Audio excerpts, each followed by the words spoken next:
Cultivators, beings who harness the forces of creation to seek immortality, who steal the essence of heaven and earth to endure, and refine the quintessence of the five elements to protect themselves. In the northern region of Muyun State lies a peak called Tianjue Peak, known as a forbidden land in the eyes of countless cultivators. At the foot of Tianjue Peak, near the mountain's entrance, sits a 1,000-year-old village called Tianjue Village. The village got its name because all its buildings are made entirely of stone. Legend has it that a millennium ago, Tianjue Village was founded by the descendants of celestial beings who chose to live in seclusion here. But as time passed, the truth of the story faded into mystery. Nowadays, Tianjue Village is home to nothing more than ordinary mortals. The village has about 40 households, blessed with fertile farmland. Occasionally, the villagers go to Huailong town outside the mountains to trade for rare goods. Life here is peaceful and simple.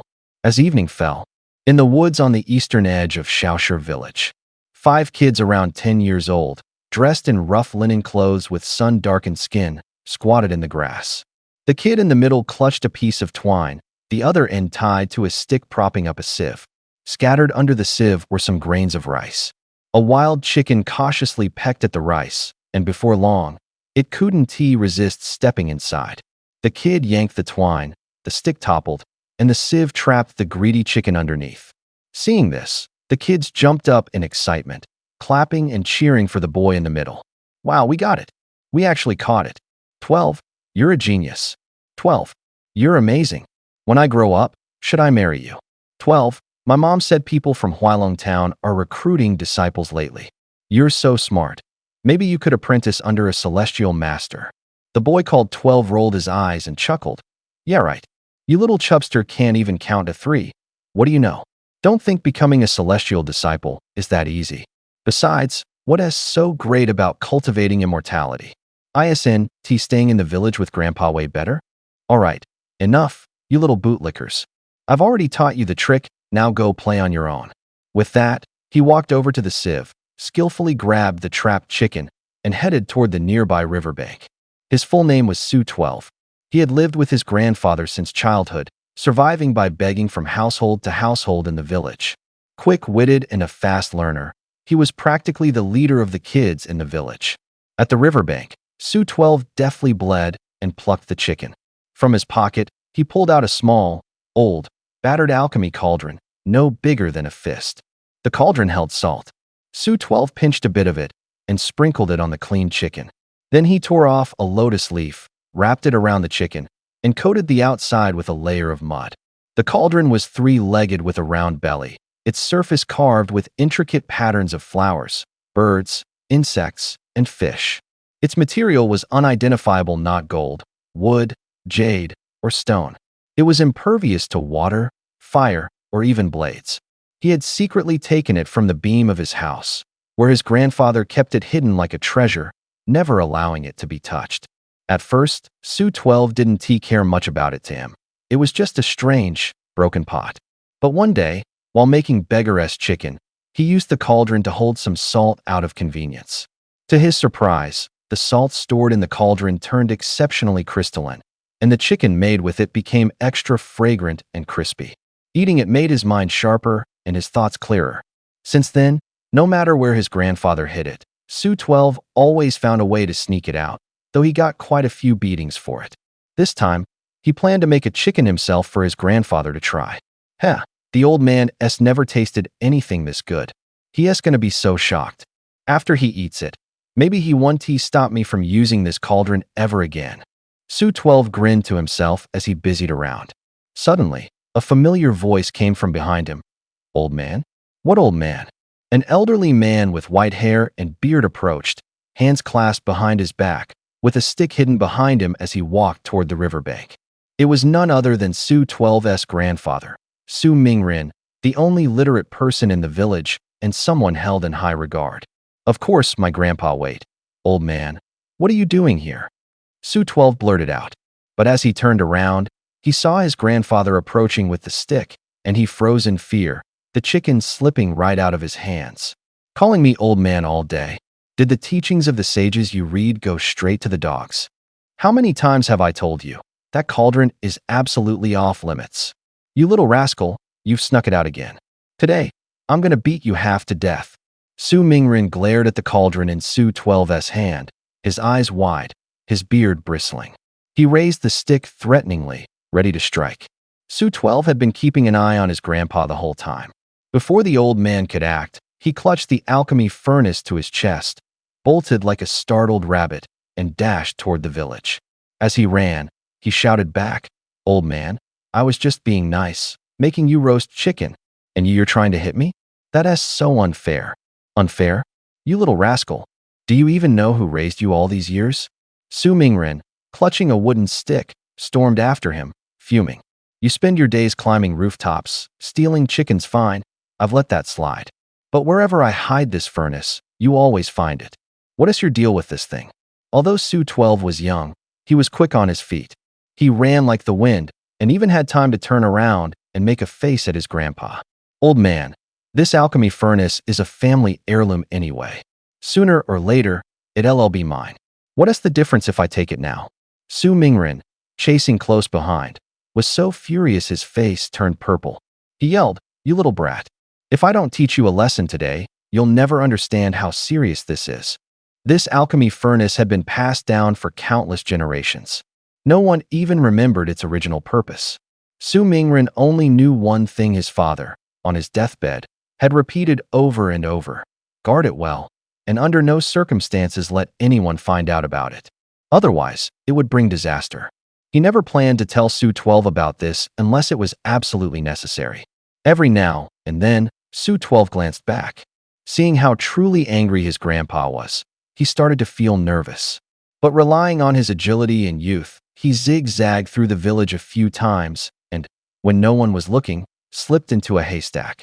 Su Mingren, being older, was already out of breath after a few rounds and couldn't keep up.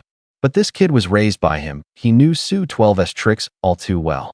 His eyes locked onto the haystack, not far away. Gripping his wooden stick, Su Mingren crept up quietly. Before Su 12 even realized, his grandpa yanked him out of the haystack by the collar. "Huh, you little devil, you're pretty good at hiding, huh? Let us see where you think you're running to now." Just as Su Mingren was scolding him, loud exclamations erupted from the villagers nearby. "Hey, look, everyone! Someone's flying in the sky. Oh my God, a person can actually fly? Who is that? A celestial master? Looks like they're heading for our village." One by one, the villagers looked up, their gasps spreading like waves. Even Su Mingren looked to the sky. A figure dressed in black was soaring through the air, shrouded entirely in dark robes, leaving behind a glowing arc as they flew toward Little Stone Village. The moment Su Mingren saw the shadowy figure, his pupils contracted and his face turned pale. He quickly shoved Su 12 back into the haystack and said sternly, "12, don't come out no matter what happens, understand? Whatever happens next, stay hidden. Got it?" Inside the haystack, Su 12, who had been sulking about the beating he was sure to get, froze when he saw the serious expression on his grandpa's face. Instinctively, he nodded. After making sure Su 12 was well hidden, Su Mingren hurried off. The black-robed figure drew closer, their sharp gaze sweeping over the entire village like a hawk. Soon, they hovered directly above the village. Dark energy swirled around them, and their robes billowed as though moved by an invisible wind, sending out waves of chilling air. The whole figure exuded an eerie, sinister vibe. "Who is Su Mingren?" The voice was as cold as it was rough, sending shivers down everyone's spine. Is this what a celestial being is like? Terrifying. Wait, are they here for Su Mingren?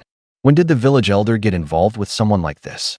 Curious, many villagers peeked out to get a better look at the figure in black hovering above. On the ground, Su Mingren stared up at the visitor, his heart pounding with a terrible sense of foreboding. Are they here for the alchemy furnace? While he hesitated, unsure if he should answer. Humph. What? No one is going to speak up? The black-robed figure snorted in disdain, their voice echoing ominously. A wave of dark energy burst from their body, enveloping the entire village. In the next instant, it felt like everyone had been plunged into an icy abyss. A bone-chilling cold seeped into their very cores. Seeing that the figure was about to make a move, Su Mingren hurriedly stepped forward. "Immortal Master, I am Su Mingren. May I ask why you're looking for me?" The black-robed figure's body flickered in the air before descending in a flash, landing directly in front of Su Mingren. They scanned him with piercing eyes, cold light glinting from their gaze. In a chilling tone, they demanded, "Hand over the treasure furnace or die." Su Mingren's whole body trembled. His heart felt like it was about to leap out of his chest.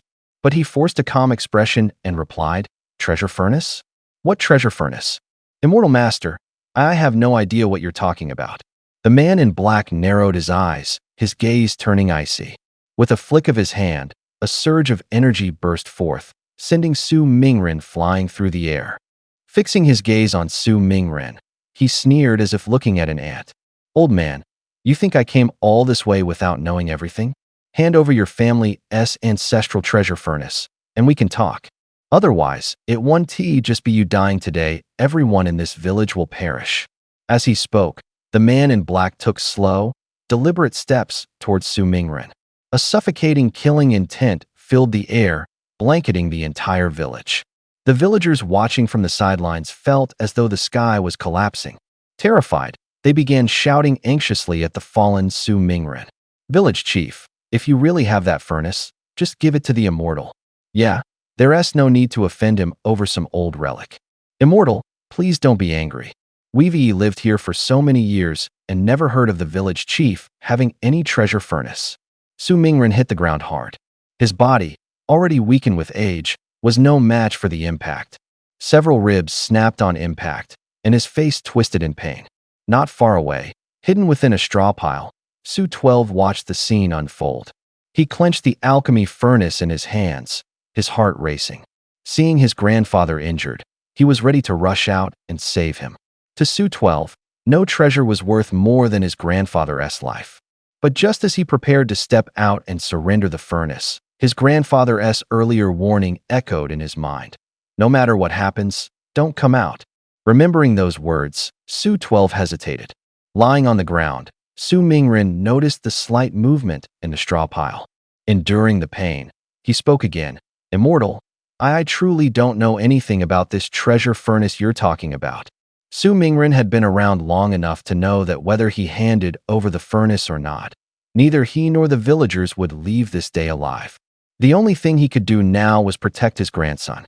Hearing this, the man in black let out a cold laugh, his eyes flashing with malice. "Ha, old man, looking to die, are you?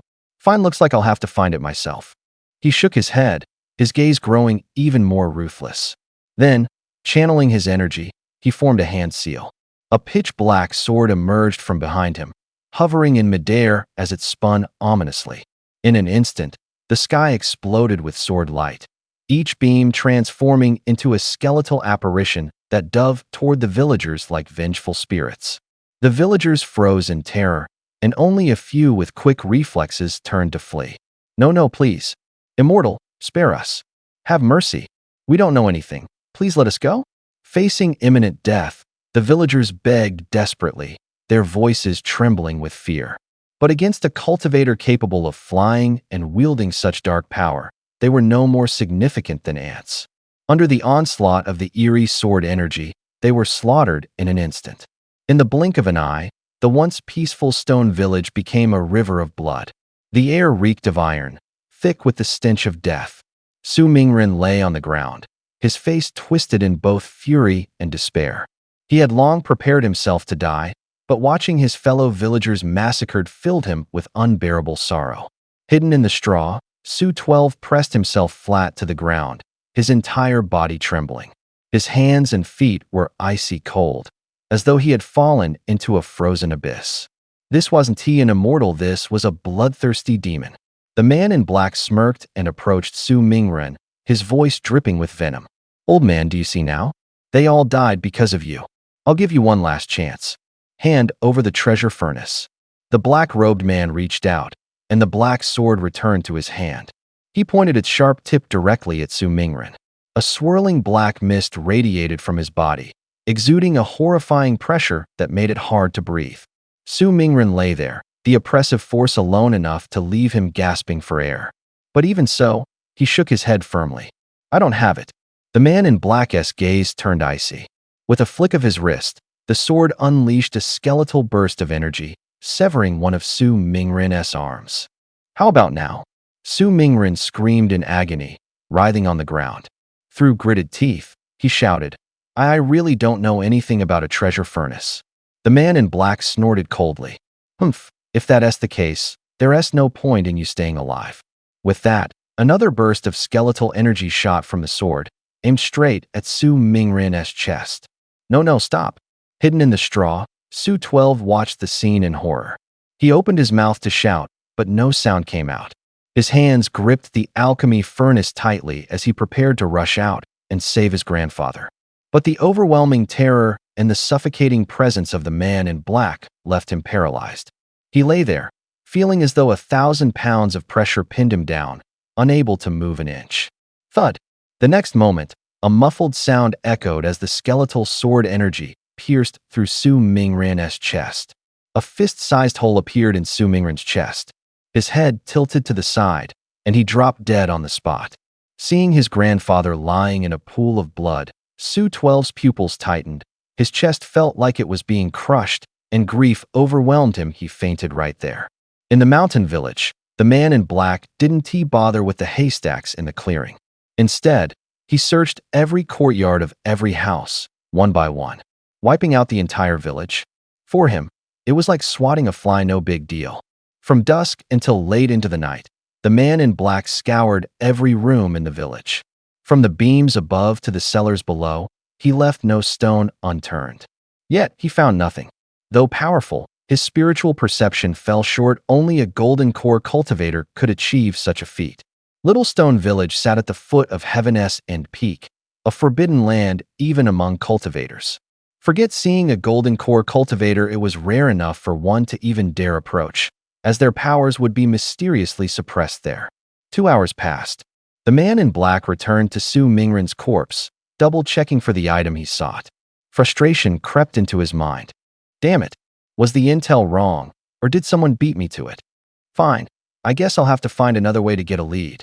With that, the man in black leaped into the air, transforming into a streak of light that streaked across the sky. What he didn't realize was that, hidden in the very spot where he landed earlier, a young boy was quietly concealed. Yeah, it's that classic saying, the most dangerous place sometimes turns out to be the safest.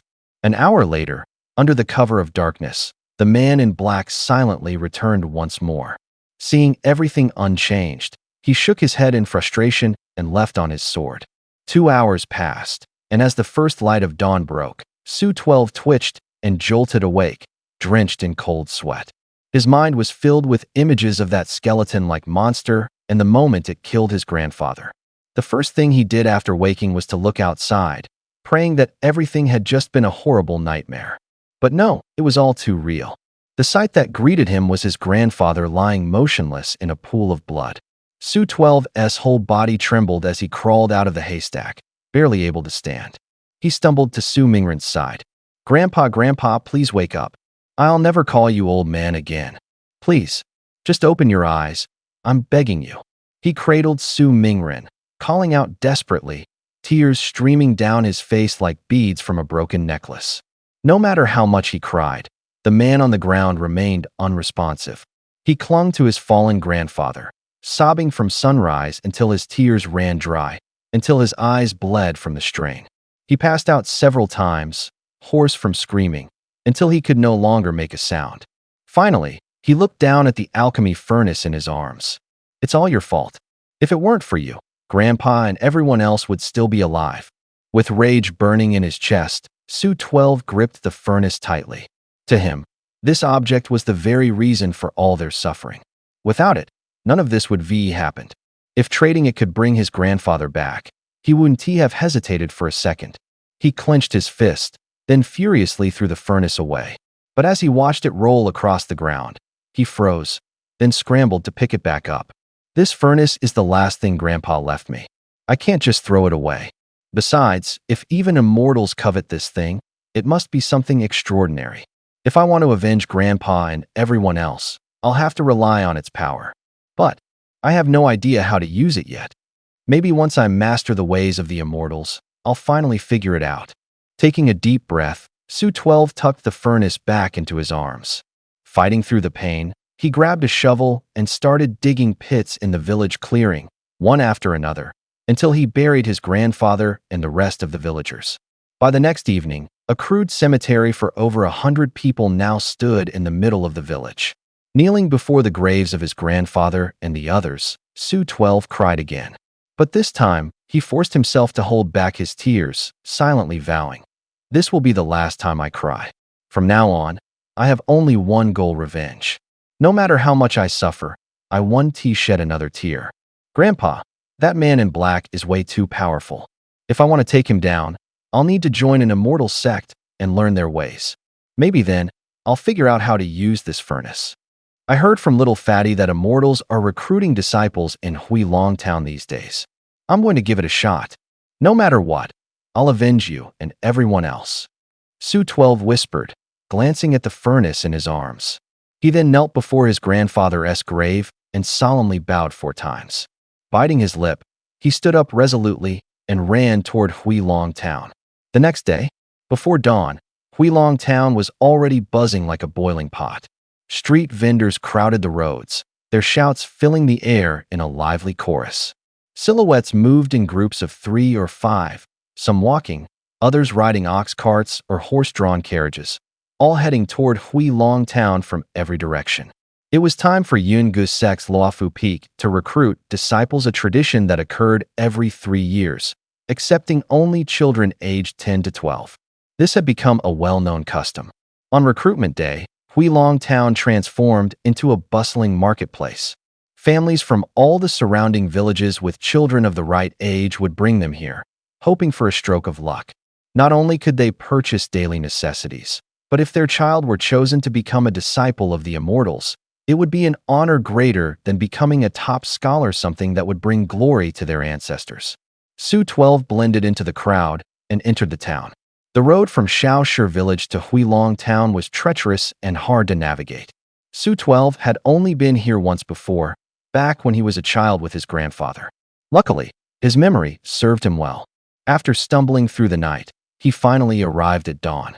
But his clothes were in tatters, and he was covered in dirt, looking every bit like a little beggar. As he walked, Su 12 kept his ears sharp and his eyes scanning. He had come alone and didn't know exactly where the immortal recruitment would take place. However, he figured that among the parents with children his age, someone must know where to go. Soon enough, he followed the crowd to an open space in the center of town. There, nearly 100 children around his age were gathered, surrounded by adults. Overhearing the chatter of passers-by, Su 12 learned that this was where the immortals would test the children for their aptitude. Any child hoping to become a disciple would wait here for the immortals to arrive and assess their talent. Su 12 crouched low, squeezing into the crowd, and found an empty corner where he plopped down onto the ground with a thud. After walking the mountain road all night, he was exhausted and starving, his feet swollen badly. All he wanted now was to rest for a moment. Just then, the clouds above began to stir, and a streak of light sliced through the sky. It was a flying sword, swift as lightning. The sword was broad and imposing, and on it stood 2 ethereal figures. "It's the immortals. They're here." Everyone on the ground looked up in unison. Men, women, young, and old alike fell silent, their faces turning solemn as they held their breath. The lively buzz of Huilong Town vanished in an instant, replaced by an eerie stillness. The flying sword glided over the open space, and the 2 figures leaped off, descending gracefully to the ground. In midair, the sword shimmered and instantly shrank to 3 feet long, landing behind the 2 figures. Immortals? Su 12's spirits lifted as he quickly turned his head to get a look at them. One of them, an elderly man in a long green robe, had a rosy complexion and white hair that cascaded like a crane's feathers. He appeared to be in his 60s or 70s. A thick, snowy beard hung from his chest, and his piercing eyes radiated an extraordinary aura. The other was a young woman, around 17 or 18, with delicate features. Her brows arched gracefully, her teeth glimmered like pearls, and her lips were a vibrant red. Her jet black hair flowed like a waterfall, and her pale green gown swayed gently in the breeze, making her look like a celestial maiden descended to earth. "Is that the fairy? She is stunning."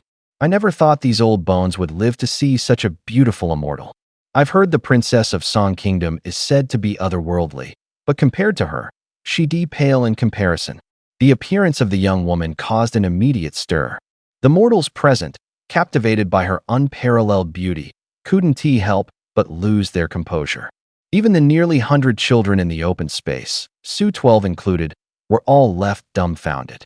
The young woman glanced around curiously after landing, marveling, 10 years have passed in the blink of an eye, and I've finally come down the mountain again. I can't believe how much Long Town has grown in just 10 years.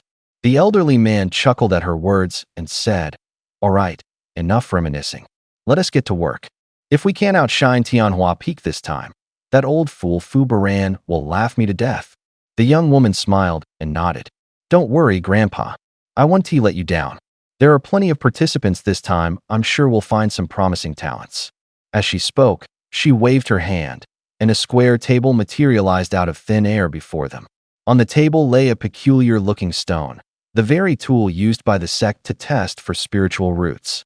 The old man nodded, his gaze sweeping across the children in the open space.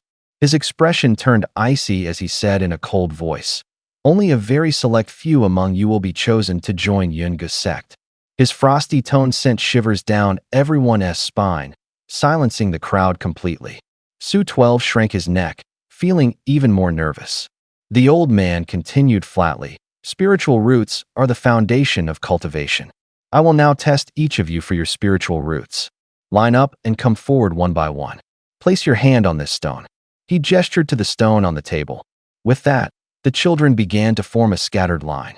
Su 12 stood at the very end of the line, clenching his fists nervously, tilting his body to sneak glances ahead. At the front of the line, a slightly bold kid cautiously stepped forward and placed his hand on the spirit testing stone. The stone trembled faintly and emitted a dim red glow. The elder's face remained expressionless as he said indifferently, "Low-grade fire spirit root. Qualified. Stand to the right." Hearing this, the kid's eyes lit up with joy, and he quickly moved to the right, standing quietly. Among the crowd, a pair of parents couldn't hide their excitement. Next, another child stepped forward, but this time, the spirit testing stone showed no reaction. "Not qualified. Leave. Not qualified. Low-grade earth spirit root. Stand to the right." In no time, more than half the kids had been tested, yet only 2 with low-grade spirit roots stood by the elder's side. With only a few children left, the elder furrowed his brows, his face showing a hint of impatience. In the cultivation world, low-grade spirit roots were the most common and basic. Having one meant a limited future. He had traveled a long way to get here, and if he ended up recruiting just these few kids, he'd be a laughingstock when he returned. Just then, a dark-skinned boy in coarse linen clothes stepped forward to the spirit testing stone. As soon as he placed his hand on the stone, it trembled violently. In an instant, dazzling golden and red lights burst forth, blindingly bright. The light shot in all directions, carrying a faint but sharp oppressive aura. Everyone present was stunned. The elder's face lit up as he couldn't help but exclaim, "What? Supreme grade gold spirit root and supreme grade fire spirit root? Dual spirit roots? Huh, this trip was worth it." He was so excited his voice trembled, his face beaming with uncontrollable joy. His reaction was understandable. Cultivators relied on spirit roots, which determined the speed of their cultivation. With poor spirit roots, cultivation was grueling and unrewarding. For most people, having even a mid-grade or high-grade spirit root was considered fortunate. A supreme grade spirit root? That was a once-in-a-million talent. And dual supreme grade spirit roots? That was a genius among geniuses, so rare that even in the illustrious Yungu sect, it had only happened once in centuries with the founder, Yungu. Standing nearby, a graceful woman didn't say a word, but her eyes brightened with delight as she looked at the boy. "Good, good, good. What is your name?" The elder's voice was full of approval as he stared intently at the boy, his eyes gleaming as though he couldn't wait to take him away. The boy, exuding a natural arrogance, answered calmly, "Hanyu." "Great name, and the boy's even better. Come here, come to me." The elder nodded and smiled warmly, beckoning Hanyu over. He held the boy's small hand, grinning from ear to ear, as though afraid someone might steal this precious talent away. Han Yu stood proudly beside the elder, head held high, chest out, exuding confidence. Though young, he appeared far more composed and mature than his peers. This demeanor made the elder nod inwardly, even more satisfied. The testing continued, and the elder's face now showed a trace of hope. But among mortals, the natural awakening of spirit roots was exceedingly rare. Another 30 or so kids were tested, but none showed any signs of spirit roots. The elder maintained a calm exterior, hiding his disappointment, but every now and then, he did glance at Han Yu, his eyes burning with eagerness. To him, the others no longer mattered. As long as he could nurture this prodigy, the status of Luo Fu Peak within Yungu's sect could be transformed. Now, only 2 children remained, Su 12 and a chubby boy. Su 12 noticed the chubby boy dressed in fine silk, his rosy face clearly marking him as a child of privilege. Before Su 12 could move, the chubby boy rushed forward, waddling up to the spirit testing stone. He nervously placed his pudgy hand on the stone. The next moment, the stone trembled faintly but showed no reaction. The elder's face turned cold as he said, "Not qualified. Leave." The chubby boy seemed to have anticipated this. Instead of leaving, he knelt with a thud, kowtowing repeatedly and pleading, "My name is Zhu Hanwei, son of the mayor of Huilong Town. I pay my respects to the immortal. I am devoted to the Tao. Please, grant me a chance. This is a gift from my father to honor the immortal." As he spoke, Zhu Hanwei fumbled to pull out a sandalwood box from his pocket. The elder snorted coldly, his face darkening. The atmosphere around him grew noticeably colder. Terrified, Zhu Hanwei shivered, his hands trembling so much that the box slipped and fell to the ground. The old man was about to scold when he noticed the cracked wooden box. His pupils shrank, and he swiftly grabbed the box. Upon closer inspection, his face lit up with joy. A century-old frost jade? Who would have thought that your mortal father could come across such a treasure? The old man's eyes twinkled with amusement as he felt a surge of delight. Centennial frost jade was a rare material for crafting artifacts. Even for him, it was no easy task to acquire. Compared to that, accepting a boy without spiritual roots into the sect seemed like a trivial matter. Without revealing his emotions, the old man carefully tucked the frost jade away. Stroking his beard with a serious expression, he continued, "All right then, since you're so determined to seek the path of cultivation, I'll give you a chance." Zhu Hanwei was both shocked and overjoyed. He dropped to his knees and kowtowed repeatedly. "Thank you, immortal master. Thank you, immortal master." The old man waved him off with a smile. "All right, go stand to the side." Zhu Hanwei stood up and moved to the old man's right, passing by Han Yu on the way. He chuckled awkwardly, trying to appear friendly. But Han Yu's gaze didn't shift, completely ignoring him. Zhu Hanwei's smile froze, and he dared not show his anger. Judging by the old man's attitude toward Han Yu, he could tell this guy was not someone to mess with in the future. At this moment, Su Shire stepped forward nervously, his face full of tension. After hesitating for a moment, he gritted his teeth and placed his hand on the spirit testing stone. The stone trembled slightly, emitting a faint, colorful glow.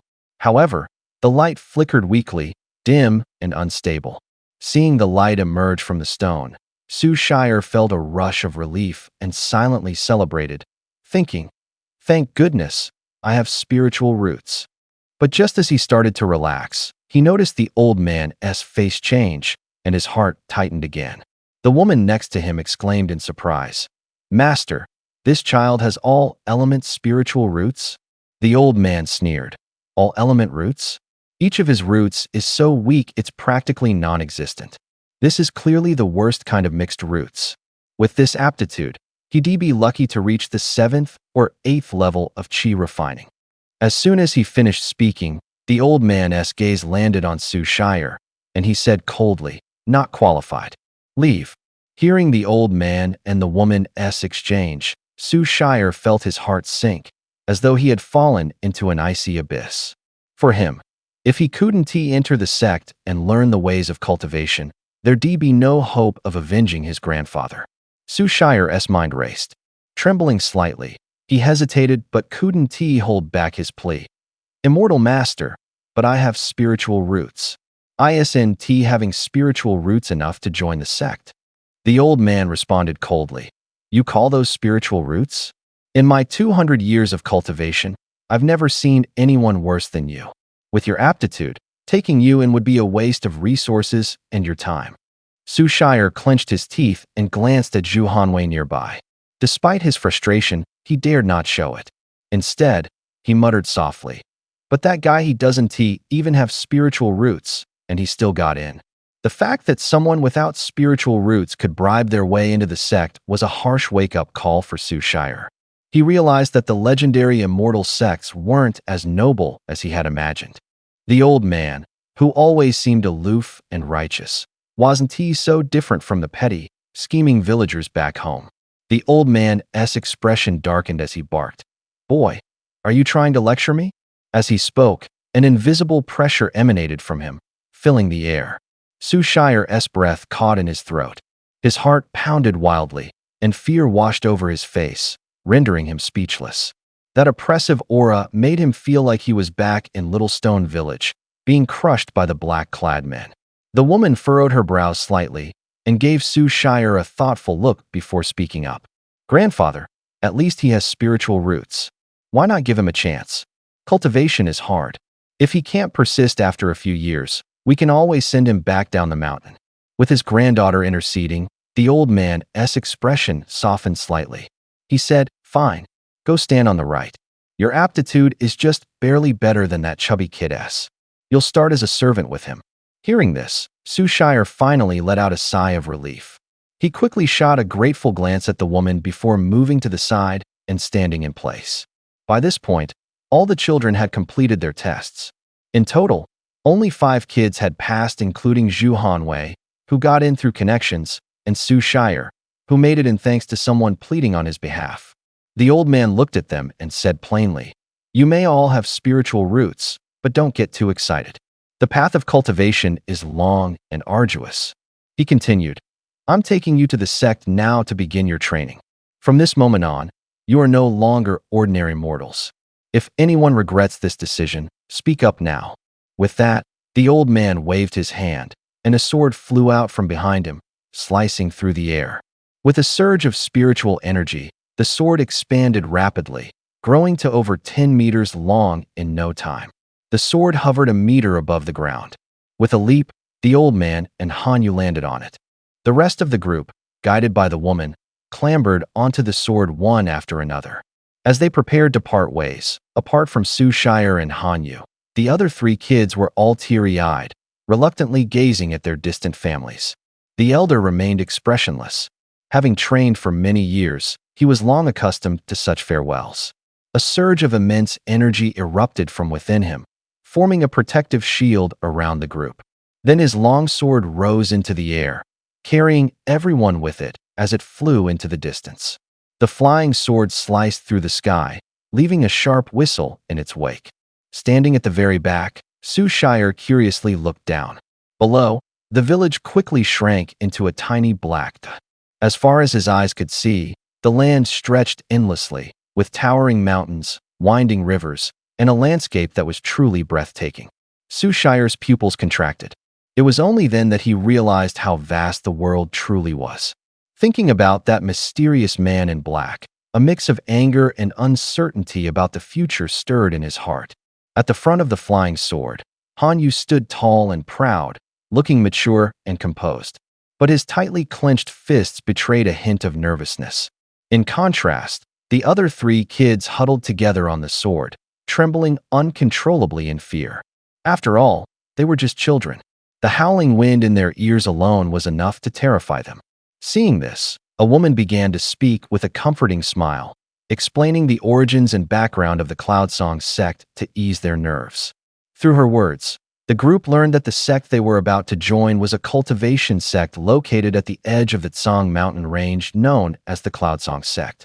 The Cloudsong sect was made up of 7 peaks: Tianjue, Tianhua, Tianyin, Yuntai, Chaoyang, Luoyan, and Luofu. Outwardly, it functioned as one entity, but internally, the 7 peaks operated independently, each led by its own peak master. Among them, Tianjue Peak was the main peak and rarely accepted disciples. The other 6 peaks, however, would occasionally descend to the mortal realm to recruit those with spiritual roots. The elder traveling with them was Lu Mingshi, the peak master of Luofu Peak. Once they entered the sect, they would become his disciples. The woman, named Xiaoyu, was Lu Mingshi's granddaughter and also their senior sister. The children, the oldest of whom was no more than 12, only partially understood Xiaoyu's explanations. But her words undeniably calmed them down. Su Shire, however, listened intently, memorizing every detail. He knew his talent was mediocre, so he could only rely on working harder than others. Yet, he found it odd that Xiaoyu and Lu Mingshi, though grandfather and granddaughter, didn't share the same last name. Could it be they weren't actually related by blood? With his limited knowledge, Su Shire could only speculate wildly in his head. Time flew by, and the flying sword carried them for a full 2 days. On the morning of the 3rd day, the sword sliced through thick mist, bringing them to the Cloudsong sect. Looking down, they saw an endless expanse of majestic mountains stretching as far as the eye could see. Peaks emerged from the mist, their forms faintly visible. Among them, 7 towering peaks stood out, arranged like the Big Dipper constellation. At the summit of each peak were grand structures surrounded by streams of indistinct energy that occasionally emitted brilliant flashes of light. The sight filled everyone with awe, momentarily washing away the sorrow of their farewells. Su Shire stared intently, quickly recognizing these as the 7 main peaks Xiaoyu had mentioned. However, he couldn't yet tell which peak was which. On the sword, Lu Mingshi and Xiaoyu visibly relaxed, smiles spreading across their faces. Though they had recruited disciples for years, each trip out of the sect still left them a bit anxious. The world of cultivation was far from peaceful. With a faint smile, Lu Mingshi steered the sword towards the farthest peak. Just then, "Senior sister, what's that over there?" Su Shire pointed eagerly at a small black dot in the distance. Before Xiaoyu could answer, the dot rapidly grew closer. In the blink of an eye, a bright red flying ship, nearly 100 feet long, descended from the sky, speeding towards them. Standing at the bow of the ship was a lean man in a crimson robe, his sharp gaze as piercing as a blade. The deck was crowded with children around Su Shire's age. There were over 100 of them. Before Xiaoyu could respond, the man at the bow called out to Lu Mingshi. "Brother, why are you running so fast? I'm not going to eat you." Lu Mingshi scoffed. "Running?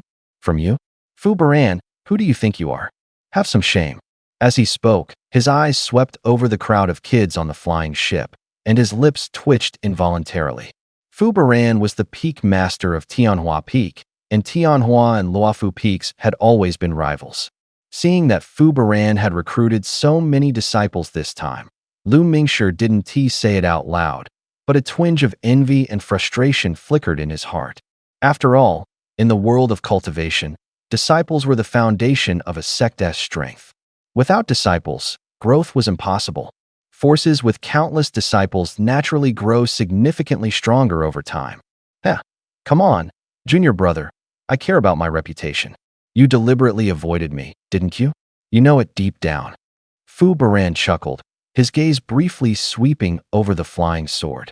But senior brother, your Luofu Peak is really going downhill, huh? Only 5 recruits this year. At this rate, within 100 years, Luofu Peak might just fade into obscurity. Lu Mingshi's face darkened as he snapped. "You dog, can't even spit out ivory from your mouth. Cultivating immortality is about quality, not quantity. As for those misfits you've recruited, 500 more wouldn't make a difference." Lu Mingshi, known for his fiery temper, couldn't hold back and fired back instantly. Over the years, Luofu Peak had remained the weakest among the peaks. In the past, such remarks might have left him speechless. But now, things were different. With Han Yu, a prodigy with dual spiritual roots, joining this year, Lu Mingshi finally had some confidence.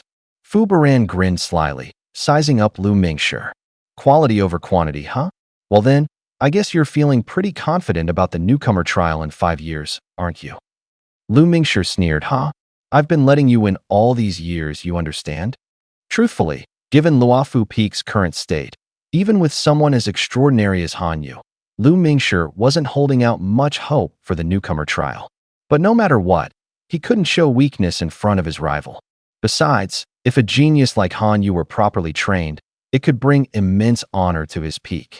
Noticing the pride in Lu Mingshi's tone, Fu Baran lowered his voice, his eyes shifty as he glanced over at Han Yu and the others. "Oh, so, senior brother, you've got some real talent this year? Care to show me?" Lu Mingshi scoffed. "Show you? Dream on, Fu Baran. I know what you're up to trying to poach my disciples. Not a chance." With that, Lu Mingshi rolled his eyes, summoned his flying sword, and shot off toward the furthest mountain peak in a streak of light. On the bow of the flying boat, Fu Baran watched the sword's shadow vanish into the sky, a calculating glint in his eye. Then, with a smirk, he steered the boat toward the second peak. The flying sword zipped through the air, quickly arriving above the seventh peak. The mountain was dotted with ancient, majestic buildings, but from afar, only a few scattered figures could be seen, giving the place a somewhat desolate feel. The sword landed in a plaza. As soon as he touched the ground, Lu Mingshi turned back to Han Yu. "Han Yu, follow me. Starting today, you are my personal disciple. From now on, I will personally teach you the path of immortality." Hearing this, even someone as proud as Han Yu couldn't hide his delight. He immediately said, "Thank you, Peak Master." Lu Mingshi's brow twitched slightly at the term Peak Master. Realizing his mistake, Han Yu quickly dropped to his knees and corrected himself. "Thank you, Master." Lu Mingshi nodded in satisfaction. "Later, we'll hold a formal apprenticeship ceremony in the main hall." After saying this, he finally relaxed a bit and turned to the other disciples. At that moment, aside from Su Shire, the other three kids all looked on enviously. Becoming the personal disciple of a peak master was an immense honor, but they lacked Han Yu's talent and could only dream. After settling Han Yu, Lu Mingshi turned to Xiao Yu. I'll leave these kids to you. Start by taking them to learn basic literacy and sect rules with the instructors." 3 months later, they begin learning cultivation techniques from the elder teachers. Xiao Yu nodded. "Got it. I'll arrange accommodations for them." She smiled and was about to address Su Shire and the others when hurried footsteps echoed through the plaza. "Peak Master, something's wrong. Brother Chun, she was bitten by a beast," someone shouted anxiously. 2 disciples wearing the sect's robes rushed over, carrying a stretcher. On it lay an injured young man, unconscious and gravely wounded, his bloodstains shocking to see. The boy on the stretcher looked no older than 16 or 17. His severe injuries and the blood-soaked bandages made the scene chilling. Lu Mingshi frowned as he looked at the stretcher. A beast? The sect is protected by formations everywhere. How could there be beasts? The leading disciple quickly explained. "Peak Master, near the abandoned pill room. The area is remote and often sees wild animals. Occasionally, low-level beasts appear." Lu Mingshi let out a cold snort, his voice dripping with disdain. "Cultivators, huh? Can't even handle a small beast? What have you been training for all these years?" He scowled, his face darkening, and pulled out a pale green talisman from his sleeve. Channeling his energy, the talisman lit up with a soft green glow, enveloping the injured boy on the stretcher. In no time, the light faded and the bleeding stopped, but the boy had lost a hand and a foot, leaving him looking heartbreakingly pitiful. "All right, I've stabilized his injuries with the Qingling talisman. But his limbs are broken, he'll never cultivate again. Pick a date and send him down the mountain." The 2 disciples carrying the stretcher nodded hastily, but didn't leave. Instead, they nervously asked, "Peak Master, about the abandoned pill room. Should we still assign someone to guard it?" "Humph, the wasted pills might be useless, but keeping track of them ties directly to the sect's overall resource consumption. What do you think?" Lu Mingshi snorted in dissatisfaction. In Yunsong's sect, all the pills consumed by the disciples for cultivation were either crafted by the peak masters or specialized alchemists. The necessary materials came from the sect, and the amount of pills produced along with the wasted pills was used to calculate material usage, preventing any corruption. The abandoned pill room was in a remote corner, almost at the outskirts of Yunsong's sect. Originally, this trivial task of guarding such a place had little to do with Luofu Peak. But among the 7 peaks of Yunsong's sect, Luofu Peak was the weakest, so naturally, these kinds of menial jobs fell on them. Hearing Lu Mingshir's words, the two disciples carrying the stretcher shuddered and stammered. Peak Master, who should we send for this? We're already short on people in the peak. Lu Mingshir paused for a moment before replying in a low voice. No one? That's fine. I'll head down the mountain and bring back a few brats. His gaze then landed on Zhu Hanwei. Under Lu Mingshir's piercing stare, Zhu Hanwei's legs nearly gave out, and he almost collapsed. He heard every word the two disciples had said. That abandoned pill room sounded like bad news, and the scene on the stretcher was a clear warning. There was no way he'd volunteer for this. Just the thought of that place made Zhu Hanwei's face go pale. Before Lu Mingshir could say another word, he quickly pulled a palm-sized wooden box from his pocket. Peak Master, my father left something for me to give you. Lu Mingshir raised an eyebrow and took the box. When he opened it, his eyes narrowed. Inside was a small piece of century-old cold jade, clearly a fragment from the same piece he'd found in Huilong Town. Without changing his expression, Lu Mingshir pocketed the box and sized up Zhu Hanwei. All right, why the long face? You don't even have a spiritual root. Cultivating is a waste of time for you. Instead, my pill room needs an assistant. How about you take that role? Hearing that he wouldn't have to guard the abandoned pill room and could instead become the Peak Master's assistant, Zhu Hanwei nodded enthusiastically like a pecking chicken, his heart bursting with joy. Lu Mingshir didn't say much more and continued scanning the crowd until his gaze settled on Su Shire. All right, it's decided. From today onward, you'll guard the abandoned pill room. Su Shire's thin body trembled, and his face went ghostly pale. If Zhu Hanwei could sense the danger of the abandoned pill room, so could Su Shire. But facing Lu Mingshir, he didn't know how to refuse. Unlike Zhu Hanwei, he had no means to bribe his way out. Xiaoyu, standing nearby, glanced at Su Shire and the others before turning to Lu Mingshir. She couldn't help but interject. Grandfather, they're just kids, new to the sect. If you send any of them to guard the abandoned pill room, what if they run into wild beasts or worse, a low-level demon beast? Isn't that just sending them to their deaths? Lu Mingshir's face remained stern, unmoved. Sending them to their deaths? You are cultivation isn't child's play. Do you think this is some kind of game? This kid's talent is abysmal. If he can't even overcome a challenge like this, what's the point of cultivating? Might as well send him down the mountain now. In Lu Mingshir's eyes, Su Shire was hopeless. Mixed spiritual roots, utterly useless. Nurturing him would be a total waste of resources. With no one else to send, assigning Su Shire to guard the abandoned pill room seemed like the most fitting choice.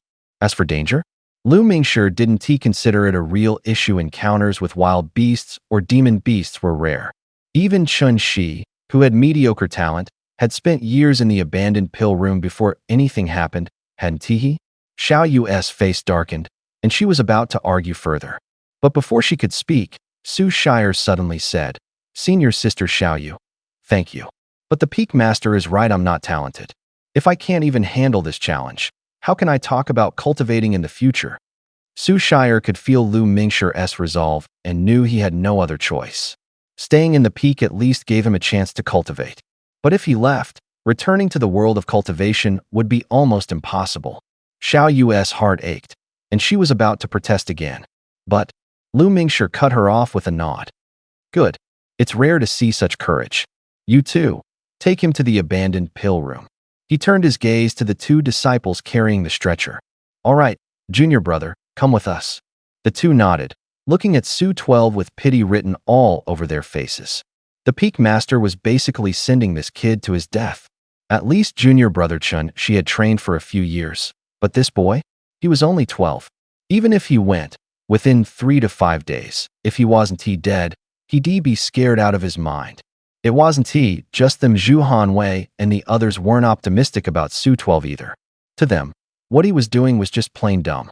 Sure, training was important, but what was the point if you lost your life in the process? Forget training, you'd be dead. Nearby, Lu Mingshir's companion, Hanyu, glanced at Su 12's thin, frail back. He opened his mouth as if to say something, but stopped himself. Forget it. With talent like that, he'd learn to back down when danger came knocking. Su 12 followed the two disciples as they left. One carried the injured Chun Shi on his back, while the other led Su 12 toward the waste pill room. Maybe it was because they figured he wouldn't be sticking around the sect for long, but the disciple leading the way didn't say a single word the whole time. Su 12 kept his head down, quiet and obedient. After descending Luofu Peak, they walked for another 2 hours before finally reaching a small mountain at the edge of the sect. What appeared before them was a simple, shabby wooden and stone house. The courtyard was standalone and private. Inside the house, there were several rooms, a living area, and a storage room specifically for waste pills. This is the waste pill room. The storage room is where the waste pills are kept. At the end of each month, every peak sends over their waste pills. Your job is to record the amounts each peak delivers and hand the totals to the steward in charge at the beginning of the month. This book here teaches you how to identify different types of waste pills. Can you read? If not, no biggie, there are pictures in it, too. The disciple leading him gave him a quick tour around the place, tossed a guidebook for identifying pills into Su 12's hands, and left in a hurry. Before long, Su 12 was the only one left in the waste pill room. The place was eerily empty. From afar, faint howls of wolves and roars of beasts could be heard. Standing in the courtyard, Su 12's heart pounded. No matter how brave he tried to be, he was still just a kid. But he knew, if he wanted to learn the ways of immortality, he had to get through this. Lowering his head, he looked at the guidebook in his hands and began flipping through it. The book contained descriptions and images of over 100 kinds of pills and their waste counterparts. Waste pills were the failed products of alchemy filled with impurities, sometimes even toxic, and definitely not consumable. For most kids, understanding all this would been a challenge. But Su 12 had learned to read and write from his grandfather since he was little, had read plenty of books, and was quick-witted. After going over the guidebook a few times, he'd already memorized most of it. Clutching the guidebook, Su 12 stepped into the storage room filled with waste pills. He'd read the text and seen the pictures. Now it was time to compare them to the real thing. Inside the storage room, piles of waste pills were stacked like small mountains. But thanks to his thorough study of the guidebook, Su 12 instantly recognized that there weren't many types here, maybe 3 to 5 at most. The largest pile consisted of foundation pills, used by beginner disciples to strengthen their body and clear out impurities. Next were gathering chi pills, used by disciples in the chi refining stage to speed up their cultivation progress. And then there were small rejuvenation pills for healing wounds. Looking at the heaps of waste pills before him, Su 12 couldn't help but sigh. If only these weren't waste pills, but actual usable ones, how great would that be? But of course, that was just wishful thinking. For him, owning such treasures was a fantasy. Su 12 spent the whole day in the storage room. Aside from those 3 types, he also spotted 2 other kinds of waste pills. But those were just trash that nobody cared about. For now, all he could do was use this as an opportunity to learn more about alchemy. As night fell, Su 12 decided to return to his room and rest. Just then, low growls and the sound of heavy footsteps echoed from outside the courtyard. The deep, rumbling noise was like distant thunder or drum beats, each thud striking his heart. A beast? Su 12's face turned pale, and the image of broken limbs lying on a stretcher flashed through his mind. What do I do? He froze on the spot, too scared to move, terrified of alerting the beast outside. But the beast showed no signs of leaving.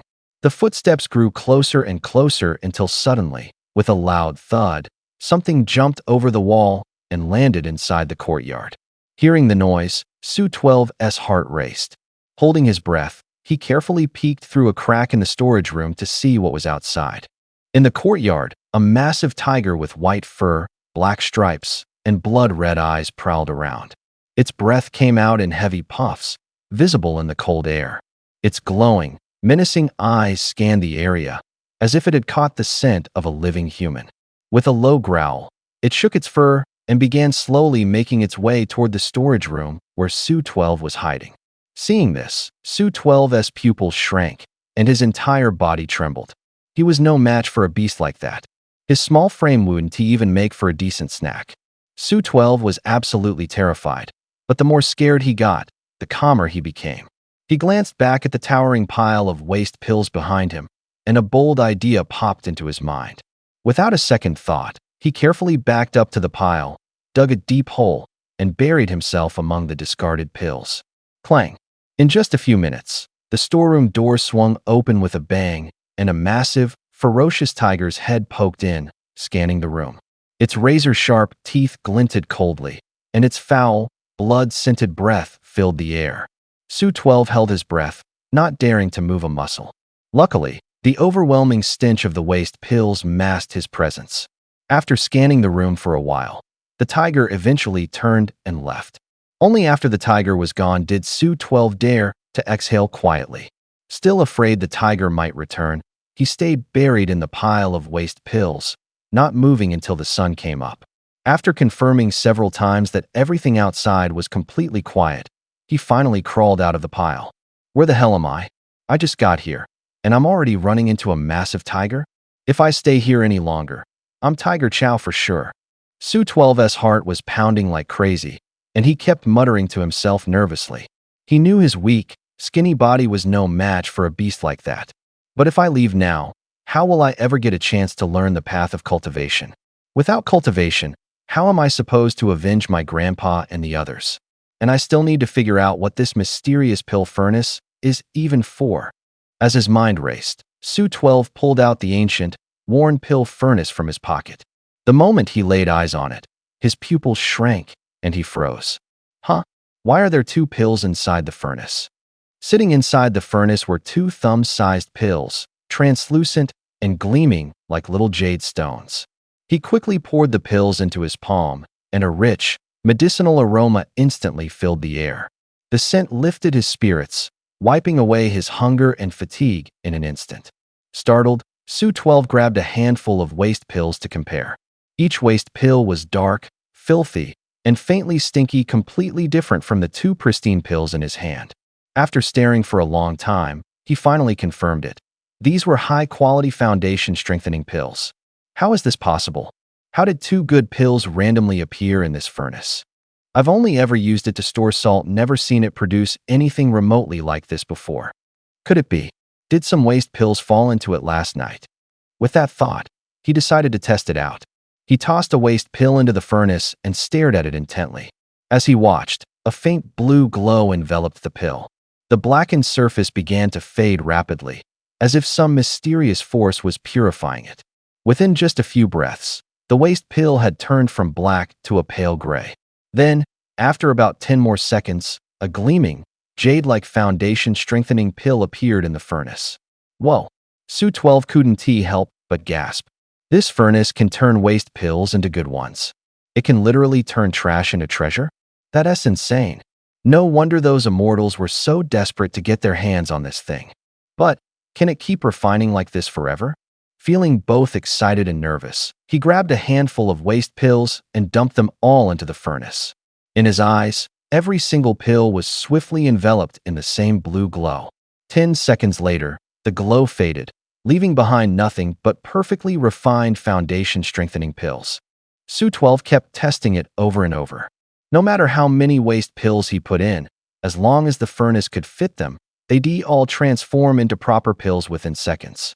Yet, through it all, the furnace itself remained unchanged, still that same old, worn-out look.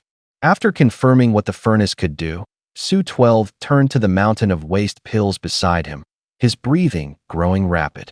In that moment, the trash in his eyes transformed. Each one was now a precious pill for cultivation. With this many pills, even if my spiritual roots are trash, I can still make something of myself. No way. No one can ever know about this. He clutched the furnace tightly, his heart pounding like crazy, his face flushed red like a ripe apple. Even though he didn't know much about cultivation, it was crystal clear this furnace was beyond valuable. After hiding the furnace carefully, he rummaged through the storeroom and found a few porcelain bottles. He divided the refined pills into the bottles before heading back to his room. Now, I just need to see if these refined pills actually work. With that thought, Su 12 pulled out one of the foundation-strengthening pills. It was the only type of pill he could take right now. Qi-gathering pills were meant for disciples in the Qi refining stage, which he wasn't ready for yet. He stared at the pill in his hand, hesitated for a moment, then closed his eyes and popped it into his mouth. The pill slid down Su 12's throat, and instantly, A warm current spread through his body, like basking in the sun, soothing and comforting. This sensation lasted for a whole hour. When the warmth finally faded, he opened his eyes to find a thick layer of black grime had unknowingly seeped out from his skin. Shocked, he rushed to the courtyard to wash it off. Taking a few deep breaths afterward, he realized not only did he feel fine, but his entire body was brimming with strength. He let out a long sigh of relief, feeling the tension leave his chest. Looks like the pills are legit. Just like the book said, they purge impurities and improve your physique. With so many of these pills, if I keep taking them, my body is gonna become ridiculously strong. And when that happens, I won't need to fear that tiger anymore. Determined, Su 12 decided to stay in the abandoned pill room, treating the pills like his daily meals. What he didn't realize was just how extravagant this was. Using these pills as food? Forget that Songshan Mountains there wasn't a second person in the entire Zhao kingdom doing something this outrageous. If the other disciples found out, they'd be green with envy. In the world of cultivation, the success rate for pill making was notoriously low. Even entry-level disciples of Yungu sect only received 3 to 10 pills per month, depending on their luck. For 10 straight days, Su 12 lived on edge. Every night, that tiger would return. Knowing he wasn't its match, he'd hide in the pile of discarded pills, masking his scent with the waste. Then came one morning when he popped 3 more pills. But this time, barely any impurities were expelled from his body.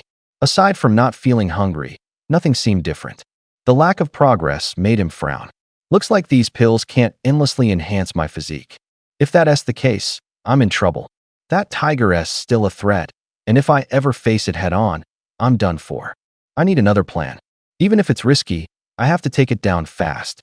With my current strength, I'm on par with adults. If I could set up a trap, the thought lit up his eyes. With his newfound confidence, thanks to his improved physique, he decided to avoid a direct confrontation. After all, the biggest difference between humans and beasts? Humans can think. Once the idea formed, he wasted no time. He searched the nearby rooms and quickly found a pile of farming tools. Grabbing a shovel and an axe, he got to work. He toiled all day, digging a massive pit about 5 or 6 meters deep in the courtyard. He chopped thick wooden stakes, sharpened them, and planted them at the bottom and along the sides of the pit. By nightfall, the trap was complete, carefully concealed and ready. Axe in hand, he crouched in the corner of the courtyard wall, waiting patiently. He was determined tonight. That tiger wasn't leaving alive. Pressing his ear against the wall, he listened closely. Thanks to the pills, not only was his body stronger, but his senses had also sharpened. Now, he could clearly hear sounds from over 100 meters away. Based on the past nights, the tiger should show up soon. Sure enough, faint footsteps rustled in the distance. Hearing it, Su 12 instinctively tightened his grip on the axe, leaning against the wall, eyes locked on the courtyard. Thud! With a heavy sound, the tiger leaped over the wall, landing in the courtyard like it owned the place. The moment he saw it, Su 12 flinched, but he quickly stood up, gripping his axe and readying himself. Even though he'd prepared for this, facing such a beast for the first time made his heart race and his limbs go weak. The creature's sheer size alone was overwhelming, far beyond what he could handle with brute strength. The tiger, meanwhile, caught the unfamiliar scent in the corner and locked eyes on Su 12, its ferocity instantly igniting. Roar! It let out a deafening roar, baring its fangs and lunging at him with its jaws wide open. Under the moonlight, its sharp claws gleamed coldly, and the stink of its breath was nauseating. Its massive frame made the ground tremble with every step. As the tiger closed in, Su 12's heart pounded in his chest, sweat dripping down his back. His gaze darted to the trap not far away, and he exhaled slightly, finding a sliver of hope. But then everything went south. Just as the tiger was about to step into the trap, it suddenly leapt, aiming to clear it entirely and pounced directly on Su 12. Panic surged through him. If the trap failed, there was no way he could survive this. With a sudden roar, he threw caution to the wind and hurled the axe in his hand straight at the tiger leaping through the air. Thud! A muffled crash echoed as the axe struck, smashing into the tiger's head, leaving it bloodied and battered. Right now, Su 12's strength was like that of a modern-day strongman. The tiger, mid-leap, took the hit and faltered, landing prematurely on the ground. As it hit the ground, it grimaced in pain, baring its fangs, its eyes wide with rage. It let out a ferocious roar and prepared to charge at Su-12 again. But just as it moved, the ground beneath its feet gave way, crumbling unexpectedly. Caught off guard, it plunged straight down. Splat! A gush of bright red blood sprayed from the trap below. In that split second, the tiger was impaled by sharp wooden stakes, letting out a thunderous roar that shook the earth. Its roars echoed a few more times before fading into silence. Seeing no further movement around him, Su-12 grabbed his axe and cautiously approached the edge of the trap, peeking in. Just as he leaned in, a shadow lunged out. The tiger, clinging to life despite its injuries, leapt up with all its remaining strength. Caught off guard, Su-12 was hit with full force, sent flying backward, his axe slipping from his grasp. When he hit the ground, his entire body ached unbearably. If not for the long-term effects of the strengthening pills he'd been taking, his body might been shattered by the impact. Crap! Ignoring the pain, Su-12 scrambled to his feet. The moment he steadied himself, he saw the tiger, drenched in blood, its massive eyes glinting with malice. It lunged at him again with its jaws wide open, teeth gleaming like deadly daggers, aiming to tear him apart. In a panic, Su-12 grabbed a handful of dirt and flung it at the tiger's face. As the beast squinted in reaction, he kicked it with all his might right where it was injured. His strength now far surpassed that of an ordinary man. The kick was brutal and precise, causing the tiger to stagger and nearly collapse. Seizing the opportunity, Su-12 rolled toward where his axe had landed, grabbed it, and swung it fiercely at the tiger. By this point, he was fuming. There was a fire in his chest that demanded release. His vision turned red at the sight of blood, and he no longer cared about any traps or strategies.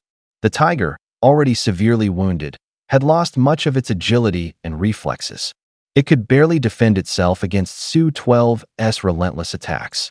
Half an hour later, Su-12 was left with several wounds on his body, but the tiger lay motionless on the ground, its blood soaking the dirt. I actually killed a tiger with my own hands. The thought sent a surge of disbelief and excitement rushing through him. These cultivation pills are insane. Standing beside the tiger's lifeless body, Su-12 felt a mix of exhilaration and pride. Taking down a tiger by himself had emboldened him, filling him with a sense of achievement that words couldn't describe. But with that thrill came waves of lingering fear. That was too close a trap he thought was foolproof almost failed. The tiger's feigned death and counterattack had nearly spelled his end. He vowed to be more cautious in the future. That experience left a deep impression, teaching him never to underestimate any opponent, no matter the circumstances. That night, Su-12 slept soundly, exhaustion and relief washing over him. The next day, he skinned the tiger, roasted the meat, and settled into the abandoned pill room. However, the area around the pill room began attracting wild beasts every so often. Determined to hold his ground, Su-12 set up traps all around his home, tirelessly defending himself from the animals. Though he hadn't officially started cultivating, the constant battles with wild beasts improved his combat skills significantly. His meals became heartier, and his body grew stronger day by day. One evening, draped in a tiger pelt and armed with a blade, Su-12 crouched in a hollow near his dwelling, lying in wait. He lay there like a tiger ready to pounce, ears sharp beneath the pelt, listening intently to every sound around him. This time, his target was a massive blue wolf, as big as a bull. It was vicious and could even unleash powerful gusts of wind from its mouth, like some kind of mythical beast. After days of skirmishing with the creature, Su-12 had set extra traps today, determined to end the battle once and for all. Just then, a faint rustling sound came from afar. Su-12's nerves tightened, and he instinctively gripped his blade tighter. But the next second, the sound came from much closer, freezing him in place like he'd been struck by lightning. "Where is it? Forgive us, my lord, for failing you. We await your punishment." Hearing this, Su-12 stood rooted to the spot, stunned. Then, a surge of hatred flooded his chest like wildfire. That voice, it was all too familiar. A voice etched into his very bones, one he would never forget for the rest of his life. In that moment, the image of the black-clad figure who had slaughtered his grandfather and the villagers flashed vividly in his mind. That man he is here in the Yunsong sect. A thought flashed through his mind, and Su 12 clenched his fists. But deep down, he knew there was no way he could take on that man. If he got caught, he was dead meat. That guy in black was more savage and terrifying than a tiger. Holding his breath, Su 12 didn't dare make a sound. Nearby, two voices continued their conversation. You do deserve punishment, but you're not planning to keep the cauldron for yourself, are you? Master, you've got me wrong. That old man in the little stone village had a mouth harder than a rock.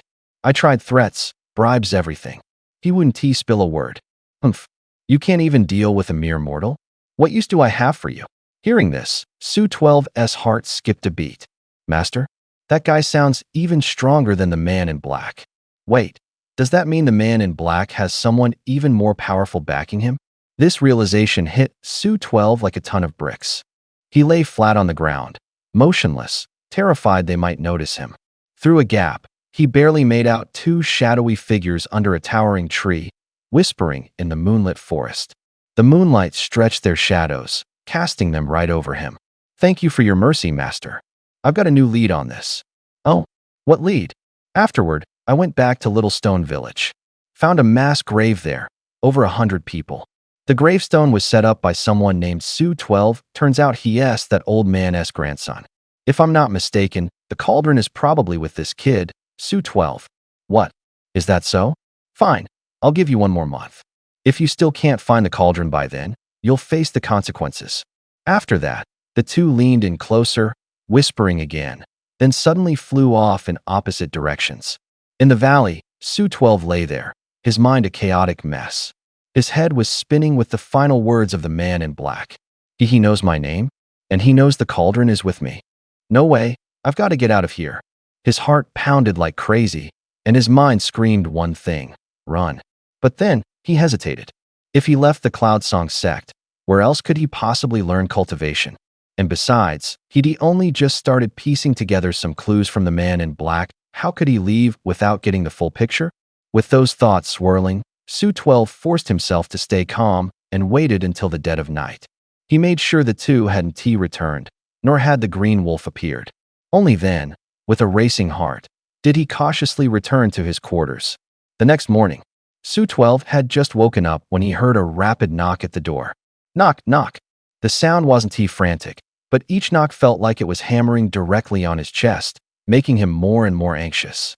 Crap, could they already have found me? Su 12 shot upright, his heart leaping into his throat. His eyes darted around the room, frantically looking for an escape route. Junior Brother 12, are you in there? A soft, almost ethereal voice came from outside. Senior Sister Xiaoyu? Hearing that, Su 12 froze. His heart was still racing, but now for a completely different reason. Another problem popped into his head when he joined Luo Fu Peak. He used his real name. And now, not only did the man in black know about him, but he also knew his name. What do I do? Su 12 broke into a cold sweat, panic written all over his face. Before he could figure out a plan, Xiaoyu's concerned voice called out again from outside. Junior Brother 12. Hearing her voice again, Su 12 had no choice but to shove his panic aside. He took a deep breath, steadied himself, and walked quickly to open the door. Senior Sister Xiaoyu? As soon as he opened the door, there she was, Xiaoyu, dressed in a flowing gown with a long sword strapped to her back. Seeing Su 12, Xiaoyu's face lit up with surprise. She probably thought he wouldn't last long out here, either getting eaten by wild beasts or running off in fear. Though surprised, Xiaoyu quickly put on a warm smile, staying composed. Judging by your complexion, you've been doing okay, I guess? She said, glancing into the courtyard. But when her eyes landed on the pile of beast pelts scattered around, her pupils widened, and she was momentarily speechless. Wait, are those beast pelts? Did you kill all those beasts? She scanned Su 12 up and down, completely unable to believe what she was seeing. A 12-year-old kid, managing to kill so many wild beasts? It sounded absurd. I didn't kill them myself. I just dug some traps around here. Those dumb beasts kept falling into them every few days, Su 12 explained. Su 12 scratched his head and chuckled, quickly inviting Xiaoyu inside and pointing at the trap in the courtyard. He didn't want Xiaoyu to think he was some sort of genius, and he definitely couldn't let anyone know about taking the vitality pills. So it's a trap, huh? I knew it. Still, it's impressive you came up with this idea. Most people would be freaked out if they ran into such a beast. Seeing the trap finally calmed Xiaoyu down a bit. Otherwise, she might be thought this guy was some kind of monster. But even then, her gaze at Su 12 was still full of surprise and admiration. When she was 12, she didn't have this kind of skill or courage. This kid was clever and bold, but it was a shame his spiritual roots were so poor. Otherwise, he would definitely have had great potential. Hee, thanks for the compliment, senior sister. Su 12 chuckled and immediately asked, Senior sister, what brings you here this time? Xiaoyu smiled and said, First, I was worried about you and wanted to check in. Looks like I was overthinking. Second, it's about the newcomer trial. Newcomer trial? Su 12 raised an eyebrow, recalling that the peak master of Tianjue Peak had mentioned it when he joined the sect. Xiaoyu nodded, that's right. It's a rule in Cloudsong's sect. Every newcomer must participate in a trial within their first 5 years.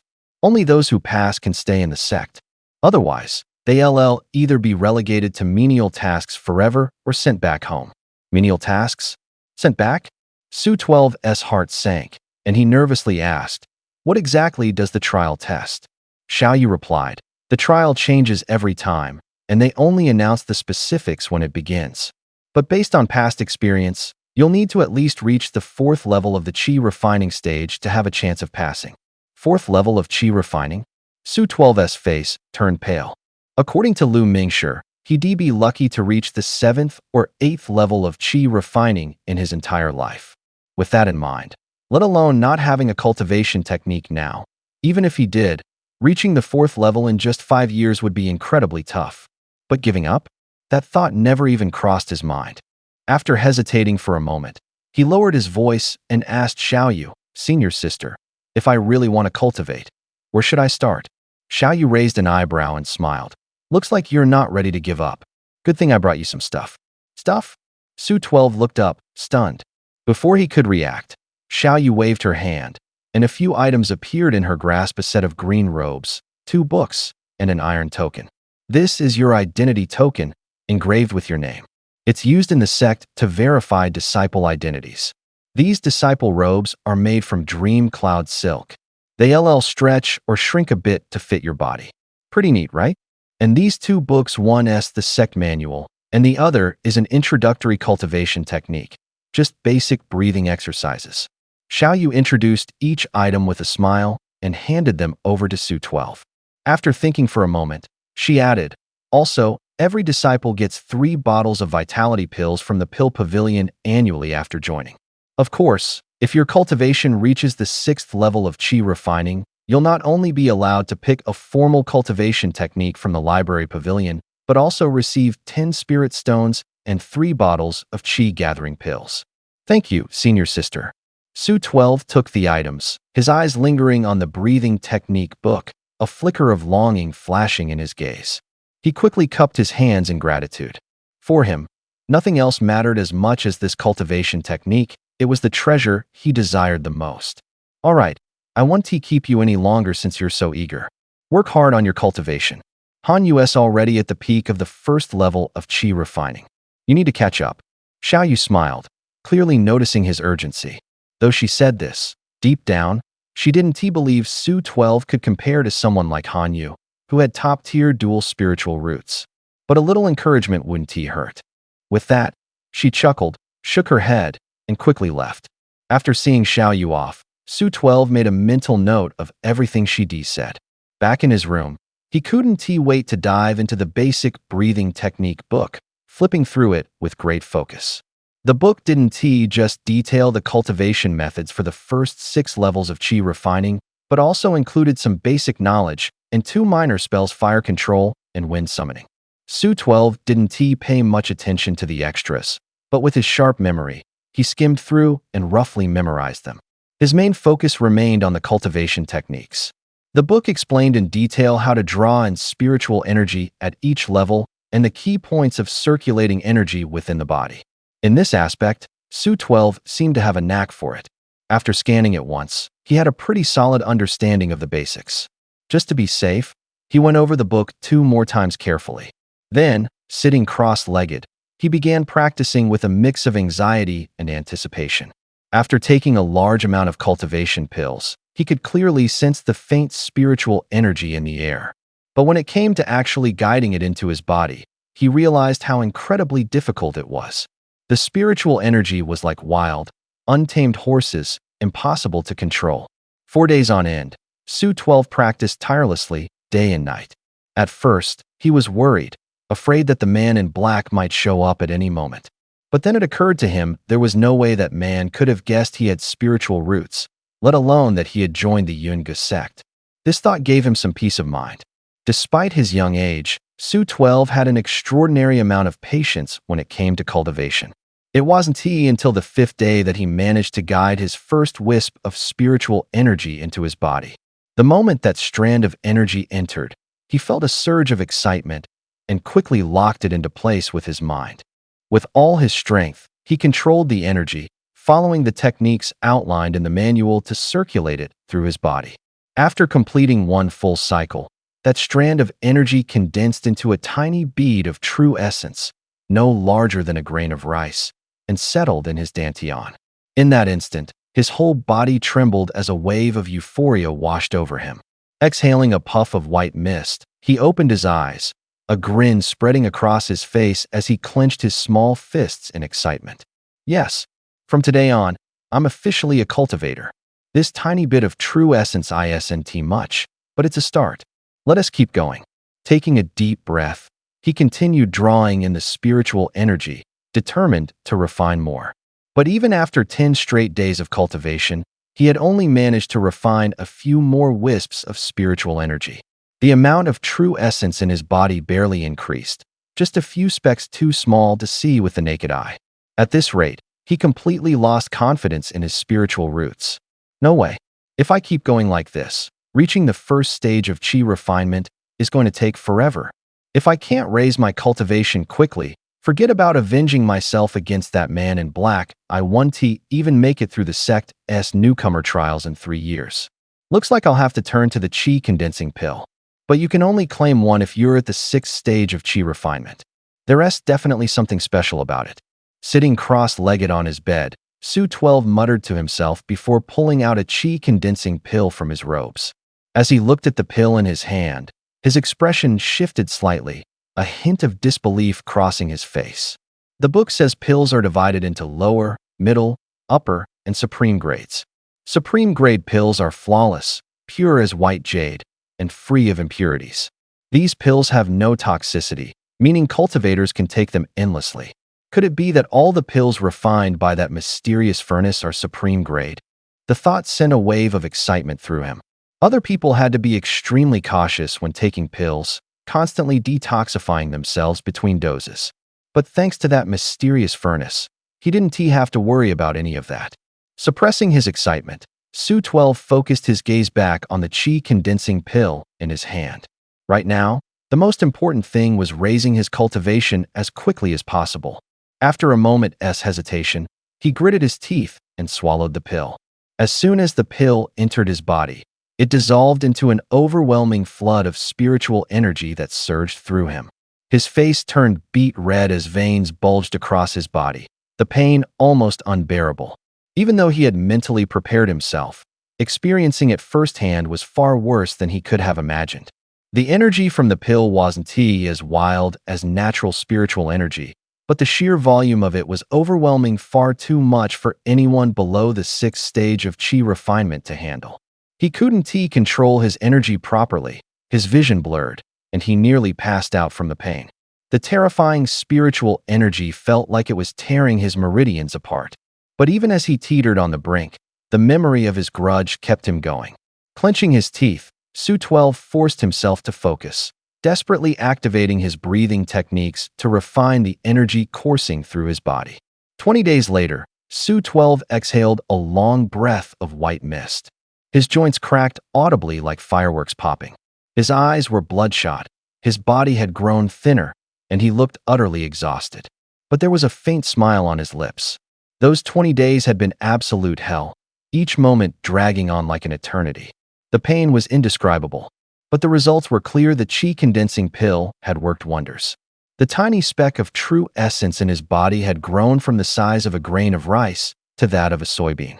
At long last, he had officially stepped into the first stage of qi refinement and could truly call himself a cultivator. Its true pills are the real deal.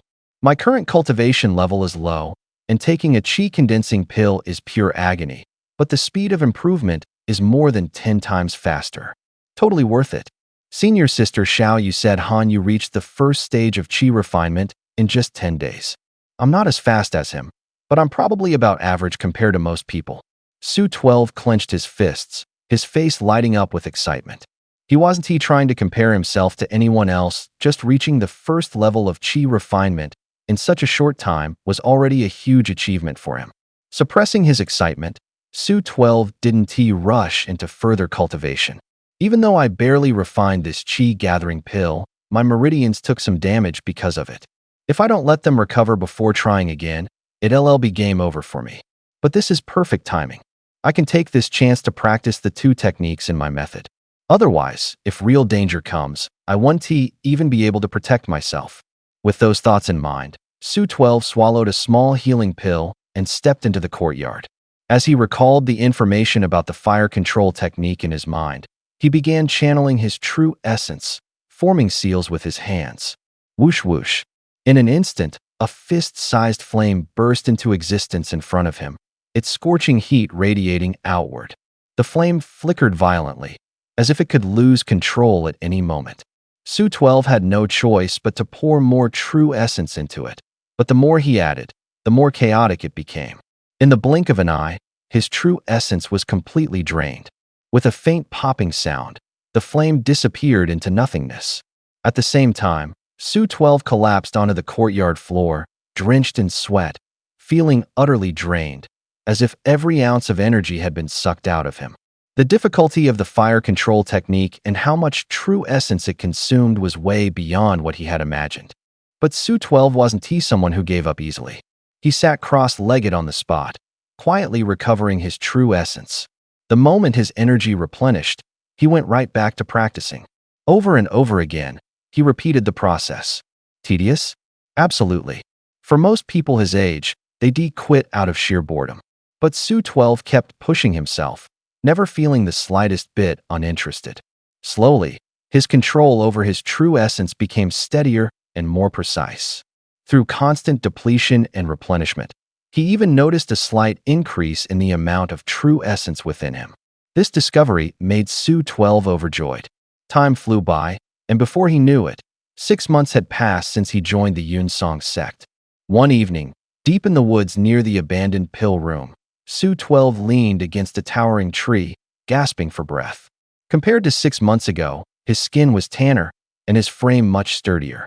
In front of him, 3 low-level wolf demons with blood-red eyes and cow-sized bodies crept closer, their wounds leaving them in a pitiful state, but their bared fangs were still menacing.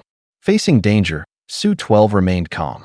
Quickly forming seals with his hands, he drew out the last bit of true essence left in him. Summon wind. Control fire. With a low shout, a fierce gale swept through the forest, kicking up sand and dirt to obscure the wolves' vision. Taking advantage of the chaos, several blazing fireballs struck them directly. Boom, boom, boom. In the swirling dust, sparks exploded everywhere. The 3 wolf demons, already on the brink of collapse, couldn't hold on any longer. Letting out weak howls, they fell to the ground, lifeless. Su 12 didn't rush forward. Instead, he sat down cross-legged on the spot to recover a bit. After some time, he stood up, threw a few more fireballs to incinerate the wolves' heads, and then approached. Efficiently, he strung their bodies together with a rope and headed back toward the abandoned pill room. After half a year of training, Su 12 hadn't just mastered the 2 techniques. His true essence had also grown from the size of a soybean to that of a fava bean. These 2 techniques are solid now, but my true essence is still too limited. At most, I can only use them 3 times in a row. Next, I'll have to rely on qi-gathering pills to train hard. But before that, I should go collect the vitality pills from the sect. Though he had a mysterious pill cauldron that could produce an endless supply of vitality pills, It would look suspicious if an entry-level disciple never went to claim their share. And besides, if the opportunity arose, he still needed to find out who that figure in black was. Su 12 mulled it over as he walked. He had always been sharp, and after 6 months of consuming vitality pills daily, while his physique hadn't improved much, his mind had definitely become sharper. After turning in the wolf demon corpses and changing into the sect-issued disciple uniform, he headed straight for the pill pavilion.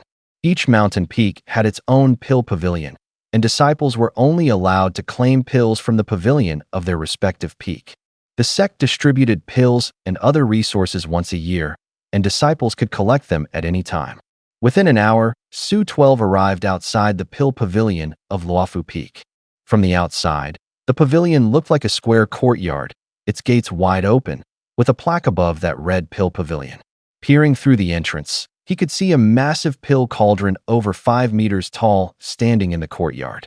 Smoke billowed from within, carrying a fragrant aroma that wafted far and wide. Stepping into the courtyard, Su 12 immediately noticed 7 disciples around his age eagerly lining up to receive their pills. Among them were 3 kids who had entered Luofu Peak with him on the very same day. For the past 6 months, they had been learning to read and write. Today, they finally passed their tests and couldn't wait to claim their pills. Compared to Su 12, these kids looked much more naive. The moment Su 12 walked in, 3 kids immediately recognized him, their faces full of shock. Isn't that the little beggar? He is still alive? None of them could believe Su 12 had managed to survive in the waste pill room for so long. At the very back of the line, the chubby kid Zhu Hanwei raised an eyebrow, his eyes wide open. Didn't they say the waste pill room had wild beasts? How come this little beggar actually looks healthier? Muttering under his breath, Zhu Hanwei quickly lost interest. Ahead of the kids stood a man in his 20s, a stocky, full-faced servant disciple. In front of him was a pile of pill bottles. He glanced at the ID tag of each kid, impatiently checked them, and shoved 3 bottles of pills into the hands of the kid at the front, a boy with a square face. The square-faced kid was thrilled. He eagerly opened one of the bottles, pouring out the pills into his hand to inspect them one by one. But then, he froze, his expression shifting slightly. Hesitating, he looked up at the servant disciple and asked softly, "Senior brother, isn't it's supposed to be 3 bottles of foundation pills, totaling 30 pills? I only have 27 here." The servant disciple immediately retorted, full of confidence, 27? That's impossible. I packed these myself, there's no way I made a mistake. The square-faced kid whispered, but there really are only 27. You can count them if you don't believe me. The servant disciple glared, slammed the table, and yelled, "Count?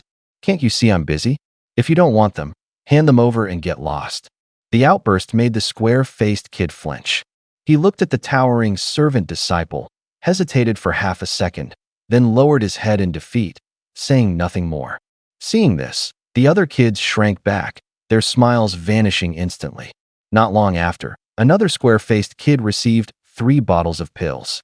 He stepped aside to check them, and as soon as he did, his face darkened like overripe plums. But after glancing at the servant disciple, he silently put the pills back into the bottles without a word. Standing at the back, Su 12 watched it all unfold, observing every detail. He noticed that when the second kid poured out his pills, there were only 25, 2 of which were duds, and the rest were low-grade pills with a dull, grayish color. Su 12 frowned slightly, staying silent. But the scene reminded him of the grain collection scams back in his village. Ergo's father always mixed good grain with bad to cut corners. Soon, 6 kids had all received their pills.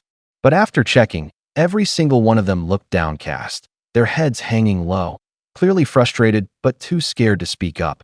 The worst off only got 20 pills, 3 of which were duds. Finally, the second to last person stepped forward, Zhu Hanwei. The servant disciple glanced at Zhu Hanwei's ID tag and casually grabbed 3 bottles of pills. Zhu Hanwei grinned and said, "Senior brother, I'm Zhu Hanwei, the son of the mayor of Huilong Town. Thanks for all your hard work. Here is a little something for you." Before he finished speaking, he swiftly pulled out a hefty silver ingot from his robe and placed it on the table. The ingot was as big as a baby's fist, heavy and solid, likely worth 50 taels. The servant disciple's eyes gleamed with greed the moment he saw the silver. He squinted, swiftly slid the ingot into his sleeve, and gave Zhu Hanwei a sly smile. For someone like him, a servant disciple with no future in cultivation, making extra money was the only way to secure a comfortable life after leaving the mountain. His smile deepened as he looked at Zhu Hanwei, his tone suddenly warm and friendly. Junior brother, no need to be so formal. The peak master entrusted me with this task, and I'd never let him down, he said with a fawning grin. You're a good kid. Work hard, and you'll go far, he added, piling on the flattery. Then he pulled out 3 porcelain bottles from his sleeve and handed them to Zhu Hanwei. Zhu Hanwei nodded quickly. Don't worry, senior brother. If I make it big, I won't forget you. With that, he stepped aside and immediately began inspecting the bottles. The pills in Zhu Hanwei's bottles were a whole different story too, were perfectly round and smooth, clearly high-grade pills. The rest were bright and radiant, all mid-grade, and there were exactly 30 of them, not one missing. This scene left the nearby kids dumbfounded, their eyes burning with envy. Su 12 shot a glance at Zhu Hanwei's pills, but didn't show even a trace of jealousy. The mysterious alchemy furnace produces the finest pills, far more precious than these. But hey, even a small ant is still meat. These pills were distributed by the sect, and they belong to him. No reason not to take them. Holding his ID token, Su 12 approached the grumpy apprentice disciple. At this moment, the disciple had returned to his annoyed expression. He glanced quickly at the token, sneered at Su 12, and mumbled under his breath. Su 12? The guy who replaced Chun Shi to guard the waste pill room. Man, you're seriously lucky to have survived in a place like that for so long. Here, these are your pills. With an exaggerated roll of his eyes, he grabbed 3 bottles of pills from the corner of the table and tossed them roughly to Su 12. Su 12 frowned, clearly unhappy, but he wasn't here to cause trouble, so he let it slide. He took the bottles and, after hesitating for a moment, opened one to check. What he saw instantly set his anger ablaze. In total, there were only 15 pills across all 3 bottles. Worse, every single one was pitch black and reeked horribly. Pills. These were more like useless scraps. The other disciples in the courtyard, who had been about to leave, noticed what Su 12 got and immediately smirked in schadenfreude. They had been slightly envious of Zhu Hanwei earlier, but now, seeing someone worse off than them, they felt much better. Senior brother, what is the meaning of this? Su 12 glared at the apprentice disciple and slammed the bottles of useless pills onto the table. He owned a mysterious alchemy furnace, so technically, he didn't care if the pills were trash or not. But this was a blatant insult he couldn't swallow. If it had been just a couple of pills missing, he might have let it go. But half the pills were gone, and the rest were trash? This was outrageous. If he didn't have an alchemy furnace, these pills alone could ruin his cultivation path. What do you mean, kid? You brought these waste pills here to mess with me? The disciple scoffed, folding his arms and staring him down. Aren't these the pills you just gave me? Su 12 frowned and shot back coldly. I gave you these. Kid, don't be ridiculous. This is the pill pavilion, not a trash heap.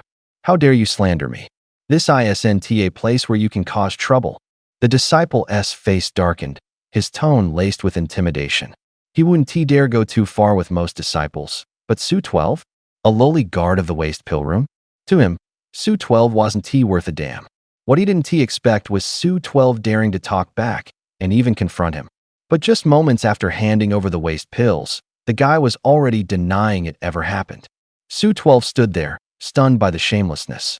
This was barefaced lying at its finest. Cause trouble? Since you put it that way, I'll go find the peak master and let him decide. Su 12's voice turned icy. The peak master? You think the peak master has time to deal with someone like you? The disciple sneered, confident he had the upper hand. The peak master might not, but senior sister Xiao Yu probably does, Su 12 replied calmly, not backing down. He wasn't interested in wasting more time here, and getting Xiao Yu involved seemed like the quickest, simplest solution. You? Huh?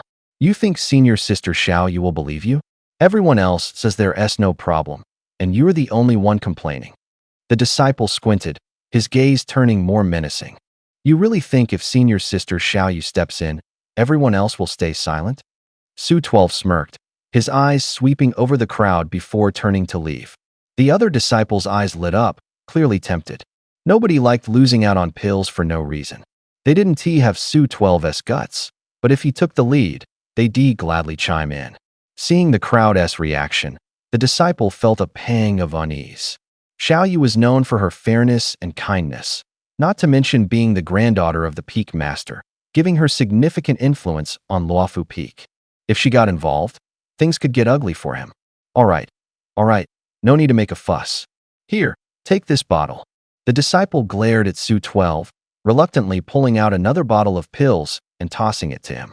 It wasn't worth escalating if things blew up, it only hurt him. Su 12 frowned, opened the bottle, and found only 10 pills inside. He snorted coldly. Just 10?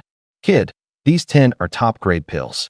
They're worth more than 30, even 50 low-grade ones.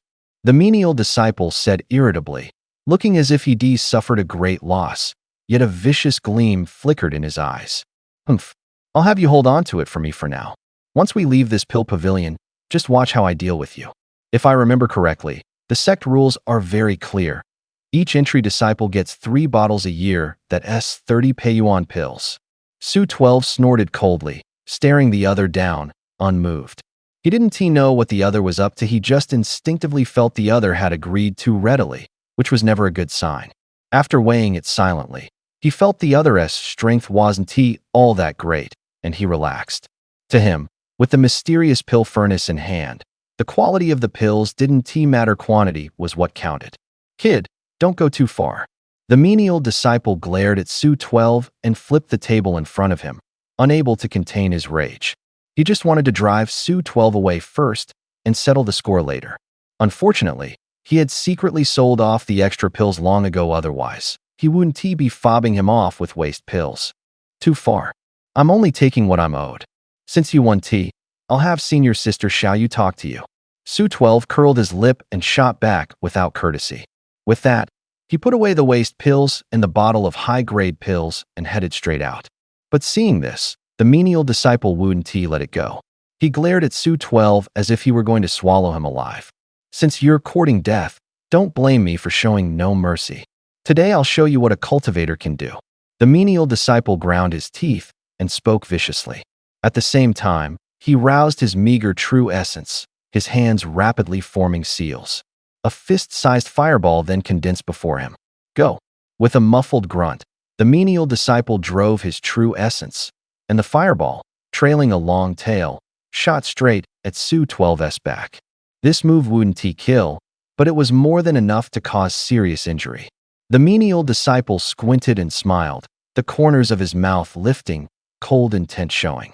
After all, he was a first-layer chi refining cultivator dealing with juniors who had joined less than half a year ago. Should have been easy. So this is the fire control art from the books? That's insane. That little beggar is done for. Serves him right. Senior brother gave him 10 high-grade pills, and he still wasn't satisfied. Good thing we didn't provoke this senior brother just now, or we'd be finished. Watching the fireball streak through the air, everyone's faces changed dramatically. They had only just learned to read and punctuate, they hadn't even begun formal cultivation. In their eyes, this trick from the menial disciple was practically something an immortal would do. The next moment, everyone's gaze turned to Su 12, their eyes tinged with sympathy, though they secretly breathed a sigh of relief. Though Su 12 had his back to them, he had already quietly raised his guard. At the first sound, his true essence began to surge. As he turned and saw the fireball rushing in, he decisively formed hand seals with both hands. Call the wind. Go. Unhurried, Su 12 gave a low shout, and a gale sprang into being. The gale howled toward the menial disciple and met the fireball in midair. Bang! With a dull thud, the fireball was swept up and burst apart, turning into a shower of sparks that were blown back toward the menial disciple. What? The scene made everyone in the courtyard gasp, stunned into speechlessness. Zhu Hanwei and the other two who had come with Su 12 were especially dumbfounded, their jaws hanging open. Half a year ago, they'd all been at the same starting line. Yet now Su 12 had become this strong? Impossible. You're already a chi refiner. The menial disciple's eyes bulged even wider, his face blanching with fear.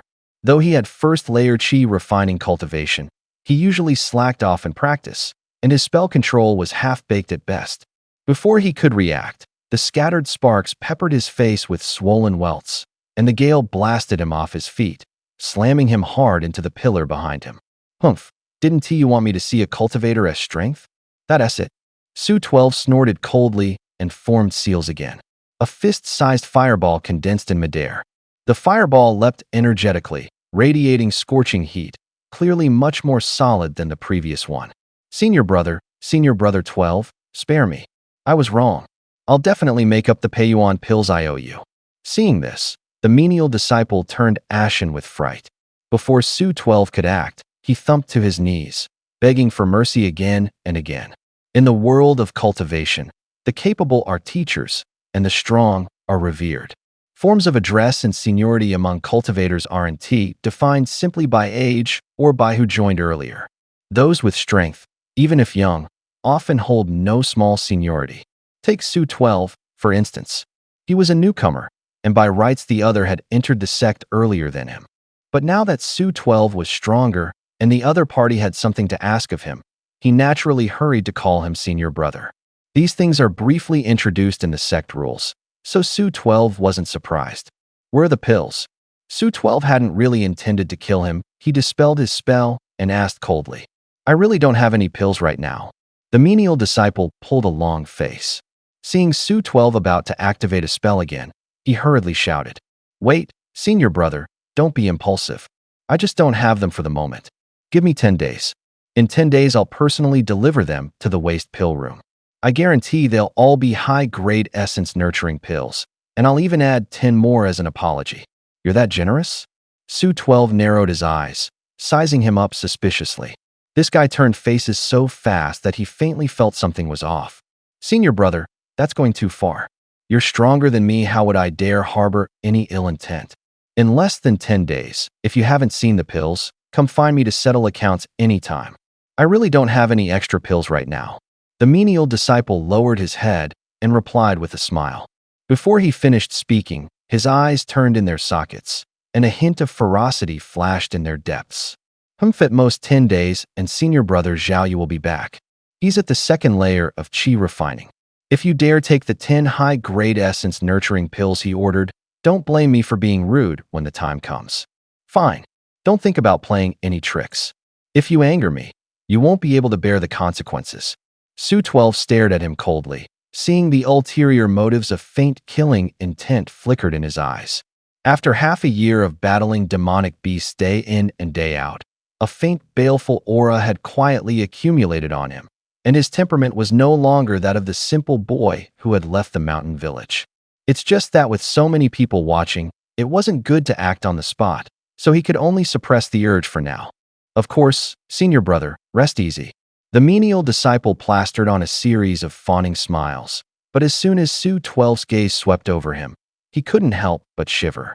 Why does this kid look more and more terrifying the more you look at him? What's there to be afraid of? No matter how formidable he is, he's just a 12 or 13-year-old brat. Thinking that, he felt it was fine, and his heart settled. His plan instead grew firmer. Su-12 didn't bother with his scheming either. He tossed out a final line and turned to leave. In the courtyard, Zhu Hanwei and the others stared at Su-12's back, their eyes green with envy. If they had Su-12's skills, how would they be bullied like this by that menial disciple? Once Su-12 left, the menial disciple finally let out a breath. He stared coldly at Zhu Hanwei and the others and threatened, You little brats, if any of you dare spread what happened today, don't blame me for being rude. Everyone shivered in fright, hurriedly nodded in agreement, and resentfully filed out of the pill pavilion. But after seeing Su-12 make a move, they weren't quite as afraid of the menial disciple anymore. I really didn't expect that in just half a year he'd become this strong. Do you know that person just now? Of course. We came with him. We're all from Yun's sect. Half a year ago, he was still a little beggar. When he first arrived, the Peak Lord assigned him to the waste pill room. Who would have thought he'd skip learning to read and learn to cultivate first? Walking along together, they couldn't help but sigh with emotion. I remember the Peak Lord saying that little beggar's spiritual roots were very poor. He should cultivate very slowly. Zhu Hanwei spoke up at this moment. Yeah, his spiritual roots are so lousy. If I cultivate, I'll definitely be much faster than him. No, I have to hurry back and cultivate. As soon as Zhu Hanwei said this, a round-faced child next to him slapped his thigh and lifted his chin smugly. After he spoke, the round-faced child glanced at the essence-nurturing pill in his hand and ran toward his quarters like the wind. When the other children saw this, they all followed suit, taking off toward their quarters as well. Soon only Zhu Hanwei was left standing where he was. His spiritual roots weren't good to begin with, so he cultivated much more slowly than Su 12. He looked back at the pill pavilion behind him, then glanced at Su 12, who was walking away along the mountain path. Hesitating for a moment, Zhu Hanwei lowered his head to look at the items in his arms, gritted his teeth, and ran after Su 12. Wait, senior brother, wait for me. Did you need something from me? Su 12 had been walking along minding his own business. Hearing the shout behind him, he paused and turned to look at him. Senior brother, I want to buy some essence-nurturing pills from you. Zhu Hanwei was panting, but upon seeing Su 12, a brilliant smile bloomed on his face. Buy essence-nurturing pills? What makes you think I'd sell spirit pills to you? Su 12 was a bit surprised and sized Zhu Hanwei up. Essence-nurturing pills are mainly for mortals. Without cultivation, they're less effective for chi refiners. So in the sect, many senior brothers who already have cultivation sell the essence-nurturing pills they receive each year in exchange for money or other cultivation resources. Zhu Hanwei immediately smiled and began to explain. So that is how it is. Looks like this chubby kid serves as a pill boy for the Peak Lord and has picked up quite a bit. Hearing this, Su 12 couldn't help but be moved. Peiyuan pills were indeed of little use to him now. If he could trade them for something, he might as well. Thinking that, he didn't show a thing and instead asked, if I remember right, you don't have a spirit root, do you? What do you want so many Peiyuan pills for? So-called no spirit root just means the spirit root is obscured and can't manifest on its own. With the aid of pills, there is still a chance to reveal a spirit root. Peiyuan pills are one such pill. It's just that spirit roots birthed with the help of pills are usually not very strong. So no immortal sect would waste resources raising them. Zhu Hanwei, smiling with squinted eyes, shared what he knew without holding back. Su 12 narrowed his eyes, recalling how after taking that batch of supreme-grade Peiyuan pills his perception of heaven and earth spiritual energy had become much clearer, and immediately understood that Zhu Hanwei wasn't making it up. After a nod, he continued, I can sell you a few pills. What price do you have in mind? High-grade Peiyuan pills go for 100 taels of silver each at the trading plaza. If you're really willing to sell, senior brother, I'll do 120 taels each. Zhu Hanwei perked up and added with a smile. The trading plaza? The one on Yihuan Mountain? Su 12 raised a brow, remembering it had been mentioned in the handbook. To the east of the sect stood Yihuan Mountain. On its summit was a trading plaza where chi refining disciples from all peaks came and went to trade. Right. Zhu Hanwei nodded quickly and hurried on. I've also picked up some knickknacks lately if you like any. We can trade for them too. With that, he fished out a small bundle from his bosom. Once untied, it revealed a pile of odds and ends. Only then did Su 12 realize he wasn't actually especially fat. He'd been hiding a small bundle against his belly. He swept a glance over it and saw a broken blade, beast hides, beast bones, and even a few small, unknown books mixed in. His gaze stopped on the books, and he picked them up to flip through. There were 3 in total. One was an unfamiliar miscellany, and the other 2 were martial manuals used by mundane fighters. Seeing Su 12 fixated on the books, Zhu Hanwei was delighted inside, but put on a serious face. Senior brother, you have a good eye. I heard this miscellany was written by a powerful cultivator during his travels. I paid 500 taels of silver just to acquire it. And these 2 arts, Bagua Baji Fist and Shadowless Phantom Steps, are ancestral manuals passed down in our Zhu clan. Once mastered, you can split mountains and stones and tread on snow without a trace out there. They'd be treasures worth a city. He was spitting as he talked, boasting grandly. Su 12 wasn't that well-traveled, but he wasn't stupid. He let Zhu Hanwei talk a blue streak and only chuckled without responding. When he finally stopped, Su 12 spoke. I don't know if these 2 are worth anything, but they're for martial artists. They're probably not of much value to cultivators, right? The corner of Zhu Hanwei's mouth twitched. With an awkward smile, he said, "You can't dismiss them entirely. At least in the early stages, they can boost your strength a bit." He knew full well that such martial arts were not only worthless in cultivators' eyes, but often looked down upon, otherwise he'd have sold them long ago. He was only saying this to drive the price up. "How many Peiyuan pills do you want for these 3 books?" Su 12 couldn't be bothered to argue and asked directly. 8 no, 6 then. Zhu Hanwei had just started when he saw Su 12's expression change and quickly corrected himself. 3. If you want it, we trade now. Su 12 gave him a couple of looks, put the 3 books down, and didn't look again. He had plenty of Peiyuan pills to begin with, but he had no intention of doing charity. Such secrets could only be kept to himself. Huh, only 3? That's too few. At least 5. Zhu Hanwei opened his mouth and pulled a face like he'd suffered a loss, wailing miserably. No sooner had he finished than he saw Su 12 turn to leave. He hurriedly shouted, 4. Senior brother, at least make it 4. Fine. This time, Su 12 didn't say anything more. He didn't care where these books had come from. If they could broaden his horizons and boost his strength, spending a few Peiyuan pills was well worth it.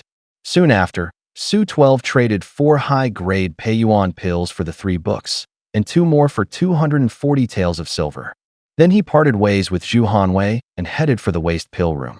Zhu Hanwei squinted and smiled as he watched Su 12's back disappear into the distance. Never thought a few books I picked up at random would turn out to be so valuable. With these superior Peiyuan pills, my chances of awakening a spiritual root have just gone up a notch. Grinning, he hurriedly put everything away and ran back to his quarters. Waste pill room. As soon as Su 12 returned, he began practicing according to the contents of the 2 martial arts manuals. These 2 arts weren't exactly profound, but the methods of generating power and combat techniques they involved were eye-opening. By comparison, before this he could only be said to have brute strength and nothing else. To that end, he even made a few wooden dummies in the courtyard. In just 7 days, he had become proficient in both arts. In the courtyard, Su 12 stepped into phantom steps, his figure moving with extreme agility, graceful and elusive, impossible to pin down. He would now and then lash out with fists and palms, striking the wooden dummies. Bang, bang, bang. When the blows landed, they were no longer graceful and light, but wide open and sweeping, with astonishingly fierce power. Those dummies shattered on impact. Just as another palm was about to land, an idea flashed through Su 12's mind. His hands moved, and the true qi in his body surged. No sooner had he executed the move than a fist-sized fireball leaped into his palm. The fireball radiated searing heat before it fully rose. He slammed it onto the dummy with one palm. Whoosh! In the next instant, flames roared skyward, and the dummy was reduced to ash in the blaze. Sensing he deconsumed less than a tenth of his true qi, Su 12's face lit up with joy. It actually works? In that case, dealing with those low-tier demonic beasts, even without relying on traps, I can cut them down with ease. Since fire control can be combined with this art, shouldn't the wind summoning art work too? His eyes rolled, and he immediately stepped into phantom steps, charging toward the farthest wooden dummy. Summon wind. He lifted a leg, and a gust of wind surged from behind. His body skimmed through the air a few times, and, upon landing, he had already passed the farthest dummy. The wind force is indeed strong, but the idea works. Su 12 grinned from ear to ear, like he'd discovered a new world, and continued practicing with great enthusiasm. In the blink of an eye, it was time for the appointment with the menial disciple from the Pill Pavilion. That afternoon, midway up Suohuan Mountain outside the waste pill room, 2 figures appeared. One had thick jowls, it was the menial disciple from the Pill Pavilion. The other was young, about 15 or 16, a well-presented youth with a long sword on his back, and he was rather handsome. The sword-bearing youth curled his lip and said impatiently, "I really don't know what you've been cultivating all these years if you can't even beat someone who just entered half a year ago." The menial disciple followed at the youth's side, meek as a chick. Face full of misery, the menial disciple wailed, "This really isn't my fault. How was I supposed to know that Brad's a chi cultivator and he throws punches at the drop of a hat? I already said that bottle of superior spirit pills was reserved for you, senior brother, and he still snatched it." The sword-bearing youth snorted coldly. glaring fiercely at the menial disciple. I'd like to see where that newbie got the guts to steal my stuff.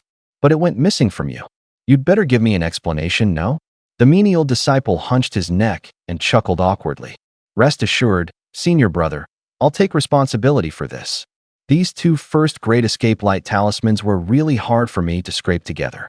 With that, wincing in pain, he pulled two earthy yellow talismans from his robe, about 3 inches long and 1 inch wide. Seeing them, the sword-bearing youth snatched the talismans, grinned, swept his gaze up the mountain, and quickened his pace. Before long, the two arrived outside the waste pill room. Senior brother, I'll knock. Seeing the door locked, the menial disciple's eyes lit up, and he was about to step forward to knock. Knock. Save it. The sword-bearing youth snorted, a flash of cold light in his eyes, and conjured a fist-sized fireball between his palms. Whoosh. The fireball streaked through the air and exploded against the gate with a boom. In the courtyard, Su-12 was hearing footsteps outside. He grew alert. But before he could react, he saw the gate vanish in a blaze of fire. Right after, 2 figures walked in. Su-12 arched a brow, his gaze shifting from the menial disciple to the sword-bearing youth beside him, and said coolly, "It's you? Looks like you're going back on your word." His spiritual power is terrifyingly dense second layer of the chi refining stage.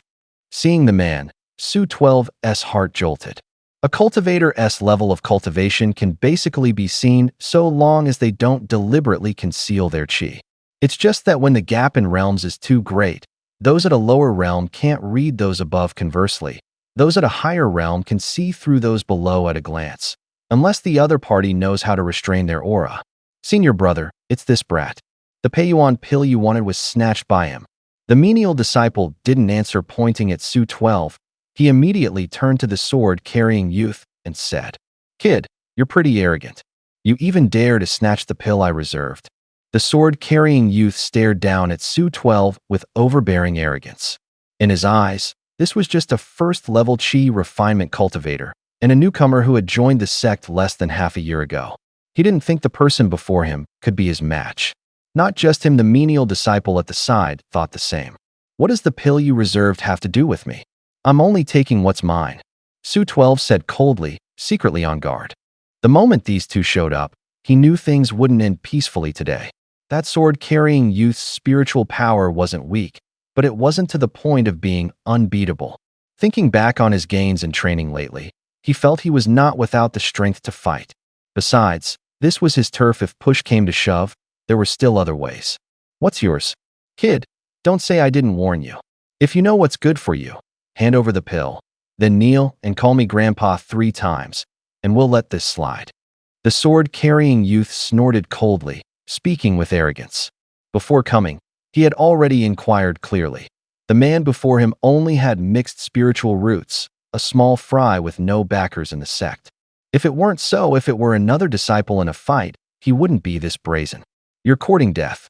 Hearing that, fury surged in Su-12. His chi and blood almost burst from his chest. With an angry shout, he charged straight at him, brimming with rage. Perfect timing, kid. You fell for it. The sword-carrying youth's lips curled, revealing a wicked smile. Fire control technique. Swift. The sword-carrying youth remained unruffled. He raised his hand and condensed a fireball. It seemed he had wanted to enrage Su-12 from the very start, deliberately provoking him. In a face-off, the worst thing is a restless, agitated heart. The fireball was fast and fierce, shooting straight at Su-12. Anyone else at this range wouldn't be able to dodge. But Su-12 had just learned 2 techniques. When he felt the heat wave from the fireball, his heart instead instantly calmed. He tapped the ground with his toes, and, at the instant the fireball came, sprang several meters to the side. After dodging the fireball, he surged forward in the blink of an eye. He was before the sword-carrying youth, his palm gathered with force as he struck fiercely. What? A martial artist? The sword-carrying youth and the menial disciple beside him cried out together, stunned by Su-12's move. Wind summoning technique. Go. Compared to that menial disciple, the sword-carrying youth obviously had far more combat experience. At the critical moment, he retreated swiftly, formed hand seals with both hands, and a powerful gale rushed head-on. This wind was rapid and uncanny, a few degrees fiercer than Su-12's wind summoning technique at full exertion. As the gale struck, Su-12's figure tilted, and his offensive was naturally broken. Kid, you've learned a few second-rate tricks and dare to make a fool of yourself before me. Today I'll show you what it means that each realm is a mountain to climb. Fire control, wind summoning.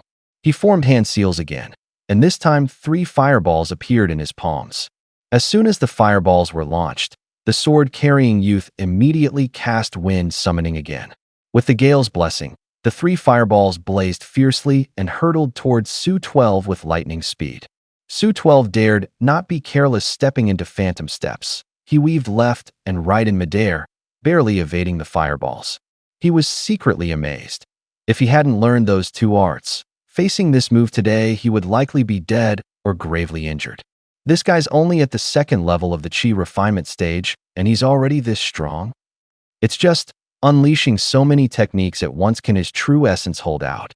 While dodging, Su-12 kept observing the sword-carrying youth's condition.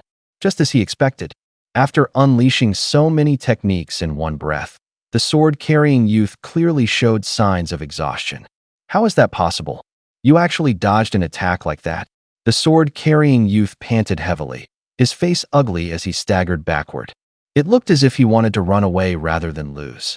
The menial disciples nearby were so frightened their legs went weak, their hearts full of bitter despair. No way senior brother Zhao Yu is at the 2nd level of the Chi refinement stage and still can't beat this kid? 8 Extremes collapsing mountain. Seizing the opportunity, Su-12 gave a low shout. His shadowless phantom steps were pushed to the limit at that moment. Veins bulged all over him as he shot at the sword-carrying youth like a cannonball. His fists clenched tight. What he unleashed was a deadly strike of the Bagua Baji fist. At the last possible moment, the sword-carrying youth's lips suddenly curled up, as if his scheme had come to fruition. Dare to come close, and you're dead. Before the words finished, the sword-carrying youth suddenly seized the long sword on his back. After years of cultivation, he was no rash man. His seemingly mindless squandering of the true essence in his body was to lull his opponent into dropping his guard. Clang! With a sharp ring, Su-12 saw a dazzling flash streak before his eyes. In an instant, the hairs on his back stood on end, and a powerful sense of danger surged up from the depths of his heart. Fortunately, he had been on guard. The moment he saw the white light flare, he had already cast the wind summoning technique on himself. Tapping the ground lightly with his toes, he let a gust carry him up and away on a slant. In a flash, he landed atop the wall nearby. He had barely touched down when a streak of sword light swept past, carving a long, narrow fissure into the ground. Su-12's pupils contracted, and he silently rejoiced at his caution. If he hadn't dodged in time, that move would have left him crippled if not dead. After slashing out that sword, the youth with the sword on his back turned a few shades paler. He held a 2-foot-long sword, staring at Su-12 without a change in expression, but inwardly he was too shocked for words. How is that possible? What trick is this, to dodge my killing blow? Damn it, is this kid really just a newbie? With these methods, he had defeated plenty of opponents. He had even bested those at the 3rd level of the Chi refining stage.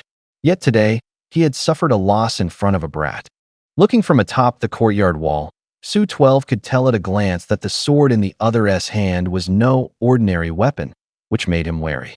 He knew full well his cultivation was inferior. The true essence in his body could at most sustain 3 spells. A straight clash of spells held no chance of victory. Gritting his teeth, he leaped forward, once more pressing toward his opponent. Courting death, relying on the treasured sword in his hand, the sword-carrying youth showed no fear. Urging his true essence, he slashed out another arc of sword chi. But in the very next second, a gust blew and riding the wind, Su-12 burst forward and in a flash slipped behind him. Bang! Su-12 struck with a palm, slapping a fireball onto his back. The searing heat scorched his back outright, and the terrifying force blasted him away. No sooner had he hit the ground than blood spilled from his mouth. He looked gravely injured, and the sword in his hand fell to the side. Quick of eye and hand, Su-12 snatched up the treasured sword the moment it entered his grip. He felt even more that this blade was no simple thing. But now was no time to think. A cold light flickered in his eyes as he raised the sword and thrust straight at the other. Though he had never truly killed a man, half a year of battling ferocious beasts and demon beasts had already honed a ruthless edge in him. Others showed no mercy when they struck, and he had no intention of going soft. As the sword light bore down, the sword-carrying youth's pupils shrank, the corners of his eyes seeming about to tear. "Brat, I'll settle this score with you sooner or later." No sooner had he spoken than he grit his teeth, and a clay-yellow talisman suddenly appeared in his hand. It was a first Great Escape Light talisman. He infused it with true essence. An earthen yellow light instantly wrapped around him. Before Su 12 could react, the light flashed, and the sword-carrying youth vanished without a trace. A talisman. Su 12 had seen entries on talismans in the sect manual, and after a brief daze he reacted. His gaze darkened as he turned to look at the menial disciple to the side. That menial disciple had already collapsed to the ground in fright. Seeing Su 12's gaze closing in, before he could speak, a first Great Escape Light talisman also appeared in the man's hand. The talisman was activated, and in the blink of an eye, that menial disciple disappeared as well. Su 12 furrowed his brows, but did not give chase. The sect's rules were strict and strictly forbade disciples from fighting each other. This waste pill room was remote and quiet. Making a move here would have gone unnoticed. But if he chased out the door, there was no guarantee he wouldn't run into someone. "Forget it. I'll deal with them next time we meet."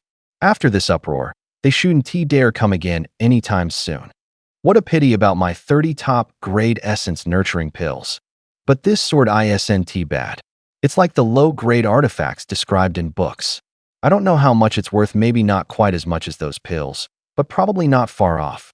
Muttering a few words under his breath, Su 12 lowered his head to look at the sword in his hand.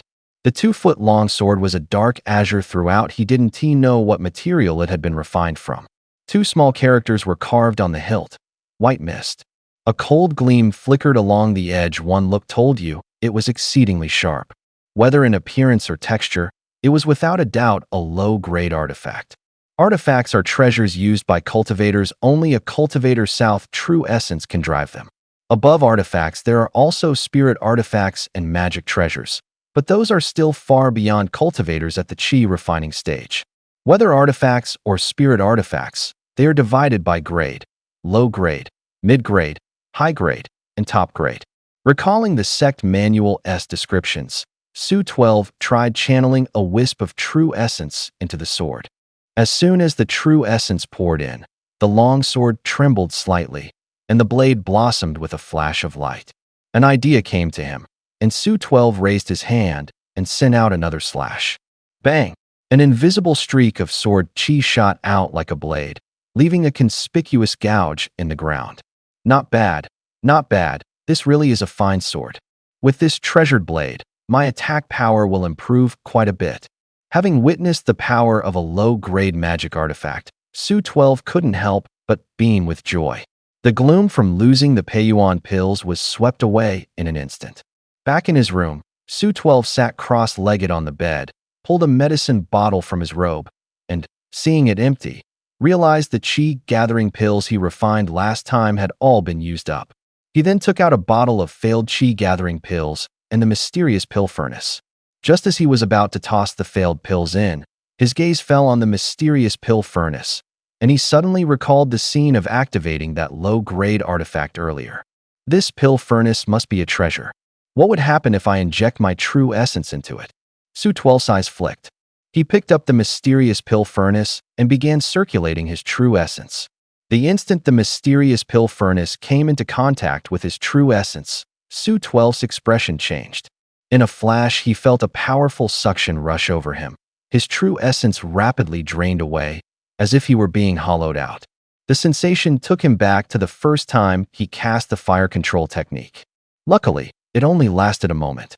Once his true essence was exhausted, the pill furnace slipped from his hands. The moment it left his grip, the furnace suddenly swelled, and in the blink of an eye, it was 2 feet wide. Su 12 cocked his head, sizing up the furnace before him. To him, aside from being larger, it looked no different from before. Still the same old, weathered look, without the slightest aura flowing. If he hadn't seen it grow with his own eyes, he'd have assumed the furnace had always been like this. It only got bigger? Or does it have some other function? Though at this size, it sure can hold a lot. He just didn't know if this furnace could be used to refine other things. Muttering to himself, Su-12's gaze fell on the long sword beside him. Give it a try? He raised a brow and shoved the flying sword into the enlarged furnace. As soon as the flying sword entered, it was shrouded in a layer of azure light, and the next moment it rapidly shrank. In the blink of an eye, it was barely over a foot long. Su-12's heart tightened, and he was about to pull the sword out, but when he stared at it, he nearly jumped for joy. After this bout of refinement, the flying sword actually became a high-grade magic artifact? What if he continued refining it? Su-12's eyes lit up, and he stared unblinkingly at the furnace. However, after the flying sword became a high-grade artifact, there were no further changes. Instead, a few minutes later, the furnace began shrinking again. Seeing this, Su-12 hurriedly took the flying sword out. He tucked the now restored furnace back into his robe and looked back at the sword. It can only refine it to a high-grade artifact? Could this flying sword's potential be limited to just that? After a while of scrutiny, Su-12 arrived at what he felt was a fairly reliable conclusion. Smiling, he put the flying sword away and continued cultivating. Meanwhile, at the foot of Tsuwan Mountain, two figures were huddled together. As soon as they saw that menial disciple, the sword-carrying youth who had lost his blade rushed up and kicked and punched him mercilessly. Fatty Huang, this is the trash you said would shatter at a touch? Mixed spiritual roots should be easy to handle, right? The more the sword-carrying youth spoke, the angrier he got, and the more vicious his blows became. The menial disciple lay on the ground, and in the blink of an eye his face was beaten black and blue. Say, Senior Brother Xiaoyu, spare me. This kid is that formidable, I truly didn't expect it. The menial disciple clutched his head, full of grievance. In his view, Xiaoyu was clearly at the second level of qi refining. If he couldn't beat someone at the first level, what did that have to do with him? Spare you? The white mist sword was a low-grade magic artifact. I spent a full 50 top-grade Peiyuan pills to trade for it, and you still want me to spare you? Xiaoyu stomped on Fatty Huang, gritting his teeth in fury. Murderous intent flashed in his furious eyes, as if he wanted to devour someone. Fatty Huang was startled and shivered, hastily shouting, Senior Brother, don't be hasty, there's something off about this. Xiaoyu fixed him with a cold stare and asked, What's off? That kid is definitely of mixed spiritual roots, the Peak Master said so himself. It can't be wrong, otherwise the Peak Master wouldn't have sent him to guard the waste pill room. Yet he managed to reach the first level of qi refining in such a short time and is this strong. I suspect he's hiding some kind of wondrous treasure. Fatty Huang's eyes darted as he hurried to continue. A wondrous treasure? A gleam flashed in Xiaoyu's eyes at once. Right. Otherwise, how could a piece of trash with mixed roots be this strong? Why don't we find a few people and quietly take him out, then the treasure will be ours, won't it? Fatty Huang nodded repeatedly, eyes turning cold, and even made a throat-slitting gesture. Your guess isn't without merit. But don't spread this around yet. Everything wait until I get back to talk about it. Xiaoyu's eyes flicked, and he lifted his leg to let Fatty Huang go. When it came to rare treasures, he wasn't about to let others get a cheap advantage. Senior Brother is leaving? Fatty Huang finally let out a breath and hurriedly asked. That's right. Elder Song of the Hall of Transmission has gathered 20 disciples for focused training for this year's newcomer trial. I have to report first thing tomorrow morning on one of them. Xiaoyu narrowed his eyes, speaking with some pride. Focused training for the newcomer trial? Weren't menial disciples from previous batches not allowed to participate? Fatty Huang was stunned, puzzled. I don't know the specifics, just that the rules have changed this year. Besides the newcomers, menial disciples who were eliminated in previous years can also sign up. Xiaoyu explained a bit impatiently. As long as you pass the trial, you can still obtain the status of an official disciple.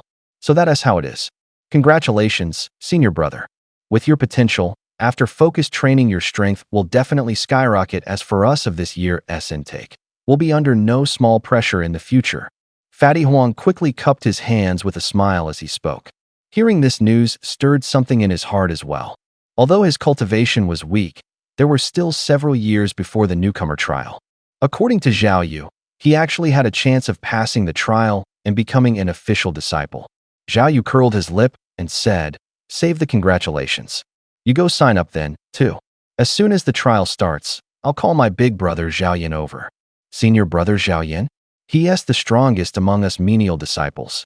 If he makes a move, there'll surely be no problem. It's just, are we really going to act during the newcomer trial?" Fatty Huang was startled and asked quickly, "That's right. Elder Song's training will continue until the newcomer trial ends. And what better chance to make a move than the newcomer trial?" Zhao Yu's eyes turned cold. With that, he turned and left. Su 12, in the waste pill room, had no idea. Not only had he escaped the notice of the black-clad man, he had instead been targeted first by other fellow disciples. A scheme against him was quietly unfolding. After driving off those two menial disciples, he returned to the waste pill room to devote himself to bitter cultivation. Aside from the waste pills delivered each month by disciples from the various peaks, he hardly went out on ordinary days. Occasionally, when a demonic beast intruded into his territory, he could easily cut it down relying on 2 sets of mundane martial arts and the superior-grade magic tool in his hand. Time flowed by, the days passed in a blur. In the blink of an eye, for years had gone by. Early one morning on Yihuan Mountain, a lean youth of 16 or 17, skin tanned dark and dressed in a Cloud Song sect disciple-s robe, slowly walked up to the trading plaza at the mountaintop. The square was neat and rectangular, covering more than 10 mu, laid out in a well-character pattern that divided it into 4 main streets and 9 zones, each zone further subdivided in a cross shape. Roads crisscrossed in a maze, with stalls of all kinds of cultivators lining the ways, whether selling or browsing. Everyone wore disciple robes. The crowd surged, bustling and lively. The youth mingled with the crowd, a beast-hide sword case on his back, with an everyman face that looked utterly ordinary. He looked around this way and that, but was in no hurry to buy anything. This young man was none other than Su 12, who had cultivated bitterly for 4 years in the waste pill room on Tsoan Mountain. After 4 years of arduous cultivation, with the aid of a large number of top-grade gathering chi pills, his cultivation had slowly climbed.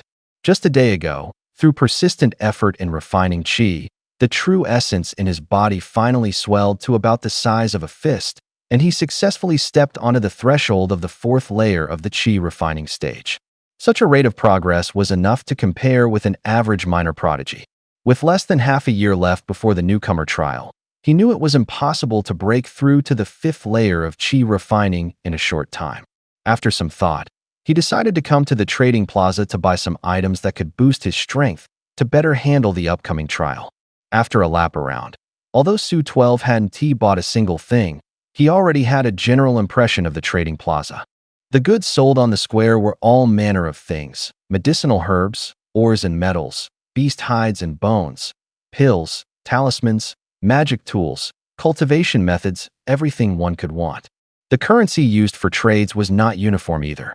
Most common were Peiyuan pills, followed by gold and silver valuables. Occasionally, there was bartering as well. Walking along, Su 12 was truly, eye-opened. His eyes were practically burning from what he saw. Among them, at an inconspicuous little stall, he saw a talisman identical to the one that sword-carrying youth had used to escape 4 years ago. It was labeled, Grade 1 Low-Grade Flight Talisman. Price, 3 superior-grade Peiyuan pills. Su 12 gave it a couple more glances, but did not step forward to buy it. He was walking along when he suddenly stopped, his gaze falling on a stall not far away. That stall was surrounded by 5 or 6 cultivators, and the booth displayed quite a few good things: talismans, blank talisman paper, and a dozen or so books on talismans. What drew everyone's attention was a sandalwood box right in the center, inside which lay a talisman emitting a faint, earthen yellow glow. On a small wooden board beside it was a line of bold characters: first rank top-grade defensive talisman, 3 low-grade chi-gathering pills. Below that, in smaller characters, first rank low-grade talismans, 3 high-grade nurturing essence pills. First rank mid-grade talismans, 10 high-grade nurturing essence pills. Talisman manuals, 50 nurturing essence pills per copy. First rank top-grade defensive talisman. Su 12's pupils contracted. After browsing for quite a while, The most common thing he had seen were first-rank mid-grade talismans. This was the first top-grade talisman he'd come across. And it was a defensive talisman, the most precious among offensive and defensive talismans. His eyes shifted, and he couldn't help but examine it closely. He could clearly feel dense, earthen yellow heaven and earth spiritual chi swirling around the talisman, giving a sense of mountain-like weight. The spiritual power within it made his heart tremble far beyond what ordinary talismans could compare to. Sure enough, you don't know how vast the world is until you step out. Once this talisman is activated, never mind me, even someone at the 7th or 8th layer of chi refining might not be able to break it. Su 12's eyes shone as he looked, but inwardly he tensed up. Just then, from among the onlookers, a handsome youth cradling a long sword, and with his head wrapped in a headscarf spoke up. For this first-ranked top-grade defensive talisman, I'll offer 300 high-grade nurturing essence pills. How about it? Will you sell? The stall owner was a female cultivator in her early 20s, dressed in a yellow long dress. She shook her head without hesitation. Not for sale. I'll only trade this top-grade defensive talisman for chi-gathering pills. The headscarf youth continued to bargain. 400 high-grade nurturing essence pills. Senior Sister Chu, a single low-grade chi-gathering pill is worth at most 100 nurturing essence pills. At this price, you'd be making a killing. The female cultivator surnamed Chu curled her delicate fingers and rolled her eyes with a sultry yet disdainful look. Quit it. Low-grade chi-gathering pills are scarce. If you really want it, bring chi-gathering pills to trade. The headscarf youth pouted, sullen-faced, and turned to leave. Seeing this, the others also shook their heads and dispersed. Among these people, the highest cultivation was that headscarf youth, at the 5th layer of chi refining. There was simply no chance any of them had chi-gathering pills, and even if they did, they'd use them for their own alchemy. Who would easily take them out to trade? Before long, the area in front of the stall quieted down.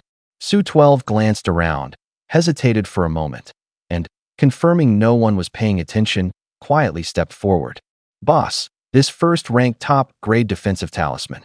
Before he finished, the female cultivator surnamed Chu gave him a sidelong glance and replied coolly, Brother, I'll only trade this talisman for chi-gathering pills. I know. See if this will do? Su 12 nodded and took out a small medicine vial from his bosom, handing it over. The female cultivator surnamed Chu furrowed her brows and casually lifted the lid. Su 12 looked very ordinary, nothing like someone well off. She hadn't held out much hope for him. But the instant the vial opened, inside lay a rounded chi-gathering pill with a pill halo. Her pupils shrank sharply, and she couldn't help exclaiming, a mid-grade chi-gathering pill? Halfway through the exclamation, she swallowed the rest of her voice. She stared at Su 12 for a while, suppressed the heat in her eyes, and smiled. Big brother, that pill's not bad, but 1 mid-grade at most equals 2 low-grade. How about this? You take out 1 more, and I'll throw in an extra 15 first-rank mid-grade talismans. How does that sound? Su 12 shook his head decisively. I only have this 1 chi-gathering pill. And you know what, this stuff is practically unobtainable even if you have the money. Trading 1 mid-grade for your talisman isn't a loss for you, right? Out of the corner of his eye he swept the stall. The other talismans and a few old books all made his eyes light up. But he knew that taking out this one was already a risk. There was absolutely no way he could produce another. Really just 1? The female cultivator surnamed Chu sized him up. Really just 1? She squinted with a flirtatious glance that almost left Su 12 dazed. Su 12 answered at once. Of course, only 1. If you're not trading, pretend I never said anything. As he spoke, he reached out to take the pill back. If he could help it, he didn't want to trade with a mid-grade chi-gathering pill. It drew too much attention. But there was no helping it. That mysterious pill furnace was truly formidable. Throw in waste pills, and in a few breaths, it could temper them into top-grade chi-gathering pills. He tried no fewer than 20 times before finally tempering 2. The female cultivator, surnamed Chu, laughed. Don't rush, don't rush. I never said I wouldn't trade. I'll take the pill, and you get the talisman. But big brother, you've got quite the head for business.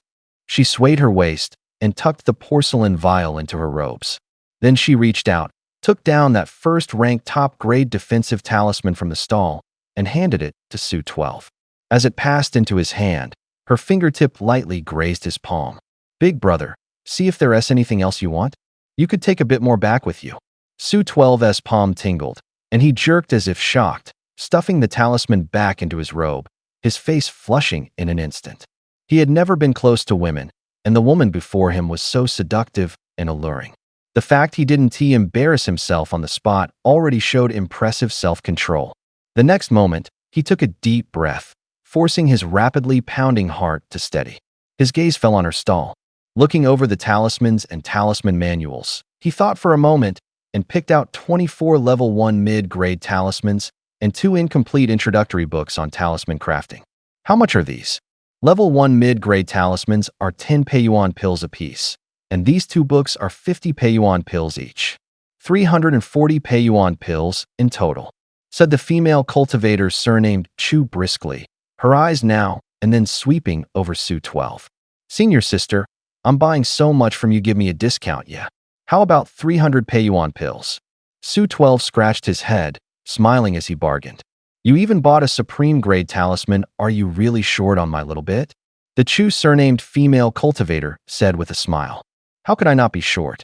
This is all I have left on me." Su 12 hunched his neck, looking simple and honest. "All right, 300 it is." The Chu surnamed female cultivator nodded with a smile, agreeing. Su 12 paid the pills without fuss, tucked his purchases away, and turned to leave. With these items bought, this trip counted as quite a haul. He still had a few Peiyuan pills left in hand, and was thinking of browsing books on cultivation techniques. Su 12 had barely walked a few steps when the gauze-capped youth who had earlier been holding his sword with both hands hurried over. Seeing the sandalwood box empty, the gauze-capped youth frowned and quickly asked the Chu surnamed female cultivator, "Senior Sister Chu, where did that level 1 supreme grade defensive talisman go?" "Sold," the Chu surnamed female cultivator said carelessly, though the corner of her eye still kept on Su 12 in the crowd. Could a senior brother or senior sister of at least the 6th level of the Qi refining stage have come?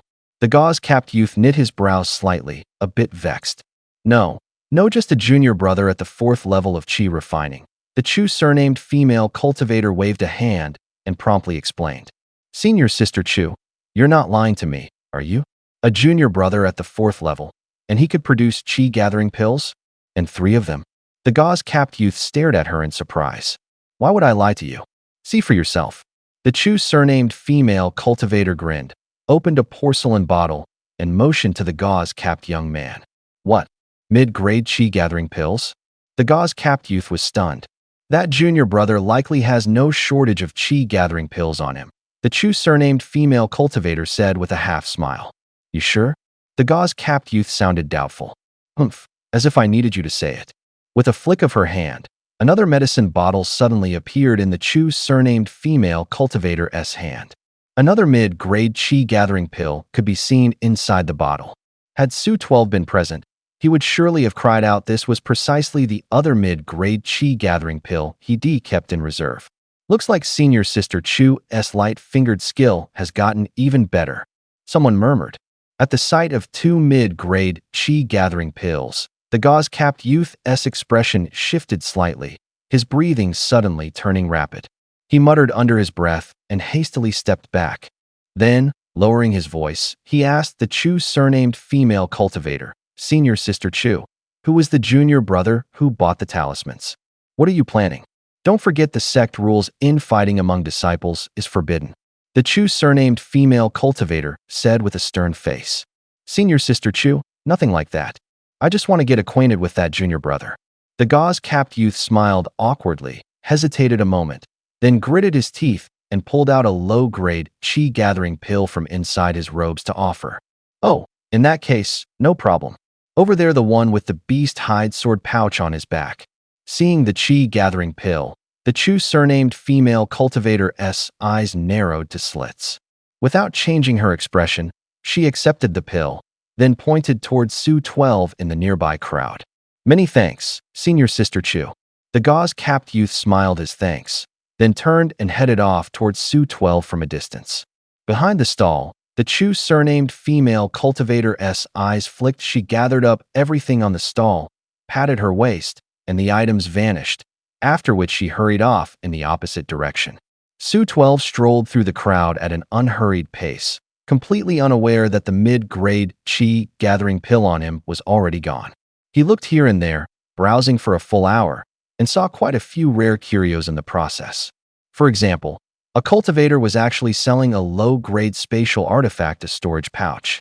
That storage pouch had tenfold storage space, comparable to a small room you could carry on you. It was wondrous indeed. Though the price wasn't too cheap, it cost 20 low-grade chi-gathering pills. Su 12's eyes lit up at the sight, and he thought that if he had a storage pouch, carrying things would be much more convenient. But he also knew full well that if he really bought it, 8 or 9 times out of 10 it would bring trouble down on him. In the end, he handed the 100 Peiyuan pills he had left to an old man in exchange for 2 books. One of them was travel notes penned by Master Tianjue, and wasn't he worth much anyway. Another book recorded 3 minor arts: rain summoning, object manipulation, and heaven si. The seller asked for 120 top-grade Peiyuan pills. Su 12 haggled for ages and finally got it for 100. Stowing everything away, Su 12 hurried off. Less than a shurchen later, he arrived at the foot of Tsuwan Mountain. However, as he walked, his brow began to furrow, and a faint sense of foreboding stirred in his heart. Am I being tailed? Who could it be? Su 12 narrowed his eyes, thinking quickly, but he didn't look back. Instead, without betraying anything, he changed direction, heading toward the other side of Tsuwan Mountain, the place where he often hunted demonic beasts. A stick of incense later. As Su 12 passed a towering tree, at that very moment the turf bulged, and a large hemp rope net suddenly shot up, as if scooping something. He whipped around and saw that within the net, accompanied by a ripple of energy, a youth carrying a long sword, and with his head wrapped in a gauze kerchief slowly appeared on his shoulder. A grade 1, low-grade invisibility talisman was turning to ash and dispersing. Could it be him? His pupils shrank, and a trace of surprise showed on his face. He had thought it might be that female cultivator surnamed Chu, or perhaps the old man who sold him those 2 books at the end. But he never expected that it would be this person who showed up. In the net, the youth with the kerchief struggled in annoyance and said, "You little brat, you actually set me up? Let me out, or when I get out I'll take your life." Hearing this, Su 12 didn't say a word. He turned and bolted. Don't be ridiculous, this man is a 5th-level chi refining expert. He didn't believe a simple trap could hold him. If there weren't something fishy, that would be the real surprise. He battled wits and courage with demonic beasts every day. His combat experience was considerable. This brat actually didn't take the bait. Seeing Su 12 not only refused to approach but run without hesitation, the kerchiefed youth's eye twitched, and a surge of chi burst from his body. Ryup. Under the impact of that chi force, the trap shattered to powder in an instant. Before he even landed, a gust of force swept him up, carrying him forward at even greater speed. In the blink of an eye, he had already caught up to Su 12. Brat, let us see where you can run today. The kerchiefed youth, face overcast, chased after him, his hands beginning to form seals. Entangling art go. Before the words had fallen, a rustling came from the ground as 5 or 6 vines spread rapidly across the surface like slithering snakes.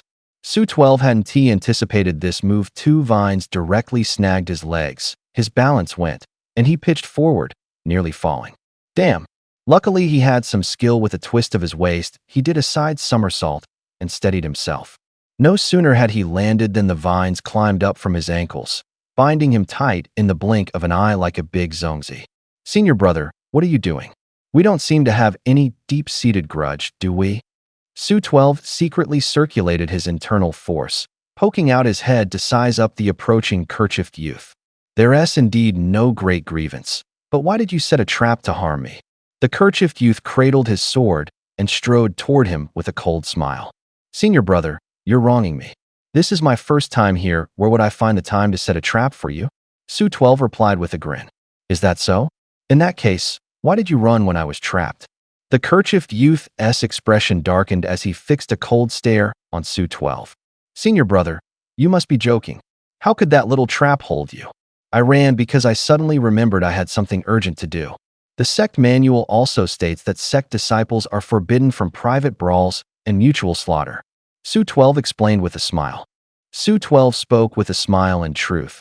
Breaking free of these vines wasn't too difficult for him. But since this man had tailed him all the way here with clearly ill intent, he wanted even more to figure out the other's origins. Sect rules? Humph. I don't have time to bandy words with you. If you want to live, hand over all your chi-gathering pills. The kerchiefed youth said coldly, two fierce gleams in his eyes locking onto Su-12. He's actually here for chi-gathering pills?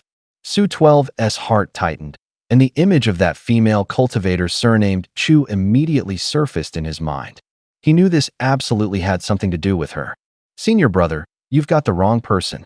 Chi-gathering pills are only for those at 6th level and above of chi refining. I'm just a rookie at the 4th layer. Where would I get chi-gathering pills? He took a deep breath and said with a smile, not intending to resign himself. Is that so? In that case, you have no need to keep living. The kerchiefed youth's eyes went cold, and killing intent erupted. He formed hand seals with both hands, and true essence began to surge in the air. The temperature in the area spiked, and a fire crow the size of a head took shape before him. Wait, don't be impulsive. I really do have a bottle of chi-gathering pills. As long as senior brother lets me off, I'll hand it over immediately. Su-12 said hurriedly, looking at the opponent. Secretly alarmed, this fire crow was far more powerful than the fireballs he summoned with the fire control technique. He knew full well the gap in strength between them was too great to defeat the enemy. He would have to take risks. Humph, you'd better not play tricks on me. Otherwise, I guarantee you'll die a miserable death. The headscarfed youth snorted coldly, one hand controlling the fire crow and keeping it fixed on Su-12, while the other cast a spell to undo part of the vines on Su-12. Confident in his formidable magical power, he wasn't afraid of Su-12's tricks. The chi-gathering pills are in this bottle, senior brother. Please accept them. With his hands freed, Su-12 decisively pulled a porcelain vial from his chest and tossed it over. Inside the porcelain vial there were no pills at all, but a first-tier mid-grade flame-burst talisman he had stuffed in ahead of time. He had made no fewer than 5 such porcelain vials, all for contingencies. The headscarfed youth caught the vial at once and was about to lower his head to look when a whooshing wind suddenly scraped past his ears. Call wind. Go. Just after he tossed the vial, Su-12's eyelids twitched, and he unhesitatingly activated a wind-summoning technique. A gale howled in, rushing straight at the fire crow hovering before the headscarfed youth. The flames rolled back with the wind, surging toward the spellcaster. Humph, courting death. He had been on guard against Su-12 seeing this. He snorted coldly and flicked out a condensed rain talisman. A water blue light flashed, and then rain fell from the sky, just in time to douse the onrushing flames. He easily neutralized Su-12's ambush. Cold light flashed in his eyes, and he was about to move again. But at that moment, a violent energy rapidly gathered in his palm. Not good, it's a flame-burst talisman. The headscarfed youth's face changed as he realized the vial held no chi-gathering pills at all, but a flame-burst talisman. No matter how tight his guard, during Su-12's sneak attack his attention had been on the opponent. He hadn't expected this move waiting for him. He had no time to think and hurried to throw the vial away at such close range. Never mind a mid-grade talisman, even a low-grade one could injure him badly. Too late, the vial exploded the instant it left his hand. Bang! Flames shot sky high, instantly swallowing him whole. Ah, you bastard, I'll kill you. The flames roared, even igniting dead branches and fallen leaves on the ground. Into a sea of fire from within came the headscarfed youth's shrill screams. This time, Su-12 had indeed screwed him over badly. It worked. Seeing this, Su-12 laughed, his pupils contracted as a fire crow condensed in his palm. He slapped it onto the vines binding his legs, and the vines ignited instantly. He then broke free of the bindings. His eyes went cold as he immediately activated Shadowless Phantom Step, raising his level 8 trigrams fist to smash at the opponent. Striking while the enemy was vulnerable and taking their life was the simplest. Su-12 understood this. Not good. Just as he rushed up to the opponent, he felt a surge of danger pressing in. The next moment, an angry roar came from within the flames. Brat, you actually think tossing a flame-burst talisman could seriously injure me? Today I'll teach you properly and let you know how unwise it is to provoke a sword cultivator. Su-12's pupils shrank sharply. His expression changed in an instant, but before he could react, he saw two sword lights interweave into a cross in his sight, blasting out from the flames with extreme speed and ruthless force, carrying lethal killing intent. Su-12 shouted, "Not good," in his heart. But at such close range there was no time to dodge. He cursed inwardly, yet his hands didn't slow at all. He unhesitatingly reached into his chest, intending to pull out a first-tier top-grade defense talisman. Such a talisman would be enough to withstand this kind of attack. But when the talisman came out, his face changed again. What he held wasn't a first-tier top-grade defense talisman, but an ordinary first-tier mid-grade defense talisman. Was I tricked? Damn it, I'm done for. Su-12's breath hitched. His heart felt as though it had dropped into a ravine. He couldn't figure out when it had been swapped, but he also knew now wasn't the time to dwell on it. Fortunately, it was still a defense talisman. Without thinking further, he hurriedly injected true essence into it. In an instant, the ground shuddered. Earth and stone surged up, gathering into an earthen defensive shield. At the same time, he dug his toes into the ground with shadowless phantom step paired with the wind summoning technique. He forcibly pulled his body back and upward. As he retreated, fearing the worst, he additionally tossed out 3 more defense talismans. The 4 defense talismans turned into 4 earthen shields stacked together. Even so, Su-12 still wasn't at ease. Just as he was about to toss out more defense talismans, boom, boom, boom. In just an instant, the 2 sword lights howled past. Before the sword lights, those 4 defensive shields of earth and stone were like paper. The sword light slipped through the defensive shield with ease, landing squarely on Su-12. Hiss! As the sword light swept past, a shallow, cross-shaped sword mark immediately appeared on his chest. Blood trickled down his body, and the pain made Su-12 suck in a sharp breath. Careless. Someone at the 5th layer of Qi refining, really isn't easy to handle. If not for the 4 defensive talismans absorbing most of the strike, those 2 streaks of sword light would have torn him to pieces. Shaken, Su-12 rode the wind down onto a towering tree, quickly took out 3 little rejuvenation pills, crushed them, and sprinkled the powder over his wounds. Little rejuvenation pills are healing elixirs, usable both internally and externally. Just then, out of the firelight stepped the youth in a gauze cap.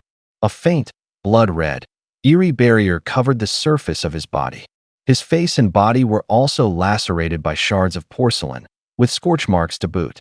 He held a smoke-white, 2-foot-short sword, exhaled a turbid breath, and cursed inwardly through clenched teeth.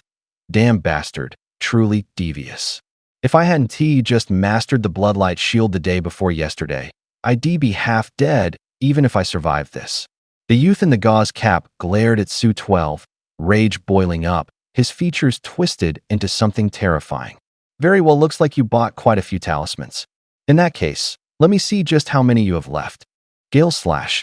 A cruel smile tugged at the corner of the youth's mouth as true essence flooded into his blade. With a sweep of his flying sword, 4 streaks of sword light tore through the air, crisscrossing into a hash mark, their edge bared. 4 streaks of sword light? That's some dirty trick. Su-12 drew a sharp breath. Knowing those 4 slashes were no joke, he must not be hit again. Facing the incoming slashes, he took a deep breath and leapt. A whirlwind rose with him, carrying him swiftly upward. The sword lights swept by, and the towering tree more than 10 meters tall, the one with luxuriant foliage, snapped under that strike, shattering into pieces. Suspended midair, Su-12's heart leapt into his throat. This is a sword cultivator's technique. It's terrifying, so powerful, and not constrained by wind summoning or other spells. No, evasion alone won't cut it. I'm running out of defensive talismans, and casting techniques at this level burns through true essence too fast. I need to end this quickly. Su-12 hesitated for a heartbeat, eyes turning cold as he stuffed all the offensive talismans back into his sleeve and dove at his opponent on the wind. Riding the wind midair, he shifted his posture again and again, giving the other no opening to strike, and in a blink drifted to his opponent's front. Baji Mountain Crusher. At point-blank range, he roared and decisively unleashed the Bagua Baji fist, smashing down from above. A martial artist's fist technique? You overreaching brat. You think I don't know what you're up to? You think those crappy talismans can shake my bloodlight shield? Dare to come close, and go meet Yama. The youth in the gauze cap let out a cold snort at Su-12's charge, lifting his sword and bluntly laying bare his intent without mercy. At this range, he didn't believe Su-12 could possibly dodge.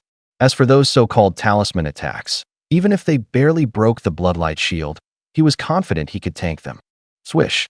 But at the moment of clash, Su-12 didn't throw any offensive talismans. Instead, a 1-foot short sword suddenly appeared in his hand. It was the white mist sword he obtained 4 years ago and kept hidden in his sword bag. So you had a flying sword tucked away? Unfortunately for you, bringing a flying sword against a sword cultivator doesn't give you the edge. The youth in the gauze cap froze for a beat, then burst out laughing. As a sword cultivator, he had confidence in his swordsmanship, and his cultivation was a cut above this man's to begin with. Even so, he kept a few defensive talismans on his person, just in case. The flying sword traced a flower in his hand with a flick of his wrist. A ringing clang sounded as he easily caught Su-12's cleaving strike. Seeing this, he fully relaxed if it could be blocked that easily. The kid's swordplay was truly clumsy. He must really be at the end of his rope. With a thought, the youth in the gauze cap immediately channeled true essence into his sword, planning to end it in one blow. But just then, with a crack, the treasured sword in his hand shattered on the spot. The true essence within him suddenly had nowhere to go. What? That's actually a high-grade artifact. Impossible. Only then did the youth come to his senses, heart jolting as he cried out. Before he could even finish, a sense of dread hit, and he hurried to retreat and disengage. But Su-12's blade showed no mercy, chopping through the other's flying sword and continuing its downward arc. His swordsmanship wasn't as refined as his opponent's, but he'd been waiting for this opening.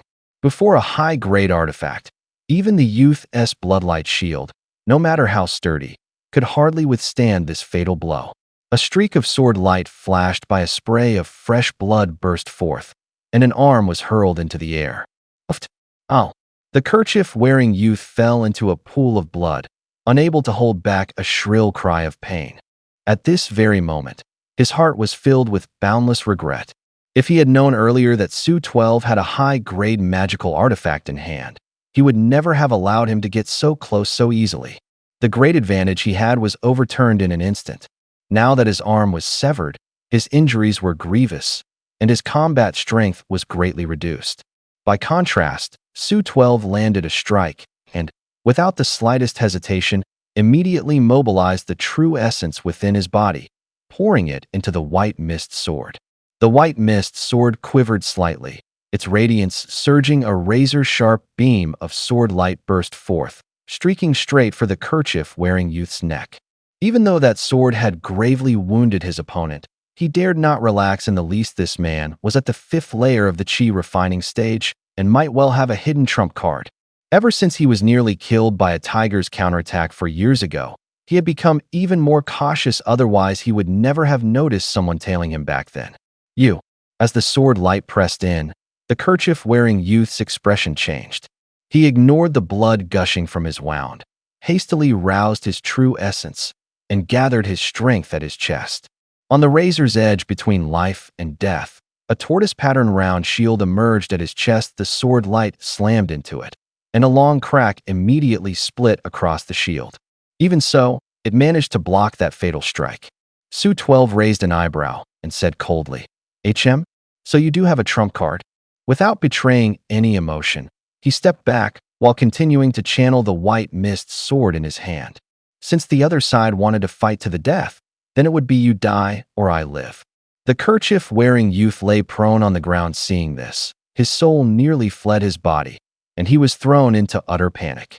With his arms severed, many of his techniques couldn't be used for the time being. Right now, this tortoise-pattern shield was his last protective item.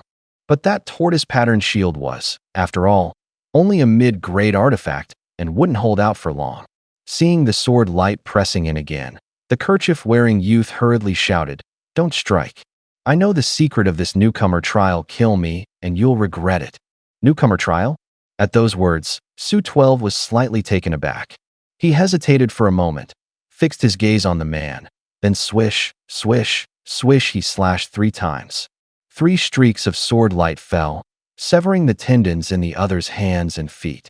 The kerchief-wearing youth fell straight to the ground, his face contorted with pain. He had just opened his mouth when Su 12 cut him off. Speak. If what you say doesn't satisfy me, the next sword will take your life. Su 12 held up the white mist sword, cold light pouring from his eyes. He also pinched an attack and defense talisman in his hand, ready to throw it at any moment. Let me go and I'll talk, but you must let me leave alive, the kerchief-wearing youth said through gritted teeth. Seeing how decisively Su 12 acted, he knew he had run into a ruthless character. If his hands and feet could still move, he might have had a chance to launch a sneak attack, but now that chance was almost gone. At this moment, his only extravagant hope was to leave here alive. No problem. Su 12 agreed without another word.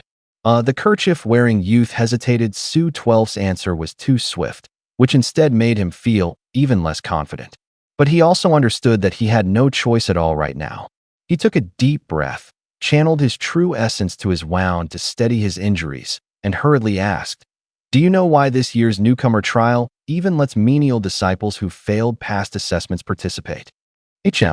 Menial disciples who failed past assessments can also participate? Su 12's brows knit slightly. He truly hadn't known this. But even this single piece of news made him sense danger. You have to know, those menial disciples who didn't pass before may not have high cultivation, but after years of tempering, their strength is by no means weak. No matter what the trial entails, once new and old disciples clash, it's usually the newcomers who suffer.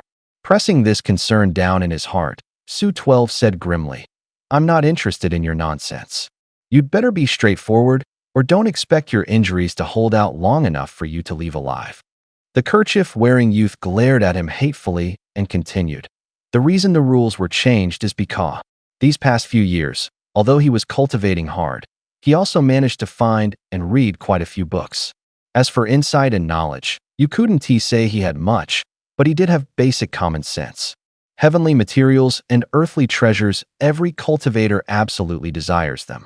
This isn't about whether the sect is willing or not. That ancient forbidden zone is filled with ancient formation arrays. The stronger the cultivator who enters, the greater the pressure they face. Several elders in the sect suffered grievous injuries because they rushed in recklessly. Only chi refining cultivators at the 6th level and below can move freely inside without being affected. A place like that, once leaked, will inevitably arouse the covetousness of other sections. So the sect decided to have all the menial disciples who previously failed to pass, and whose cultivation is under the 6th level of the chi refining stage, participate. The turbaned youth lay sprawled on the ground and said these things with a bitter smile. He entered the sect much earlier than Su 12 and, being a disciple of Tianjue Peak, had far more information than Su 12. Hearing this, Su 12 outwardly neither agreed nor disagreed, but inwardly he already believed most of it.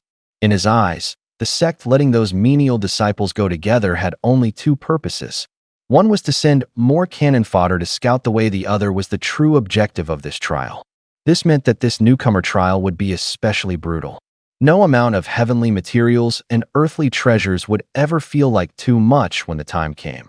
Conflict among all sides would be inevitable. From what he understood, the menial disciples of the Yunj sect were not simple. They fell mainly into two types.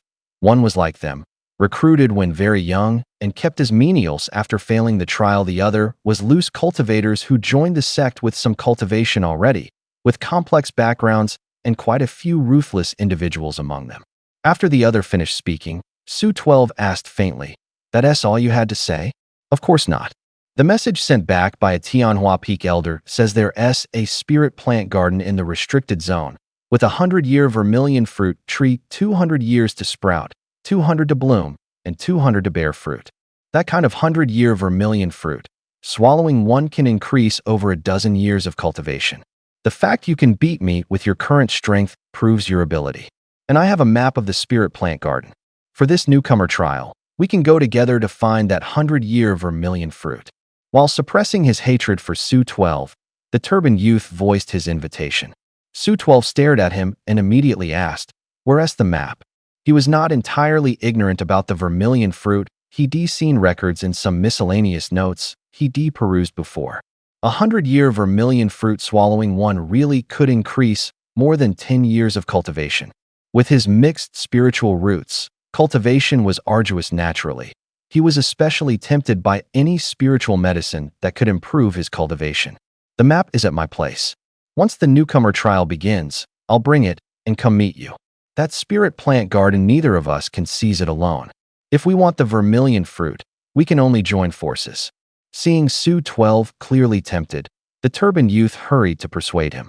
Su 12 nodded and said, "Fine. How do we split the spoils then? 60-40, you 60, me 40. Hearing him say that, the turbaned youth finally let out a secret sigh of relief. He knew clearly that if he wanted to keep his life, winning over Su 12 was his only hope. Cooperation was the safest path. Right now he was badly hurt, with a broken hand and a broken leg, but as long as he could get a bone reconnecting pill, there was still hope of healing. As for what the situation would be once his injuries healed, that was another matter. Su 12 nodded coolly. "No problem. You can go." As he spoke, he put the white mist sword away and slung it over his back, clasped his hands behind him, outwardly feigning that he was captivated by the treasure, while inwardly recalling the object control technique he'd seen earlier. Seeing this, the turbaned youth finally let his hanging heart settle and said, "All right, I'll remember this favor." After speaking, he struggled to push himself up, about to draw an escape talisman and leave. But just as he turned around, he heard a single pft. A broken sword segment suddenly thrust into his chest. The turbaned youth's breath halted. He turned to look at Su 12 and saw him standing unmoving, the flying sword still behind him. He looked down and only then realized that at some point a fragment of his own shattered flying sword had fallen at his side.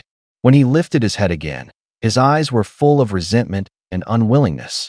He stammered and shouted, You tricked me." Su 12 said expressionlessly, "Trick you?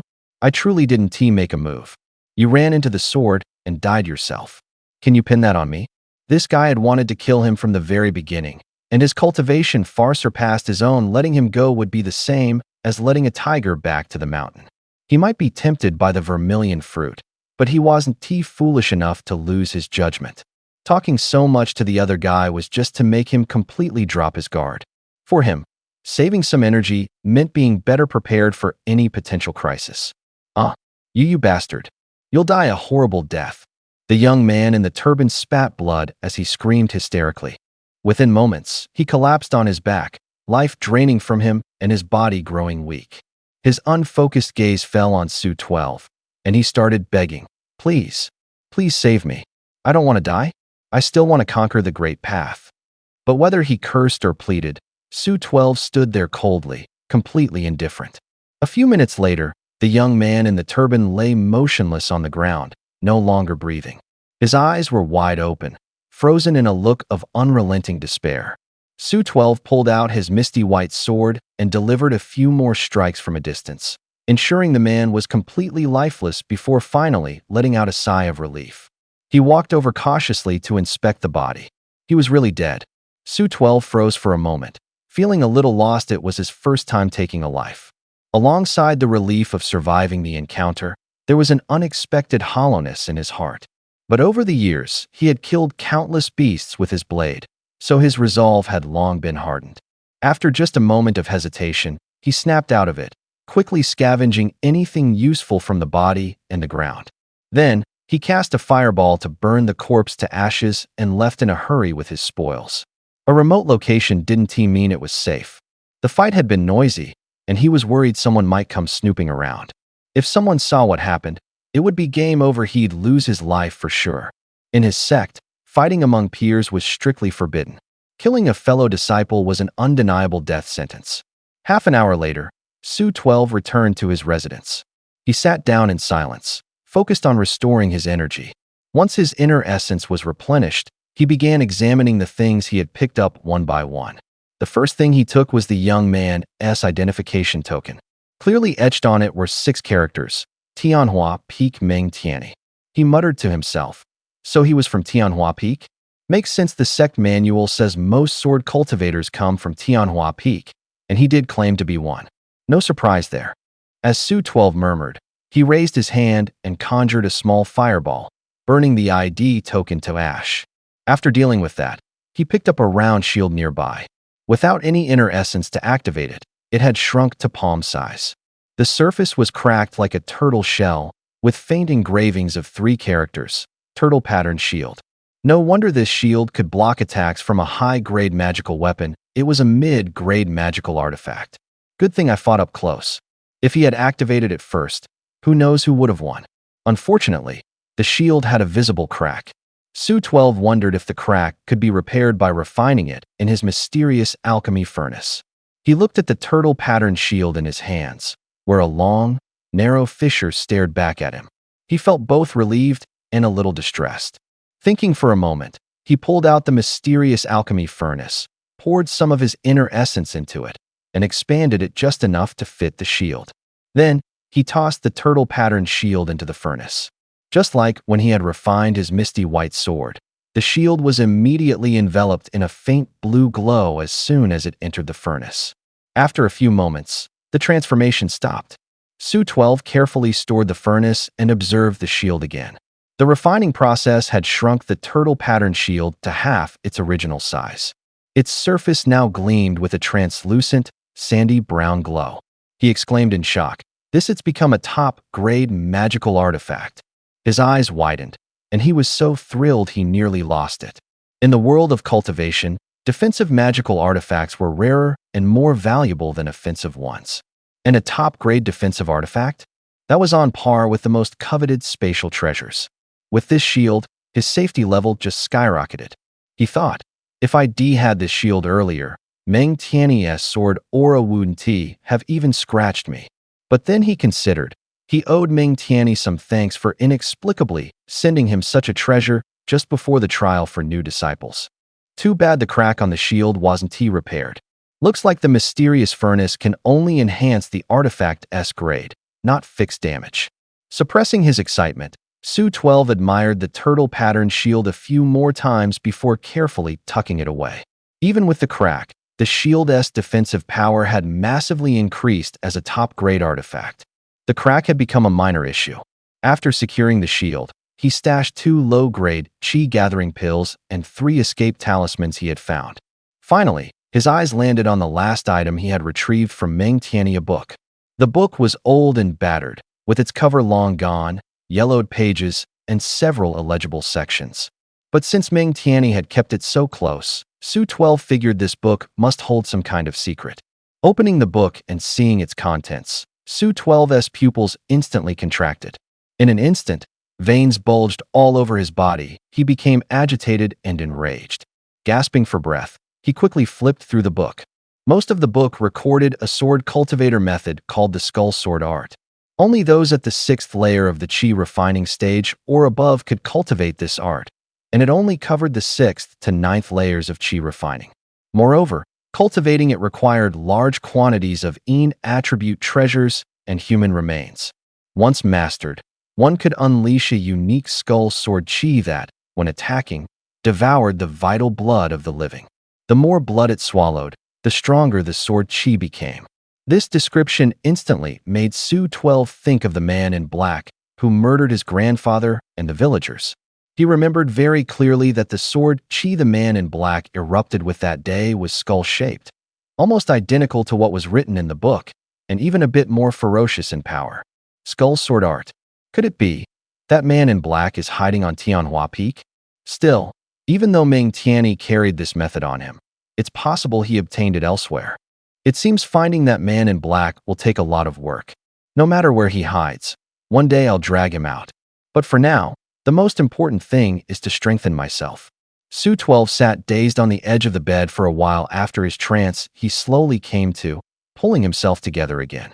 Over these 4 years, although he shut himself in the waste pill room to train bitterly every day, he also secretly probed for the whereabouts of that man in black. Unfortunately, all his efforts hadn't yielded a single useful clue. Although there was still no concrete lead, at least he figured out the name of the sword art the man used and some of its traits. Su-12 took a deep breath, grabbed that nameless fragmentary book again, and continued flipping through it. The book was already in pieces after the sword art section, only a few pages remained, recording 2 spells. One was called Bloodlight Shield, the other Bloodlight Escape. But Bloodlight Escape was badly incomplete. The few lines left were nowhere near enough to begin cultivating it. Bloodlight Shield, however, was recorded in detail, the very spell Meng Tianyi used to block his talisman ambush. After reading, Su 12 committed its key points firmly to memory. He couldn't even meet the basic cultivation requirements for that sword art. So naturally, he couldn't train at Bloodlight Shield, on the other hand, was quite suitable for him. After taking stock of his gains this time, Su 12 threw himself back into hard training. This time he didn't work on raising his cultivation, he focused mainly on drilling his spells. Adding the fragment he had bought at the trade plaza, he now had 4 spells to practice. They were Bloodlight Shield, Rain Summoning Technique, Object Manipulation Technique, and Heaven Si Technique. In fact, of these 4, apart from Bloodlight Shield, the other 3 were only middling in effectiveness in combat. Rain Summoning merely called down a light drizzle, usually used by menial disciples to irrigate spirit fields. Object Manipulation used true essence to pull objects. The cost depended on the object's weight and material.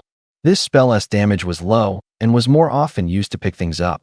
Heaven Si could observe the flow of heaven and earth spiritual chi. It could be used to see through invisibility and sense those concealing their chi. The latter 3 were clearly more utility-oriented, and few were willing to spend time delving into them. But Su 12 had his own plans. Take Heaven Si alone, he felt it might prove useful in the trial. He took these spells seriously while he couldn't claim mastery. He practiced them to a very high degree of proficiency. 2 months later, there were less than 4 months left before the newcomer trial. Feeling it would be hard to make further progress in spells, Su 12 pulled out the 2 fragmentary beginner talisman manuals he bought and studied them. Talismans were wondrous. They sealed a spell into a small sheet of paper and could be cast instantly with only a small amount of true essence, very convenient. For Su 12, low cultivation and a shortage of true essence had always been a problem if he had enough talismans on hand. He'd have a few more ways to save his life. However, talismans were consumables, although he could afford them.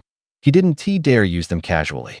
2 months ago, for the sake of a first-grade top-grade defensive talisman, he not only got scammed, but also nearly brought disaster upon himself. That experience made Su 12 resolve to learn how to make talismans and put the technique in his own hands. There were 2 main approaches to making talismans. One used cinnabar and talisman paper, the other beast blood and hides. Whichever the method, one indispensable item was needed: a talisman brush. The talisman brush was the medium between a cultivator and the materials. A good brush could significantly raise a talisman's success rate.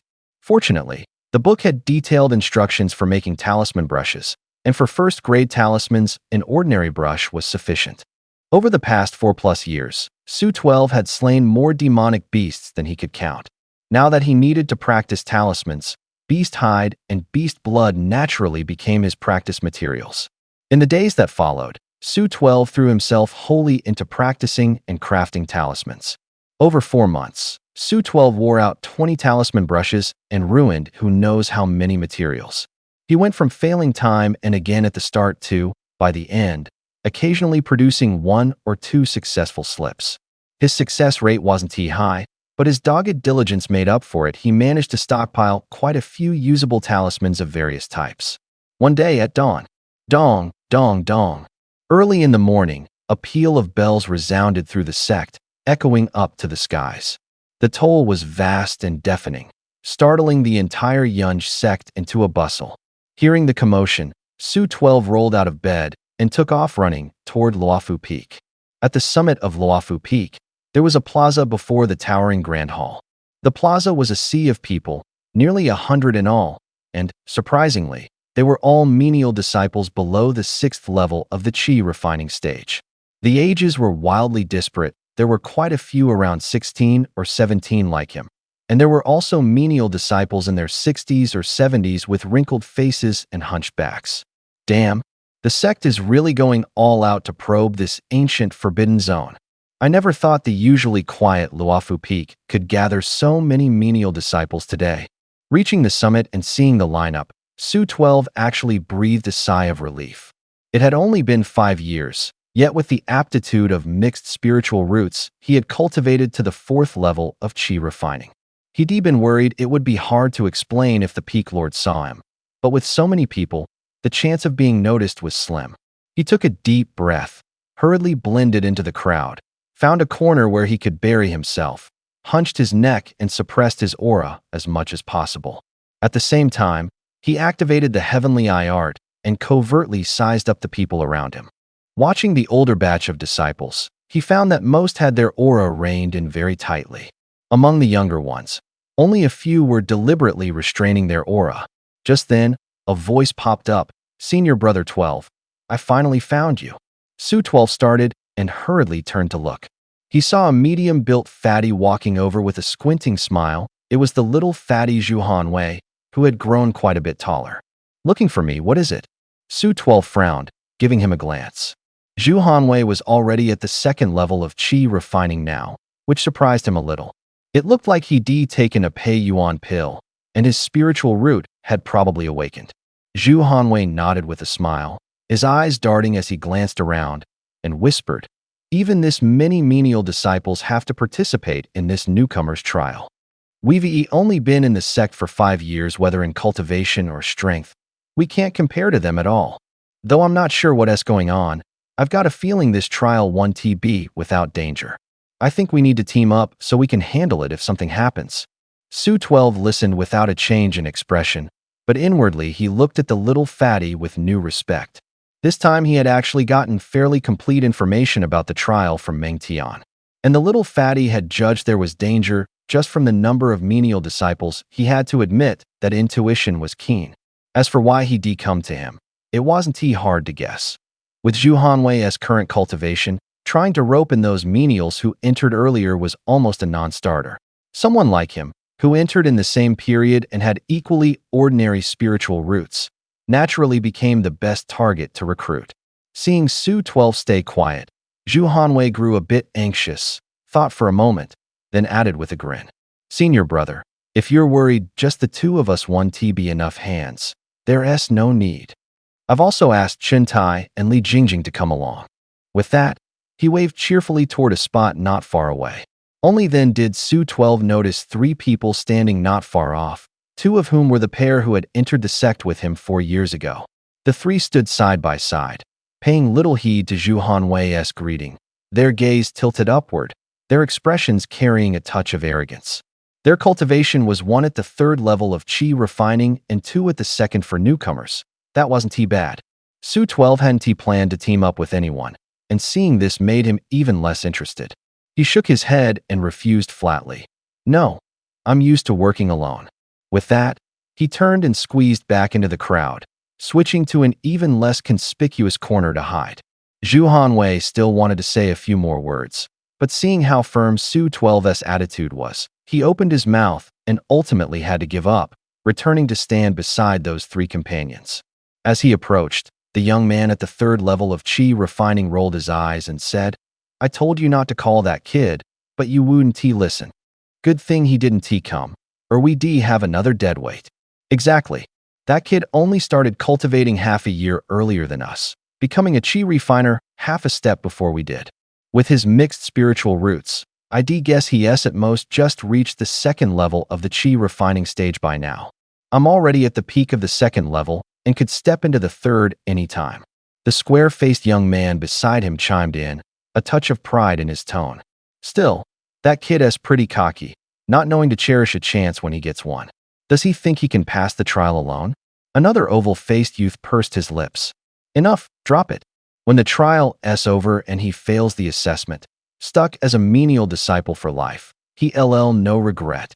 The youth at the 3rd level of qi refining spoke again, cutting the topic off. Standing off to the side with his head lowered, Zhu Hanwei wore a placating smile and didn't say a word. He just had a gut feeling that Su 12 was anything but simple. He remembered very clearly that the fastest among the 4, Chen Tai, who was also at the 3rd level of the qi refining stage at the time, had taken a full 7 months just to reach the 1st level. Su 12, of course, had no idea about this discussion. He moved to an inconspicuous corner and continued to wait patiently. As the sun was about to rise, the vast plaza suddenly fell silent. From within the grand hall, 3 figures walked out. The man in the middle wore a long blue robe, ruddy-faced yet white-haired. He was Luofu Peak's Peak Lord, Lu Mingshi.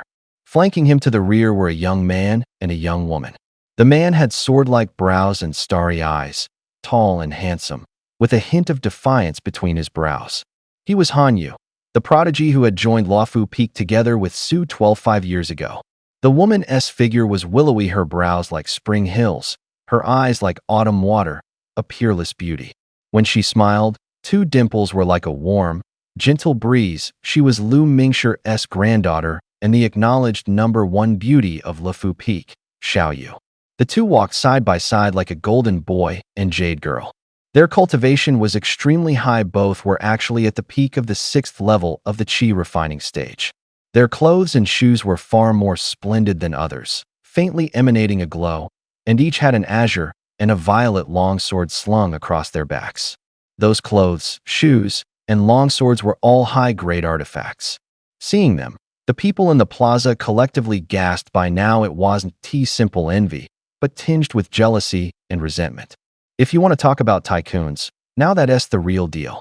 In the crowd, Su 12's eyes burned hot, as well, even counting only what was visible. That was 3 top-grade artifacts per person. Who knew how many more they had that couldn't be seen? He clearly saw a delicate little cloth pouch hanging at the waists of both Hanyu and Xiaoyu. Those were plainly 2 storage pouches. Personal disciples of the Peak Lord really are different. But Hanyu's talent is too insane, just 5 years to reach the peak of the 6th level of qi refining. No wonder the Peak Lord favors him. Su 12 wasn't surprised by Xiaoyu's cultivation after all. She already had a foundation 5 years ago. But Hanyu's progress truly shocked him. Only at this moment did he tangibly feel how vast the gap was between geniuses and ordinary people. Even so, he didn't lose his balance over it, nor did he intend to compare himself to anyone. He only thought of steadily improving himself, finding that man in black, and avenging his grandfather and the villagers. At this time, Lu Mingshi led Hanyu and Xiaoyu to the front of the plaza, swept his gaze over the crowd, and spoke lightly. This trial for new disciples has only one focus: collecting materials. Materials for artifact refinement and pill refinement all count. In the end, will tally by the number of materials collected. Anyone with more than 10 level 2 materials can become a formal disciple. To help everyone collect materials more effectively, the sect will issue each of you a temporary storage pouch, a materials compendium, and a teleportation talisman.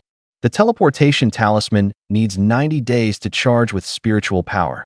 After 90 days, it will automatically teleport the wearer back to the sect. Keep it safe, do not lose it. Lu Mingshi spoke concisely. Besides introducing the trial rules, he also mentioned some information about the ancient restriction zone. What he said was mostly the same as what Su 12 had heard from Meng Tian, except he omitted the account of how the zone had been discovered. Once he finished speaking, Lu Mingshi quickly swept his eyes over the crowd again, furrowing his brow and shaking his head with some dissatisfaction. Though there were many people in the plaza, to him most were a bunch of nobodies, like transparent figures, not worth mentioning. He sighed and turned to look at Hanyu and Xiaoyu beside him. This time the trial is to a new place. There'll certainly be danger, but there will be even more opportunities. I can't count on the others. We'll be relying mainly on you this time. Although your senior sister's cultivation isn't bad, her current strength is still a bit below yours.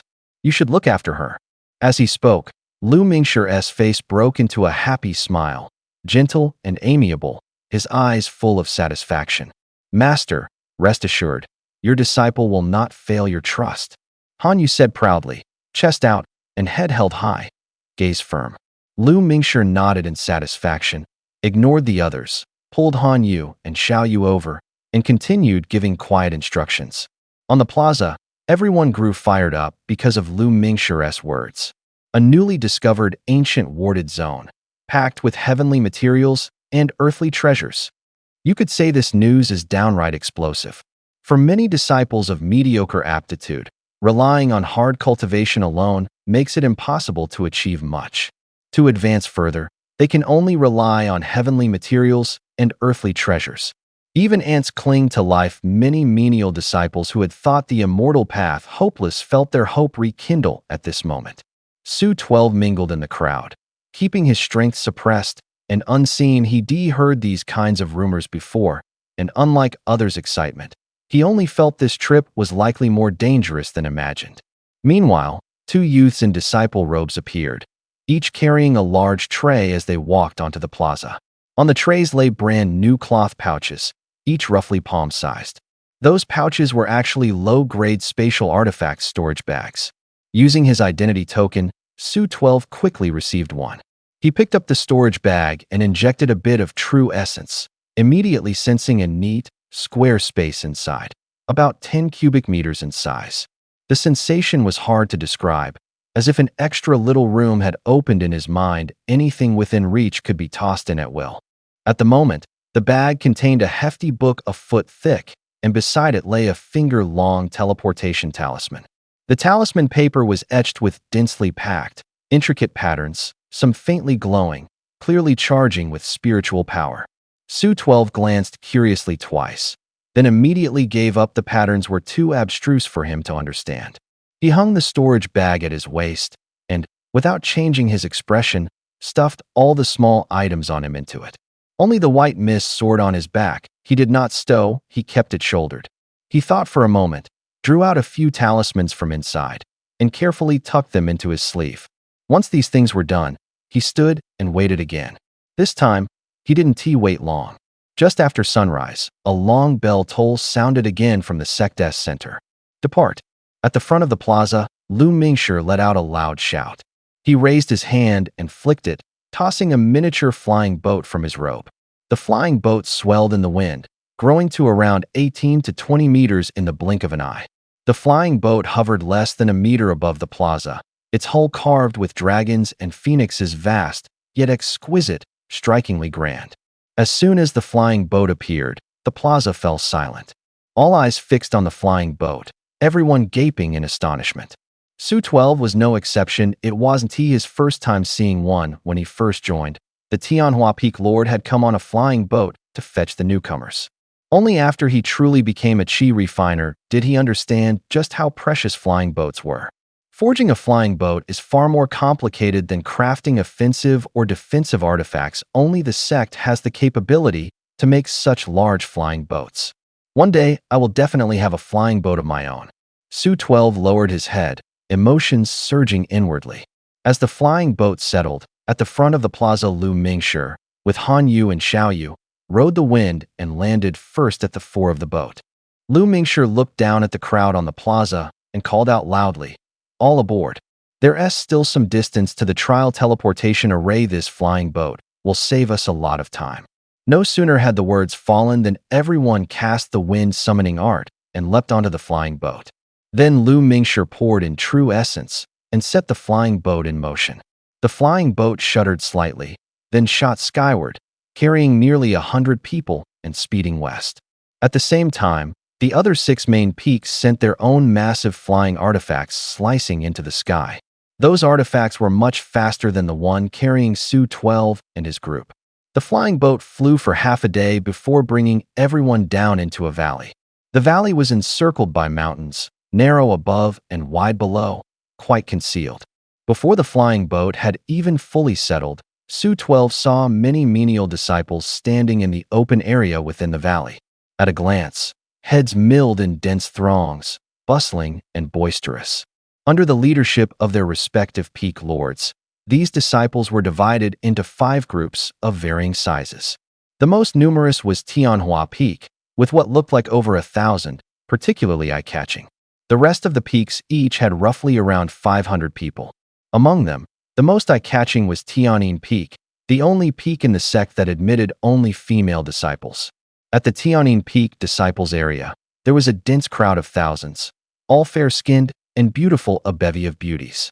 Those beauties gathered together were like 100 flowers competing in bloom, drawing the eyes of everyone present. Among them was one woman who was exceptionally beautiful and captivating.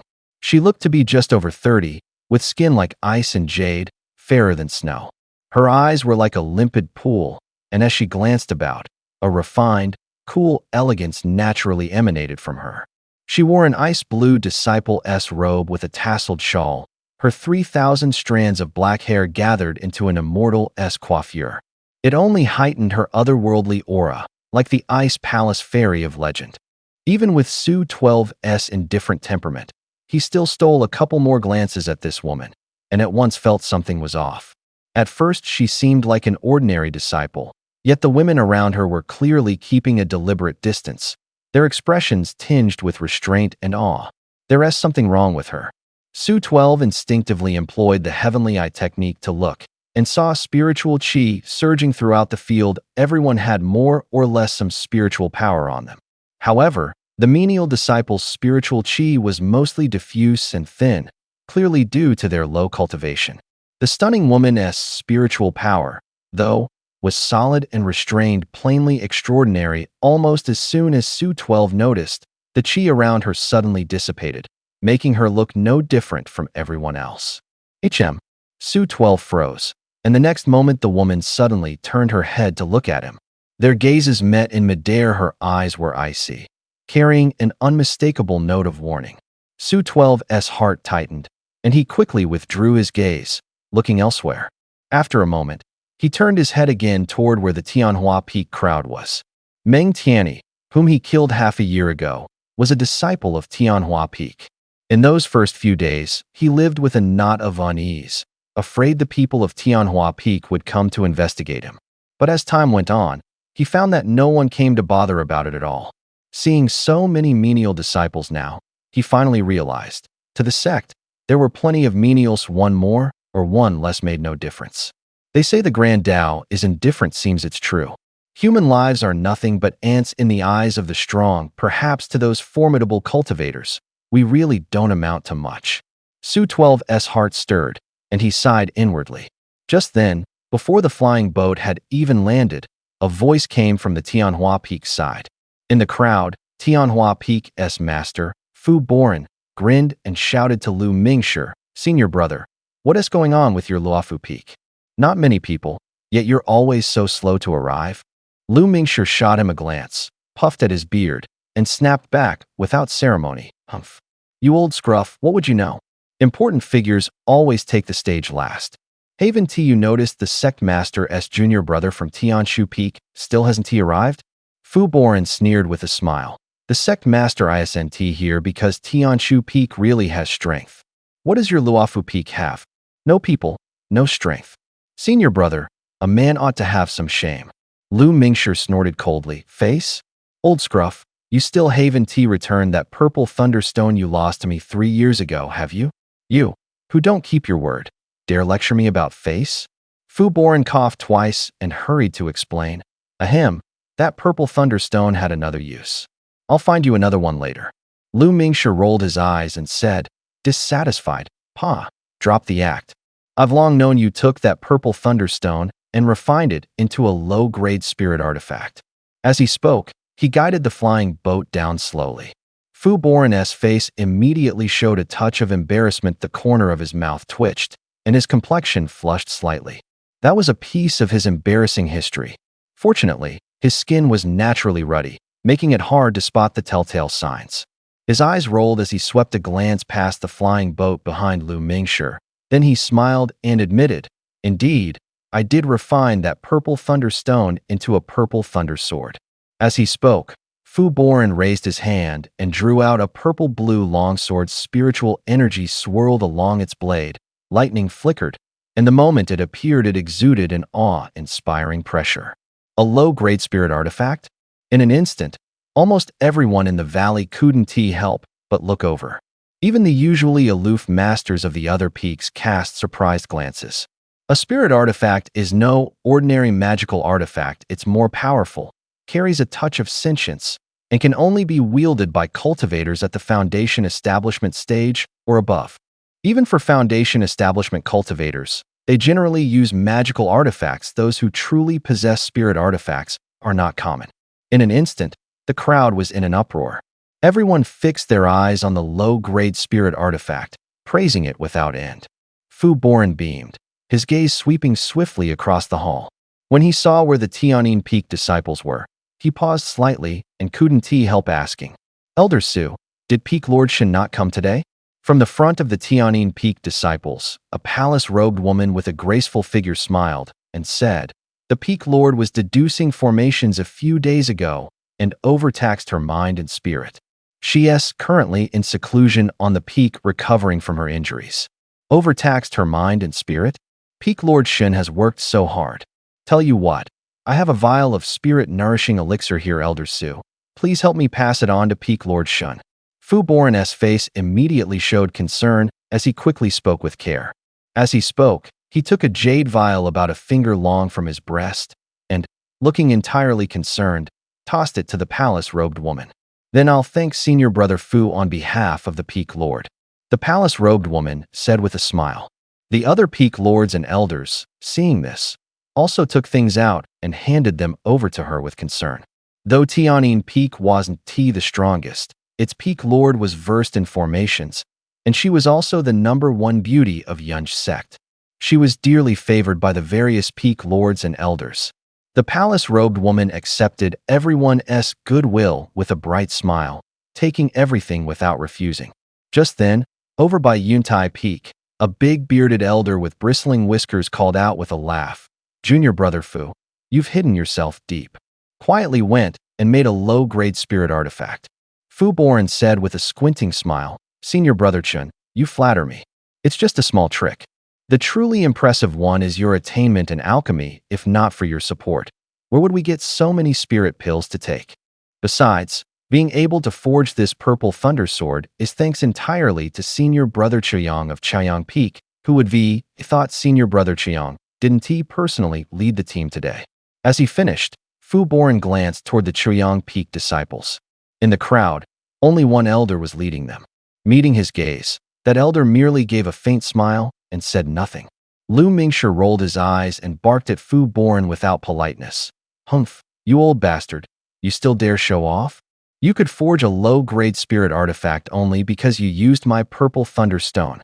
Give the purple thunderstone back. Fu Boren shook his head with a smile and said, the purple thunderstone is long gone. But, Senior Brother, how about another wager? I'll stake this purple thunder sword, how about it? Lu Mingshi was about to lose his temper, but at those words his eyes went wide, and he cried out in disbelief, another bet? With this low-grade spirit artifact? You old bastard, what are you putting up to wager? Fu Boren curled his lip and answered crisply, simple. We bet on who collects more and of higher quality materials in this trial. If we lose, the purple thunder sword is yours. If you lose, hand over that intact piece of 100-year cold jade of yours. How about it? He was quite displeased with the term old bastard, but he didn't get angry. He merely narrowed his eyes and smiled as he spoke. Lu Mingshi waved a hand and said angrily, Pa, don't boast at me. We at Luofu Peak are few to begin with. No matter how much we gather, we can't beat your numbers. He added coldly, if you want the 100-year cold jade in my hand, just say it. But I'll warn you first, don't daydream. Fu Boren didn't mind and said with a smile, don't be angry, Senior Brother. I wouldn't do anything so unfair. He said, in this trial, as long as the amount of materials your Luofu Peak collects exceeds 1/10 of our Tianjue Peak's, you win. He added, you may be few in number, but Senior Brother, I don't suppose you lack even that much confidence? Lu Mingshi furrowed his brow, quickly glanced back, then looked toward the people of Tianjue Peak. If it was total amount, he felt there was almost no chance of winning. But if it was just 1/10, then there was something to fight for. What's more, for this trial he had specially instructed the transmission elder to secretly train a batch of people. At that thought, his heart stirred. The purple thunder sword, tempting indeed, even if it was a low-grade spirit artifact. That piece of 100-year cold jade was valuable too, but compared to such a treasure, it still felt a notch inferior. He took a deep breath, raised his head, and stared at Fu Boren as he asked, you're certain? Fu Boren laughed loudly and said, of course. The other senior and junior brothers can testify. Afraid I'll go back on my word? He turned his head, swiftly sweeping his gaze over the peak lords and elders of each peak, then continued, junior brothers and sisters, any interest in serving as witnesses for me and Senior Brother Lu? Everyone exchanged smiles and nodded their agreement one after another. They might not actually want to join the bet, but they were all in the mood for some fun. It was just that everyone felt Luofu Peak's chances of winning weren't great.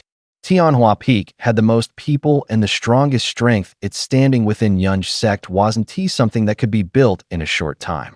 With a smile, Fu Boran looked back at Lu Mingshi and asked, "Senior brother Lu, you see it care to bet?" Lu Mingshi snorted coldly. "Humph. You think I'd be afraid of you, you old bastard? Fine, I'll bet you." Lu Mingshi raised an eyebrow, snorted coldly, and spoke. After finishing that, he shot Fu Boran a look, then turned his head to gaze at the crowd on the flying boat. "You all heard the wager with Tianjue Peak just now, didn't you? Losing some items is a small matter, but our Luofu Peak must not be looked down upon. For this trial, give it your all.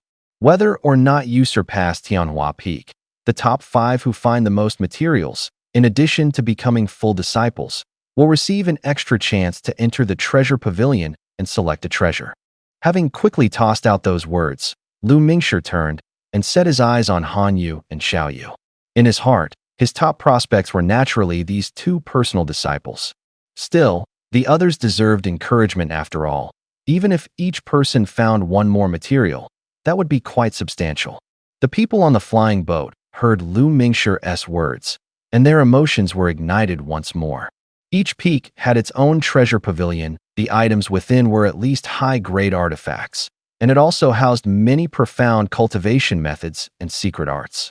In the past, such opportunities would never have fallen to mere menial disciples like them. Even Su 12 began to look forward to it. For a cultivator, an extra fine treasure or a good cultivation method is almost half a life's worth of extra security. After glancing at everyone's reactions, Lu Mingshi continued to guide the flying boat down. Everyone immediately disembarked and, like the disciples of the other peaks, waited patiently.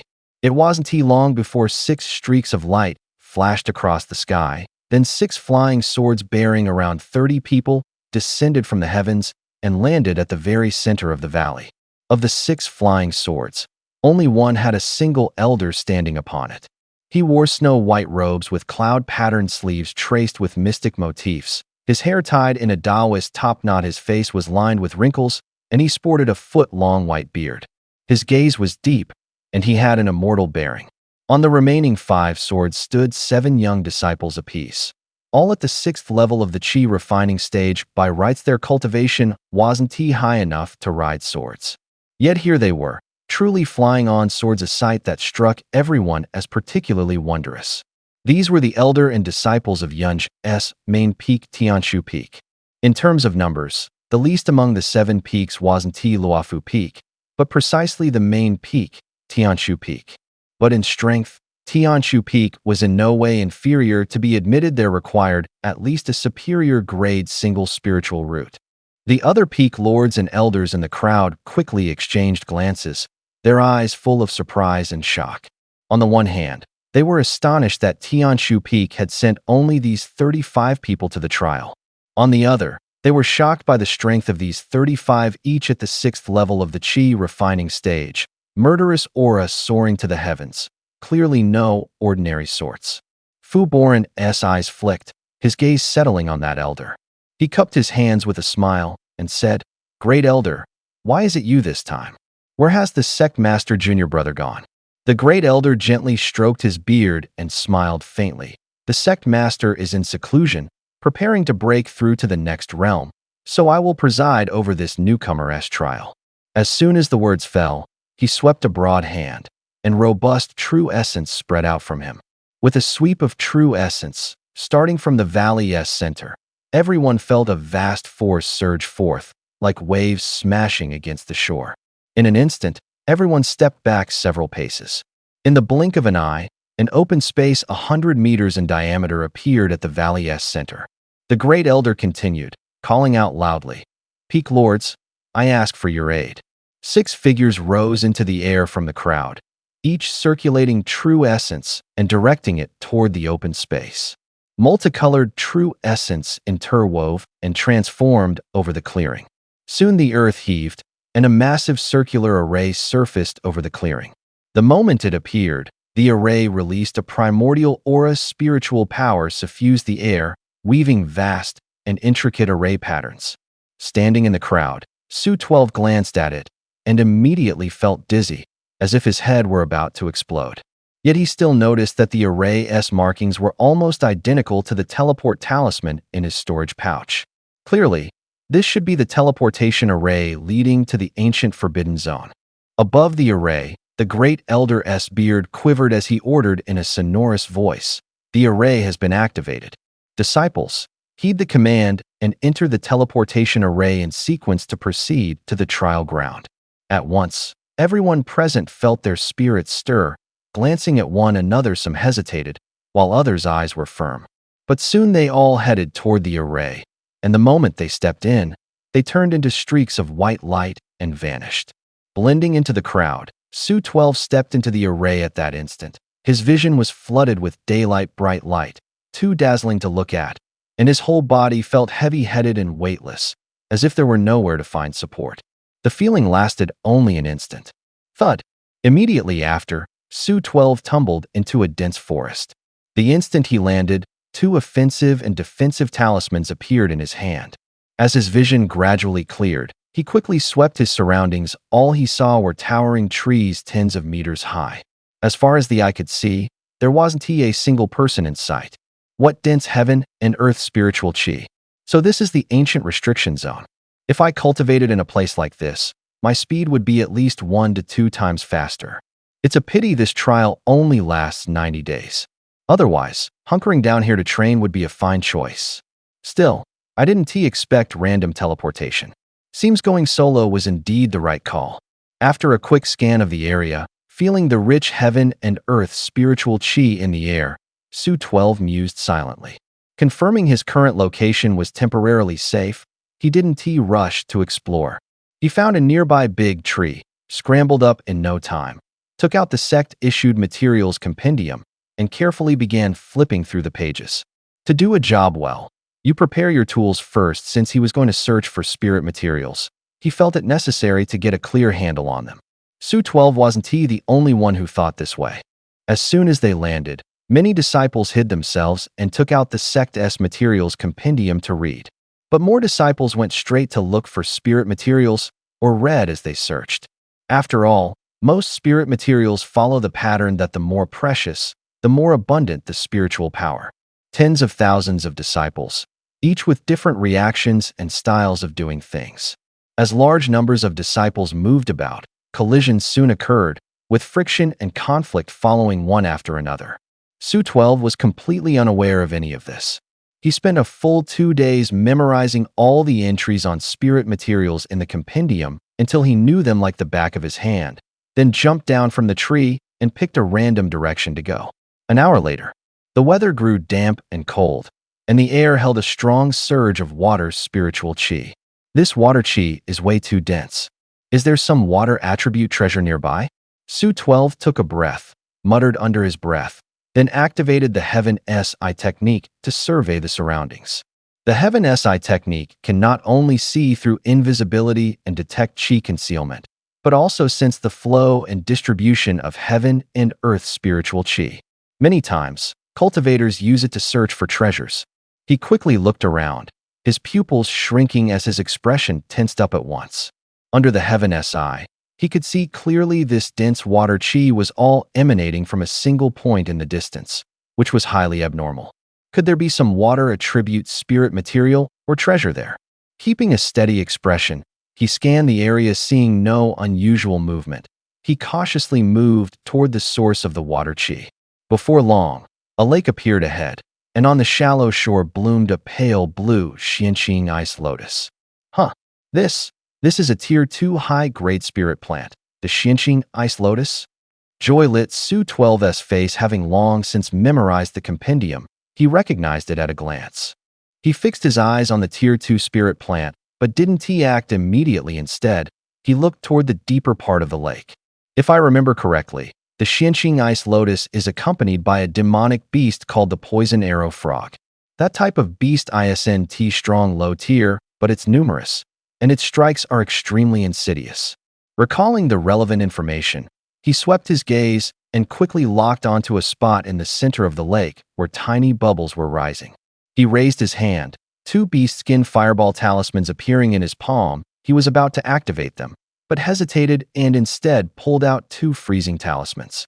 Low-tier demonic beasts aren't worth much. Using fireball talismans is too noisy if it draws others over. That's a hassle. He pondered silently as true essence surged, pouring into the freezing talismans. In the next instant, two ice blue flashes streaked out and landed on the lake's surface. The temperature around began to drop steadily. In less than the time it takes to burn an incense stick, the lake's surface had frozen into solid ice half a foot thick. Seeing this, Su 12 finally stepped forward to harvest the Xianqing ice lotus. Just then, a voice suddenly sounded from behind. "Stop! That spirit plant belongs to our Tianjue peak." Su 12's heart jolted, and he quickly turned around to look warily. He saw a young man with sword-like brows and starry eyes strutting over, face full of arrogance. The youth wore a disciple's robe with Tianjue Peak's emblem embroidered on the chest, a fiery red headband tied around his head, and a fiery red longsword strapped to his back. Qi refining, 5th level. Seeing the other's cultivation, Su 12's heart tightened, and he instantly tensed up. "Senior brother, what do you mean by this? I was the one who discovered this spirit plant first."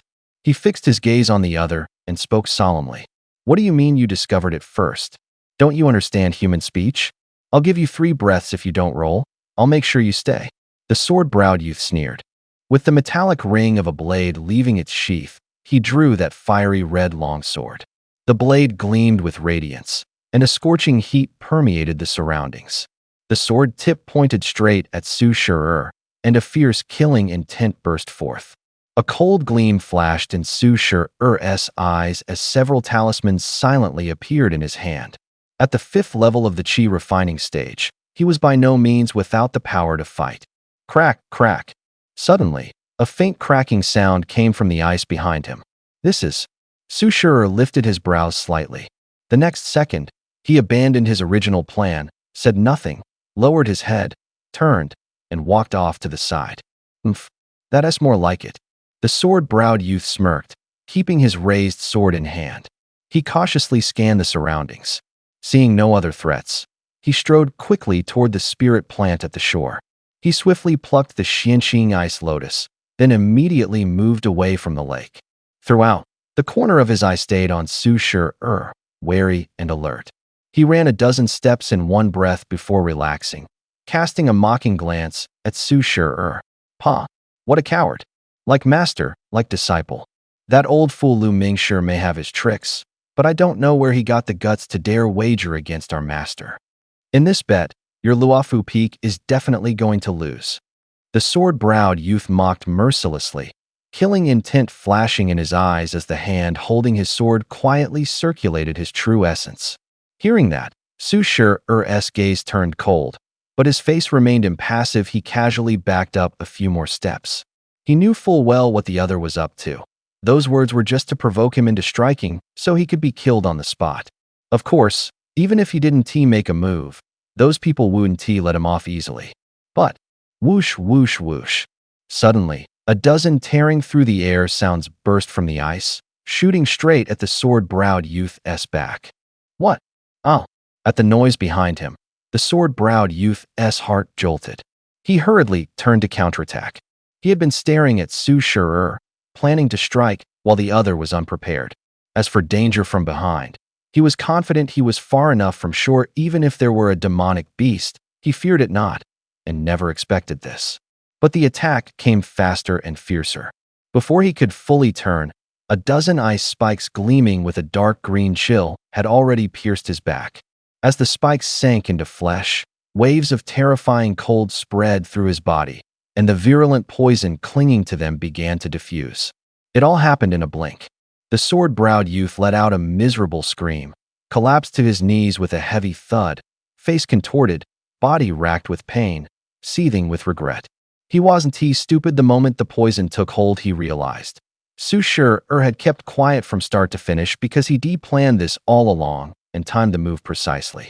Yet he thought his momentum overawed others. He never imagined he'd fall to such a low-grade demonic beast. Utterly humiliating. At that thought, the toxic blood backwashed, and he violently vomited a mouthful of black blood. "You, You bastard, you set me up. In his final moments, the sword-browed youth twisted his head to cast two venomous glares at Su Shi. At that point, it was all he could do. No sooner had the words fallen than he collapsed heavily and stopped breathing. Standing at a distance, Su Shi watched it all clearly, a faint cold smile at the corner of his mouth. He had indeed set someone up, but that man had intended to plot against him first. Seeing the other's breath cease, he quietly breathed a sigh of relief, a knowing smile tugging at his lips. If he hadn't figured out the properties of those materials in advance, I'd probably have been in trouble before he could even act. From his tone, it seems Tianjue Peak is quite confident about this wager. Is there some hidden story behind it? Forget it, it doesn't have much to do with me. The priority is to gather 10 second-tier materials and make sure I pass the trial. He shook his head and didn't go over. Circulating his true essence, he cast the artifact manipulation art and drew the Xianqing Ice Lotus, the flying sword, and the storage pouch at the man's waist over from a distance. After that, he was about to toss a fireball to burn the corpse when footsteps sounded in the distance. At the sound, Su Shi didn't hesitate for a second. He pulled out an invisibility talisman and stuck it to himself, then activated the shadowless phantom step and dashed away. He fled in utter silence, not making a sound. Less than half a cup of tea after he left, two Tianjue Peak disciples hurried to the lakeside. That scream just now, did it sound like junior brother Hu Jinsi? Be careful, don't get tricked. Walking side by side, they spoke as they cast their gazes toward the corpse on the shore. The short, chubby disciple's expression changed, and he hurried forward to check. Not good. Before the words fell, a dozen more venomous ice spikes shot out from the lake. It's a low-grade demonic beast, a poison spike frog. Careful, senior brother, the tall, skinny disciple shouted, decisively activating the fire control technique as two pillars of flame gushed from his hands and crashed onto the lake's surface. The next second, more than a dozen basin-sized venom spike frogs rolled belly up and floated to the surface. How's junior brother Hu? After dealing with the venom spike frogs, the lanky disciple hurriedly asked. The short, stocky disciple shook his head and sighed. Junior brother Hu has already fallen. What? How could junior brother Hu be so careless, to be killed by these low-rank beasts? The lanky disciple was startled seeing the wound on the corpse's back, his brows knit tightly. As he spoke, something occurred to him, and he asked in haste, Right, what about junior brother Hu's storage pouch? Those 4 second-grade materials we found these past 2 days were all on him. The short, stocky disciple hurriedly flipped Hu Jinsi's corpse over. A moment later, his face turned ashen. The storage pouch is actually gone. There must have been someone else nearby just now. The lanky one pressed a hand to the body on the ground and said angrily, The body's still warm, whoever it was can't have gotten far. No sooner had he finished than a packet of unknown powder appeared in his hand. He flicked his wrist, and the powder scattered into the air. Then he formed seals with both hands, and as true essence surged, the powder churned and glowed, condensing into a ribbon of starlight pointing straight toward the direction Su-12 had left. Under the starlight ribbon's glow, one could faintly see the faint toe-tip traces left when Su-12 executed his shadowless phantom steps. After him, quick and call the nearby brothers over. Tell them to keep an eye out. The two exchanged a look and immediately gave chase in the direction the tracks pointed. As they ran, the short, stocky one also pulled out a palm-sized, compass-shaped magic tool. He poured true essence into it, then, with a thought, imbued a message. Su-12 knew nothing of what happened after. Still less did he know that he had already been marked. However, ever cautious, he ran dozens of li in one breath, then only stopped after slapping on an escape talisman. He cast a casual glance at the fiery red flying sword, seeing it was only a low-grade magic tool. He didn't pay it much mind. Next, he circulated a bit of true essence and checked the storage pouch in his hand. I really didn't expect a Tianjue Peak disciple at the 5th level of Qi refining to get 4 second-grade materials in just 2 days. Add this Xianqing Ice Lotus, and by that count, I'm only half the materials short of becoming a full disciple. After he finished going through that Tianjue Peak disciple's storage pouch, he was taken aback at first, then quickly broke into a grin. There were actually 4 second-grade materials in the pouch. one spirit herb, and 3 pieces of ironstone aside from that. Just some personal odds and ends. Besides a few talismans, there didn't seem to be anything else of value. Just as he was about to withdraw and observe, Su 12 raised a brow and pulled a palm-sized parchment map out of the bag.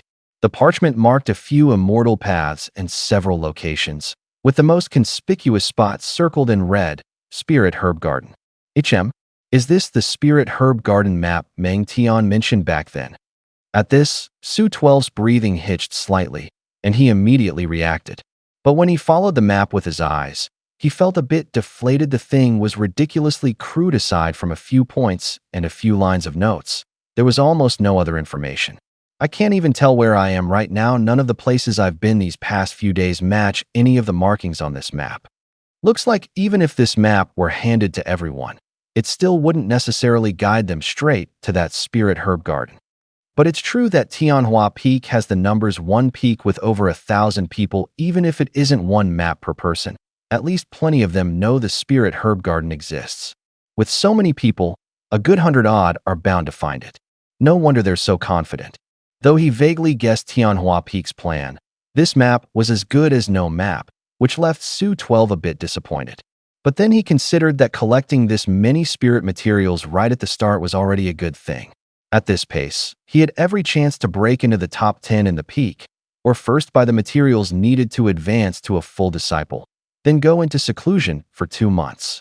Over the next few days, relying on the Heaven's Eye technique to dart around, he acquired 2 more second-grade spirit materials. This ancient restriction zone is no small area. The sect dumped no small amount of resources to mine materials here. In these 10 days, I've turned over no fewer than 20 places, and most of them were beaten to by others. Still, the Heaven's Eye technique isn't a treasure-seeking art to begin with. It led me into beast dens several times. Good thing I run fast. On this day, Su 12 activated the Heaven's Eye technique and moved quickly through an unnamed grove. His eyes fixed ahead in the distance. Wisps of metal spiritual power were emanating. Judging by how this metallic spiritual energy diffuses in the air, it's undoubtedly the aura of a metal attribute material. Muttering under his breath, Su 12 quickly emerged from the forest and found himself on a small hillside. There, on the slope, lay 2 bodies. His pupils contracted, and for a moment, he nearly bolted in fear. Taking a few steps back, he stopped, then cautiously moved closer to inspect. 2 corpses, one older man, one brawny guy lay there. The brawny man was sprawled in a pool of blood, a gash across his neck from a single sword slash, clearly a fatal blow. In his hand, he gripped a golden stone the size of a pigeon egg. In front of him was the older man, collapsed on the ground, holding a subpar magical sword.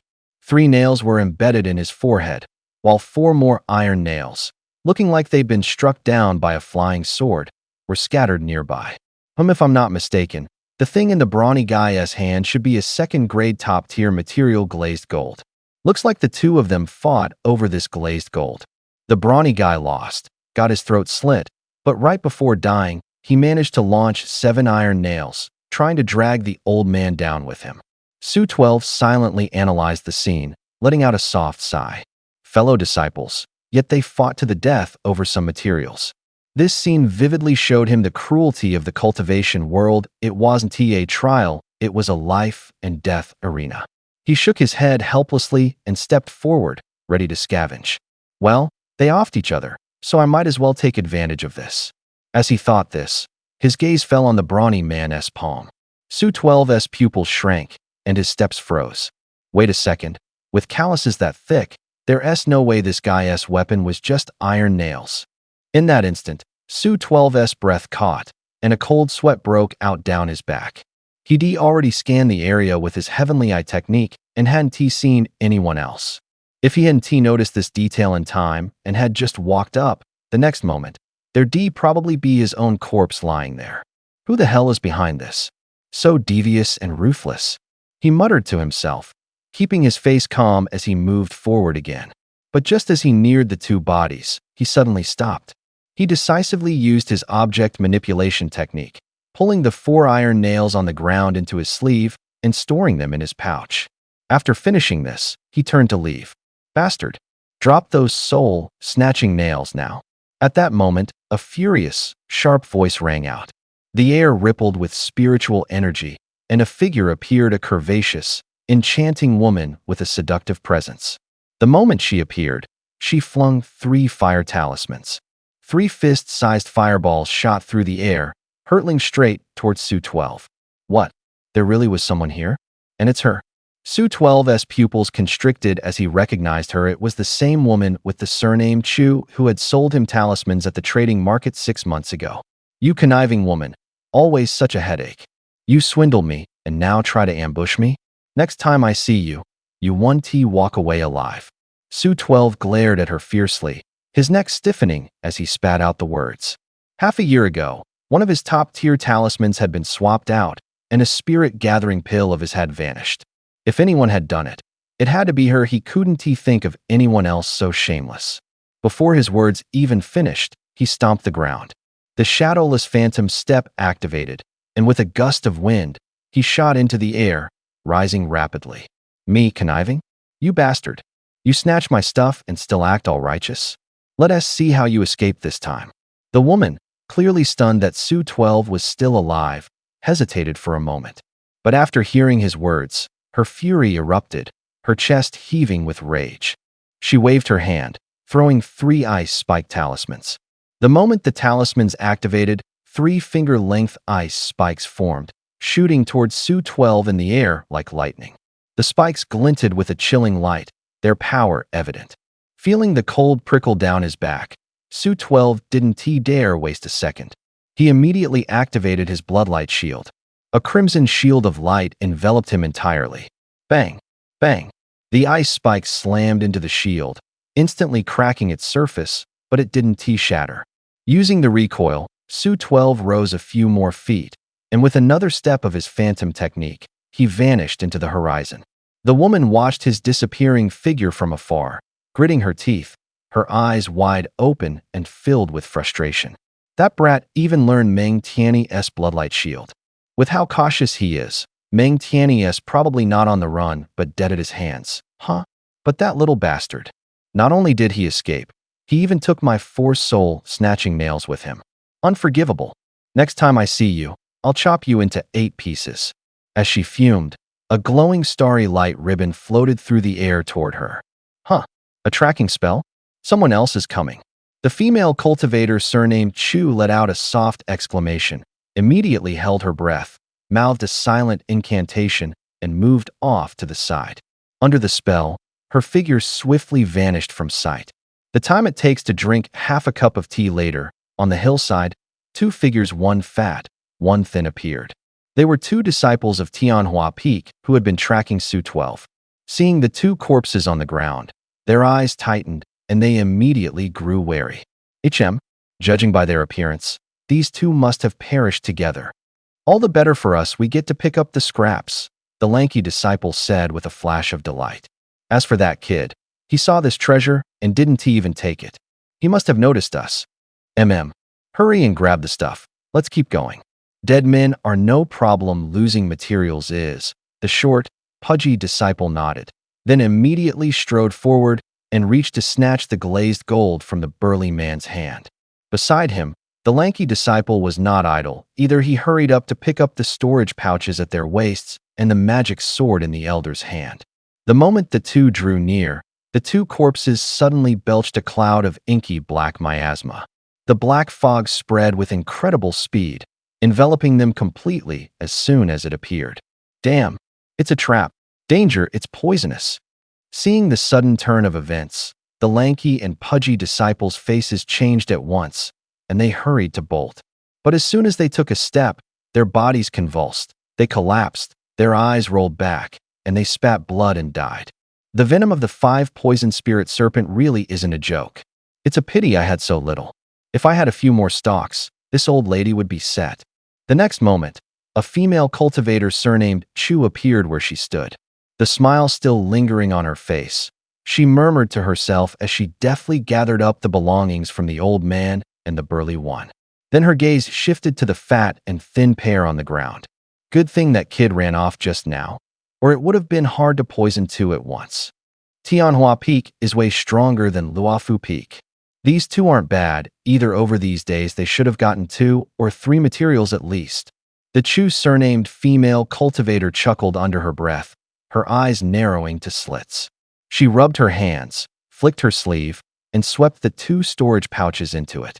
Injecting a strand of true essence to check the contents, she frowned slightly, and her expression immediately darkened. You can't be serious. Aside from a dozen shabby talismans and a low-grade magic artifact each, there's nothing. And these are supposed to be Tianjue Peak disciples? 2 days, and they didn't find a single piece of material. What trash. The Chu surnamed female cultivator gnashed her teeth and spoke with resentment. Little did she know the fat and thin pair were actually in league with the one Su 12 had killed. And all the materials the three had gathered these past few days were in the storage pouch Su 12 had taken. She curled her lip in displeasure and tossed out a few fireballs, reducing the corpses on the ground to ash. Those 2 just used a minor tracking art. It was clearly for that kid. Could it be he robbed them of their stuff? Humph. Whether he did or not, I need to get my soul-chasing nails back first. Her eyes rolled as she looked back toward the direction Su 12 had gone. She ground her teeth, snatched the starry sash out of the air, ignited an escape talisman, and immediately set off after Su 12. Su 12 didn't dare stay in the air for long on one hand. His true essence would be consumed too quickly, and on the other, it was too conspicuous. After getting away, he landed and continued to probe around with utmost caution. Seeing 4 iron nails in the storage pouch, he was overjoyed. Who would have thought these 4 soul-severing nails are actually high-grade magic artifacts? They're tinged with green light, definitely poisoned. That woman really is ruthless. Judging by the way she acted, these nails are anything but cheap, probably worth far more than a top-tier grade 1 defensive talisman. The more Su 12 thought, the happier he became, as if finally letting out a long breath. His mood soared. 3 days passed. He had been to several places in a row, but the gains were meager. That day, he activated the Heavenly Eye technique, followed wisps of earth aspect spiritual chi in the air, and arrived before a vast stone forest filled with boulders as tall as 2 men. Judging by the distribution of spiritual chi, there should be something good beneath those boulders, at least a second-grade earth attribute spiritual material. Wait, this place, could it be the very stone forest marked on the Spirit Herb Garden map?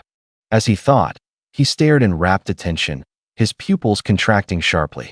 He hurriedly pulled out the palm-sized map to confirm. A stone forest extending for dozens of li in depth, no mistake. This is it. So the Spirit Herb Garden should be 100 li east of here. Whether true or not, I'll harvest the materials here first before going to take a look. Having made up his mind, Su 12 followed the flow of spiritual energy in the air and stepped into the stone forest. Soon, he was deep within the stone forest. Just then, he caught a figure out of the corner of his eye. His pupils shrank, and his expression instantly turned stern. Kid, I didn't expect to run into you so soon. The grudge from 4 years ago today, I can finally avenge it. A disciple with a face full of jowls and a fat build came toward him with a vicious grin. This disciple's cultivation wasn't high, only the 3rd layer of the chi refining stage. But he was an acquaintance, the menial disciple who deliberately made things difficult for everyone when he first went to collect pills, Fatty Huang. Revenge? Seeing the other party's provocative manner, Su 12 stood his ground, completely unmoved. His gaze immediately swept around, sizing up the surroundings. What a cautious guy, but even if you grew wings today, you still want to escape. Then more voices sounded, and 2 figures emerged from behind the giant rocks on either side of him. One of them was the sword-carrying youth from 4 years ago, Zhao Yu. The other was tall and burly, leopard-headed with round eyes, vicious-faced, exuding a baleful aura. One look, and you knew he was trouble. 5th layer of chi refining. 6th layer of chi refining. Su 12 glanced left and right, his pupils shrinking as his face immediately darkened. Su 12 shifted his gaze to the leopard-headed disciple and said, "Senior brother, we had no past grievances and no present enmity, right? Besides, before the trial, the Peak Lord specifically warned that disciples of the same peak are strictly forbidden from killing each other." With the 3 joining hands, he knew he wasn't a match if he could talk the strongest one into leaving. He wasn't afraid of dealing with the other 2. Humph, trying to scare people with the Peak Lord? Kid, do you know who this is? My own brother Zhao Yan, the strongest among Luofu Peak's menial disciples. You're done today? Zhao Yu glared and sneered, full of mockery, before Zhao Yan could even speak. His own big brother? The strongest among the menial disciples of Luofu Peak? Those words made Su 12's heart sink, and he immediately felt the urge to leave. Zhao Yan snorted coldly and shouted at Su 12, Kid, be sensible. Hand over the extraordinary treasure on you. For the sake of being fellow sectmates, I can spare your life. Extraordinary treasure? What do you mean? Su 12 narrowed his eyes in return. Outwardly impassive, he had already quietly slipped a talisman into his hand. Zhao Yu rolled his eyes and said with certainty, You mixed spiritual roots waste, reaching the 4th layer of qi refining in just 5 years. Who would believe you don't have some treasure? Zhao Yan let out a heavy snort, ill intentions flashing in his eyes. So this kind of cultivation speed really had drawn attention? A cold light flashed in Su 12's eyes. He turned to Zhao Yan and asked coolly, You're right. I do have a treasure that can boost cultivation. But are you sure that if I hand it over, you'll let me go? Of course. My word, Zhao Yan's, has always counted. Zhao Yan nodded calmly, as if it were only natural. Big brother, this kid is very crafty.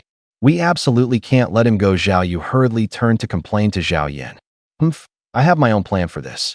Zhao Yan snorted coldly, reprimanding him. It looked like they really had made up their minds. Humph, these guys really can act. I was actually worried you wouldn't be able to put on a show. Su 12 sneered twice inwardly, but outwardly he put on a conflicted look. After hesitating for a moment, he pulled a porcelain vial from his chest and tossed it over. This bottle contains spirit medicine that can rapidly raise cultivation. Before the bottle had even fallen, Zhao Yan suddenly flicked his hand, and a long spear appeared in it. With a thrust, the bottle shattered with a crack. The talisman inside that was just about to activate was shaken to pieces as well. Clearly, he didn't believe a word Su 12 said. Zhao Yan barked coldly. Brat, you dare play such little tricks in front of me? Since you don't know what's good for you, we'll kill you first, and then take our time searching. The corner of Zhao Yan's mouth twitched. He gave a cold snort, and a domineering aura spread from him. He raised his spear and charged straight at Su 12. Off to the side, Zhao Yu and Fatty Huang didn't stay idle either. Moreover, such a dense barrage was enough to threaten them as well. Zhao Yu and Fatty Huang's expressions changed at once. They hurried to make their moves, but were clearly a bit overwhelmed. Zhao Yan, however, remained impassive, long spear in hand. With his true essence surging, he clanged and swept away nearly half of the talisman attacks. All sorts of attacks landed on the stone pillars. For a moment, rubble flew and billowing dust was kicked up within the stone forest. Su 12 paid no mind to that. Seizing the chance, he pulled out an escape talisman and instantly infused it with true essence. The escape talisman self-ignited, a yellow earth glow flaring to envelop Su 12. Suddenly, a cold gleam shot in his spear thrust like a dragon. The moment that surge of force appeared, it shattered the escape light around Su 12. Kid, you still want to run in front of me? You're thinking far too simply. With a feral grin at the corner of his mouth, Zhao Yan aimed the spear point straight at Su 12's heart. Su 12's heart pounded, a throbbing palpitation welling up from the soles of his feet. The escape talisman being interrupted was truly beyond his expectations. But he wasn't someone who waited to die. True essence surged through him, and the tortoise-patterned shield resting at his chest activated in an instant. With a whoosh, the tortoise-patterned shield flew out, swelling in the wind into a half-man-tall shield to block before him. Clang! The long spear stabbed the S. Su 12's eyes turned cold, and with a flick of his hand he flung out a soul-severing nail. Hidden weapon? Kid, are you really dumb enough to think this will work on me? Zhao Yu, grinning savagely, raised his sword to block the nail coming head-on, shooting Su 12 a mocking look. But the next instant, he felt as if a mosquito had bitten the back of his head. His smile froze, his expression turning to stunned disbelief. It turned out a second soul-severing nail, controlled by Su 12 with the object control art, had sunk into the back of his head. The nail was clearly poisoned fatal on contact. After a beat of shock, Zhao Yu's eyes bulged. He glared at Su 12 with unwilling fury, swayed, and collapsed to the ground with a thud. Almost at the same time, a long spear arrived. Zhao Yan thrust straight for Su 12's back. But this time Su 12 was prepared. He had already shifted the turtle-patterned shield to his back. Bang! With a dull thud, the turtle-patterned shield suddenly shuddered, and, under the force of that thrust, slammed hard into Su 12's back. Su 12 grunted, the impact leaving him dizzy and reeling. But he clenched his teeth, borrowed that momentum, stepped into the wind with shadowless phantom steps, and desperately fled into the distance. Being able to pit and kill a 5th-level Qi refining cultivator had already pushed him to the limit. No easy feat. As for Zhao Yan, a 6th level, he had never planned to clash head-on. You, my brother. You little whelp, if I, Zhao Yan, don't cut you down today, I swear I'm no man. Zhao Yan's gaze swept over Zhao Yu's corpse. Rage shot straight to his crown, his eyes turning red. He didn't think twice, surging his true essence. He chased after Su 12. The two tore across the terrain in a blistering chase, like two leopards running full tilt. Su 12's cultivation was no match for Zhao Yan's, but every so often he'd fling out a few offensive talismans, giving the pursuing Zhao Yan a real headache. But he had old injuries. Though he'd already swallowed 3 minor recovery pills, he could still feel his strength slowly ebbing. No good. I need to shake him fast, or sooner or later he'll catch me. Su 12 was fretting to himself when, just as he burst out of the boulder forest, a familiar figure appeared ahead. It wasn't a passerby, but the Chu surnamed female cultivator who had been tailing him. Boy, I've been waiting for you for quite some time. At the sight of Su 12, the Chu surnamed cultivator's lips curved in a smile, and she casually flicked out 3 soul-severing nails. Su 12's pupils contracted, an idea flashing through his mind. He stopped short, used a gust of force to buoy himself, and shot straight upward.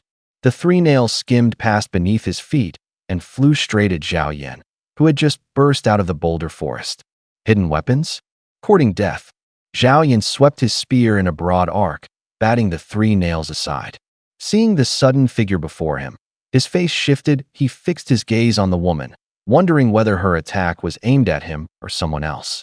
But before he could figure it out, Su 12 up in the air shouted loudly, "Senior Sister Chu, you shouldn't have shown up now. He's too strong, hard to handle." You? The Chu surnamed cultivator's eyes flickered. She seemed to catch on, her face darkening, just about to expose him. Before she could finish, Su 12 flung out a palm-sized sheepskin map and shouted, "Senior Sister Chu, the rare treasure and the spirit herb garden are both marked on this map. Take the stuff and go. I'll hold them off. When you've finished cultivating, remember to avenge me for this grudge."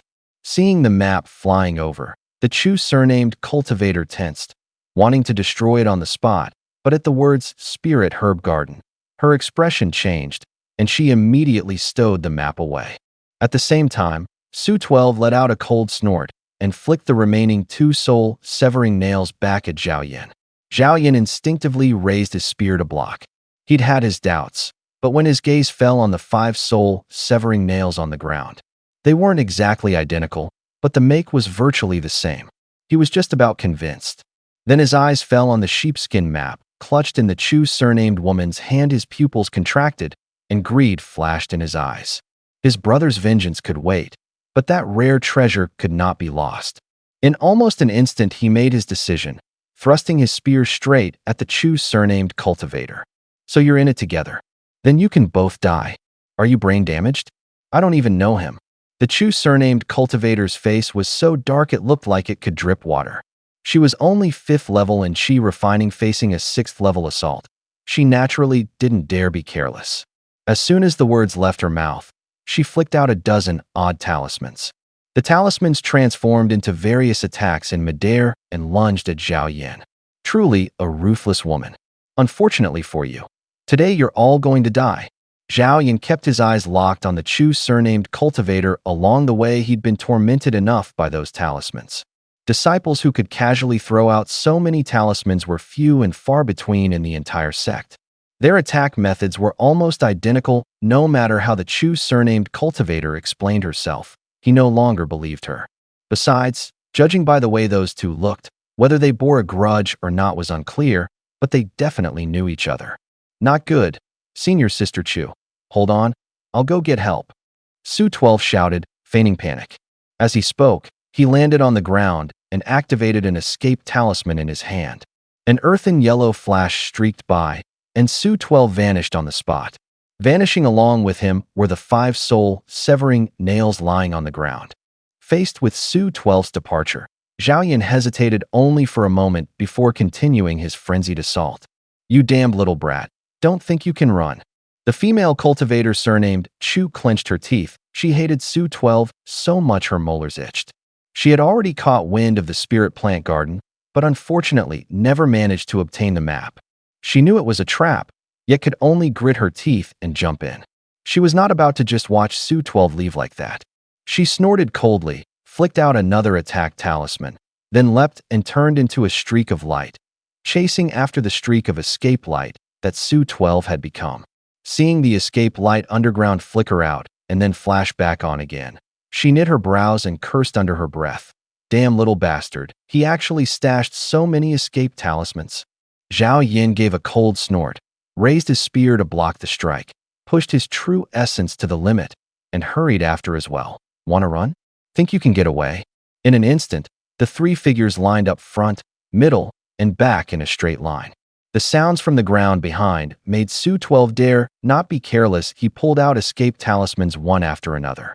At this moment, he was secretly grateful. Thank goodness he'd taken the time before coming to learn and make a bunch of talismans. Otherwise, running into something like this would have been a huge problem. Su 12 wore a thoroughly depressed look and cursed. That damned stinking woman runs way too fast. And she's chasing me? She really wants me dead. He thought gloomily that his plan had already succeeded. That female cultivator surnamed Chu had indeed clashed with Zhao Yan. But after trading blows, that woman actually disengaged and ran with astonishing speed, faster than he'd expected. He sped through the ground beneath the stone forest, able only to keep fleeing, hoping to shake the two of them off as soon as possible. Suddenly his body dipped, and he slammed into an underground hollow. Startled, Su 12 tried to steady himself, only to find he had already landed. A ball of fire bloomed in his hand. By its light, he saw what lay below in the next instant. What met his eyes was a hall built of stone more than 10 feet high, about 20 to 30 feet long and wide.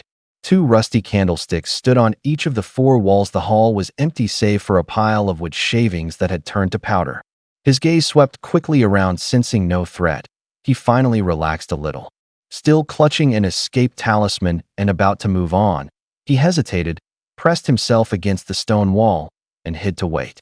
An hour passed with still no movement. Only then did he put the talisman away and, still shaken, let out a long breath.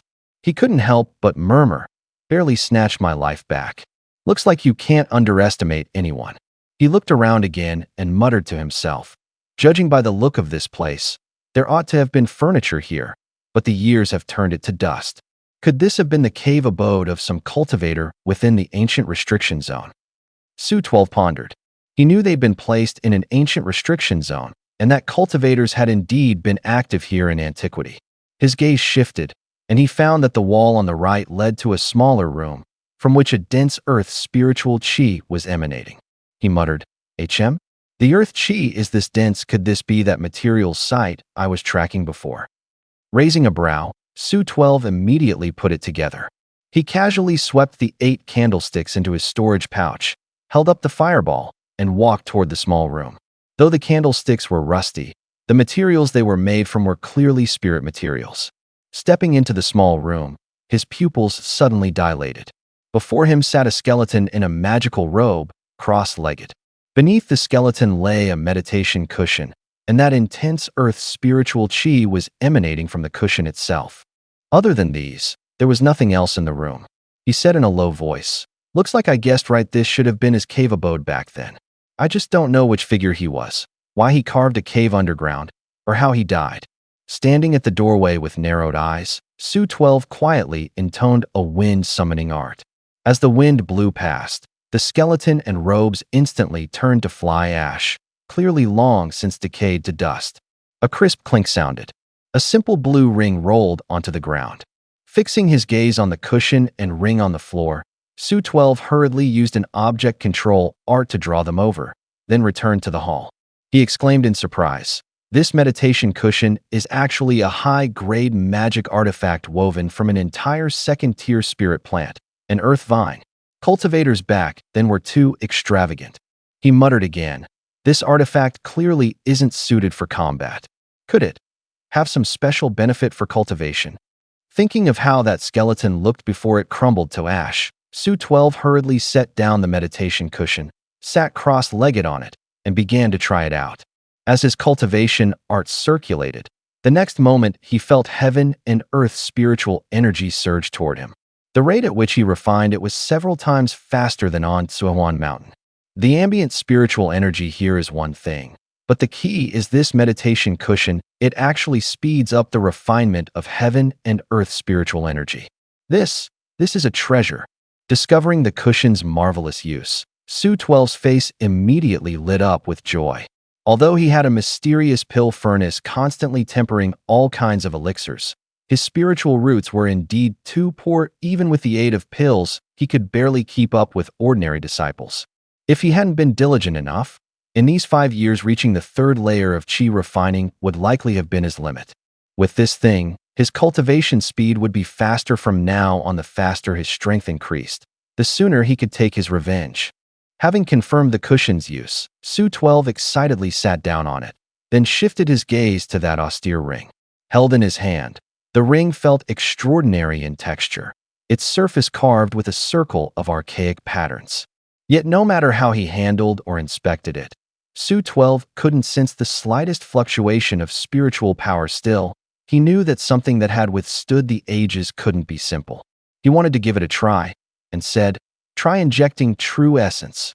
Seeing nothing outwardly special, Su-12 poured true essence into the ring. When it touched the ring, it was like hitting a thin membrane. His brows lifted with a surge. He blasted his true essence in, breaking through that membrane directly.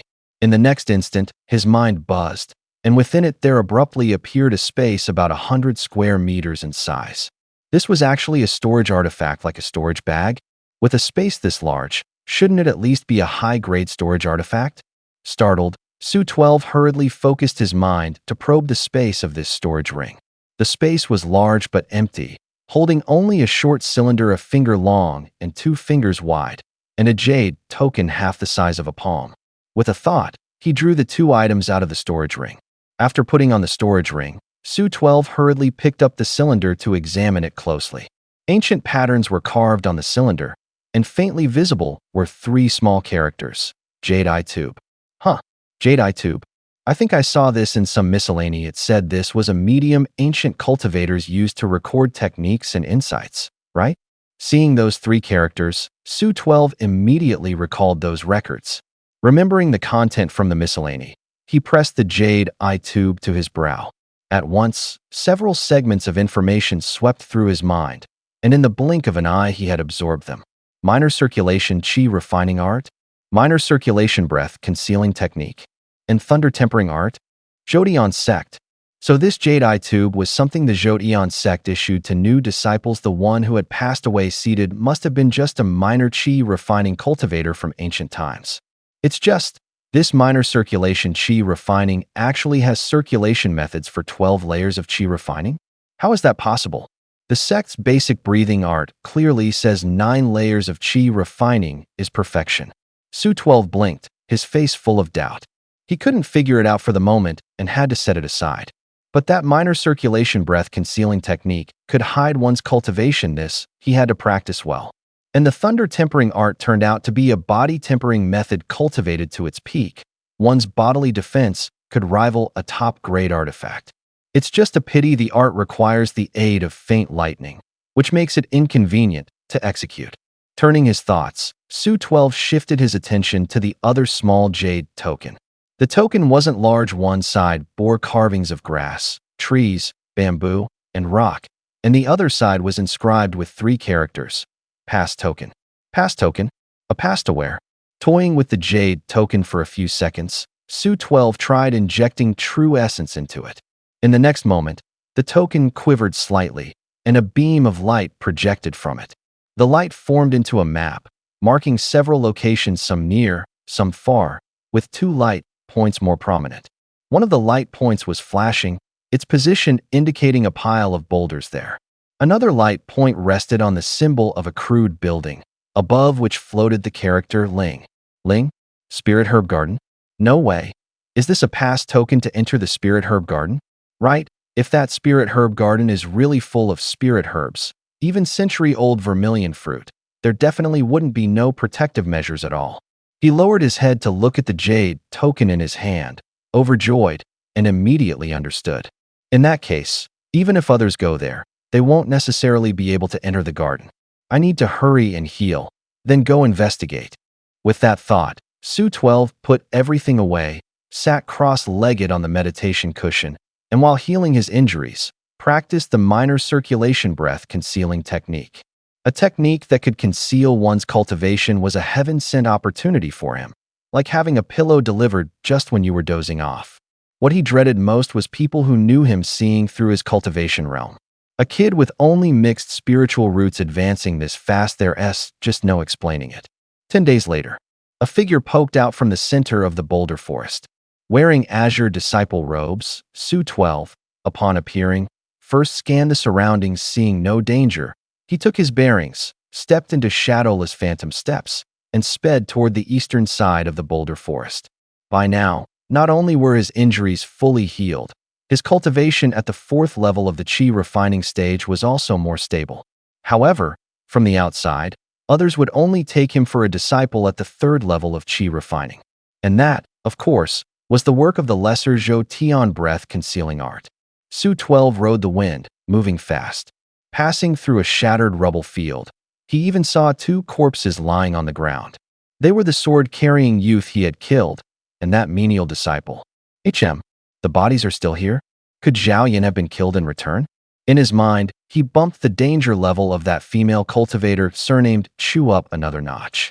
Zhao Yin's strength wasn't weak, and his foundation was steady, definitely not easy to handle. Slightly startled, Su 12 activated the object-controlling art to sweep up anything useful from the two, casually tossed out 2 fireballs to burn the bodies, and then hurried on. After rushing nearly 100 li in one go, a hazy manor estate finally appeared faintly before his eyes.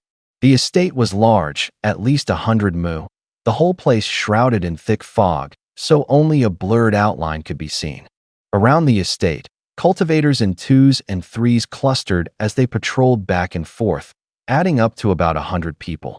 These cultivators were all below the 6th level of the Qi refining stage, dressed similarly to Su 12, but their clothes were embroidered with the insignia of Tianjue Peak.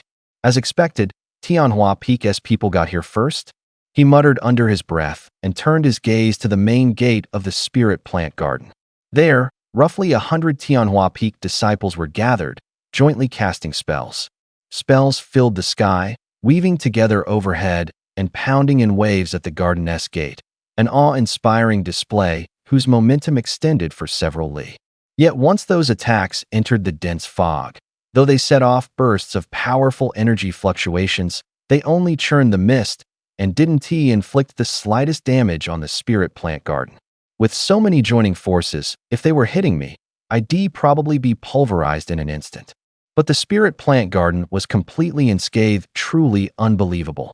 Looks like I'll need a pass token to get into the garden. I don't even know how to use it. I need to find a way to get closer and watch carefully.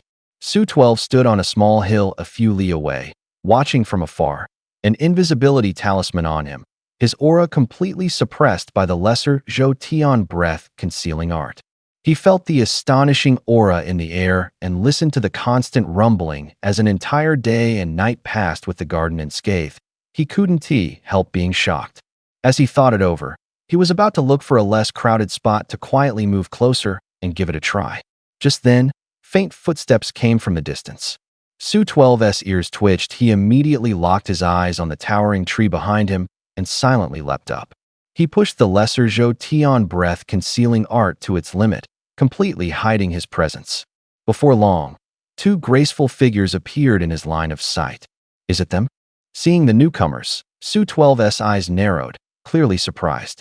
Of the 2, one was the female cultivator surnamed Chu, and the other was that exceptional peerless beauty he had seen at Tianjue Peak before the trial began. The peerless beauty had her hands clasped behind her back, exuding a cold, noble air as she approached, her chill gaze fixed on the distant estate, a glint lighting her eyes. There was a mysterious yet archaic aura about her, wondrous and hard to describe. At the moment, the Chu surnamed female cultivator was following behind the peerless beauty, slightly bowed, looking respectful. Martial ant. This is the spirit plant garden marked on the map. The people of Tianjue Peak are way too overbearing. They knew the garden's location long ago and kept it airtight, and now they're using sheer numbers to occupy the place. It's really too much. Martial ant, why don't you show your face and drive them all away? Pouting as she complained, the Chu surnamed female cultivator finished her grumbling and then, grinning, made a suggestion. The fact that I came in this time absolutely cannot be known to the other peak lords. As for the spirit plant garden, it's guarded by layers of formations, breaking them isn't easy. Even if Fu Boren made preparations, without a month or two, they won't be able to break it at all. Huh, Martial ant. What background does such a stunning woman have? She's actually being addressed as Martial ant by that female cultivator surnamed Chu. Her status must be extraordinary. Su 12's heart sank abruptly, and his mind instantly began scrambling to guess her background. Next, he forcibly suppressed his breathing, not daring to move even a finger. No matter her origin, that one word Martial ant already indicated her cultivation was at least at foundation establishment. For him, the crucial thing was to avoid being noticed. A month or two, then do we have to just wait here? The female cultivator surnamed Chu froze on the spot, her expression turning conflicted. 1 month was still acceptable, but if it dragged to 2, the trial would be basically over. As for this spirit plant garden, rumors said there were plenty of spirit herbs, but how good they really were was hard to say. The stunning woman's expression remained calm as she lightly shook her head and said, "No need. This formation is not easy to fully break, but getting someone inside isn't hard. I need to make some preparations. You go wait for me at Thunderdrum Peak first. Once I get the herbs inside, I'll come find you." Thunderdrum Peak? The female cultivator surnamed Chu leaned in, lowering her voice. "That place is Someone's coming. Let us pull back for now." The stunning woman was about to continue explaining when her brow twitched. Without another word, she turned and left. The female cultivator surnamed Chu's face changed, and she hurriedly followed. The two came and went like the wind, their movements so slight they left almost no trace. Su 12 clung to the tree, and from the start until now hadn't made a sound. Hearing that someone was approaching, though he hadn't spotted anything, he dared not move and only raised his guard to the utmost in his heart. Thunderdrum Peak? Where exactly is that? Besides, this trial keeps saying only those at Qi refining 6th level and below can enter, but in reality that's not how it is at all. Even the Peak Lord of Heavenly Sound Peak can find a way in who knows about others. Looks like I need to be even more cautious in how I do things. As Su 12 pondered, he hid his figure before long. 3 silhouettes whooshed past. Their cultivation was ordinary, each at Qi refining 3rd level, and they were disciples from Tianjue Peak responsible for patrolling the area. The trio went up the slope, hurriedly scanned around, and seeing nothing amiss, withdrew at once. Only after the 3 had gone far did Su 12 lightly drop from the tree, secretly activating the wind calling technique, and ride the breeze to sneak toward the spirit plant garden. The closer he got to the dense fog, the less he saw anyone guarding it. He fixed his gaze on the thick mist for a few more moments, took a deep breath, then carefully stepped inside. The moment he stepped in, the fog roared and churned, pressing in from all sides at once. His breathing tightened immediately, and he felt as if he'd sunk into a quagmire, hard to move at all. Su 12 hastily activated the bloodlight barrier, inwardly crying that it was bad. If that jade token didn't work, even if he didn't die, he'd be skinned. So this is the formation as suppression? No wonder those Tianjue Peak disciples don't dare even get close. Thoughts flashed like lightning at the brink of life and death. He hurriedly pulled out the jade token, his other hand gripping an escape talisman tightly. Thankfully, the jade token had barely appeared when it lit up with a faint glow, and the surging mist around him seemed to be triggered by a restriction, swiftly receding. Phew! It works. This jade token really is a pass. The oppressive feeling loosened at once, and Su-12 quietly let out a breath. He clenched the jade token, picked out his direction, and immediately quickened his pace toward the spirit plant garden. The outer mist stretched for several li. The deeper he went, the heavier the fog became, and the jade token's glow grew correspondingly brighter. Su-12 calculated inwardly. Without this pass, the closer one got to the spirit plant garden, the more terrifying the suppression would be. Reaching the perimeter wall, he leapt, executed the no-shadow phantom step, and nimbly vaulted over. As soon as he landed, a fresh coolness rushed over him, laden with extremely abundant heaven and earth spiritual energy that soaked into his heart and lungs, leaving him clear-headed and invigorated. This ambient spiritual energy is insanely dense.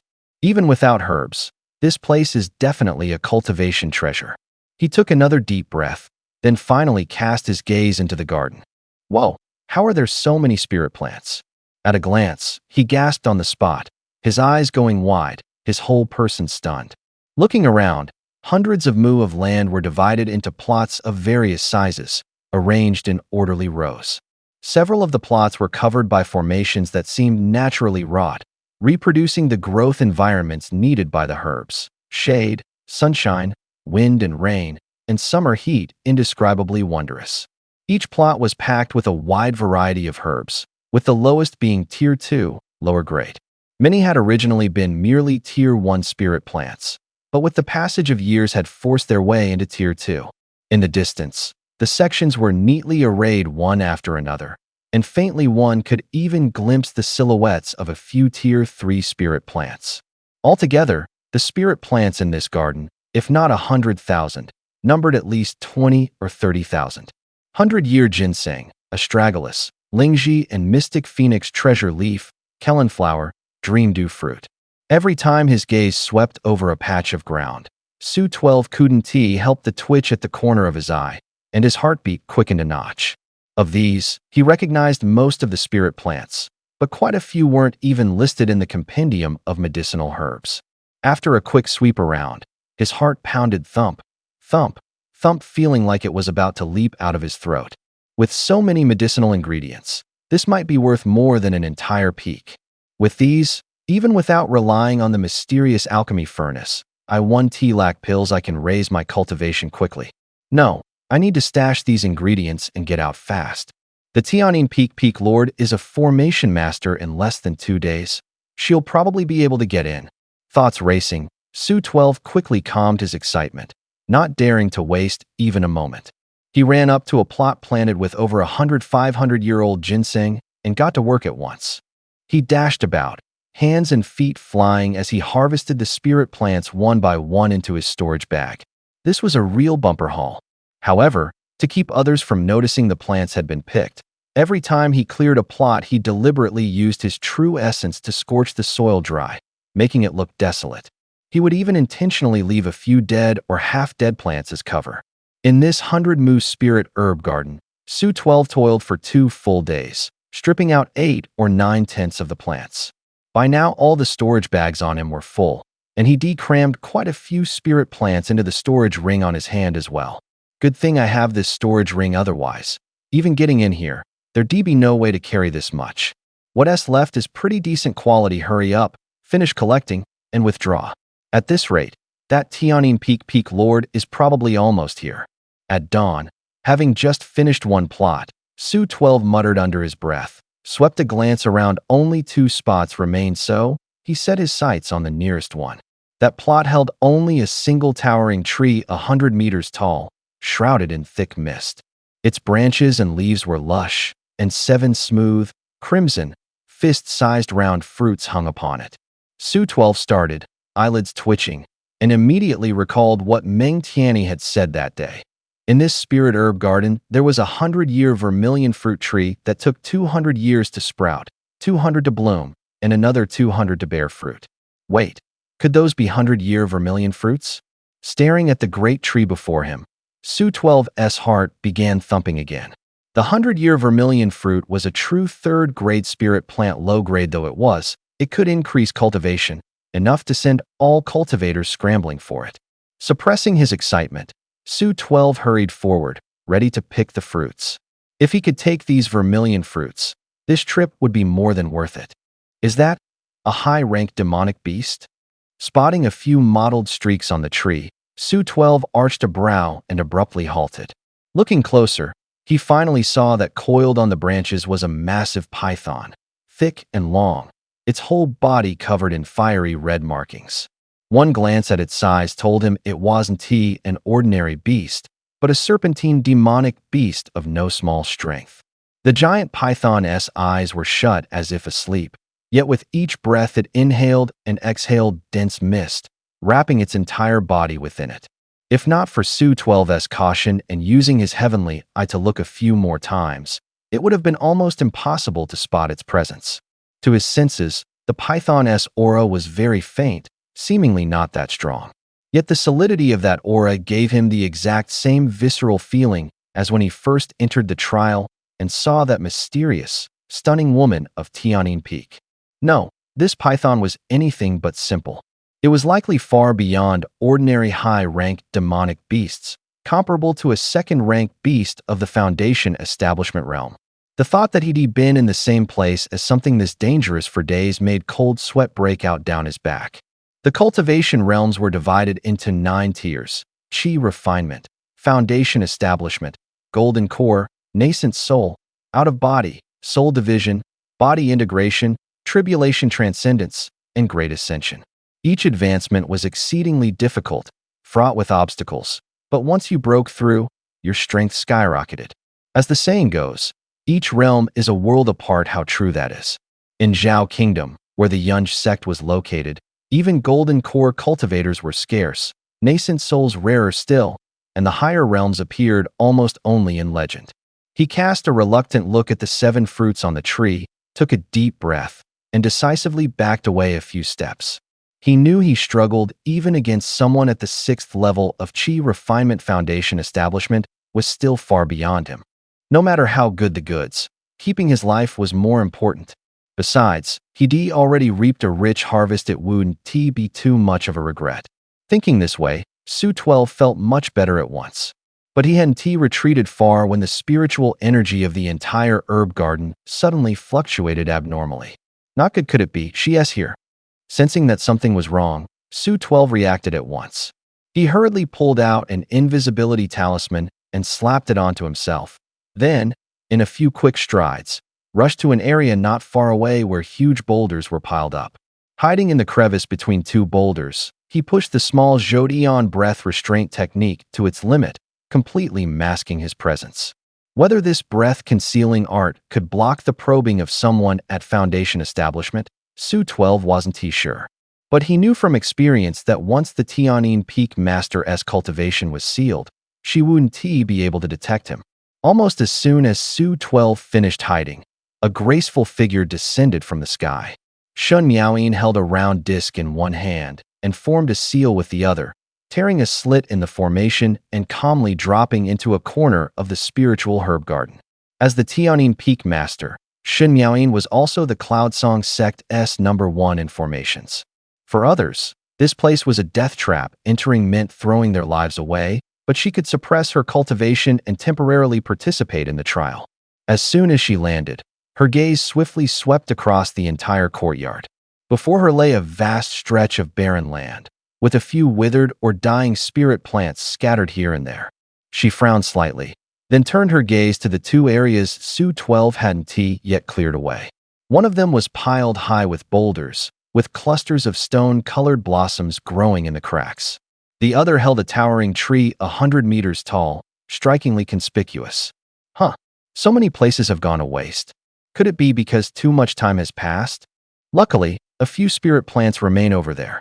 The ones on those boulders should be a top-grade 2nd-rank spirit herb. Looks like a 500-year-old stone orchid. As for that tree, Shun Miaoyin's heart stirred with lotus-light steps. She quickly walked up to the century-old vermilion fruit tree. Seeing the vermilion fruit tree before her, even she, usually aloof, couldn't help the smile that crept onto her face. Her lips parted as Shun Miaoyin exclaimed, "A 100-year vermilion fruit. It's actually here. Wait, this vermilion fruit is likely a millennial one." A single fruit equals 20 years of hard cultivation. If I can eat 2 vermilion fruits, even without going to Thunderdrum Peak, I'm confident I can form a golden core within 10 years. She murmured softly, a faint blush coloring her pretty face as a blazing light ignited in her eyes. 100-year vermilion fruit was already enticing, a millennial one was coveted even by golden core and nascent soul cultivators. For Shen Miaoyin, the temptation was especially strong. Her cultivation art was special if she couldn't break through from perfected foundation establishment to golden core within 10 years. She would have to abolish her cultivation and start over. And each time she abolished her cultivation, the difficulty of breaking through in the future would multiply.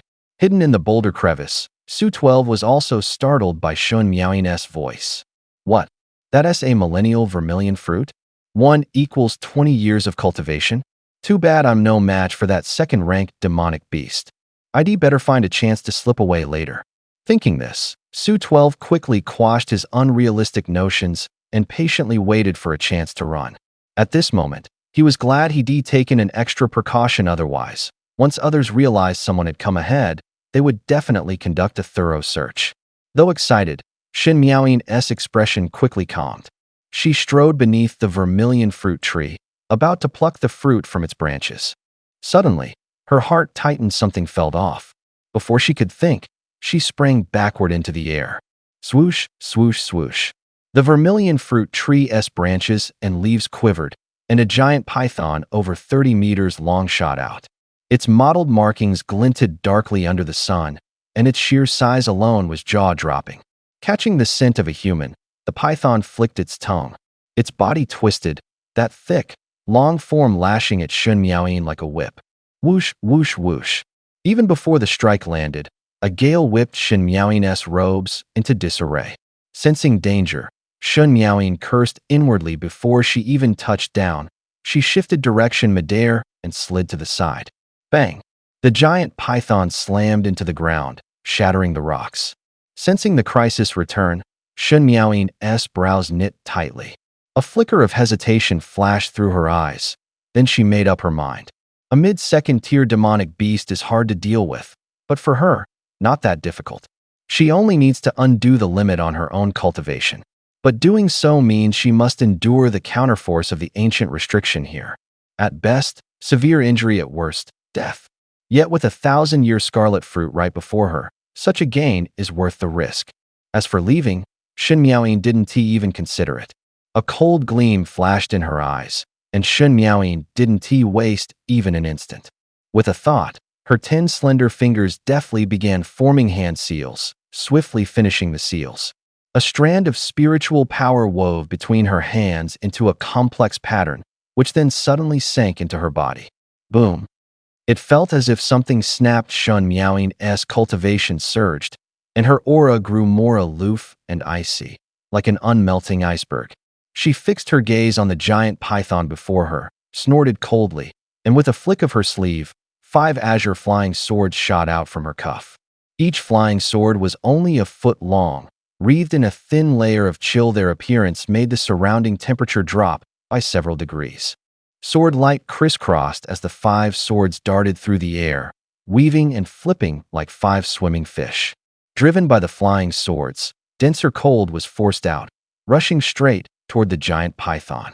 In the next instant, the cold slammed into the flames. Zzz. A sound like electric current rose. Cold and flame dissolved against each other, and mist billowed up at once. In the water vapor, the 5 flying swords neatly fell upon the giant python. Clang, clang, clang. Clanging rang out incessantly, sparks spraying everywhere.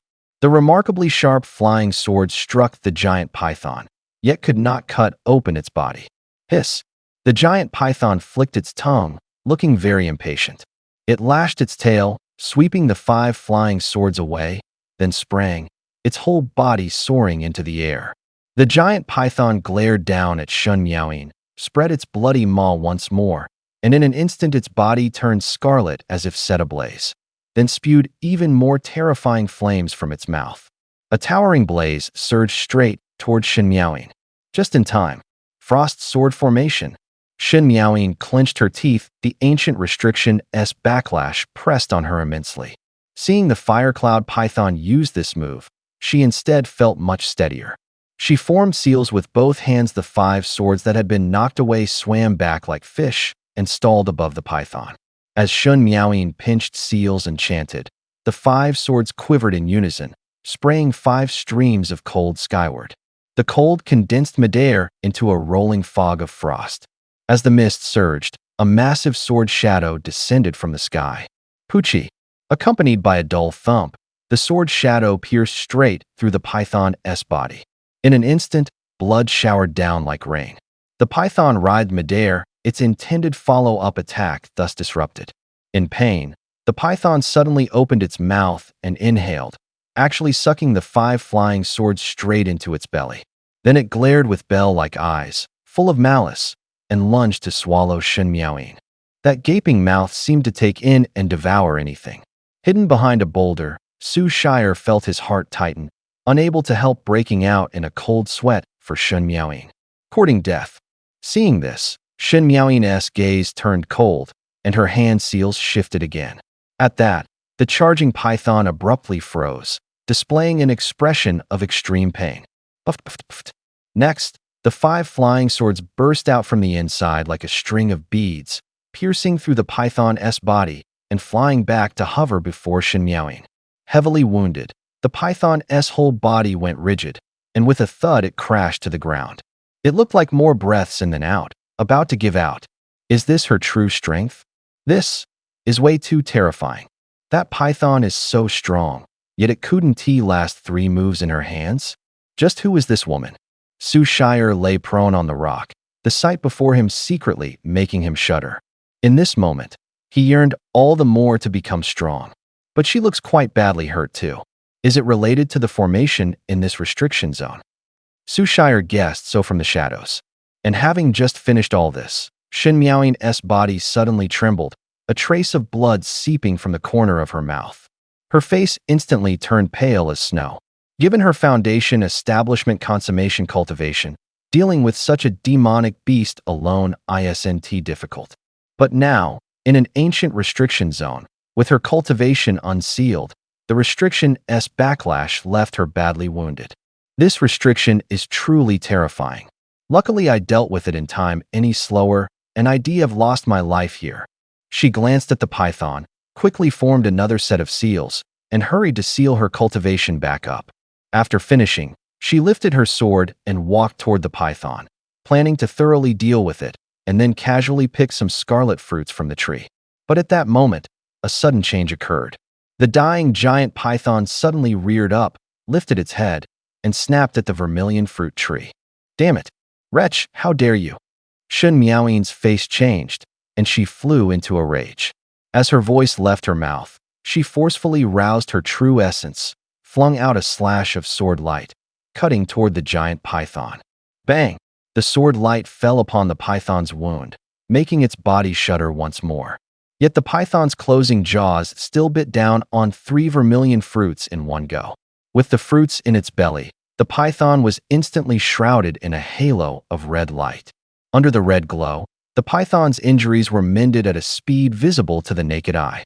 The giant python that had been on the verge of death visibly regained vitality. Hiss! Within the red light, the python flicked its tongue, its venomous gaze locking tightly onto Shen Miaoying. It twisted its body, that massive form whipping towards Shen Miaoying like a lash. As a second-rank demonic beast, it already possessed some intelligence and clearly perceived that the aura around Shen Miaoying was weakening. Crap! Caught by the sudden attack, Shen Miaoying had no time to think and could only instinctively draw her sword to block. Bang! After the dull thud, she was blasted backward, and upon landing she abruptly spat a mouthful of blood. Big trouble. This giant python ate the vermilion fruits even if it hasn't fully recovered in the short term. Its strength is still greater than mine. Seeing the python's vitality returning and her strike missing, it flicked its tongue again and slowly slithered to coil around her. Shen Miaoying silently cried that things were bad. Right now, she didn't dare unseal her cultivation at all if her aura leaked. That terrifying restriction would instantly backlash and grind her to dust. Even at the 6th level of the chi refining stage, wounded as she was, she still felt overmatched facing the python. Out of the corner of her eye, she saw the spot where the Shurhu flowers grew not far away. Without hesitation, Shun Miaoying leaped up and dashed toward the pile of boulders, intending to use them to shake off the python behind her. Though unwilling, she knew well, if she didn't leave quickly and let the python's injuries heal further, even she would be in mortal danger. Meanwhile, Su Shire, hiding in the crevices of the boulders, was stunned, scared almost out of his wits. He was just a rookie at the 4th level of the chi refining stage. He figured he had no place in a fight of this level at all. What the why is this thing charging toward me? No good. Can't stay hidden, gotta run. Gritting his teeth, Su Shire stopped hiding. He darted out from the crack in the rocks, wind at his heels, and sprinted toward the edge of the spirit plant garden. What? Someone else is hiding here. Seeing a figure shoot out from the rock pile, Shen Miaoying's eyes went cold sweat breaking out down her back. She then recognized it was Su Shire and snapped back to herself. Him? That boy from Luofu Peak? 4th level chi refining, and he made it here. Even evaded my probing. What's his background, exactly? Though surprised, Shen Miaoying's mind turned, and she immediately thought of a plan. She quickly caught up to Su Shire's stride, shouting as she ran. Kid, don't run. This firecloud python is badly wounded. If we join forces, we can definitely kill it. Like hell, I'll believe you. Su Shire ran for his life, paying no mind to Shun Miaoying's words. A starved camel is still bigger than a horse, even gravely injured. The firecloud python was essentially a Foundation establishment-level beast. He wanted no part of it. With the pass token in his hand, he wished he could sprout wings and fly away right now. Hearing the commotion behind him, he felt increasingly baffled and speechless. Damn, what's with this woman? She's clearly a Foundation establishment expert. Why is she running along with me? Shen Miaoying frowned, a bit vexed herself. She had meant well by inviting him. She didn't expect this disciple not only to ignore her, but to run even harder. This kid is way too timid, isn't he? At this speed, did he mash together mundane lightness skills with the wind summoning technique? Just then, the giant python abruptly halted and spewed out a billowing blast of toxic flame. Not good, watch out. Shun Miaoying barked sharply. Her ice sword burst with cold chi to shield her, and she shouted a warning to Su Shire at the same time. Before Shun Miaoying finished shouting, Su Shire had already sensed the attack coming from behind. Damn it, it's over. This woman is going to get me killed. He cursed under his breath, hastily activating the tortoiseshell shield tucked in his breast, while simultaneously rousing his bloodlight barrier. A blood-red barrier enveloped him, and the tortoiseshell shield swelled in the wind, turning into a man-high giant shield before him. To be safe, Su Shire hurriedly pulled out several defensive talismans. Earth wall, water wall, and the like 10 some layers of defenses stacked in front of the tortoiseshell shield. Seeing this, the corner of Shun Miaoying's eye twitched. She couldn't help but be stunned for a moment. Top-grade defensive artifact? And a pile of defensive talismans. Even Lu Mingshi's own granddaughter might not enjoy treatment like this. Could this be Lu Mingshi's true trump card? Whoosh. Flame roared in, and the toxic fire swallowed Su Shire whole. The defensive chi upheld by the defense talismans was utterly shattered before this toxic flame. Then the flames slammed hard into the tortoiseshell shield. Su 12 felt the true essence in his body suddenly drained by more than half. The tortoiseshell shield shuddered violently, and he was blasted flying. He had wanted to borrow this force to quickly leave the spirit herb garden. But the impact was astonishingly powerful. His body lurched, and he felt as if his internal organs were about to be smashed to pieces. In midair, the pass token slipped from his grip. The toxic flames swept by, and the pass token vanished into nothing in the fire. Damn it! Seeing the pass token disappear, Su 12 was dumbfounded. Without the pass token, with his strength he was nowhere near enough to leave the spirit herb garden's formation. Looking at the tortoiseshell shield, his heart bled even more. The tortoiseshell shield was covered in fine cracks, densely packed. One more blow like that, and this tortoiseshell shield would be completely scrapped. Crap, I miscalculated. I'm finished, am I, Su 12, going to die here today? Su 12 was inwardly crying bitterly, his peripheral vision darting around, trying to find another way out. Kid, Whatever way you snuck in, I'll remind you one more time. This fire cloud python is badly injured. If you and I join forces, we can still fight it. Otherwise, once it fully absorbs the medicinal power of the vermilion fruit, neither of us will be able to run, we'll die for sure. Shen Miaoyin's figure flickered like Su 12 earlier. She floated in the air with Lightfoot technique combined with the wind-calling art. With a graceful step, she reached Su 12 in the span of a breath as she landed. She said gravely. Su 12 didn't reply at once, but cautiously glanced at the distant fire cloud python after being struck twice in a row. It was clearly much weaker, sprawled on the ground gasping for breath. Wearing a depressed look, he finally shouted, "Then what do you want me to do?" If this woman hadn't caught up, he'd have slipped away long ago, but with the pass token destroyed, the only way to leave was to rely on her. For now, he didn't dare show his irritation. "Give me 15 minutes. I need to restart the sword formation. In this quarter hour, we absolutely can't let it refine the vermilion fruit's power," Shen Miaoyin said firmly. 15 minutes? Are you kidding me? My defensive artifact can take at most one more hit before falling apart. You're asking me to die with you. Su 12's face changed as he shouted. In truth, he still had quite a few talismans on him if he really went all out. He might be able to grit through a quarter hour. But doing so would mean laying all his cards on the table, and then he'd be nothing but a fish on the chopping block. Besides, this woman was at least a foundation establishment expert and must have plenty of good stuff on her. Whether she'd settle accounts afterward, he didn't think much about after all. The request seemed reasonable. "Don't worry, I won't have you throw your life away for nothing. I see you're using a mundane movement technique. This pair of high-grade artifacts, the Cloud Treading Boots, can double your movement speed. Pair it with this superior-grade ice shield, and with your abilities, lasting a quarter hour shouldn't be a problem." Shen Miaoyin replied swiftly. With a flick of her hand, a pair of white boots and a palm-sized ice blue little shield appeared in her hand.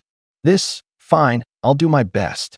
Su 12 took the items and nodded, inwardly deciding to give it one more shot, and if it didn't work, he'd turn tail and run. Even if he had to die, he had to make sure he wasn't the first to fall. After Su 12 agreed, Shen Miaoyin finally let out a long breath. "Move quickly. I'll set up the sword formation." With that, she hurried toward where the other 4 flying swords had fallen. If she knew the little scheme Su 12 was hatching, she would probably want to cut him first. As Shen Miaoyin moved, the giant python sensed danger and gaped its bloody maw again. Su 12 put on the Cloud Treading Boots and poured in true essence power, wrapped his legs and feet, and his whole body felt light, as if borne by the wind. Seeing the fire cloud python move, his figure blurred. With one step, he was already several zhang away. The speed was so fast he was a bit unaccustomed, but his hands didn't hesitate locking onto that wound. He flicked out an attack talisman. The talisman turned into a streak of light, instantly shifting into various forms of attack as it streaked straight toward the fire cloud python. With the wind-calling art boosting it, its speed more than doubled again. Boom, boom, boom. The talisman barrage exploded at its wound, not even giving it a chance to counterattack Shen Miaoyin. Hiss! The fire cloud python hissed in pain, its bell-like eyes flashing ferocity. It opened its bloody maw and lunged towards Su 12. Those bell-like eyes glared, and Su 12's heart tightened for a split second. He had the illusion of being pinned in place. Seeing flames gush from its mouth, he didn't think twice. He decisively rallied his chi and soared aloft with the aid of the calling wind art. The next second, a staggering pillar of fire stretched for hundreds of meters. Suspended in midair, he didn't forget to flick his hand and throw out more attack talismans. The attack talismans turned into 2 ice spikes, shooting straight at the fire cloud python. Summon rain. Come. Before the ice spikes fell, Su 12 cast yet another water element technique. A rainfall poured down from the sky, its range covering the entire fire cloud python. The raindrops evaporated into vapor before they could fall under the intense heat. In this way, the fire cloud python, whose ferocious flames had been surging to the heavens, suddenly seemed to have its fire snuffed out. The temperature around it dropped sharply, and the power of the flames it spewed also weakened somewhat. It was a spell ordinary disciples used to water spirit plants, yet against the fire cloud python ablaze from head to tail, it had a miraculous effect. The two ice spikes then drove viciously into the fire cloud python's wounds. Hiss! The fire cloud python writhed in pain. Its face twisted with both agony and fury. Its forked tongue flicked a few times, and it instantly soared into the air. Snap! Its dozens of meters long colossal body lashed out all at once, surprisingly agile, and a thunderous boom exploded in midair. Not good. Su-12 immediately felt a gust of force rush into his face. Leaving him nowhere to brace in the crisis, he hurriedly activated the tortoise-pattern shield and the ice shield. The two defensive magical artifacts worked in tandem, radiating arcane light and wrapping him up completely. The next moment, that massive body lunged at him. Bang! With a dull thud, Su-12 felt as if a mountain had slammed into him while he was sprinting, and he flew out of control, knocked backward. Agony ripped through his viscera, blood gushed madly from his mouth, the pain excruciating. No sooner had he hit the ground than Su-12 gritted his teeth and, using the calling wind art with the shadowless phantom steps, quickly opened distance from the giant python. When he looked closely, a sharp pain stabbed his heart, as if it were bleeding. That top-grade magical artifact, the tortoise-pattern shield, had been completely shattered by this strike, turning into countless fragments, its arcane light entirely gone. Fortunately, the ice shield Shun Miaoyin had given him, though its glow was dim, did not have so much as a crack. Whether it was due to the material, he couldn't say. That finally let Su-12 breathe a sigh of relief. As long as he could keep this artifact, he could refine it again later in the mysterious pill furnace. At worst, he could make it into a top-grade defensive magical artifact. He swept up the ice shield and, combining the shadowless phantom steps with the calling wind art, circled the giant python at high speed, tossing out attack talismans from time to time. This time, he didn't dare hang in the air again. He had prepared many talismans before coming, but after all this, the ones on him were being burned through at a frantic pace. In just a quarter of an hour, he dethroned out 300 to 500 attack talismans. What remained afterward were all first-tier low-grade and even semi-finished talismans. But Su-12 didn't care so long as they worked, as long as they could inflict a bit of damage on the fire cloud python and disrupt its recovery. That was enough. Seeing only the last talisman left, Su-12 hurriedly cast his gaze towards Shun Miaoyin in the distance. Hey, not ready yet. I can't hold on much longer. Lure it over here. At this moment, Shun Miaoyin's face was as white as paper, her forehead beaded with sweat. Hearing Su-12's voice, she clenched her teeth, pulled out the only azure replenishing essence pill on her, and swallowed it in one gulp. Then she condensed all her true essence into a seal and pressed it onto the ice sword. 5 flying swords shot into the sky and plunged straight into the clouds. All right, I'm coming right over. Su-12 breathed a little easier and, without hesitation, sprinted rapidly to Shun Miaoyin's side. The fire cloud python behind him doggedly pursued, but it abruptly halted just as it neared the sword formation, dread flashing in its bell-like eyes. Huh, it's actually not falling for it. Then what do we do? Su-12 asked quickly, frowning. How much true essence do you still have in your body? Transfer it all to me. Shun Miaoyin barked coldly. To her, the sword formation was already set. Whether the fire cloud python would cross over wasn't the key. The problem was that the true essence in her body was spent, and the pills for restoring it had been used up. Without mana, she simply couldn't sustain the sword formation's operation. As soon as she finished speaking and saw Su-12 hesitating, she hurriedly urged, hurry. Any later, and it'll be too late. Oh, what should I do? Su-12 asked, looking embarrassed. He knew he didn't have many choices, but he never transferred true essence to someone else before. Put your hand on my back and leave the rest to me, Shun Miaoyin said quickly, only then realizing the kid before her was still a cultivation novice.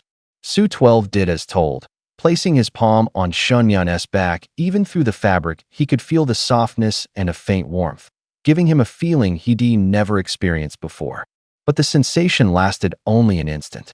The next moment, a tremendous suction came from his palm. The true essence within him roiled and poured out involuntarily, sucked away by Shun Miaoyin. Didn't expect that despite being at the 4th layer of qi refining, you have quite a lot of true essence in you. Feeling the true essence surging into her back, Shen Miaoying arched her brows, a bit surprised.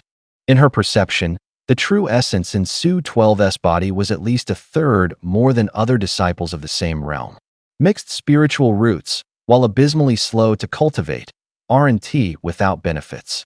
Because they contain all attributes, once cultivation rises, one naturally becomes a bit more robust than peers at the same level. Su 12 had never interacted with others, so he naturally didn't know this. Right now he wore a bitter expression. Leave me some.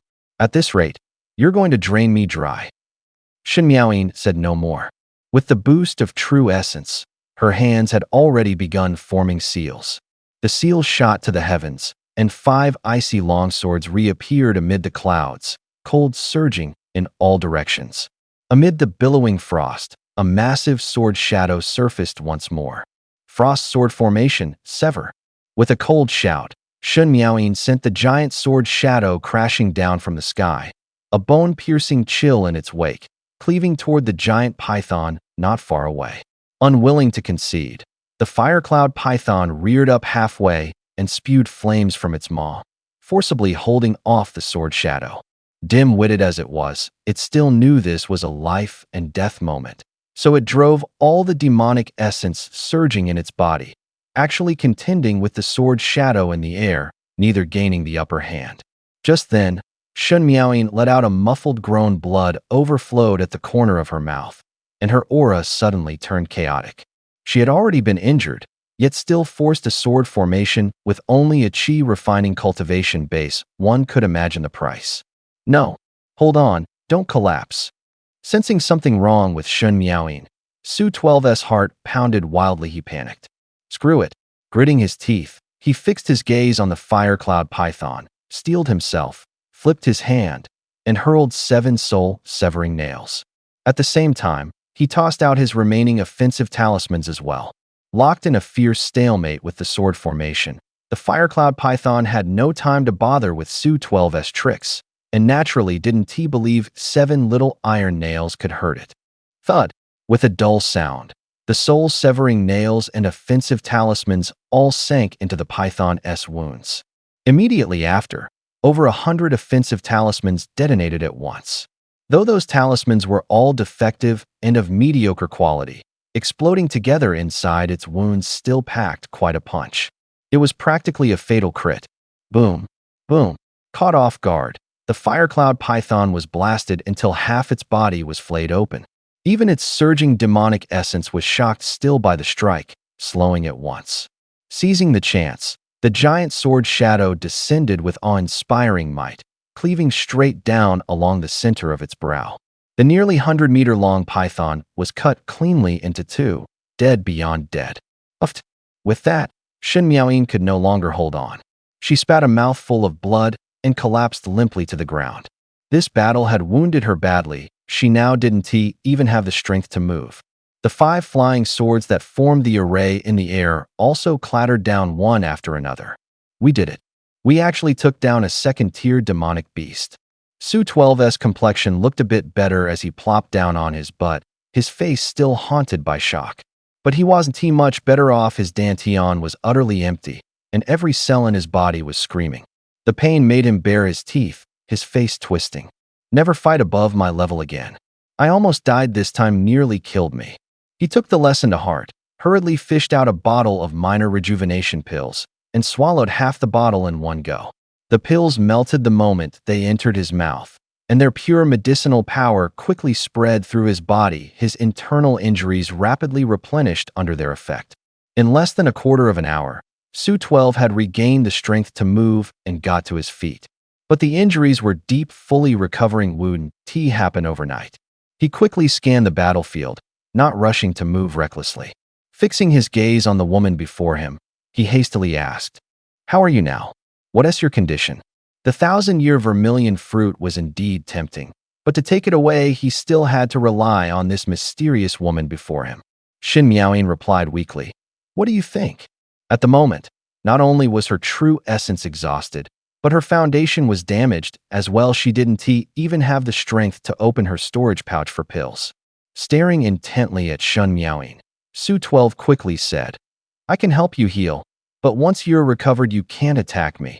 and you have to take me out of here." Shen Miaoying answered without hesitation. "No problem." Su 12 turned and glanced at the distant vermilion fruit tree, then said, "And of the 5 remaining vermilion fruits, I want 2. Expression flat, Shen Miaoying simply agreed. "Fine." Su 12 muttered under his breath.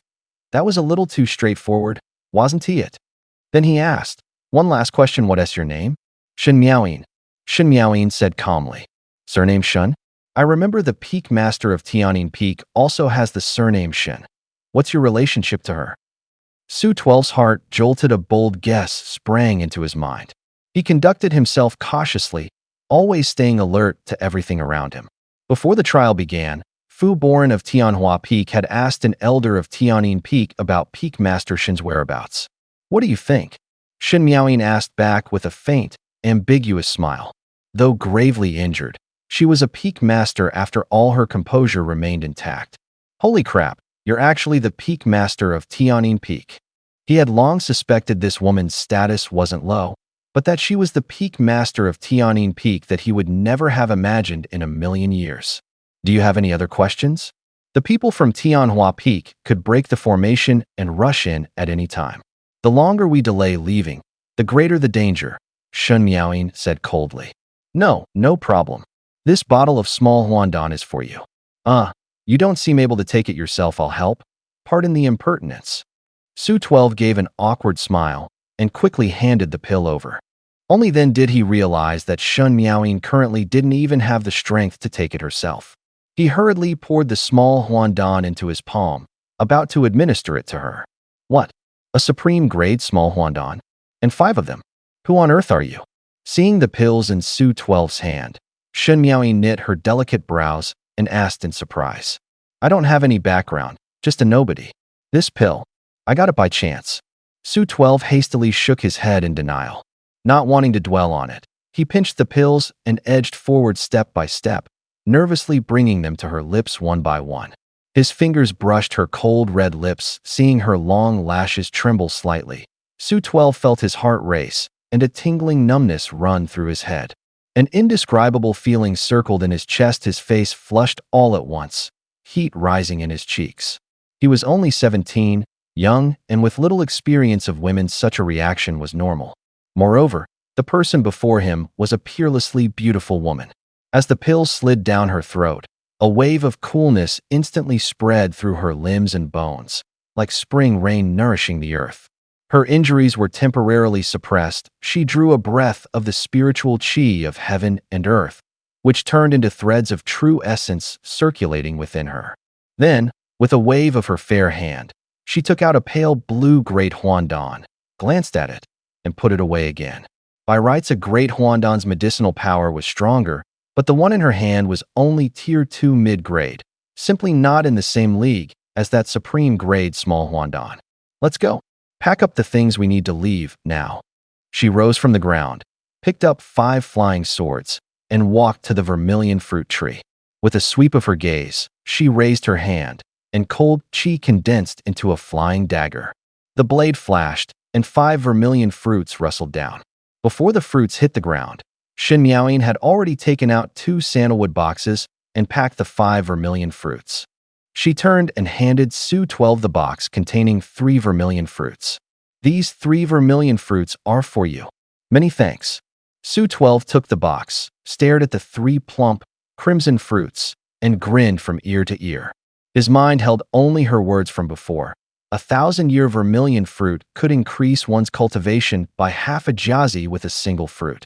He took one out, looked around, and couldn't help wanting to swallow it in one gulp. For him, improving his cultivation quickly was what mattered most. "I advise you not to eat it now. The medicinal power of 1,000-year vermilion fruit is too strong after you take it. It'll take at least 10 days to fully refine," Shen Miaoying said coolly. 10 days to fully refine? Su 12 hurriedly put the fruit back into the box, then stowed it in his storage ring. Outside the Spirit Herb Garden, more than 100 Tianjue Peak disciples could rush in at any time right now. Forget 10 days, he didn't dare linger even a single day. "Many thanks, Peak Master Shen. What do we do next?" Su 12 cupped his fists to Shen Miaoying and asked respectfully. Shun Miaoying stood beneath the vermilion fruit tree, ice sword in hand, and swiftly traced a circle around it. Then she beckoned, and the towering vermilion fruit tree vanished at once, leaving only a massive deep pit in the ground. After finishing that, Shun Miaoying said to Su 12, "What remains are the Shirhu flowers and the demonic beast's corpse. Choose one. Once we've packed up, and I've recovered a bit of strength, we'll leave." Seeing Shun Miaoying put away the vermilion fruit tree, Su 12 felt a secret pang of envy. But he also knew that just taking such things wouldn't do him much substantive good. Hearing Shun Miaoying's words, Su 12's gaze shifted, quickly sweeping over the pile of Shirhu flowers and the Firecloud Python's corpse. Those Shirhu flowers weren't recorded in the materials compendium, but judging from Shun Miaoying's reaction, he could roughly guess they were definitely good stuff. But to him, spirit plants of this level were still of no use. That giant python, though this was the corpse of a second-tier demonic beast, its flesh and blood, snakeskin, and fangs were all valuable. Most importantly, the high-grade magic artifact, the seven-soul severing nails, were still inside its body. After only a moment's hesitation, Su Shire made up his mind. Just as he was about to speak. Suddenly, the ground trembled outside the spirit plant garden. Countless beams of radiance shot into the sky, and within the glow, bolts of lightning raced about. Immediately, the spiritual chi of heaven and earth began to surge violently. The thick fog shrouding the outskirts of the spirit plant garden rapidly dissipated under this celestial anomaly. What is going on? Su Shire felt a bad premonition and hastily asked Shun Miaoying. Not good. The formation around the spirit plant garden is about to be breached. Fu Boran has some nerve. He actually let his disciples bring the purple thunder sword into the trial. Shun Miaoying's expression changed seeing the flickering lightning outside. She immediately understood. The purple thunder sword? A low-grade spirit artifact? Move.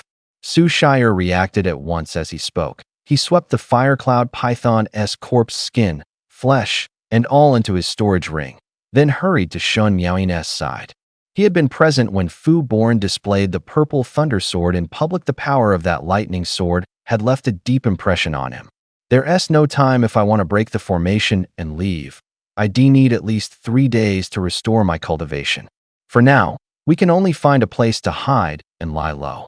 Shun Miaoying shook her head, a troubled look on her face. Her injuries had not healed. She had no strength to fight again. If they ran into people from Tianjue Peak now, the outcome would likely be bad. All the more so with someone among them carrying a low-grade spirit artifact. Her gaze swept around. She quickly dashed toward the pile of boulders where the Shirhu flower grew, scooped the Shirhu flower into her arms, then slipped into the crevice where Su Shire had previously hidden, hurriedly suppressing her aura. Hide. Su Shire's mouth twitched. He felt a bit sullen. But he also knew there was simply no other choice. That spot of yours isn't safe. I advise you not to hide there. As he hastily warned Shun Miaoying, he went to the boulder, scored the ground with the white mist sword, and in a few swift cuts dug out a crude burrow and slipped inside. 5 years of daily run-ins with all sorts of demonic beasts had, over time, taught him quite a bit. Not safe. Shun Miaoying arched a brow and immediately caught on. With the vermilion fruit tree gone, this boulder-strewn area would naturally draw the most attention. Seeing Su Shire already slip deftly into the burrow and hide, she was about to follow suit. Just then, a violent surge of energy rippled from outside the spirit plant garden. Damn, the formation's been breached. She muttered under her breath, clenched her teeth, and without overthinking it dove in after Su Shire into that cramped hiding place. Why are you coming in here? Su Shire was just about to block the entrance when he suddenly felt a soft body press down on him. He never imagined it would be Shun Miaoying. This burrow had been meant as his own personal hideaway. It would have fit him alone just fine, but once Shun Miaoying came in, the two of them were face to face, their noses nearly touching, pressed close together. Even through their clothes, Su Shire could make out the peculiar body temperature on Shun Miaoying, cold, yet laced with warmth. It stirred an indescribable, odd feeling in his chest. Don't make a sound. Suppress your aura. Someone's coming. Shun Miaoying warned urgently in the dark, her expression turning grim. She was the peak master of Tianjue Peak, a powerhouse on the verge of stepping into the Golden Core realm. Yet here she was, squeezed into this cramped space with a junior brat at the fourth layer of qi refining. Su Shire, however, didn't he overthink it the moment Shen Miaoying spoke. He sealed the burrow entrance at once. At the same time, the formation was completely broken. Hundreds of figures surged in through the Spirit Plant Garden's main gate. At their head was a young man in a fire-red long robe who looked just over 30. He was dressed all in red, cloud patterns at his sleeves, exuding a faint indifference. His eyes were like a hawk's sharp and defiant phoenix, eyes narrow and long, a high bridge of nose above a pair of thin lips tinged with arrogance. But when they saw the empty Spirit Herb Garden, everyone froze on the spot, dumbfounded. Senior Brother Yi, why is the Spirit Herb Garden a desolate place? A disciple turned to look at Yi Liangchuan and called out in a trembling voice. As soon as this disciple spoke, quite a few faces in the crowd turned pale. Among them, many were at the 6th layer of the qi refining stage. The reason they had rushed here regardless of everything was the abundance of spirit plants inside. Get a Lingji, one per person, and they could steadily advance to become full disciples. But now, the Spirit Herb Garden has no spirit plants at all. For them, this was a devastating blow. You have to know, the trial is already more than halfway through. How could this be? Is this really the Spirit Herb Garden? You can't even see a single spirit plant. No, look over there, looks like someone fought a demonic beast. There are traces of battle.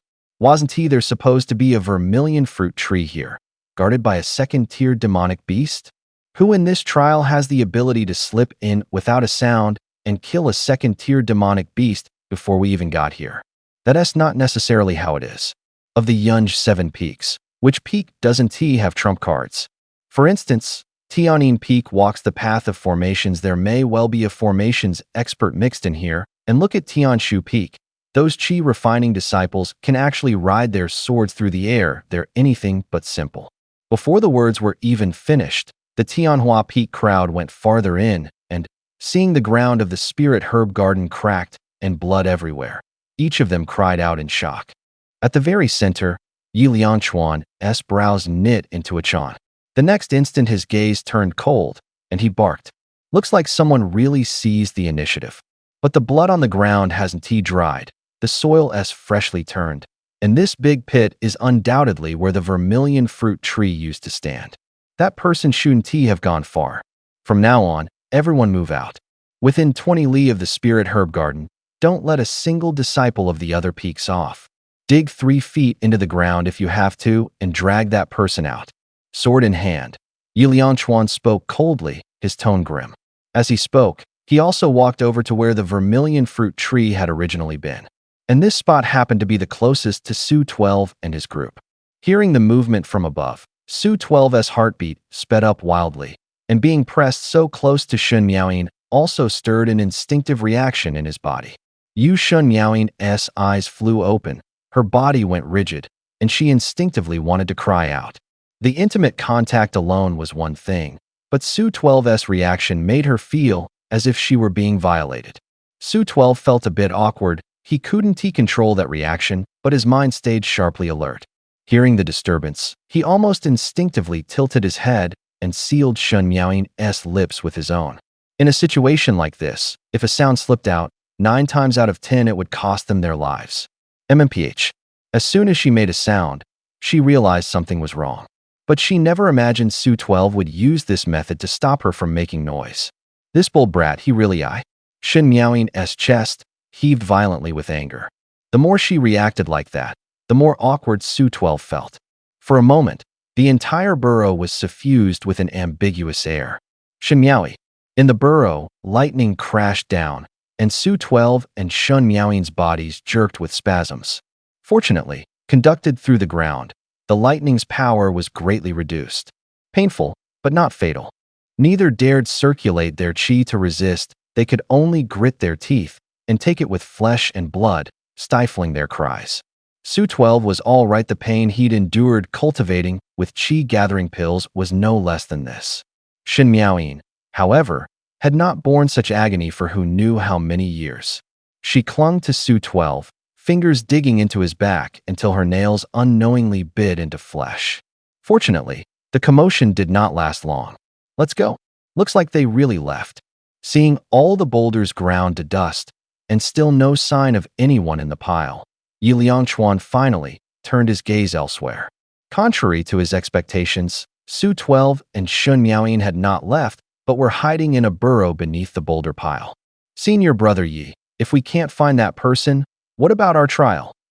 A few disciples close to Yi Liangchuan whispered anxiously. For them, getting the spirit herbs back wasn't the main thing. What mattered was whether they could pass their respective trials. Relax.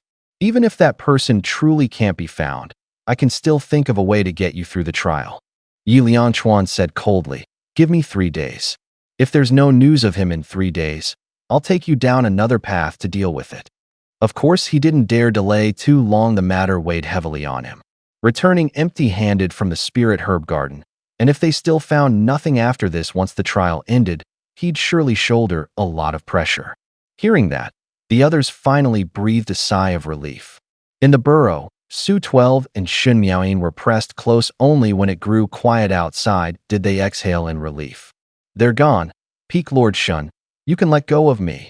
Su 12's eye twitched. He hurriedly disentangled himself from Shun Miaoyin and spoke in a low voice. Shun Miaoyin's face flushed scarlet as she came back to herself and realized she was pressed tightly against Su 12. You're back. Feeling stickiness at her fingertips, she realized she'd accidentally scratched Su 12 open, and there was a hint of apology in her tone. Su 12 shook his head and smiled. It's nothing, just a superficial wound. It'll heal in a few days. To a cultivator, such an injury was nothing, but being that close to Shun Miaoyin left him with a strange feeling he couldn't forget. Humph. Shun Miaoyin snorted coldly, then raised her hand to push open the burrow's entrance. Su 12 hurriedly reminded her. Peak Lord Shun, don't be in such a rush. The outside is already sealed off. They can't find anyone for now, but they'll definitely be back. He looked very composed. Shun Miaoyin stayed her hand and said coolly, I didn't expect it. You're quite careful for someone so young. She had of course thought of what Su 12 said, but being in such close contact still left her a bit uncomfortable. She couldn't be bothered to dwell on it. A thought turned in her mind. Forget it. Use this chance to restore my strength first. With that, she drew out a pill and swallowed it, then closed her eyes to refine it in concentration. Only in this state could she be free of distractions and untouched by the outside world. Besides, restoring her cultivation sooner would give her more assurance in the face of danger. Seeing this, Su 12 didn't delay either. He took out a scarlet fruit and swallowed it. Refining one scarlet fruit took at least 10 days, but he had time to spare. As the scarlet fruit went down, it felt like a massive ball of energy had been swallowed into his belly. That energy passed from throat to abdomen with a thought. He felt a hot current race along his meridians and then turn into cultivation. Compared to absorbing ambient spiritual qi or taking qi-gathering pills, this was much easier and, more importantly, it felt downright comfortable. It was just that his rate of stripping it apart was much slower than that energy mass. Thinking of this, Su 12 didn't dare relax for a moment. He focused his mind and refined with all his strength. His cultivation began to climb at a pace visible to the naked eye.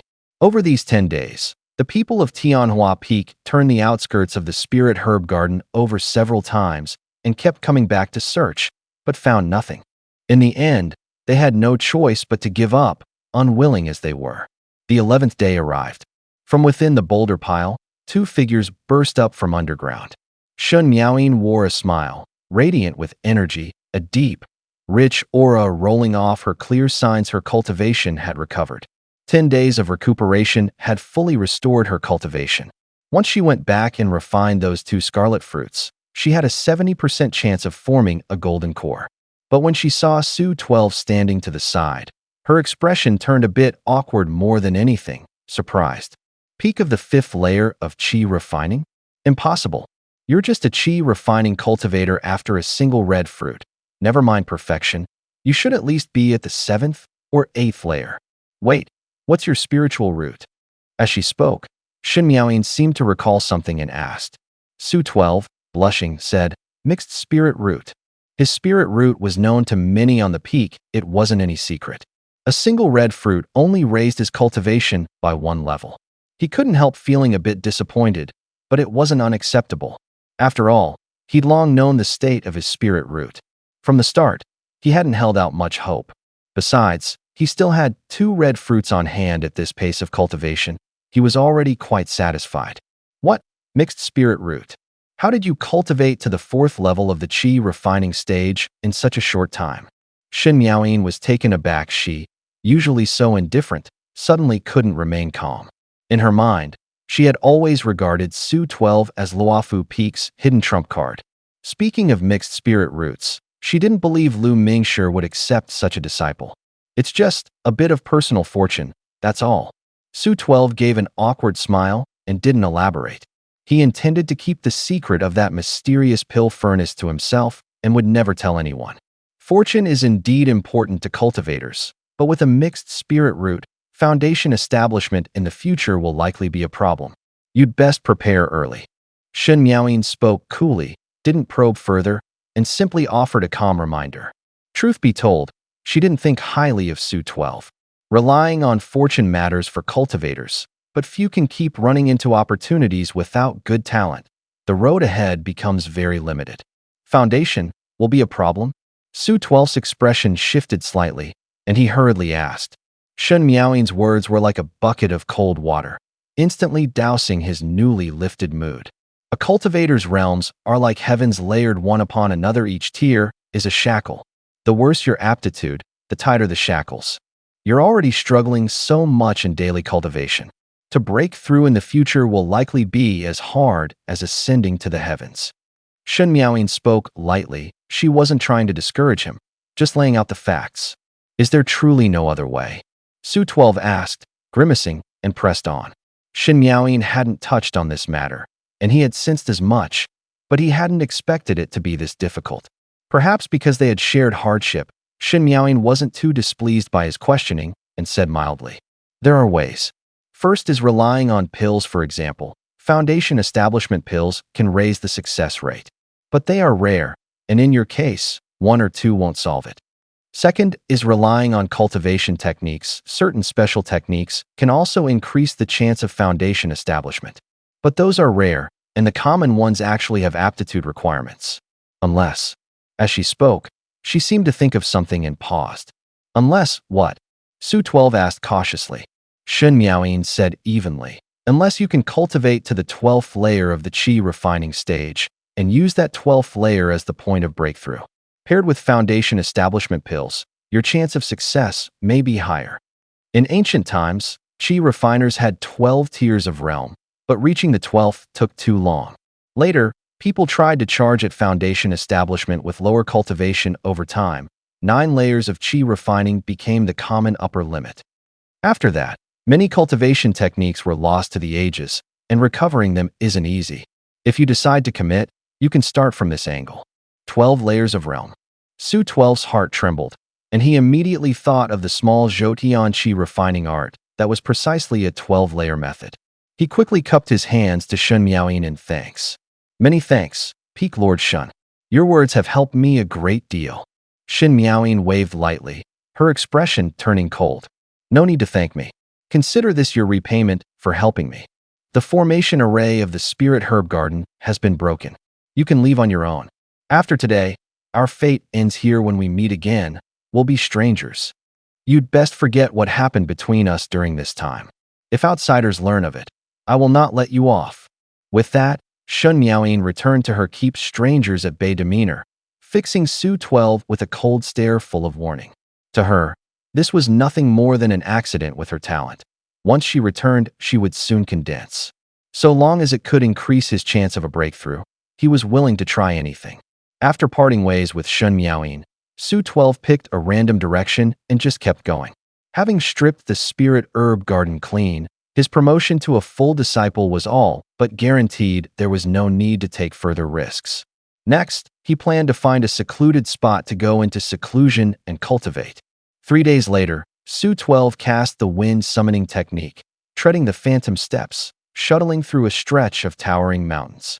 He still wore the cloud-treading boots Shen Miaoyin had given him. Since she hadn't asked for them back, he certainly wasn't going to return them on his own. After all, to buy time, he had even damaged a top-grade defensive artifact. As he was traveling, a sudden flurry of hurried footsteps rang out. Someone.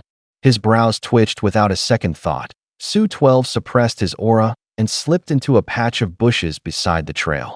He didn't even have an invisibility talisman anymore, so he could only dive into the shrubs to hide his figure. Soon, 11 figures entered his line of sight. They were all disciples at the second to third layer of the Qi refining stage, both men and women from various peaks, fleeing in a chaotic panic. Making it this far is lucky enough, but where are they running to? Su-12 swept them with a glance, somewhat surprised. He muttered under his breath, pupils shrinking as he picked out a familiar face in the crowd. Zhuhanwei. He is here, too, truly blessed with fortune. From the shadows, Su-12 observed without revealing himself. Just then, the sound of wind being torn came from afar. Whoosh, whoosh, whoosh. 6 dark green streaks of arrow light flashed past, shooting into the fleeing crowd like lightning. At once, 6 bodies went rigid and pitched forward to the ground, dead on the spot. The survivors had no time to look back, panic-stricken. Each of them ran for their lives. And the direction they were fleeing happened to be straight toward where Su-12 was hiding. These people were actually being hunted as prey? Who could be so cruel? Su-12's face darkened, and his gaze immediately snapped to the distance.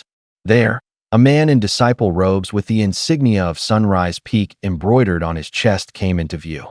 He looked a little over 30, with an aquiline nose and triangular eyes. His features carried a killing edge, the corners of his mouth slightly upturned in a feral grin. His cultivation wasn't weak either, having reached the 5th layer of the Qi refining stage.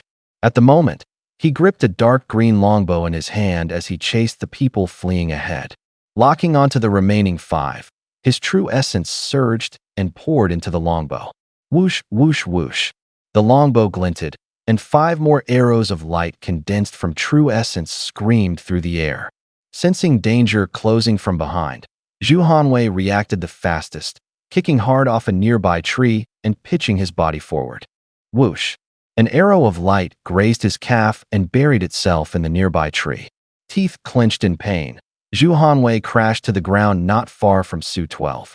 The others weren't so lucky before they could react. The light arrows punched through them, and they fell dead one after another. When only one person was left, the hook-nosed man stopped shooting. Instead, he bared a vicious grin and walked slowly up to Zhuhanwei. You've got quick reflexes, I'll give you that. But what bullshit cultivation, bullshit trial, our own people butchering each other. Are they immortals or devils? Zhuhanwei's heart plunged into an abyss. He fell onto the ground on his butt and screamed himself hoarse. Go on, scream. That's what prey looks like. Too bad, even if you scream yourself hoarse today, no one's coming to save you.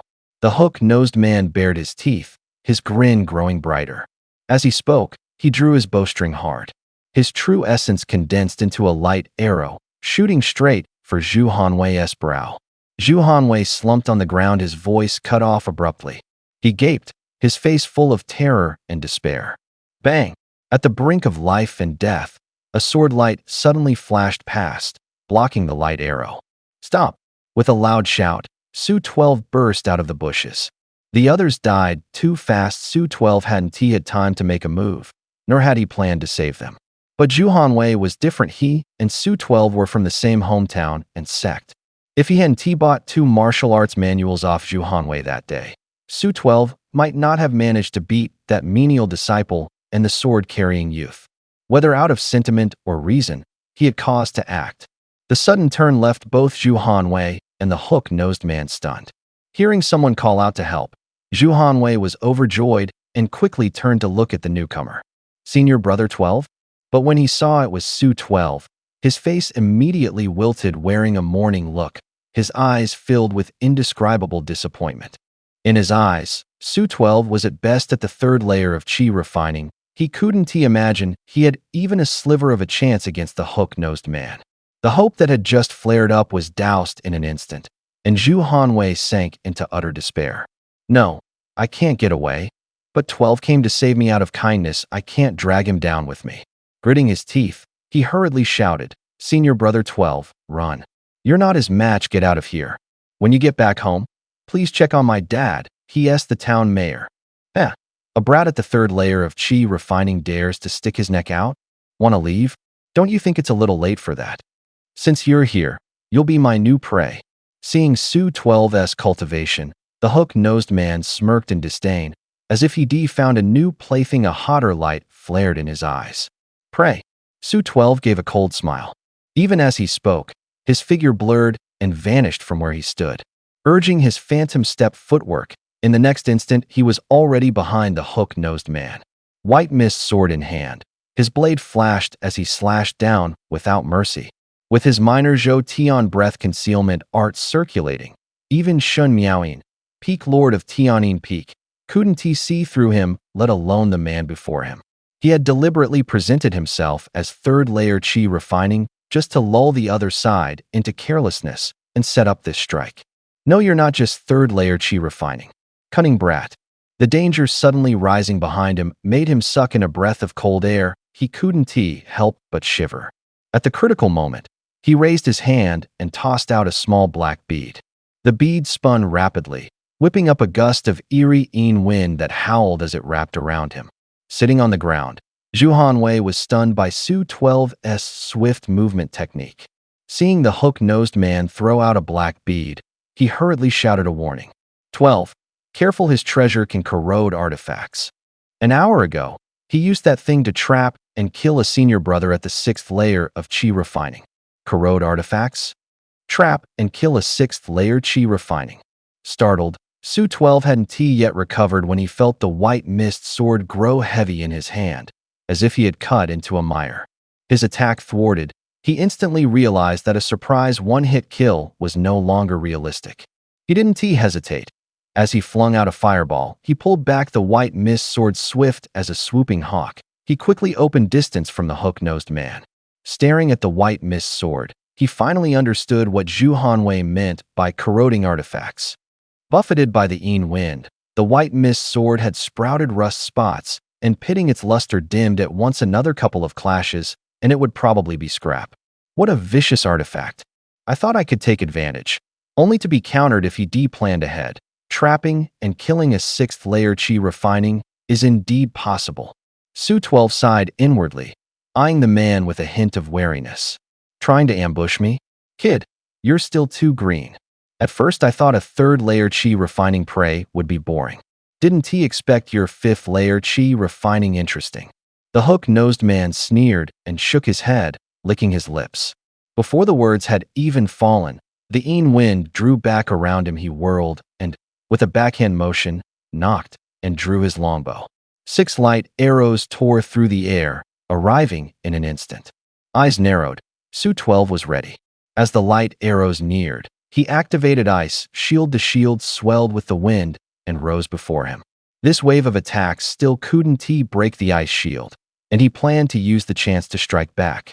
But just as the attack was about to land, his pupils narrowed slightly, and he suddenly had a bad premonition.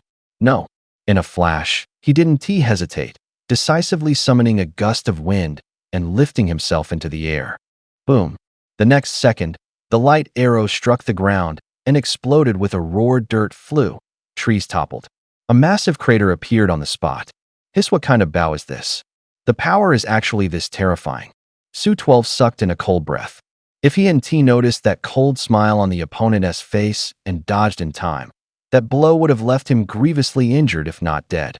Having a top-grade offensive artifact is one thing, but you even have a top-grade defensive artifact?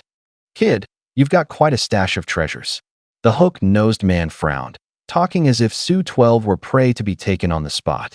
He moved, and his strike was a lethal finisher. Yet he hadn't expected the move to be seen through. He was a bit secretly angered, but the moment he saw that ice-blue frost shield, greed flashed in his eyes. He had plenty of treasures on him, but the only truly top-grade artifact was the Netherwind Pearl. The rest were all low-grade. And defensive artifacts had always been rare, all the more precious.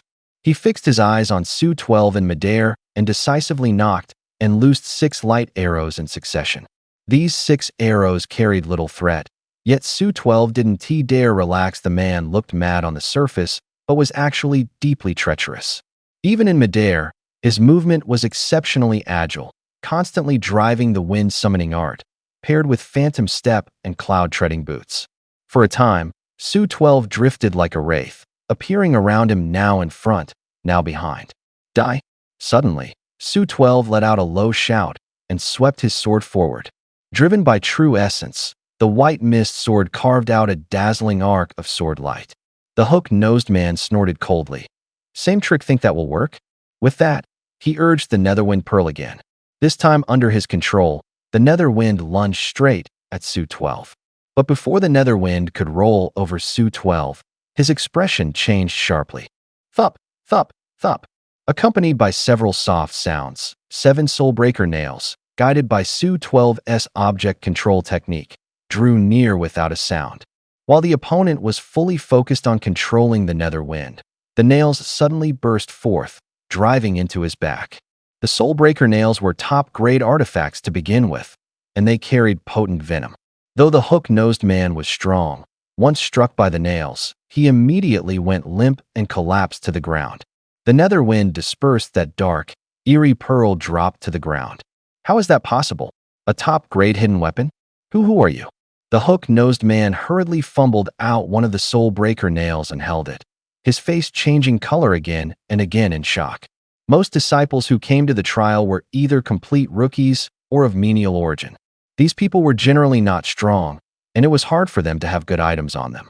Having a mid-grade artifact would already be remarkable. A top-grade artifact would make you practically filthy rich. Su-12 had top-grade artifacts for both offense and defense. The stash on him nearly stunned the man senseless. He never imagined there'd even be a top-grade hidden weapon in the mix. Had he known there were 3 top-grade artifacts, he definitely wouldn't have fought Su-12 to the bitter end. He fled in disgrace long ago. Su-12 said coldly, "Who I am doesn't matter. What matters is, you have to die?" With that, he raised his sword and swept it down. The hook-nosed man's eyes widened as he shouted, "Don't I trying to force out words?" The moment he opened his mouth, his neck went cold, and then the world spun. A bowl-sized gash opened on his neck. After confirming the opponent was thoroughly dead, Su-12 stepped forward and searched his belongings. Then with practiced ease tossed out a fireball, turning the corpse to ash. Su-12 didn't rush to go through the spoils. He turned to the plump Zhu Hanwei beside him and asked, "Zhu Hanwei, how are you?" Zhu Hanwei stared blankly at the hook-nosed man's remains on the ground, utterly stunned. He could hardly believe that nightmare of a man had vanished just like that, leaving only a pile of ashes. And the killer part was it was Su-12 who had killed. Su-12 nodded lightly and flicked out a low-grade minor restoration pill scavenged from some unlucky fellow's storage pouch. Having done that, he turned and left. Zhu Hanwei caught the pill in his hand and swallowed it without hesitation. Staring gratefully at Su-12's back, his eyes rolled twice, gritting his teeth, he hobbled after him. "Senior Brother 12, wait for me. You still need something?" Su-12 stopped and looked at him expressionlessly. "Senior Brother, you saved my life. I owe you a life debt. From today on, my life, Zhu Hanwei's, is yours. I'll follow your lead." Patting his chest, Zhu Hanwei said with feeling. His cultivation was never high to begin with, and he was injured besides without someone to shelter him. In the days left, he would either be killed by people or die under the claws of demonic beasts. For him, the safest course was to find a big brother to rely on. He couldn't latch onto the backers behind Han Yu and Xiao Yu within the sect. The only one he could think of was the man before him. Su-12 had stepped in to save him at a critical moment, which showed his character was at least decent. In the blink of an eye, he had thought it through. Follow your lead? Not necessary. Su-12 narrowed his eyes and shook his head outright. He wasn't stupid, either. He knew the other party just wanted to find a powerful backer to get through this trial. He wasn't interested. "Senior Brother, I know I'm too weak and can't help in a fight, but I'm pretty good at other things. You look like someone single-mindedly pursuing the Tao, wanting to improve your strength. I can take care of lots of sect errands for you, like buying things, gathering information, and the like." Rejected by Su-12, Zhu Hanwei didn't give up. Instead, smiling, he kept calling out. He did understand the principle of playing to strengths and avoiding weaknesses. Gathering information? Su-12 was just about to hurry off, but at those words he halted abruptly and changed his mind. There was even a lord backing that man in black, serious backing. If he wanted revenge, strength alone wouldn't suffice, he needed enough intelligence. Relying on me alone, I can't manage both cultivating and investigating. Besides, that man in black knows my name, I could be exposed at any time. So many things aren't suitable for me to handle personally. Thinking along those lines, a plan formed in Su 12's mind. Let us go find a more secluded place. We'll talk after the trial is over. Okay, got it. Joy flashed across Zhu Hanwei's face as he nodded quickly, then said, Senior brother, I know a secluded place. 30 li west of here, there's a cave. Su 12 nodded. Then let us go there. For you to have held out until now, you've got some skills. Zhu Hanwei hurriedly shook his head with a bitter smile. Senior brother, I don't have that kind of ability. Disciples with low cultivation like me don't even get noticed in a trial. If we run into a strong opponent, we can only bow our heads and let them search our storage pouches before we're allowed to leave. Su 12 thought about it and agreed. Most people who came to the trial were here for spirit materials and treasures. The odds of low cultivation disciples picking up anything good were really too small. Then why were you being hunted by that guy just now? Su 12 continued asking. Zhu Hanwei curled his lip and said, It's aggravating to say. A few days ago, the disciples from Tianjue Peak went crazy for some reason and started madly hunting down disciples from other peaks regardless of cultivation. If they ran into you, they'd cut you down on sight. In no time, the entire trial grounds turned into a mess. All sorts of powerful figures came out, and we low cultivation ones were the unlucky ones, chased and killed everywhere. I heard someone robbed them of something, but no one knows who did it. The more Zhu Hanwei spoke, the more depressed he became. To him, this was a disaster out of nowhere. A Su 12 immediately put 2 and 2 together, the corner of his mouth twitching. He didn't press further on that matter. An hour later, the two arrived at the mouth of a secluded cave. Su 12 returned Zhu Hanwei's storage pouch to him, tossed him 10 common second-grade spirit materials, then went to a corner of the cave, took out a meditation cushion, and sat cross-legged. He had plenty of spirit materials on hand, and since he planned to make use of Zhu Hanwei, having him as a formal disciple would certainly be more beneficial to himself. This logic, Su 12 had thought. This longbow condenses true essence to form light arrows for attack. Its power is about the same as the flame control technique, only with slightly less true essence consumption. With only that, it's not enough to unleash such shocking power. Su 12 narrowed his eyes, holding a deep impression of that astonishing arrow when the hooked-nosed man made his move. The might of that arrow could rival a full power strike from a top-grade magical artifact. Indeed, it was even a notch stronger. His gaze shifted, and he looked at the second item nearby. It was a quiver with 3 jet black arrows inside. The arrows were glossy black throughout, with the words exploding arrow etched on them. Within them pulsed an astonishing fluctuation of spiritual power. Exploding arrow. A single-use, high-grade magical artifact. No wonder the power is astounding. Su 12 took a deep breath, joy showing on his face. At a glance, he concluded that the source of that astonishing offensive was this arrow. He had witnessed the power of exploding arrows firsthand. They truly were a finishing move that could decide the outcome. Paired with this longbow, the arrow could indeed strike unexpectedly with it. He had one more life-saving trick up his sleeve. Su 12 smiled and put both items into his storage ring. He then looked at the final item, a black bead. The bead was ink black, carrying a chilling aura to the touch. It felt bone-freezing cold. He tried injecting true essence into it, and immediately sensed a sinister mass of black sand undulating within. The black sand occupied only a third of the bead, yet after he urged his true essence, it became exceedingly active, as if ready to spill out at any moment. This black sand wasn't simple, it looked like a consumable tool, but whatever, as long as it could be used at a critical moment. With that thought, Su 12 quietly stowed this wind pearl into the ring as well. Afterward, he took out a vermilion fruit and swallowed it, then continued secluded cultivation. Time flashed by. More than 30 days passed. One morning, Su 12 opened his eyes. He was now brimming with spiritual power. After refining the vermilion fruit and more than 20 days of hard cultivation, he had finally raised his cultivation to the peak of the 6th layer of the Qi refining stage. Feeling the dense true essence in his dantian, the corners of his mouth lifted involuntarily, revealing a hint of joy. To reach this realm in just 5 years would not lose out, even when compared to the sect's prodigies, and he was but an ordinary man with mixed spiritual roots.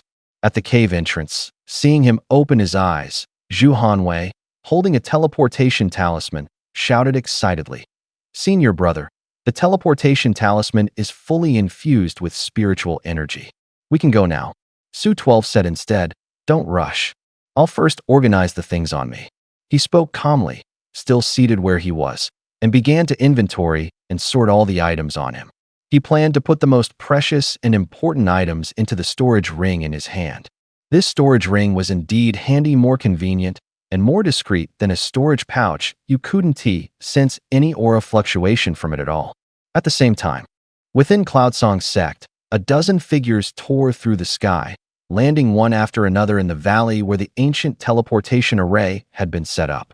The crowd exchanged glances without much small talk, and under the lead of the Grand Elder of Tianjue Peak, poured their true essence into the array one after another.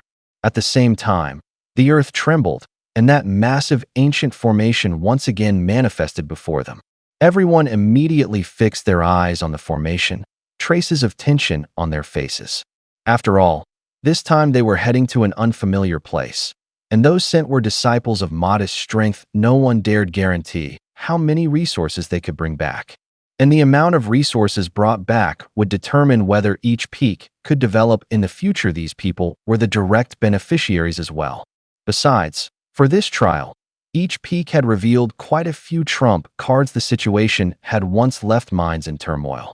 Fu Boran, Peak Lord of Tianjue Peak, looked at Lu Mingshi with a smile and teased, "Senior brother Lu, seeing you this nervous, do you also know we win this wager?"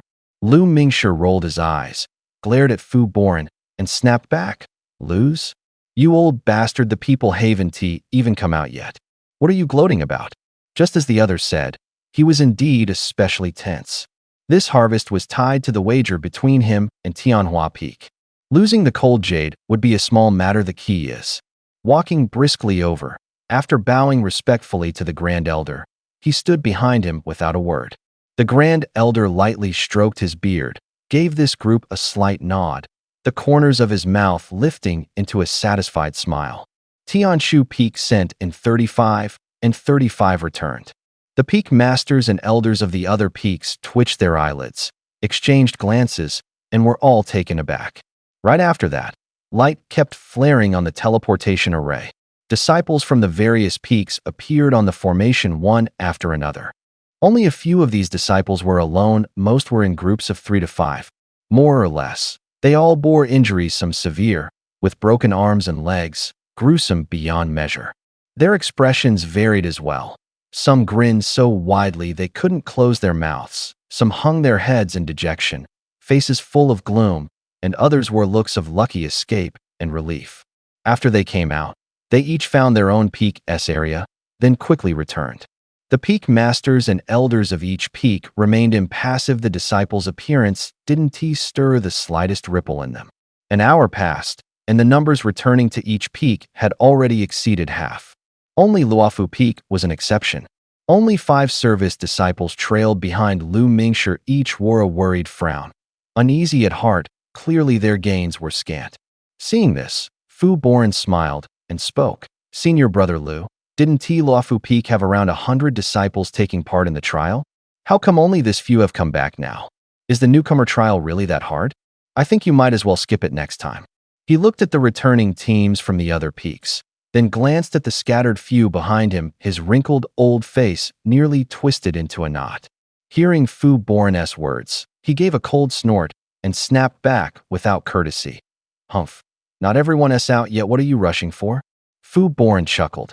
"Senior brother, you should fix that stubborn, dead duck mouth of yours. Given the situation now, even if everyone comes out, Luofu Peak won't have many, will it?" As he spoke, his eyes swept across the formation, as if looking for something. Lu Mingshi's face sank. He was about to say more. Just then, a dozen or so lights flared again within the formation. Lu Mingshi looked over anxiously, but upon seeing who emerged, His expression collapsed in an instant. A dozen weary figures, led by a disciple in red, trudged dejectedly toward Tianjue Peak. Yi Lianchuan walked at the front, gripping the purple thunder sword, his expression deeply troubled, looking extremely uneasy. Seeing them return alive, Fu Boren was glad at first, but then noticed their odd expressions, and his heart sank. Could something have happened? He was about to call Yi Lianchuan over to ask clearly when Lu Mingshir's voice sounded by his ear again. Lu Mingshir stared at the low-grade spirit artifact in Yi Lianchuan's hand and shouted at Fu Boren. Fu Boren, you actually let a disciple bring a low-grade spirit artifact into the trial? He couldn't even be bothered to look at anyone else's expression. At his words, the heads of the other peaks all turned their eyes to Fu Boren, surprise in their gaze. Bringing this kind of treasure into the trial is practically no different from cheating. Hearing the shout, Fu Boren couldn't spare time to ask more. Seeing the purple thunder sword intact, he finally eased a little inside. He turned to Lu Mingshir with a smile. Senior brother, the rules don't say you can't bring spirit artifacts. Admit defeat now while there's still time, or you'll lose too badly and make a spectacle of yourself. Just bringing a spirit artifact, and you think the win's in the bag? I thought your disciple had brought an immortal artifact. Lu Mingshir's face grew even uglier. The corner of his eye remained fixed on the teleportation array, yet his tongue stayed sharp. No sooner had he spoken than two flashes crossed the formation, and the handsome figures of a man and a woman appeared. The two looked still shaken, with wounds in many places. The purple sword and green sword they originally carried on their backs were gone. Clearly, they'd just gone through a hard fight. As soon as they came out, they glanced toward Lu Mingshir, then hurried toward Luofu Peak. Seeing them, Lu Mingshir visibly let out a breath. The heart he'd been holding finally settled. When Han Yu and Xiao Yu got back to him, he finally asked, "How's the situation?" Han Yu's face was smeared with dust. He opened his mouth, but couldn't get a word out. Xiao Yu gave a bitter smile and shook her head, not too optimistic. It's fine. Coming back alive is what matters more than anything. You've worked hard. Lu Mingshir's face stiffened and his mood sank further, but he quickly forced himself, raised a hand to pat their shoulders, and offered a few words of encouragement. Not far away, seeing this, Fu Boren's smile grew even more radiant. Fu Boren grinned and said, "Senior brother, looks like Luofu Peak's gains this time aren't great. Are you sure you still want to keep betting?" "Humph. Look at you strutting. It's not even the final moment yet. In such a hurry to get reincarnated?" Lu Mingshir rolled his eyes and snapped irritably. He no longer held out much hope, but he wouldn't lose his bearing even if he lost. To just admit defeat like that, absolutely impossible. Time ticked by. Fewer and fewer disciples appeared on the formation.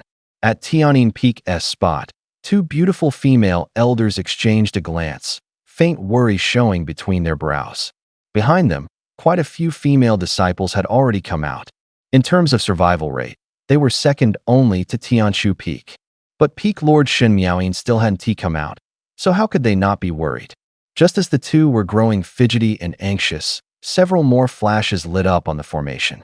At that moment, two striking figures appeared, instantly drawing many sidelong looks. Of the two, one bore the surname Chu and was named Chu Hongyue. The other was Shen Miaoyin, who had once crossed paths with Su Shire.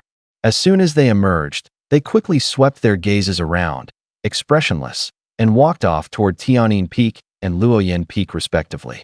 The elder leading Tianjue Peak visibly breathed a sigh of relief upon seeing Shen Miaoyin. He immediately stepped forward, grabbed Shen Miaoyin by the arm, and began asking after her with concern. This scene fell into the eyes of the other Peak leaders, stirring doubts. Though Shen Miaoyin was a Peak lord, she rarely appeared in public and usually used a treasure called the Huansha miasma to conceal herself when she did. Thus, even after years as fellow sect members, no one could recognize her, unaware that this woman as beautiful as a celestial was actually the Peak Lord of Tianjue Peak.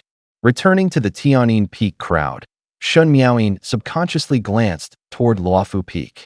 Not seeing that familiar figure in her line of sight, her brows knit ever so slightly. Over the years, the only man who had had intimate contact with her and had stolen her first kiss was that one. Though she understood it was unlikely they would have any further ties, not seeing him still filled her with a welter of complicated, hard-to-name feelings. Just then, a few more lights flashed on the formation. Shin Miaoyin looked over instinctively, pupils contracting, but when she saw they were only registered disciples from other peaks, disappointment welled up. One flash after another went by, the glow of the ancient formation gradually dimming, on the verge of shutting down. Shin Miaoyin couldn't help biting her lip, an inexplicable tension rising in her heart. What is it? Are you looking for someone? The elder beside her in palace attire leaned to her ear and whispered upon noticing her odd expression. No, I'm fine. A hint of panic flickered in Shin Miaoyin's eyes as she reflexively shook her head in denial. No sooner had she spoken than the last two figures appeared on the formation. She let out a breath in secret, her taut nerves finally easing. That also made the elder in palace attire look toward the formation despite herself. On the teleportation array, two young figures appeared, one plump and one thin. They were none other than Zhu Hanwei and Su Shire. Whether it was because they were too far off or inside a cave, after Su Shire packed up, he found the teleportation talisman stubbornly unresponsive. Only after a long while did the two realize what was happening. Fortunately, they made it back to the sect at the last moment. The instant they appeared, the formation's light completely dissipated, and with a rumble the formation sank into the ground and vanished. Because they were the last to come out, everyone's eyes fell on them. Seeing that they were merely at the second and third levels of qi refining, the crowd found it strange they had made it back alive, then curled their lips and paid them no more mind. Under everyone's gaze, Su Shire and Zhu Hanwei hunched their shoulders at the same time, quickly ducked behind Lu Mingshi, and took their places at the back of the crowd. Senior brother, your Luofu Peak disciples sure have some nerve daring to take the trial at the second and third levels of qi refining and even coming back alive. Truly remarkable. Fu Boren immediately sneered. He looked at Su Shire and Zhu Hanwei, then swept a glance over the seven behind Lu Mingshi and began his mockery. With only these few from Luofu Peak, he thought to himself, even without those arrangements, he couldn't think of a reason he would lose. Humph. Lu Mingshi snorted, his face darkening with embarrassment, and didn't respond. His gaze swept over the two, and his eyes couldn't help but show disdain and disappointment. He still remembered these two disciples. One had mixed spiritual roots, the other had no spiritual roots at all to have survived. They must have found a place to hide the moment they went in and stayed there till now. Disciples like that could never bring back any harvest. He was already in a foul mood, and seeing these two only made it worse. If not for so many eyes on them, he would have driven them off long ago. Fu Boren beamed, pressing the advantage, and kept laughing as he said, Senior brother, now that everyone's out, shouldn't we hurry up and tally the haul?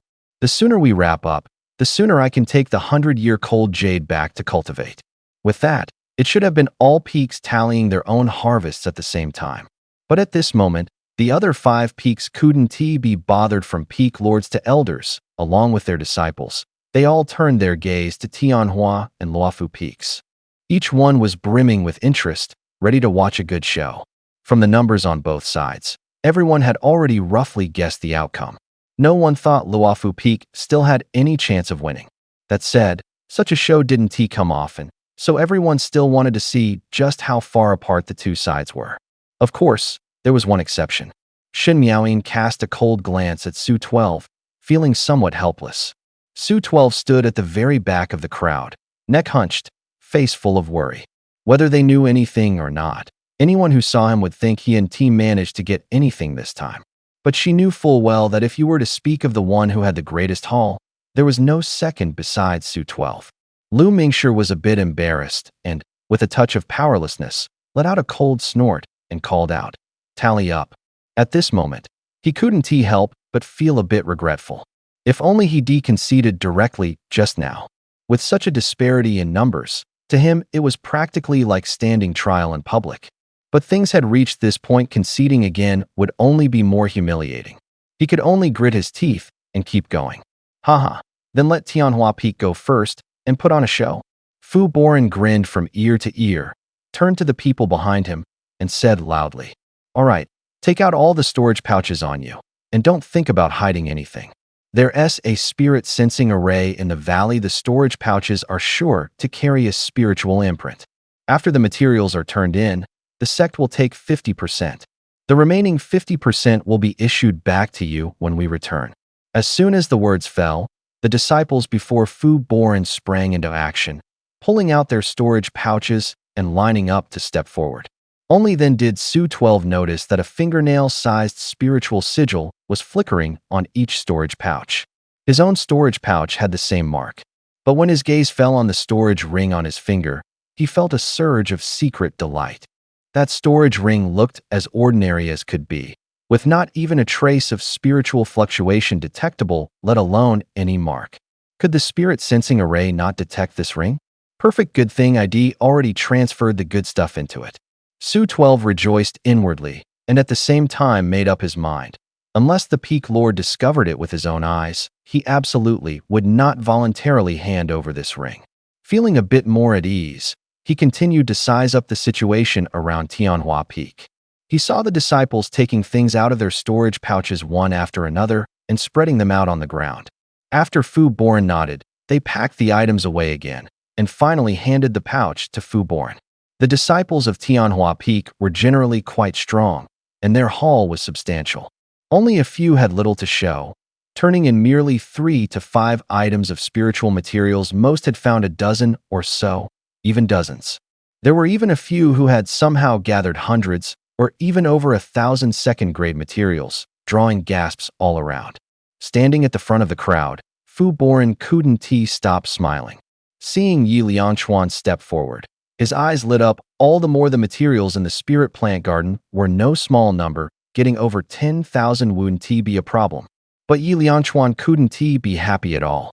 He long wanted to explain the situation to Fu Boren, but hadn't had the chance. When it was his turn, he could only lower his head and place about 500 second-grade materials on the ground.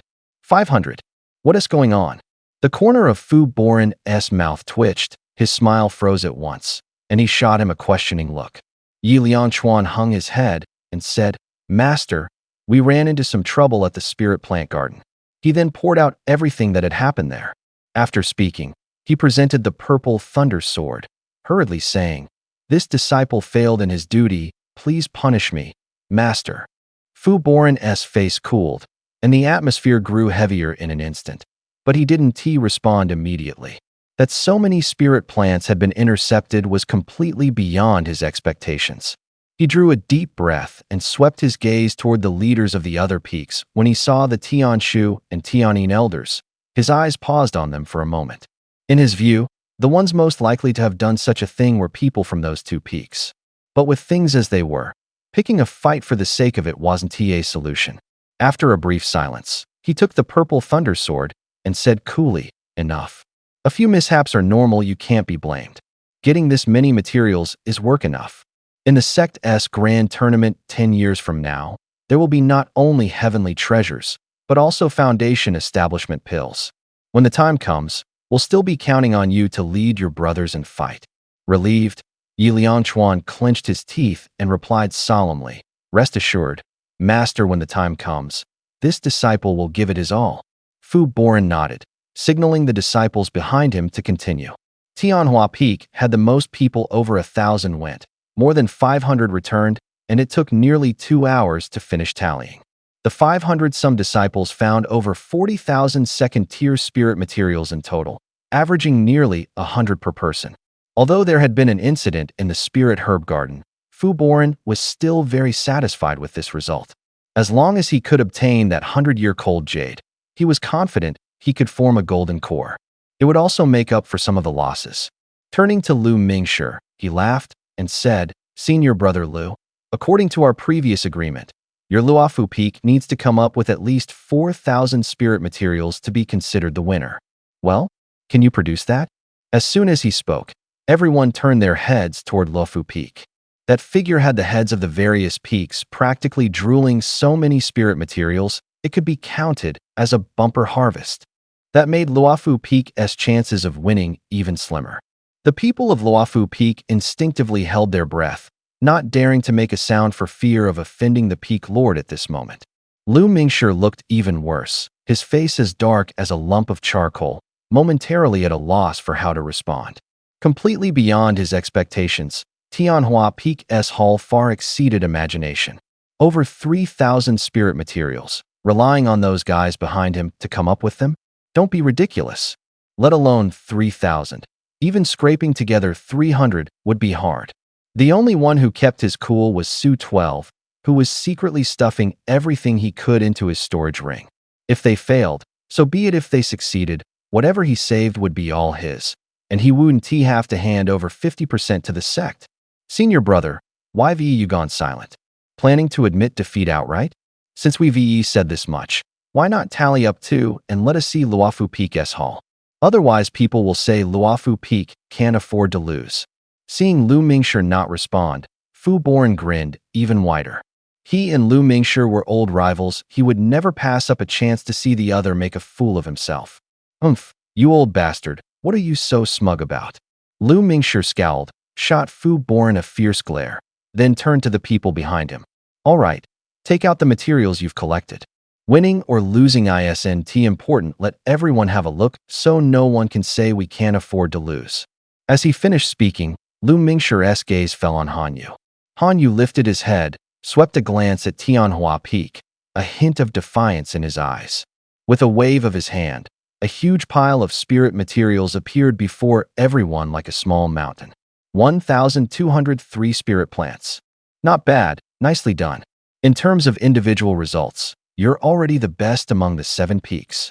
Seeing this, Lu Mingshi forced himself to perk up a bit, reached out and patted Hanyu on the shoulder in encouragement. Such a performance also drew quite a few extra looks at Hanyu from those around. But everyone knew that each peak had its trump cards for this trial. Having 1 or 2 disciples like this wasn't actually unusual. After Hanyu stepped down, Xiaoyu also took out her haul. Much less than Hanyu, only around 600 second-tier spirit materials. The remaining servant disciples were even worse, sullenly taking out their gains one by one. The most any had was only about 30. The worst was even more miserable. A chi refining third-layer disciple, the one who had teamed up with Zhu Hanwei earlier, didn't he pick up a single spirit material and even lost his storage pouch. This made Lu Mingshi grit his teeth in anger, wishing he could slap that guy to death. When it was Zhu Hanwei's turn, he briskly produced 10 spirit materials, earning a nod from Lu Mingshi. After all, for someone without even a spiritual root, finding that many spirit materials was already quite surprising. Before long, only Su 12 was left on Luofu Peak's side of the field. Senior brother, there's only a chi refining third-layer brat left. Do you still need to tally? Before Su 12 could even take anything out, Fu Boran hollered again. This is Luofu Peak's business. What is it to you? Lu Mingshi retorted impatiently. I'm not meddling. You've collected fewer than 2,000 spirit materials. So far you're that far behind and still expect this kid to turn the tables? Don't waste time. Hurry up and hand over that piece of 100-year-cold jade. Fu Boran smiled at Lu Mingshi as he urged him. No one was the least bit surprised at this outcome. Everyone's gaze shifted to Fu Boran, and several elders showed looks of envy. That was a piece of 100-year-cold jade. Though its value couldn't compare to a low-grade spiritual artifact, it was a very rare third-tier spirit material, seldom seen. Fu Boran also had the rare dual water and fire spiritual roots. If he could refine this 100-year-cold jade, breaking through to the golden core stage would be just around the corner. You old bastard, in such a rush to be reincarnated? If you want the item, wait until Luofu Peak finishes our tally. The corner of Lu Mingshi's mouth twitched as he said irritably. Even knowing he was going to lose, he still wanted to drag things out and not let Fu Boran have his way. Fine, suit yourself, Fu Boran said with a smile. He had victory in the bag, so he wasn't angry. Lu Mingshi's gaze fell on Su 12, his expression no better, and he said offhandedly, Kid, take out all your gains. Su 12 stepped forward. At this moment, all eyes were on Lu Mingshi. No one paid any attention to a small fry like him. Lu Mingshi even shifted his gaze elsewhere. He just wanted to stall for time and make sure Fu Boran's win wasn't a satisfying one. Su 12 didn't mind and dumped out the storage pouches he'd prepared long ago. About 20 storage pouches. He infused true essence into them one by one, pulling out the materials inside. The space in his storage ring was limited, and it also held the corpse of a second-tier demonic beast. If not for that, he would never have taken out so many spirit materials. As the spirit materials scattered onto the ground, they instantly piled into a small, multicolored mountain. 100-year ginseng, 100-year astragalus, 100-year lingji, each of those numbered no fewer than 100. My God, am I seeing this right? This many spirit materials, there are at least 7 or 8,000, if not 10,000. How did this kid even get them? Damn, you've got to be kidding me. Tianjue Peak actually lost? A few sharp-eyed disciples saw the scene and cried out on the spot. The next moment, every gaze in the venue turned to Su 12. Staring at that mountain-like heap of spirit materials, everyone froze, sucking in a cold breath, at a loss for words. The heads of the various peaks were stunned as well, eyes wide. They were too shocked to speak. Tianjue Peak Lord Fu Boran and Luofu Peak Lord Lu Mingshi also fixed their eyes on Su 12, faces full of bewilderment. Only, after taking in that heap of spirit materials, Lu Mingshi was stunned for a beat, then burst into loud laughter. For a moment, he even felt as if a windfall had dropped from the heavens. He couldn't close his mouth from grinning, laughing uproariously, his joy completely unrestrained. He turned to look at Su 12. The more he looked, the more pleasing he found him. His eyes curved into slits with his smile, his demeanor instantly much more amiable. Fu Boran felt quite the opposite. The smile on his face froze, full of embarrassment. Hard to believe the sure-win wager had just been overturned like this. Yi Lianchuan stood in the crowd staring at the heap of spirit materials. His pupils shrank and his whole body jolted. Bewilderment, shock, emotions surged all at once. Then he strode forward and whispered into Fu Boran's ear, "Master, most of these spirit materials are from the spirit herb garden. They're all spirit plants. He robbed the spirit herb garden. The vermilion fruit is definitely on him." Yi Lianchuan clenched his fists, gritting his teeth, eyes full of spite. Fu Boran gave a slight nod without Yi Lianchuan saying more. He already understood. His once ruddy complexion turned ashen, his gaze went cold, sharp as a sword as it fixed on Su 12. "What's this? You old bastard can't take the loss and want to make things hard for a junior." Lu Mingshi blocked Su 12 behind him and called out to Fu Boran with a grin. Su 12 had given him such a big favor, he liked him more by the moment now. With so many people present, it was even less likely that Fu Boran would pick on Su 12. Where would he put his old face then? Pick on him. "Senior brother, your methods are really something eye-opening. Those few vermilion fruits? Take them out and let us have a look." Fu Boran pursed his lips, speaking in displeasure. He never imagined Luofu Peak would cut him off like this. Right now he was furious. Other spirit plants were whatever, but the vermilion fruit on that tree in the spirit herb garden was extremely precious, refined 1 or 2, and together with 100-year cold jade, he'd have at least a 30% chance to form the strongest golden core. What arrangement? What vermilion fruit, old bastard? What are you talking about? Lu Mingshi stared at Fu Boran, looking completely baffled. "You don't know? Then it seems your disciple is hoarding for himself."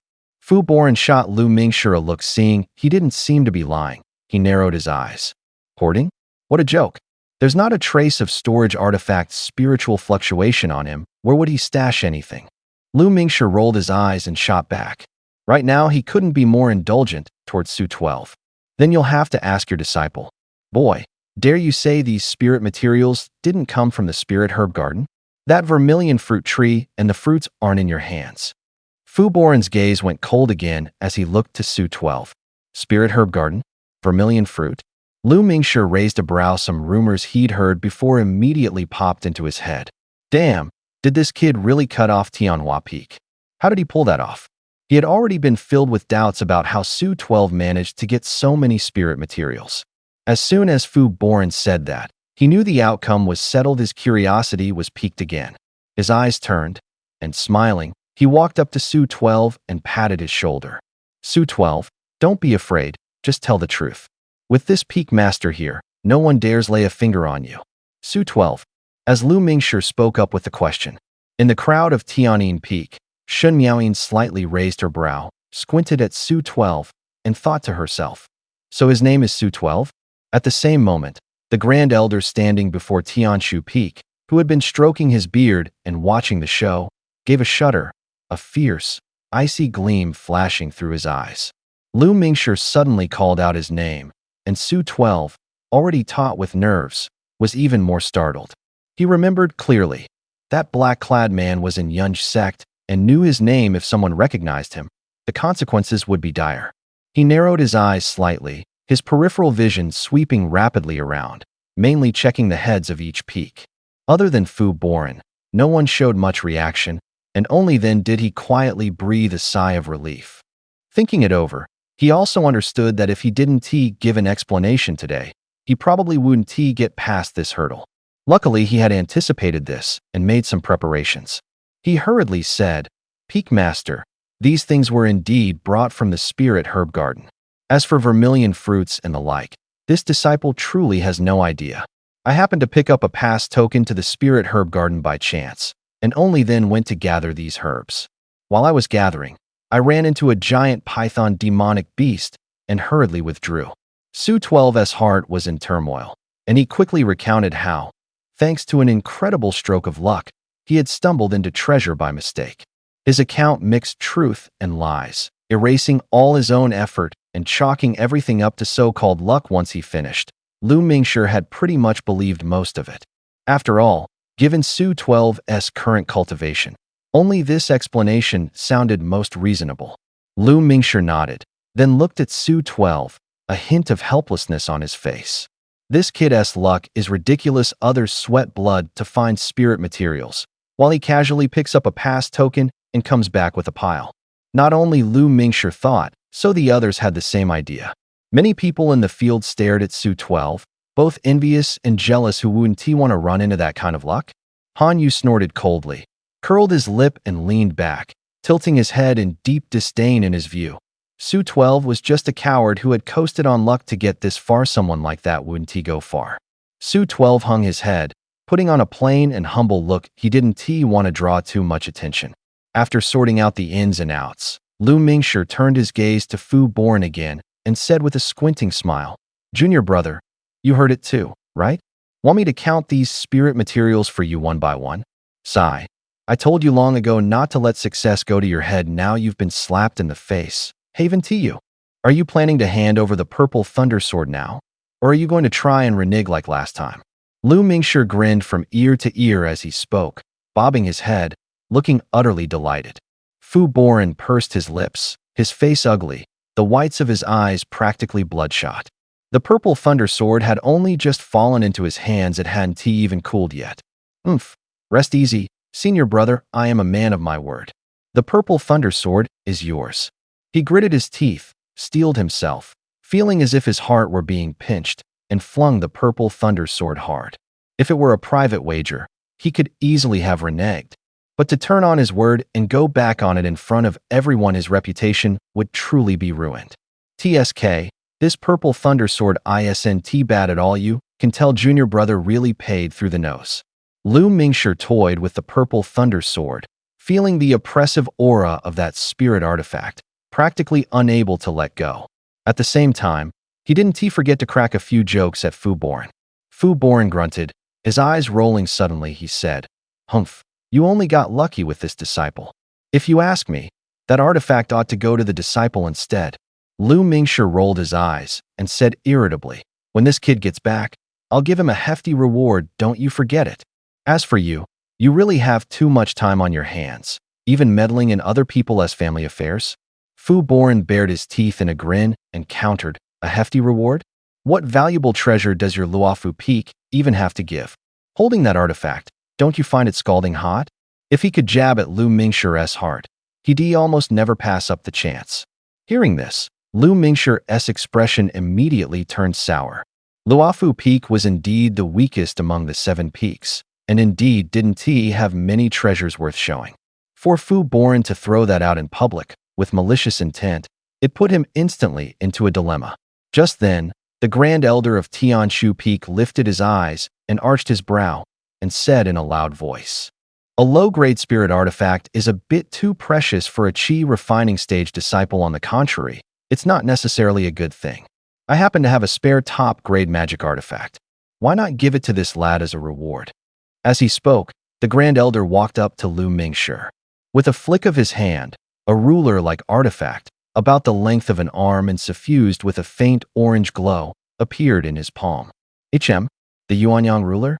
Grand Elder, what do you mean by this? Lu Mingshi's eyelid twitched as he hurriedly asked. This Yuanyang ruler was no simple thing. Not only was it a top-grade magic artifact, it was refined from the rare Yuanyang stone. A treasure of pure, supreme yang and steadfastness. Once activated, it protects the body and wards off foes, with a natural restraining effect against evil qi and demonic flames. If Liuli Gold and a second-grade yang flame were added, at the very least it could become a low-grade spirit artifact. To claim a tool like this was extra. Lu Mingshi would never believe it. At this moment, everyone's eyes turned to the Grand Elder, unable to fathom what game he was playing. The Grand Elder stroked his beard, smiled faintly, and then said, "Peak Master Lu, don't be nervous. This Yuanyang ruler is a special reward I'm bestowing on this boy in the name of the sect. Of course, I also have a bit of a private motive. I feel a fated affinity with this child and would like to take him as my disciple. I just don't know if Peak Master Lu is willing to let me have him." What? The Grand Elder actually wanted to take him as a disciple. The words had scarcely left his mouth when everyone turned their gazes to Su 12 in unison, wanting to see what ability this kid had to catch the Grand Elder's eye. But on closer inspection, he was just an ordinary menial disciple, plain-looking, with aptitude that was far from exceptional. Was it just because he was lucky enough to pick up so many spirit materials? That was absurdly fortunate. For a moment, the others were green with envy. Tianjue Peak was famed for its talent and benefits within the Cloudsong sect. The Grand Elder's status was second only to the sect master. Each peak had elders, but the entire sect had only this one Grand Elder. If one could apprentice under him, it would absolutely be a matter of honor. Su 12's heart clenched. He froze on the spot, caught off guard by the Grand Elder's sudden move. The corner of Lu Mingshi's mouth twitched. He was quite surprised too. This kid's aptitude was astonishingly poor, yet he'd caught the Grand Elder's eye? Could the Grand Elder be mistaken? No, I need to make this clear to his face. Turning the thought over, Lu Mingshi lowered his voice and hurriedly said, Grand Elder, you may not be aware the boy's aptitude really is rather poor." The Grand Elder was unconcerned, replying solemnly, "Peak Master Lu, you jest. When I joined the sect back in the day, my aptitude wasn't good either. Yet here I am having achieved foundation establishment. For those who walk the path, aptitude is only one link in the chain. Temperament and opportunity are just as important. In this child, I see my younger self." Hearing this, Lu Mingshi was left speechless. First, the kid relied on luck to pick up a trove of spirit materials, and now he'd been favored by the Grand Elder. Was he truly blessed by fortune? Don't be ridiculous.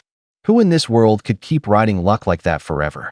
Luckily, the Grand Elder's eye was on this kid and not on Hanyu, so there was no need to tear him down on the spot. Lu Mingshi's eyes shifted. He nodded and said, "In that case, I naturally have no objection. It depends on what he himself wants." No sooner had he finished than he turned to Su 12 and said, "Su 12, you heard that, right? What do you think? The benefits on Tianjue Peak are much better than on our Luofu Peak." Su 12 stood there in a daze. Outwardly, he seemed stunned, but inwardly he was crying bitterly. The black-clad men were lurking in the shadows, and he had to stay constantly on guard, treading on thin ice. The Grand Elder's talk of affinity at first sight wasn't entirely unreasonable. It's just that fortune falling from the sky never feels secure. Outwardly, he could claim it was all luck, but in his heart he knew how much risk he'd taken for those spirit materials. The Grand Elder's build was completely different from that of the black-clad man, but listening closely, their voices had a few similarities. That made him all the more fearful. How could he dare agree lightly?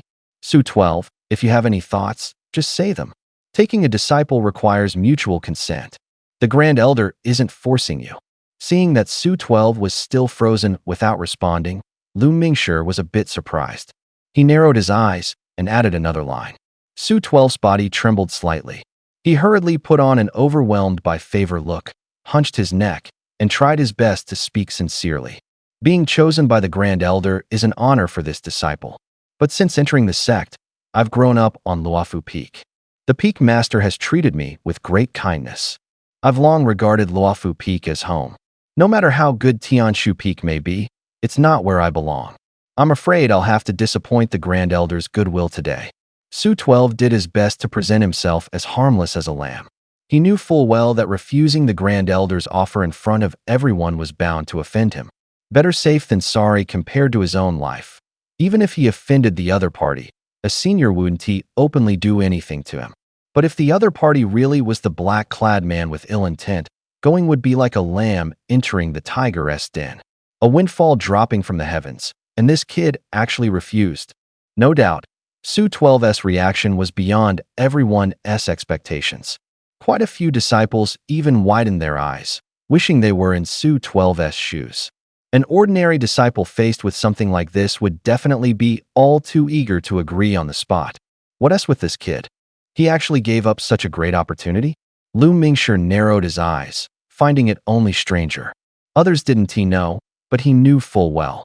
Ever since Su 12 entered the sect, he arranged for him to guard the waste pill room. Where would any deep bond have come from? But with so many people watching, he certainly couldn't say that outright, so he could only nod with a smile. He even had to smile and say to the Grand Elder, "Grand Elder, it seems I must let down your kind intentions." When he was tactfully refused by Su 12 in front of everyone, a hint of severity flashed in the Grand Elder's eyes. But he covered it well, and no one noticed. Then he said with a smile, "No matter. The disciple has feelings for his own peak. That shows Peak Master Lu is managing things well. In that case, this old man won't force the unwilling. Only priceless treasures are easy to find. A kindred successor is hard to seek. I still must find someone to inherit my mantle. Let us do this. I'll take you as a registered disciple. You'll still belong to Lufu Peak. How about it?" As soon as he finished, the Grand Elder turned and fixed his gaze on Su 12. On the surface, it was a question in truth. His tone carried a decisiveness that brooked no refusal. Su 12's heart tightened. If before he only suspected, now he was almost certain. Even if this Grand Elder had nothing to do with the black-clad man, he definitely bore no goodwill. But with things said this far, refusing again would be far too tactless.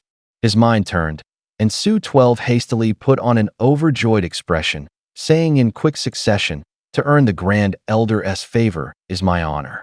Master above, please accept my bow." After he spoke, he even took the initiative to kowtow several times, performing the full apprenticeship rite. Whatever the other party had in mind, he could only get through this hurdle first and think of another way later. The Grand Elder stroked his beard and finally laughed heartily. "Good. From this day on, you are my disciple, good Tianjue. This Yuanyang ruler is a supreme grade magic artifact. I'm awarding it to you on behalf of the sect. And this silver light sword, a high-grade magic artifact, is your master's personal meeting gift to you." Smiling as he spoke, the Grand Elder helped Su 12 up and placed the orange glowing Yuanyang ruler and a silver flying sword into his hands. Su 12 received the treasures with both hands and hurriedly bowed again in respect. Then he rose, looking elated, and tucked the valuables into the sword pouch on his back. The disciples present all had their eyes shining at the sight, their envy burning hot. This kid actually dared refuse. Yet now he was taken in by the Grand Elder as a registered disciple and even received 2 treasures in a row. A high-grade magic artifact isn't that rare, but that supreme-grade Yuanyang ruler is truly precious. An ordinary foundation establishment expert might not have even one. Since when did poor aptitude become a blessing? What kind of reversed fortune is this? Pure dumb luck. At this moment, everyone only wished they were the ones singled out, full of envy. Although Su 12 couldn't quite figure out what everyone was truly thinking, from the gleam in their eyes, he had largely pieced it together. That left him secretly both amused and exasperated. These 2 treasures were indeed valuable, but if he could choose, he'd rather the Grand Elder had set his sights on someone else, not him. With his aptitude and talent, being specially watched was hardly a good thing. He only wanted to cultivate low-key, raise his strength as soon as possible, then go find the black-clad man and avenge his grandfather and the villagers. The Grand Elder smiled and added, "If you run into any difficulties in cultivation or within the sect from now on, come to me anytime." With that, he turned and headed back toward Tianjue Peak. Next, it was time for the other 5 peaks to tally up this trip's gains. Tianjue Peak had lost face and naturally couldn't stay to be further embarrassed. Fu Boran activated the flying boat and hurried off with his disciples. Lu Mingshi followed close behind, releasing his flying sword and departing as well. This trial's harvest for Luofu Peak far exceeded expectations. Lu Mingshi even obtained a low-grade spirit artifact longsword. He was delighted, but it wouldn't do to be too high profile, so he left early.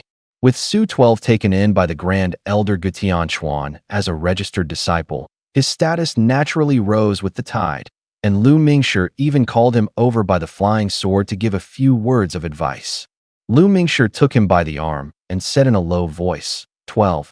I feel like you didn't really want to acknowledge the Grand Elder as your master just now. He wasn't a fool either in his view. The spiel Su 12 had just given didn't hold water at all. It wasn't convenient to ask just now, but now I have to get a clear answer. Peak Master, every word this disciple said is true. Su Shire hurriedly replied in a low voice, insisting, every word is true? I put you in the waste pill room, and that's supposed to count as deep feeling and righteous obligation. Lu Mingshi rolled his eyes. Su Shire quickly said, Peak Master put me in the waste pill room, and at first this disciple did harbor some resentment. But there I received a lot of tempering.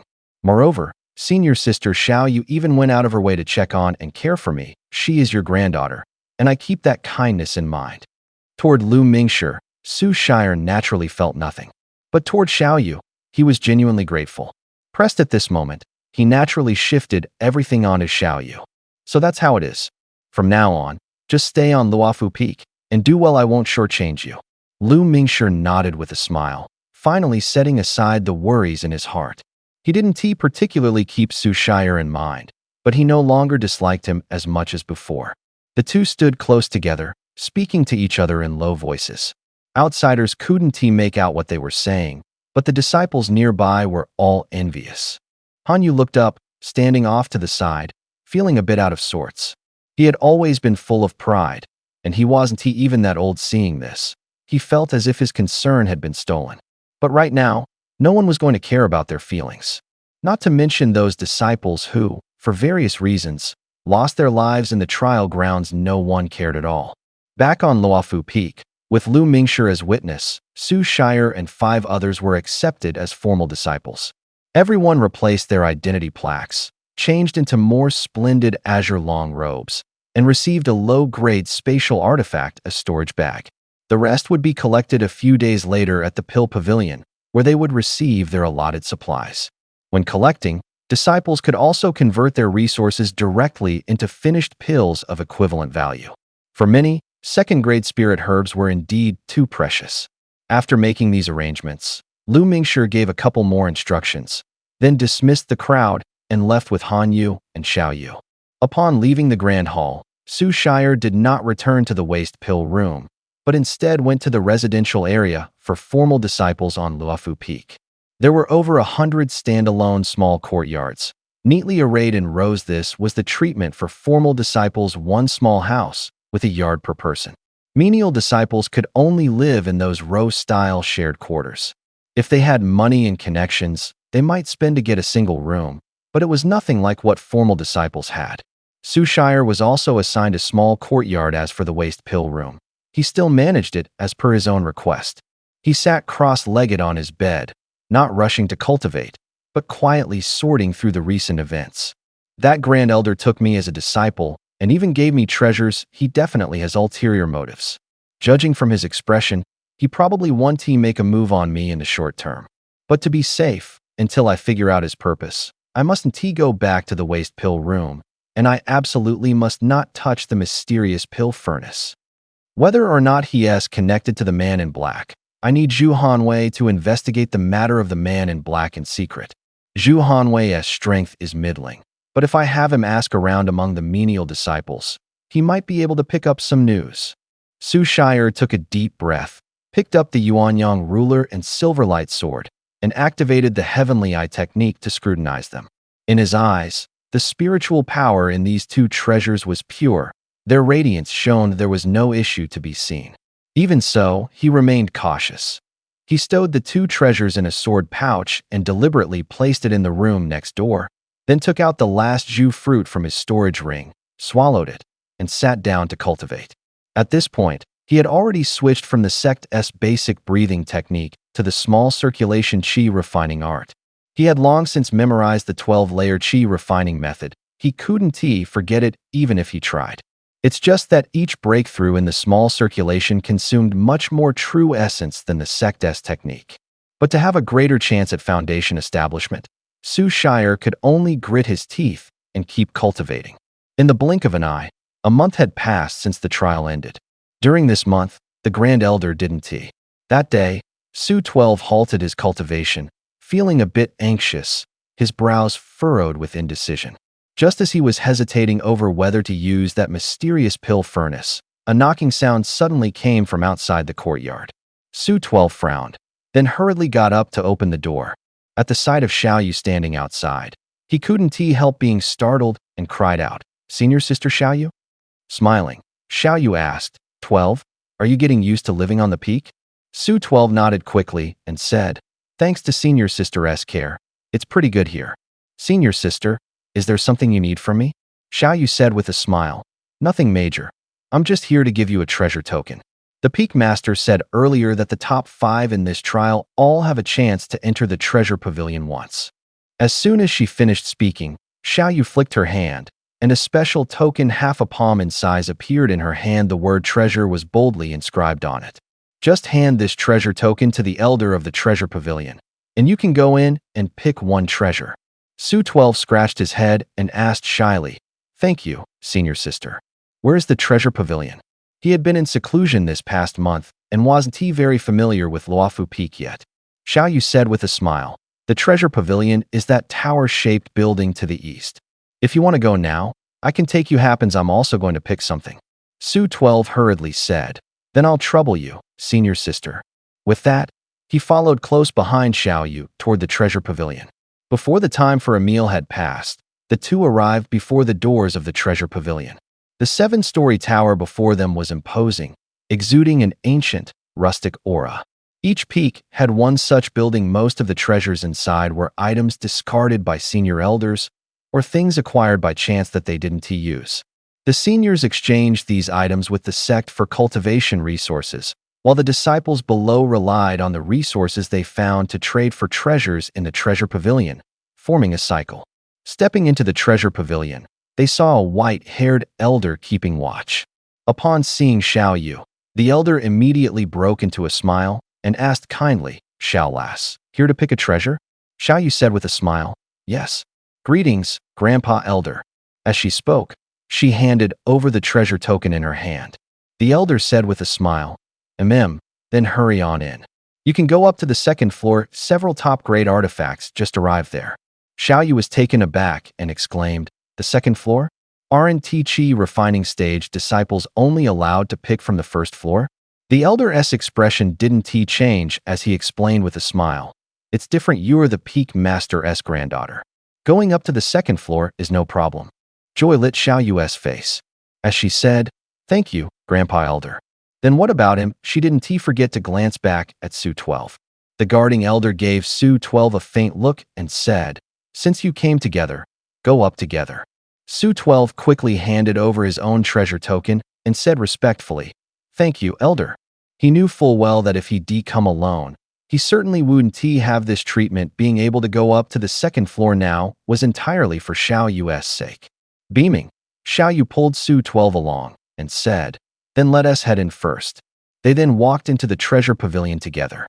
The 1st floor of the treasure pavilion was quite spacious, with 50 or 60 shelves arranged there. Each shelf had 5 tiers, and on them were mostly low and mid-grade artifacts. Occasionally one could spot a few high-grade artifacts, but they were extremely rare. The variety of artifacts here was vast: sabers, spears, swords, halberds. Su Shire asked back with a smile, I plan to choose this flying sword." Xiaoyu stopped, pointing at a blue, butterfly-like flying sword on the shelf. Su Shire turned to look and saw a top-grade artifact flying sword, deep azure and shimmering with dazzling magical light. It's shaped like a butterfly, with the words "Butterfly Dance" engraved on the hilt. He instinctively activated the heavenly eye technique. A streak of rainbow flashed at the edge of his vision, and he quickly looked toward another iridescent flying sword beside it. That flying sword was less than a foot long. It was also a top-grade flying sword, with the words Jinghong engraved on the hilt. It looked dim, without the slightest splendor. Yet on this flying sword he saw a faint trace of spiritual aura. He had only seen such aura on the purple thunder sword, a low-grade spiritual artifact of Tianjue Peak.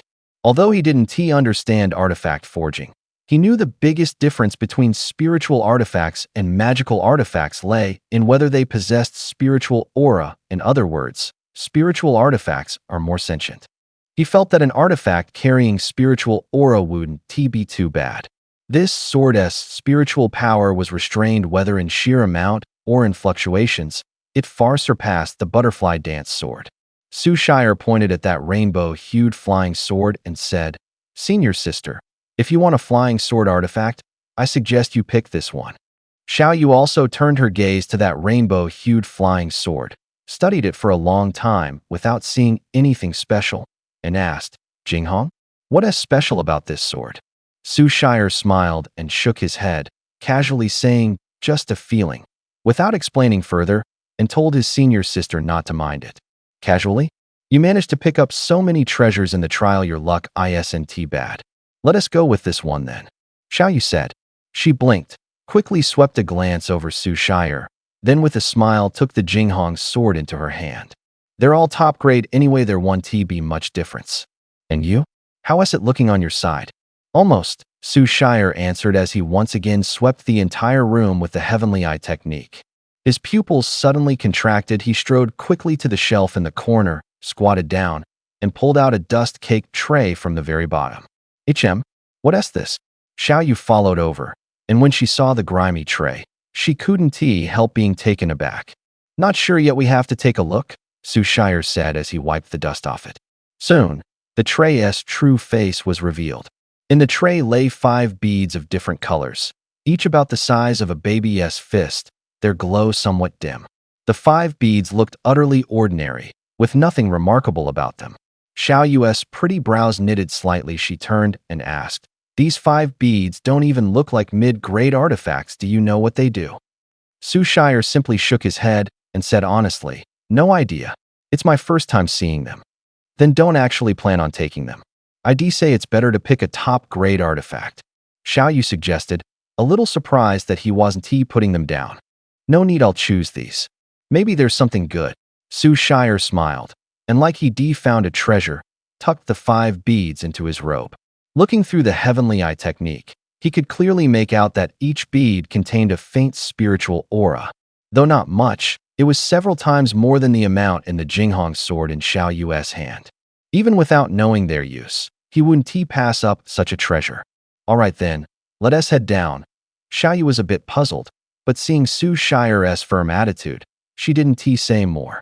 The two walked side by side and soon returned to the first-floor entrance. So quick to finish choosing.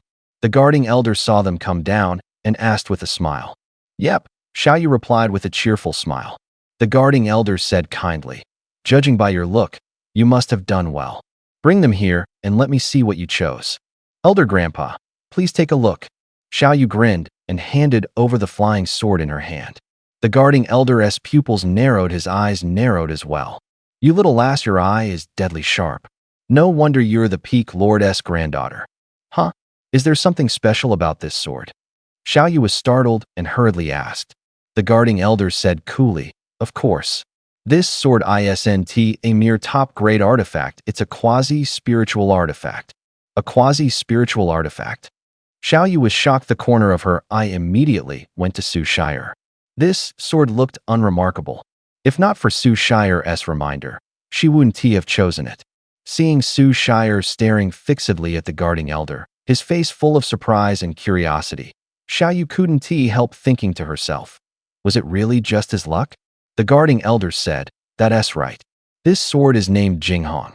Both its materials and forging process are very special. It was forged from second-tier spiritual material yin-yang twin iron, a material of extreme attributes, After absorbing the essence of sun and moon for 49 days in places of utmost yin and utmost yang.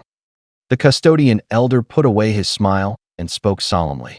Xiaoyu was startled again and hurriedly asked, "Is the forging process for this sword really that complicated?" Of course. This sword was originally forged with the aim of becoming a spirit artifact. Unfortunately, on the day it was completed, it happened to coincide with a thunderstorm and missed the proper timing, so it fell short and became only a top-grade magic artifact. However, if this sword is fully activated, it can unleash 3 attacks with power comparable to a spirit artifact. But after 3 times, it will self-destruct because it cannot withstand the great energy like a fleeting rainbow streak. Therefore, the swordsmith named it Jinghong. The custodian elder explained with a smile, ran his hand along the blade, and undid the spirit mark on the Jinghong sword. So that's how it is. I never expected there to be such twists behind this sword. Xiaoyu nodded, a satisfied smile blooming on her face. 3 attacks that could almost rival a spirit artifact were indeed astonishing, and at a critical moment could save her life. Of course, she was pleased. Her eyes turned, and she quickly shifted her gaze to the 5 beads in Su 12's hand, asking, "Grandpa Elder, what are these beads for?" Su 12 beside her also hurriedly presented the beads he held, looking over with curiosity. "Elder, this is the treasure I chose." The origins of the Jinghong sword surprised him, especially those 3 attacks comparable to a spirit artifact, which stirred a bit of envy in his heart. It also proved his earlier thought wasn't wrong. Artifacts imbued with spiritual essence are indeed extraordinary. At this moment, he was especially curious about the use of these beads. 5 elements spirit beads. The custodian elder's gaze paused, and he blurted out the name of this kind of treasure. He swept a casual yet slightly surprised glance at Su 12 and said, "Kid, your luck isn't bad. But among these 5 spirit beads you can only pick one." "Only one?" Su 12 exclaimed in shock. Xiaoyu hurriedly asked, "Grandpa Elder, what exactly do these 5 elements spirit beads do? Why can we only pick one?" The custodian elder explained lightly, "These 5 element spirit beads are a rather special kind of artifact. Each one is a top-grade artifact that can be refined and can raise the upper limit of the user's spiritual root in the corresponding element." "What? They can raise the spiritual root cap?" Xiaoyu was taken aback, almost crying out. Su 12's mind buzzed, his heartbeat involuntarily quickened, and his breath hitched for a beat. After all, his biggest weakness was his poor spiritual roots. Don't get carried away. These 5 elements spirit beads aren't invincible. First, they're only useful to cultivators in the Qi refining stage. Second, they will only raise a spiritual root to the lower grade level. Even if you refine all 5 beads, at most you'd end up with lower grade roots in all 5 elements, which is only roughly equivalent to a mid-grade spiritual root. Xiao girl, your spiritual roots are already pretty good. This won't be of much use to you. The custodian elder's expression didn't change as he finished in an even tone. With so many limitations, the effect is indeed limited, but it's just right for junior brother 12. After listening, Xiaoyu nodded, her mood easing, then turned to look at Su 12. She knew well that Su 12's shortcoming was his weak spiritual roots. The custodian elder smiled and nodded, turned to Su 12, and said, "I told you his luck was good. Have you decided which one you want?" At this moment, Su 12 was still immersed in shock and hadn't recovered. Even if the 5 element spirit beads were only useful in the Qi refining stage, for him, they were treasures not to be missed. If he could, he'd certainly tuck all the beads into his bosom. But that wasn't realistic. Faced with the custodian elder's question, Su 12 hesitated for a moment and decided, "Then I'll choose this fire spirit pearl." The area where the Yunj sect was located had the densest fire attribute spiritual Qi, so prioritizing the fire spirit pearl made the most sense for him. He kept the fire spirit pearl and, reluctantly, placed the remaining beads on the table in front of the custodian elder. "Very well." The custodian elder gave a slight nod. With a flick of his fingertips, he lifted the seal on the fire spirit pearl. "Grandpa Elder, we'll be going first." Xiaoyu glanced at Su 12, then at the 4 beads on the table, a trace of thought flashing in her eyes. After bidding the elder farewell, the two left together. As Su-12 walked along the road, his mind was filled with thoughts of those 4 remaining beads. Gathering the 5 element spirit beads would be equivalent to having a mid-grade spiritual root, and the gap between lower grade and mid-grade spiritual roots was no small matter. Looks like I'll still have to find a way to get more treasure tokens. As for the issue that these 5 element spirit beads were second-layer treasures, Su-12 wasn't too worried. When choosing treasures, Xiaoyu had mentioned that the rules of the first and second layers weren't set in stone if you couldn't exchange directly. Offering a little something to smooth the way was fine. As Su-12 was frowning in silent thought, Xiaoyu leaned over with a smile and said, "Junior brother 12, if you want to get more spirit pearls, it's actually quite simple." Senior sister has a way. Su-12 blinked, then hurriedly asked. Xiaoyu nodded with a smile. Of course, everything in the treasure pavilion can be exchanged for with sect contribution points. Sect contribution points? Su-12 looked puzzled. This was a new term to him. Xiaoyu explained. In the sect, formal disciples can take on missions at the mission hall to obtain cultivation resources and contribution points. Those few spirit pearls are just high-grade spirit artifacts. By the Treasure Pavilion's exchange rules, it's about 500 contribution points for one. All of this is written in the disciple handbook placed in your storage pouch when you became a formal disciple. Clearly, you didn't read it carefully. With a smile, Xiaoyu began to explain to Su-12. Well, I really haven't had time to read it, Su-12 said with a sheepish scratch of his head, sending his consciousness into his storage pouch. Sure enough, there was a book inside. He had no idea how hard 500 contribution points were to come by to him. As long as there was a chance, nothing else mattered as much. Thank you, senior sister. Then I'll go check out the mission hall. Su-12 quickly thanked her. Su-12 thanked her repeatedly and was just about to head to the mission hall. Xiaoyu said with a smile, "No rush. Junior brother Han Yu and I were just about to take a mission to slay a demonic cultivator. You can come with us. The mission totals 100 contribution points, so each person would get about 30, Xiaoyu said. Smiling, Xiaoyu beckoned to Su-12. She already had a good impression of him and didn't value innate aptitude like others did. Su-12 had taken first place in the trial, winning Luofu Peak a victory over Tianjue Peak. In her eyes, he deserved more rewards. Unfortunately, the Peak Master and the other elders hadn't changed their view because of it, and she couldn't change their minds either. She could only try to make up for it in her own way. This isn't a good idea, is it? With my paltry strength, going to slay a demonic cultivator with you, senior sister. I'd probably just hold you back, Su-12 said in surprise, quickly shaking his head. Xiaoyu shook her head and smiled confidently. Don't worry. With the Jinghong sword in my hand, dealing with a demonic cultivator at the 8th layer of qi refining isn't a problem. She lifted the Jinghong sword in her hand and gave it a little shake, her face full of confidence.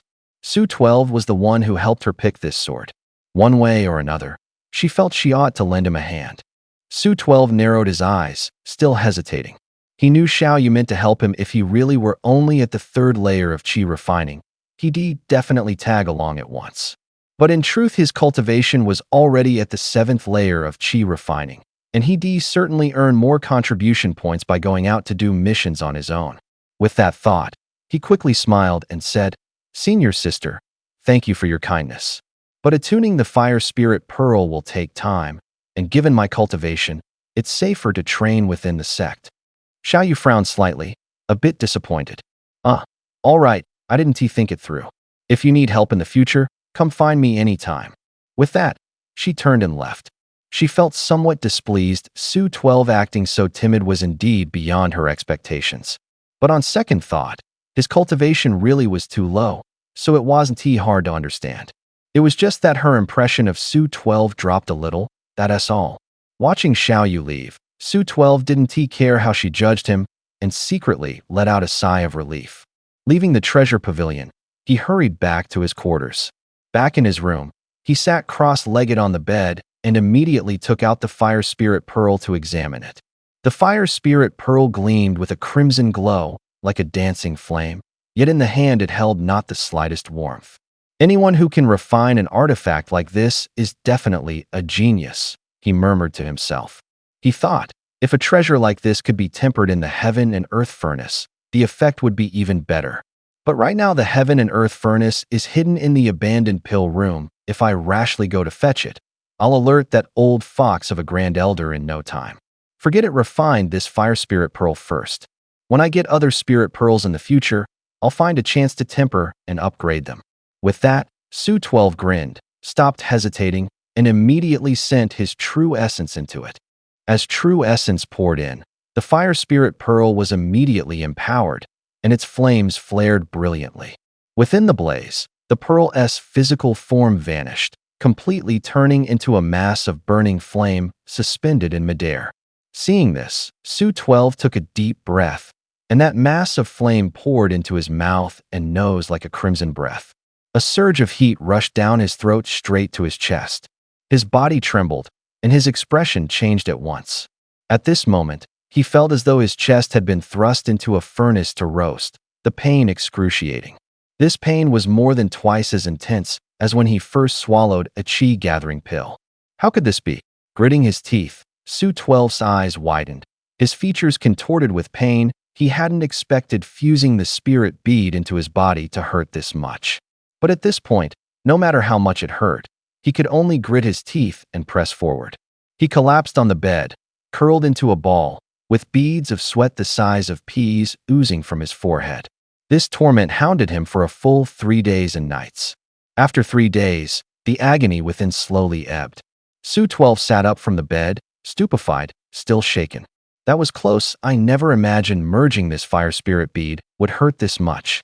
No telling if the other spirit beads will be the same. But since the bow's already drawn, there's no turning back. This road can only be walked to the end. Su-12 muttered to himself under his breath. At the moment, he'd grown much thinner.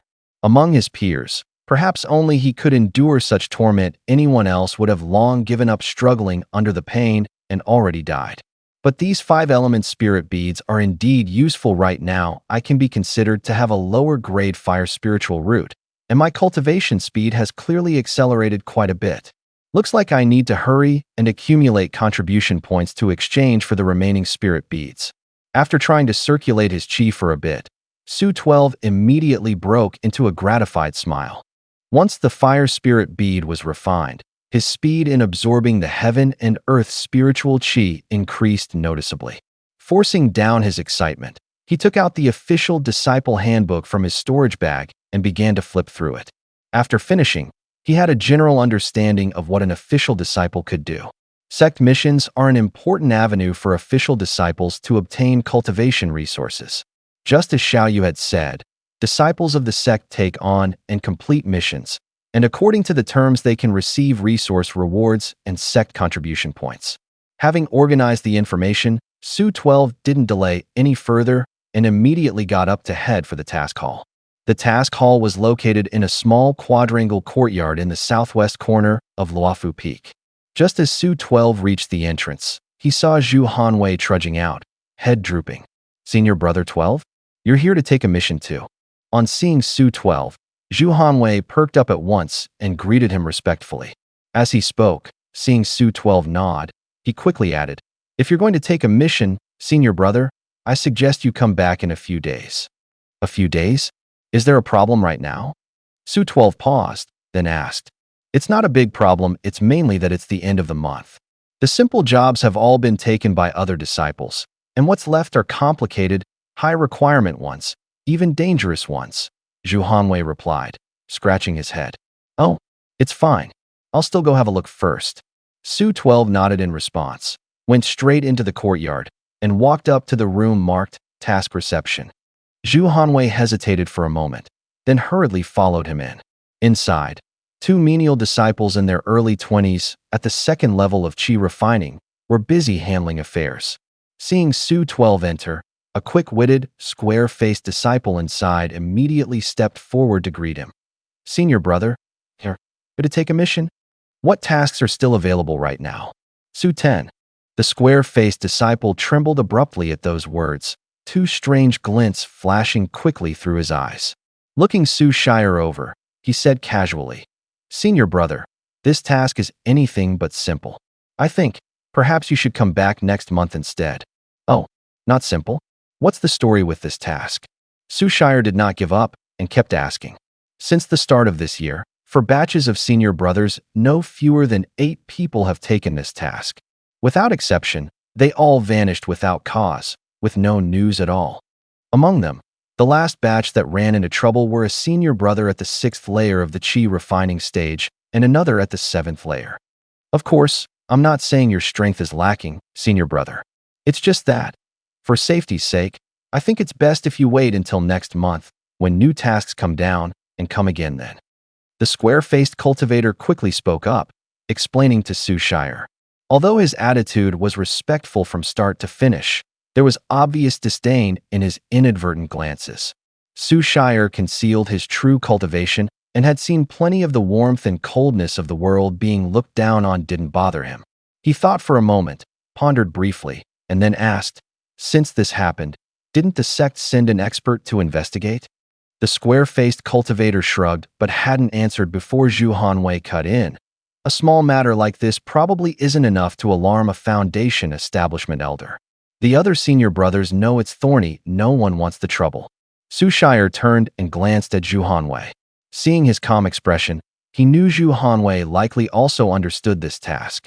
The task being this difficult made Su Shire hesitate. To tell the truth, he didn't want to get dragged into any muddy waters. The problem was, he was in urgent need of contribution points. Those 100 contribution points were right in front of him. To give up like this felt unreconcilable. With a blood-deep vendetta, how could he relax for even a moment?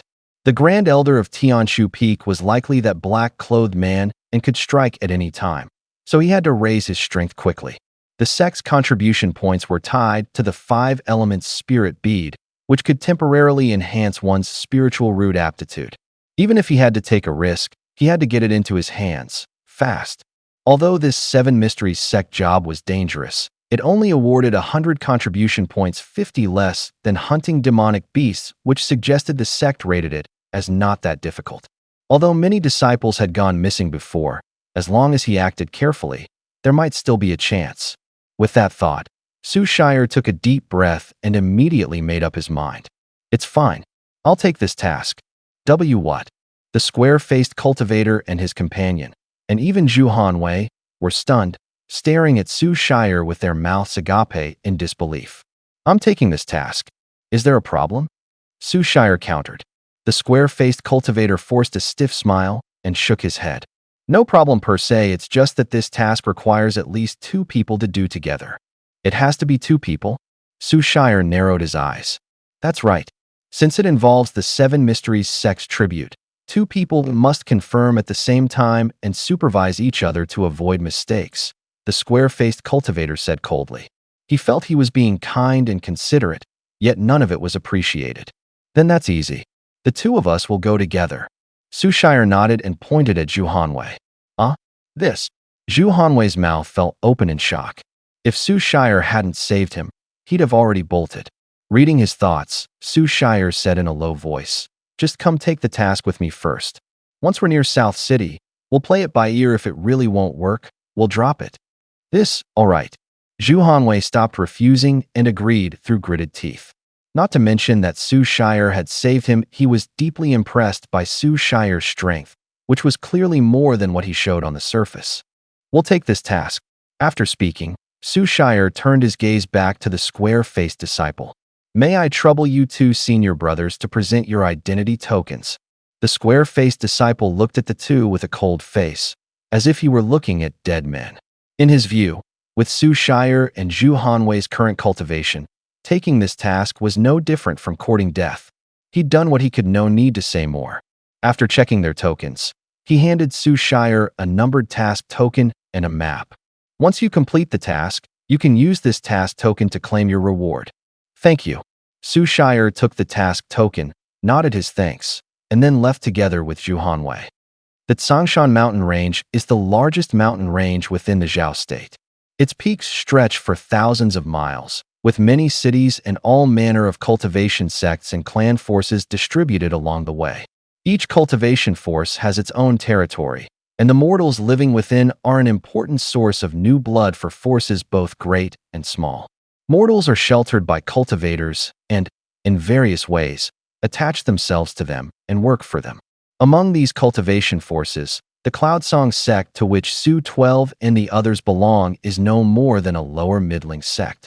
Linen City lies at the very edge of the Cloudsong sect's domain and is jointly administered by the Cloudsong sect and an adjacent power, the Blood Eagle sect.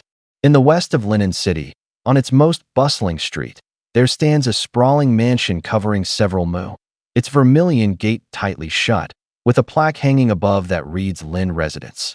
On this day, two figures, one fat, one thin, appeared before that gate. They were none other than Su-12 and Zhu Hanwei, come from afar. Senior Brother 12, this is the residence of the Seven Mysteries Sect's master. The Seven Mysteries sect is one of the two major forces in Linen City. Under our Cloudsong sect's protection, it maintains order in Linen City and gathers cultivation resources for the sect. Pointing at the gate before them, Zhu Hanwei quickly turned and said to Su-12, knock first, let us go in and see what is going on. Su-12 narrowed his eyes and spoke coolly. Zhu Hanwei was a bit uneasy, but since he had already come along, it was too late for regrets. He nodded, hurried forward, and pounded heavily on the gate. Before long, the gate cracked open and a servant boy in a blue robe poked his head out. Who are you people? Do you even know where you are? Knocking that hard, are you looking to die? Impatience was written across the servant's face, and he started off by cursing and shouting. Humph! Open your dog eyes and take a good look. Is this how your Lin residence receives guests? Zhu Hanwei frowned, clasped his hands behind his back, and an imposing air spread from him. The aura startled the servant into a daze. He hurriedly cried, Guests? Why, you're immortal masters of the Cloudsong sect. The servant hastily looked Zhu Hanwei up and down, as if recalling something, and quickly opened the door. He then trembled and dropped to his knees, kowtowing as he said, Please forgive me, immortal masters. I was blind and failed to recognize your exalted status. Zhu Hanwei kept a stern face and had planned to scold him a few more times, but Su-12 coughed lightly behind him. He gave a cold snort at once and said, Go summon your sect master. Tell him the Cloudsong sect has come to collect the tribute. Please come in, immortal masters. I'll go invite the sect master at once. The servant scrambled up from the ground and hurriedly led the two into the residence. Su-12 and Zhu Hanwei did not refuse and followed the servant into the Lin residence. The Lin residence had high walls and green-tiled roofs, winding paths and covered corridors, and a grand four-courtyard compound. It was both exquisite and spacious, with a touch of lavishness. A straight, wide stone path ran down the center, leading directly to the main hall. A faint, clammy chill permeated the air. As soon as they entered, Zhu Hanwei shivered, leaned close to Su-12's ear, and whispered, Senior Brother 12, this place feels a bit eerie. Oh, how so? Su-12 asked calmly. This is one of the two major powers in Linen City. It's one thing for the gate to be shut, but it's so quiet inside it makes your skin crawl. As Zhu Hanwei spoke, he glanced about left and right. Suddenly his brows knit, and he shuddered again. Say, Senior Brother, look over there. He tugged at Su-12's sleeve, his hand trembling as he pointed toward the garden not far away. Su-12 looked over in that direction, and his pupils narrowed slightly. In the garden soil, a human skull faintly jutted out, and not only their bone fragments were scattered along the path as well. Senior Brother, why don't we withdraw for now? Zhu Hanwei whispered anxiously. His cultivation was only at the second layer of qi refining, which wouldn't necessarily make him that strong even among mortal martial artists. A place like this makes your heart jump just to look at it. Thinking again of how so many senior brothers before them had vanished without cause, he wanted all the more to leave at once. Don't be hasty. Since we're already in, we'll meet the sect master and see what's going on first. Su-12's expression didn't change as he spoke coolly. As he spoke, he turned and cast a glance at the tall pavilion tower in the distance. Seeing Su-12's firm attitude, Zhu Hanwei, though inwardly alarmed, could only nod and lower his head to follow inside. In the main hall, after entering, the servant deftly brewed hot tea for the two and set out delicate fruit and pastries. Please wait a moment, immortal masters. My master will be here at once. With that, he tactfully withdrew, leaving only Su-12 and Zhu Hanwei to wait. Senior brother 12. This Lin residence is really quite large, and the furnishings are sumptuous, far better than the town I'm from. Cradling the hot tea, Zhu Hanwei hesitated, put the cup down, and then turned to whisper to Su 12. What had just happened had left a shadow in his heart, and he still looked shaken. As a result, he was being especially cautious in his actions.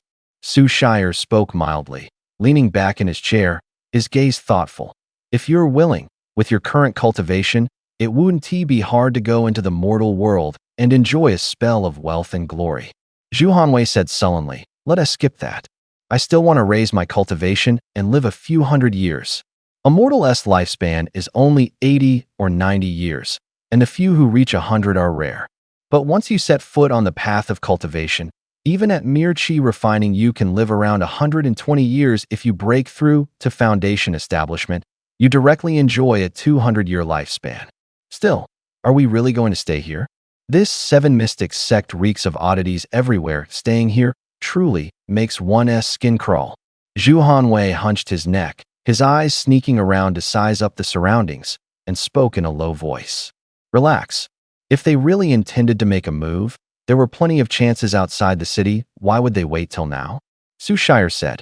Su Shire's tone was calm, and out of the corner of his eye he casually swept the surroundings. Ever since they neared Linen City, he had felt like someone was watching him. Yet no matter how he looked, he couldn't find who it was. Zhu Hanwei muttered under his breath, so I hope it's nothing, all the while wanting even more to leave this place of trouble at once. Seeing that Su Shire had fallen silent, he quieted down too, patiently waiting. They didn't wait long. After only the time for half a cup of tea, footsteps sounded outside the door. Before anyone entered, a voice as enchanting as could be rang out first. The voice said, two immortal seniors have traveled from afar. Lin Xiao, of the Seven Mystics sect, failed to go out to welcome you. Please forgive the discourtesy. That voice seemed to carry a kind of magic, making the two of them shudder in their hearts as they listened. A delicate fragrance wafted in next, and a woman in a plain gauze dress with a graceful figure walked in from outside. She had glossy black hair, an apricot oval face with peach blossom cheeks, brows like light spring hills, eyes rippling with autumn water, a full bust, slender waist, perky hips and long legs, like a crabapple blossom drunk under the sun, tinged with the rainy mood of pear blossoms. Such allure, dewy and dripping, brimming with charm. If one were to say a fox had cultivated into a spirit, Su Shire felt it would be just like this.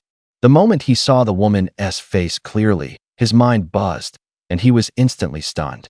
Just as that beauty was luring his mind into a blank, the Yuanyang ruler hanging at his back quivered slightly. A surge of heat coursed down his spine through his whole body and yanked him back to his senses. As for Zhu Hanwei, his eyes were bulging and his mouth hung open. His spirit had long since drifted off to who knows what pleasant fantasies. Su Shire spoke. If I'm not mistaken, the sect master of the Seven Mystics sect should be Lin Zhennan. May I ask what relation you have to him? He asked calmly, but his gaze slid to the side, not daring to keep staring straight at the woman before him. Still, he quietly grew wary. There wasn't the slightest ripple of spiritual power on this woman. She was clearly immortal. Yet her looks alone could shake his mind, truly abnormal. Lin Xiao said, Lin Zhennan is my father. He passed away 6 months ago. As she spoke, tears welled in her eyes and grief shadowed her face, dimming the mood of the hall. Su Shire said, I see. My condolences, Mississippi. My junior brother and I have come to collect the tributes. Why has the Seven Mystics sect delayed so long in submitting this year's? As he spoke, Su Shire cupped his fists, quietly exerted force, and flicked a small pebble, striking Zhu Hanwei. Zhu Hanwei, stung by the pebble, finally snapped out of it and reluctantly tore his gaze away. Lin Xiao said in surprise. This could the immortal seniors be mistaken? This year's tribute from the Seven Mystics sect was taken away by 2 immortal seniors 6 months ago. She was stunned at first, then showed a look of astonishment. Really taken away? The two quickly met each other's eyes, surprise flashing in them at the same time. Lin Xiao nodded and said yes. This is the token the 2 immortal seniors left at the time. She nodded and took out half a token from her bosom as proof. Squinting, Su Shire went on to ask Lin Xiao, Has anyone else come to collect tributes in the past 6 months? Lin Xiao shook her head without hesitation. No. Zhu Hanwei whispered a guess. Senior brother, could they have run into trouble on the road? But everything west from Linen City is our Yungu sect's territory. Who would dare strike on the road? Or did they run off with the goods themselves? He knew in his heart that 8 or 9 times out of 10 this had something to do with the Seven Mystics sect. He just really didn't want to stay here any longer now. Su Shire nodded. Both possibilities exist. To find out the whereabouts of the two, looks like we'll have to first find those two senior brothers. He added, fortunately, the sect has a secret art that can track the bearer's movements based on an item carrying their aura. He then asked, Miss Lin, could you let us take this token to run a check? Su Shire gave a mild smile, then turned his head to look at Lin Xiao. In truth, he didn't understand any kind of tracking secret art at all. He only half believed Lin Xiao's words and actually meant to test her. Lin Xiao hurriedly said, This of course you may. Lin Xiao, upon hearing this, a flicker of surprise flashed in her eyes. Then she returned to normal and handed the token in her hand to Su Shire. Although she concealed it well, with his guard up, Su Shire still clearly noticed the fleeting change in her expression. This Seven Mysteries sect really has a problem. Looks like the tribute is out of the question. We can only try to gather as much information as possible to take back. Even if we can't collect the tribute, with useful information, we can still exchange for some contribution points. Su Shire pondered inwardly, but showed nothing on his face, expression unchanged. He continued, Since that's the case, we won't disturb you. We'll return to the sect and investigate the situation. With that, he stood up to leave. Immortal Masters, there's no need to rush. It's already dark today, and you've come from afar. Why not rest at the Lin residence for the night? Leaving at dawn tomorrow won't be too late. Immortal Masters from Cloudsong's sect haven't come in a long time. Since you've finally made the trip, please grant us the chance to host you. Lin Xiao smiled with a flirtatious gaze, offering a respectful and warm invitation. That smile seemed to ensnare one's soul. Zhu Hanwei, who had just sobered up, was once again utterly bewitched at a glance. He had just resolved to leave this troublesome place at once, but that thought was instantly thrown to the back of his mind. Dazed, Zhu Hanwei echoed her words, then turned to look at Su Shire. 12th senior brother, traveling overnight really isn't wise. How about we just stay here for the night? All right, then sorry for the trouble. Su Shire hesitated a moment before reluctantly nodding in agreement. In truth, he hadn't really intended to leave. He was waiting exactly for someone to try to keep them. Since they'd come, they had to get to the bottom of things. As for danger, he wasn't too worried. He had several treasures on him. Even if something happened, he could still get away. He just hadn't expected that while he was plotting against the other side was plotting against him at the same time. I'll go arrange rooms for the two immortal masters. Lin Xiao smiled and clapped her hands. A pretty 16-year-old maid immediately walked in from outside the door. Take the two immortal masters to the East Wing rooms and settle them in. With Lin Xiao's command, the maid walked up to the two, smiling as she led them away. Soon, only Lin Xiao was left in the main hall. She sighed softly, turned to look toward the rear of the hall, her brows furrowing at once, worry showing on her face. Junior sister, what are you worried about? A hoarse voice rang out, and a burly, deathly pale man stepped out. The man carried a sinister, baleful aura all over him, clearly not a mere mortal. He walked up to Lin Xiao and reached out to wrap an arm around her waist. Senior brother, can that token really track a person's whereabouts? Lin Xiao turned to look at him, her waist giving a slight twist, half rejecting, half inviting, yet she quietly kept her distance, asking hurriedly. There are countless secret arts in the cultivation world. Spells like that aren't uncommon.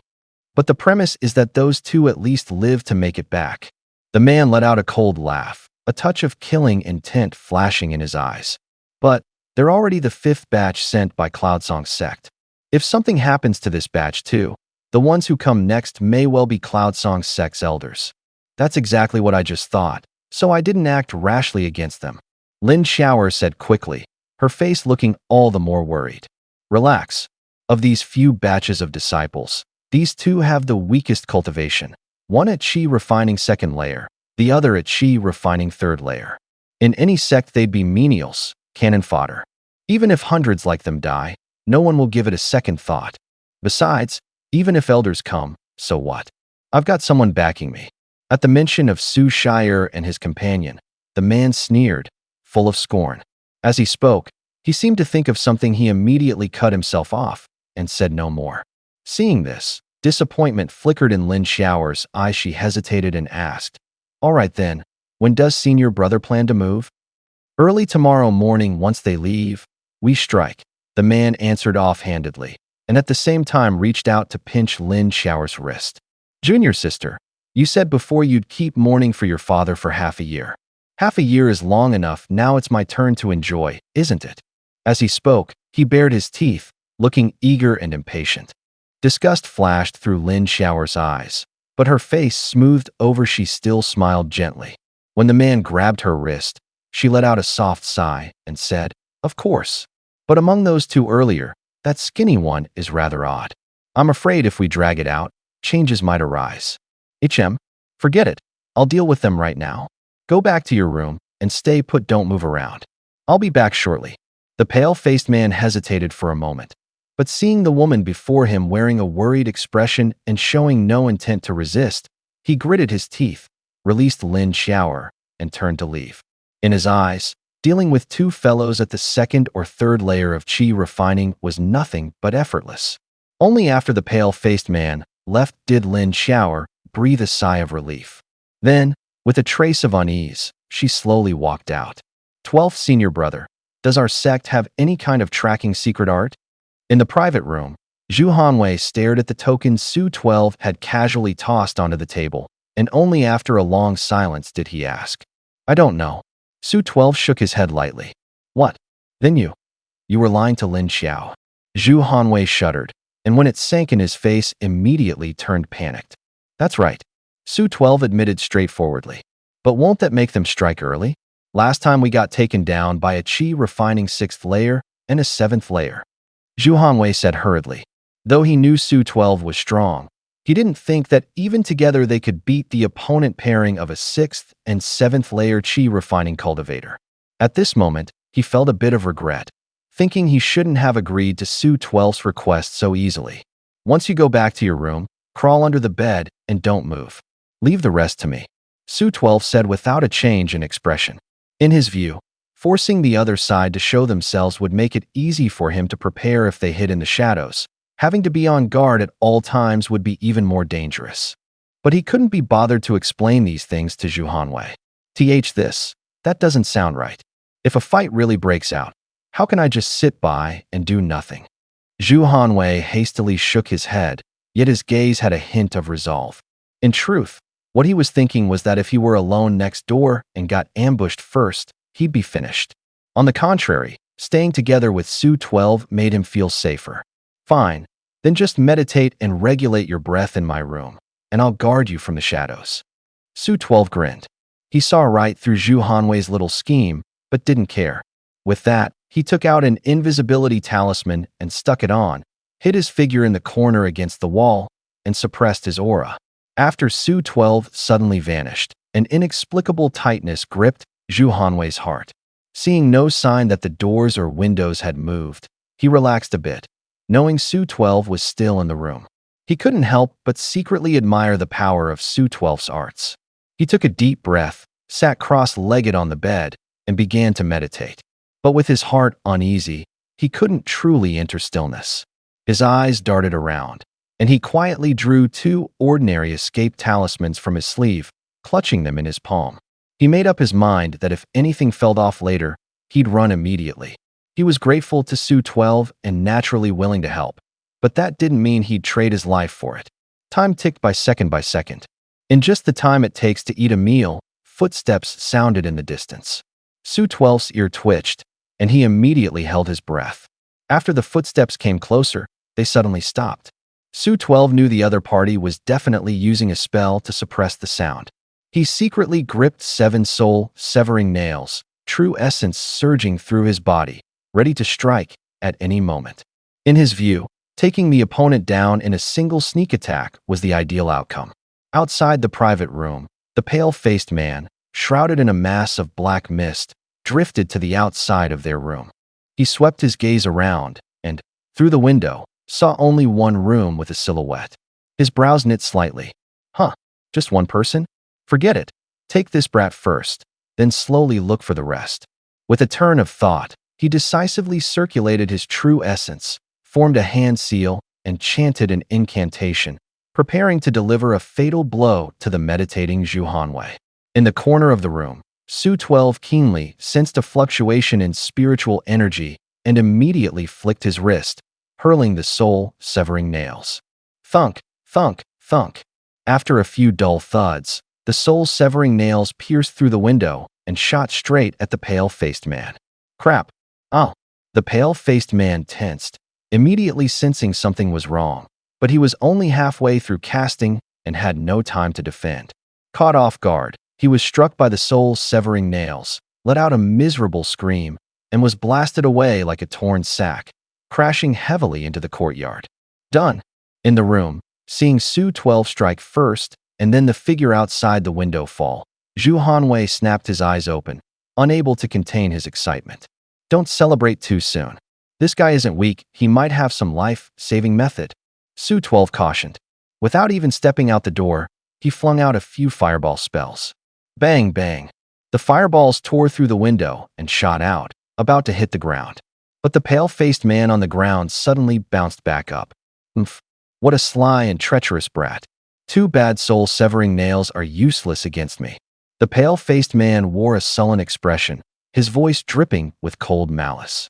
As he spoke, he slapped his chest and knocked the soul-severing nail out. A surge of yin qi then flowed over his skin, gathering on his face. He opened his mouth and spat out a dark green mist, which effortlessly neutralized the nail as poison. How is that possible? This guy took your soul-severing nail, senior brother, and he is fine? Zhu Hanwei gaped in shock. In the trial grounds, he had witnessed the nail's power with his own eyes. His cultivation art is strange. Su 12 fixed his gaze on the opponent. The silverlight sword gifted by the Grand Elder instantly appeared in his hand. With a leap, he jumped straight out the window, feet treading the no-shadow phantom steps, charging at the man. In the dim night, he was like a wraith. Only a streak of silver sword light could be glimpsed as it swept past. True essence surged inside him, yet he did not release it. The breath-concealing technique was indeed effective, but as soon as he used true essence, the method would fail. The man before him was also at the 7th layer of qi refining. If they clashed head-on, Su 12 had a chance to win, but would expend no small amount of effort, so he deliberately concealed his cultivation to deliver an unexpected blow. Umph, a mere 3rd layer qi refining, and you dare act wild before me. The pale-faced cultivator snorted. A gray blade suddenly appeared in his hand. He raised his hand, and a gray cold gleam cleaved toward the onrushing Su 12. He put on a look of disdain, but inwardly he was already on guard. For a brat at only the 3rd layer to dare make a move, he clearly had a trump card. In an instant the two clashed, blade and sword meeting with a crisp ring. Clang. Then an astonishing burst of force erupted, sensing the aura spilling from Su 12. The pale-faced man's expression changed drastically. What? You're at the 7th layer of qi refining. He had considered many possibilities, but never imagined the man before him was in the same realm. With that, all his precautions were reset to square one. Heart tightening, the pale-faced man immediately retreated, trying to open some distance from Su 12. Su 12 snorted coldly and said coolly, "You want to leave now? I'm afraid it's far too late." He gripped his sword with one hand, while the other secretly formed a seal. He instantly cast the wind summoning art. His true essence became a whirlwind, riding the wind as he circled the pale-faced man, his position sliding half a turn. Silver light flashed, urged by true essence. The silverlight sword shone even brighter, and with one thrust pierced the opponent's back. Ugh! The pale-faced man gave a muffled groan, blood immediately welling from his chest. But the thin layer of black mist around him seemed alive and surged swiftly towards Su 12. Su 12's expression did not change. With a wave, he raised the fire control technique, and his entire arm became wreathed in flame. The black mist met the flames as if encountering its nemesis. He unleashed the level 8 Bagua fist. His flame-wreathed fist blasted out, and the fire devoured the black mist in an instant. Ah! Amid the firelight, the pale-faced man let out a shrill scream, then crashed to the ground, his aura faint. By now, Su-12 was rich in combat experience, his moves crisp and efficient, flowing like water. The pale-faced man was felled and grievously wounded before he could even display his full strength. Su-12 stared at the fallen man and pressed him directly. "Who are you exactly? Why did you target us?" The pale-faced man glared back at Su-12 through gritted teeth and snarled. "Brat, you dare harm me? My master won't spare you." Su-12 gave a cold snort. His sword flashed, silver light sweeping as he severed the man's legs. "Answer the question. Keep dodging it, and the next stroke takes your head." The agony twisted the pale-faced man's features. He wished he could feign unconsciousness to escape. Seeing Su-12 raise his sword again, he hurriedly shouted, "I'm from Whitebone Mountain, a disciple of Master Whitebone. I acted because I cultivate a technique that can siphon others' cultivation to advance rapidly. Whitebone Mountain, Master Whitebone." Su-12 repeated the names inwardly. He wasn't familiar with other sections. But more than that, he cared about the Seven Profound Sect. So he immediately asked, "Then Lin Xiao, of the Seven Profound Sect, what is she to you?" "She is my junior sister, and also the cultivation furnace chosen by my master, Master Whitebone." Lying on the ground, the pale-faced man answered quickly and clearly. "Furnace?" Hearing this, Su-12 was a bit taken aback. He didn't know exactly how a furnace was used, only that he'd seen some scattered descriptions in miscellanies. He knew it was the basest form of harvesting and replenishment, using a woman to induce primordial yin, then harvesting yin to replenish yang for rapid advancement. This practice of treating female cultivators as tools was despised by nearly all cultivators. Thinking of this, Su-12's gaze chilled, two icy streaks of killing intent flashing in his eyes. On the ground, the white-faced man saw Su-Shire fall silent, his gaze growing ever colder. He couldn't help shivering and hurriedly shouted, "Kid, you better let me go right now. Otherwise, when my master comes back, you're finished. Threaten me? You picked the wrong target." Su-Shire snorted coldly and reversed his hand for another sword strike. With this intel at stake, whether the other side talked or not, he was never going to let him leave alive.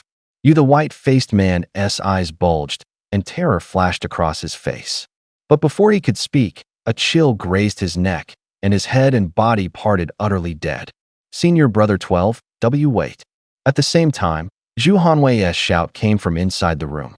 Only, when he came out, all he saw was the white-faced man's corpse in 3 pieces, and his face went instantly pale as snow.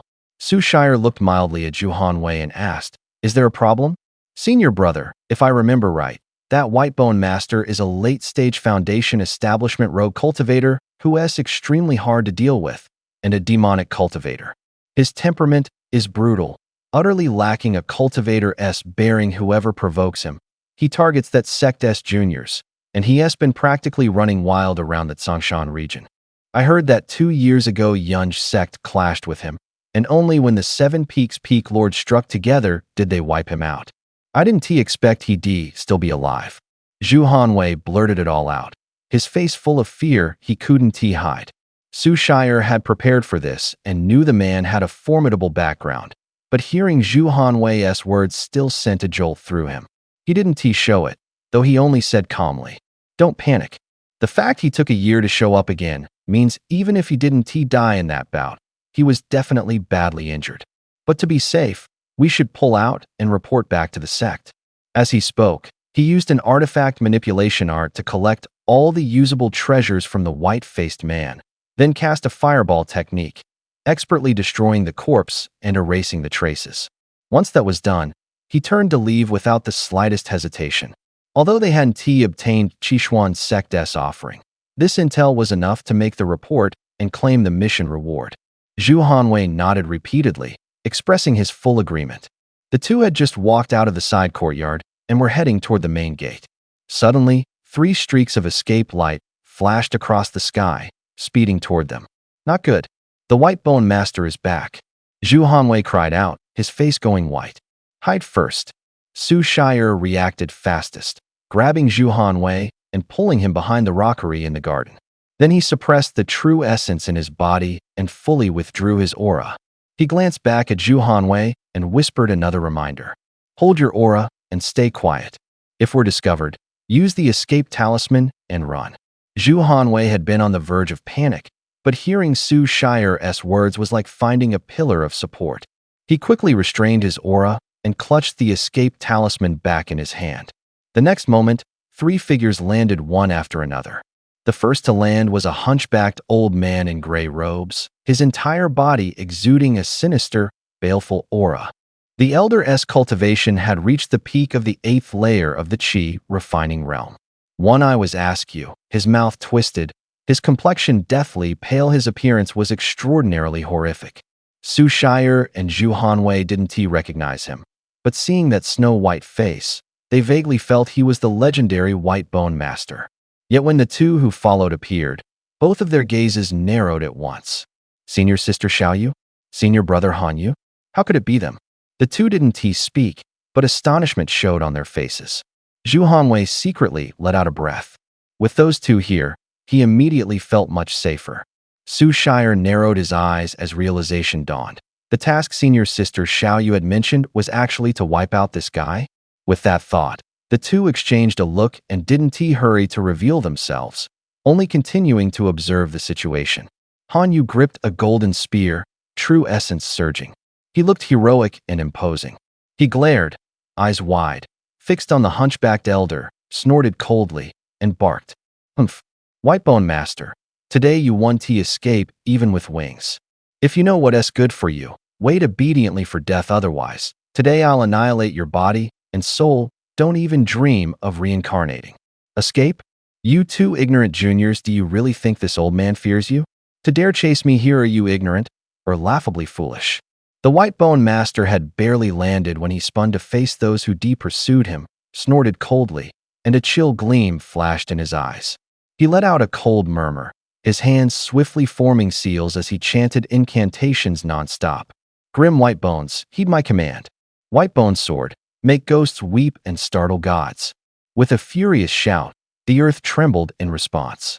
Immediately, chunks of bone of all sizes burst up from the ground as they drifted through the air. They rapidly coalesced into 8 bone swords as tall as a person. Each bone sword was assembled from 204 pieces of bone, with astonishing spiritual power and heavy baleful qi hidden within. The 8 bone swords hung in midair, endlessly circling the White Bone Elder, and a terrifying oppressive aura immediately blanketed the entire Lin Manor. Seeing this, Xiaoyu and Hanyu exchanged a glance, their faces turning deathly pale in an instant. These 8 bone swords were clearly extraordinary, and both of them felt a powerful sense of peril closing in. Senior sister, this old geezer has too many tricks. We need to finish this fast. Hanyu frowned and shouted to Xiaoyu. We absolutely can't let him get away again this time. Xiaoyu's face was grave as well, a look of resolve shining through. She nodded slightly, gripped the Jinghong sword, and channeled her true essence into the blade. With a lift and sweep of her hand, several arcs of sword light, like rainbows, shot forth. Each streak of sword light bristled with edge, lunging straight at the White Bone Elder. Command the heavens and ride the clouds. Hanyu beside her refused to be outdone, spear in hand. He thrust fiercely. In an instant, a wild wind sprang up, and within it a golden spear shadow streaked toward the White Bone Elder. Ignorant juniors daring to show off such meager skill before this old man. Today, this old man will take your lives and, incidentally, refine 2 more White Bone swords. The White Bone Elder's expression did not change, forming hand seals with both hands. A surging tide of true essence welled out of his body. The bone swords in the air moved in unison with his gestures. Whoosh, whoosh, whoosh. With several sharp wind-tearing sounds, the 8 bone swords swept toward Xiaoyu and Hanyu. The next moment, both sides' attacks collided in midair. A sky-shaking surge of energy detonated. After the spiritual power burst, the 8 bone swords merely quivered lightly. What? Seeing this, Xiaoyu and Hanyu's expressions changed again. They had known their opponent's methods were unusual, but hadn't expected him to be this troublesome. The sword light kept pressing in, and a sharp killing intent enveloped the two. Seeing this from the shadows, Su 12 fixed his gaze on Xiao Yu, instinctively tightened his grip on the Silverlight sword, and was ready at any moment to leap out and save her. In the Cloudsong sect, Xiao Yu was the only one who showed him special care. In truth, Xiao Yu was equally kind to all disciples, but to him, that meant nothing. As the bone swords drew ever closer, Xiao Yu gripped the Jinghong's sword tighter, preparing a lethal strike. Han Yu beside her clenched his teeth and stamped his foot, eyes locked on the sword gleams in the air, his spear whirling with ferocious vigor. Embrace the 8 directions. With a long shout, his spear cast out 8 overlapping afterimages. Clang, clang, clang. Waves of metallic collisions rang out in succession. Each thrust landed precisely on a flying bone sword, triggering astonishing bursts of energy. After the crisp impacts, the bone swords were jolted backward and swiftly returned to the white bone elder's side. Han Yu, too, was driven back several steps. The webbing between his thumb and forefinger split, his arms trembled uncontrollably, and a streak of blood seeped from the corner of his mouth. His injuries were clearly serious. Meanwhile, a strange force wandered through his body, hindering the flow of his true essence. Steadying himself, he immediately warned Xiao Yu. "Senior sister, there's something wrong with these bone swords. The clinging yin qi will obstruct the circulation of true essence." Xiao Yu nodded, her face growing even more somber, and replied in a low voice. This fellow is indeed difficult. It seems we can only withdraw for now and find another way to deal with him." Seeing the injuries Han Yu had taken from that exchange, she immediately understood that with their current strength, they simply couldn't defeat the White Bone Elder head-on. At that moment, she had already decided to leave. "Leave? Little girl, do you think you still have the chance? Looking at you too, your spiritual roots are quite decent. If refined into white bone swords, their power would be absolutely astounding."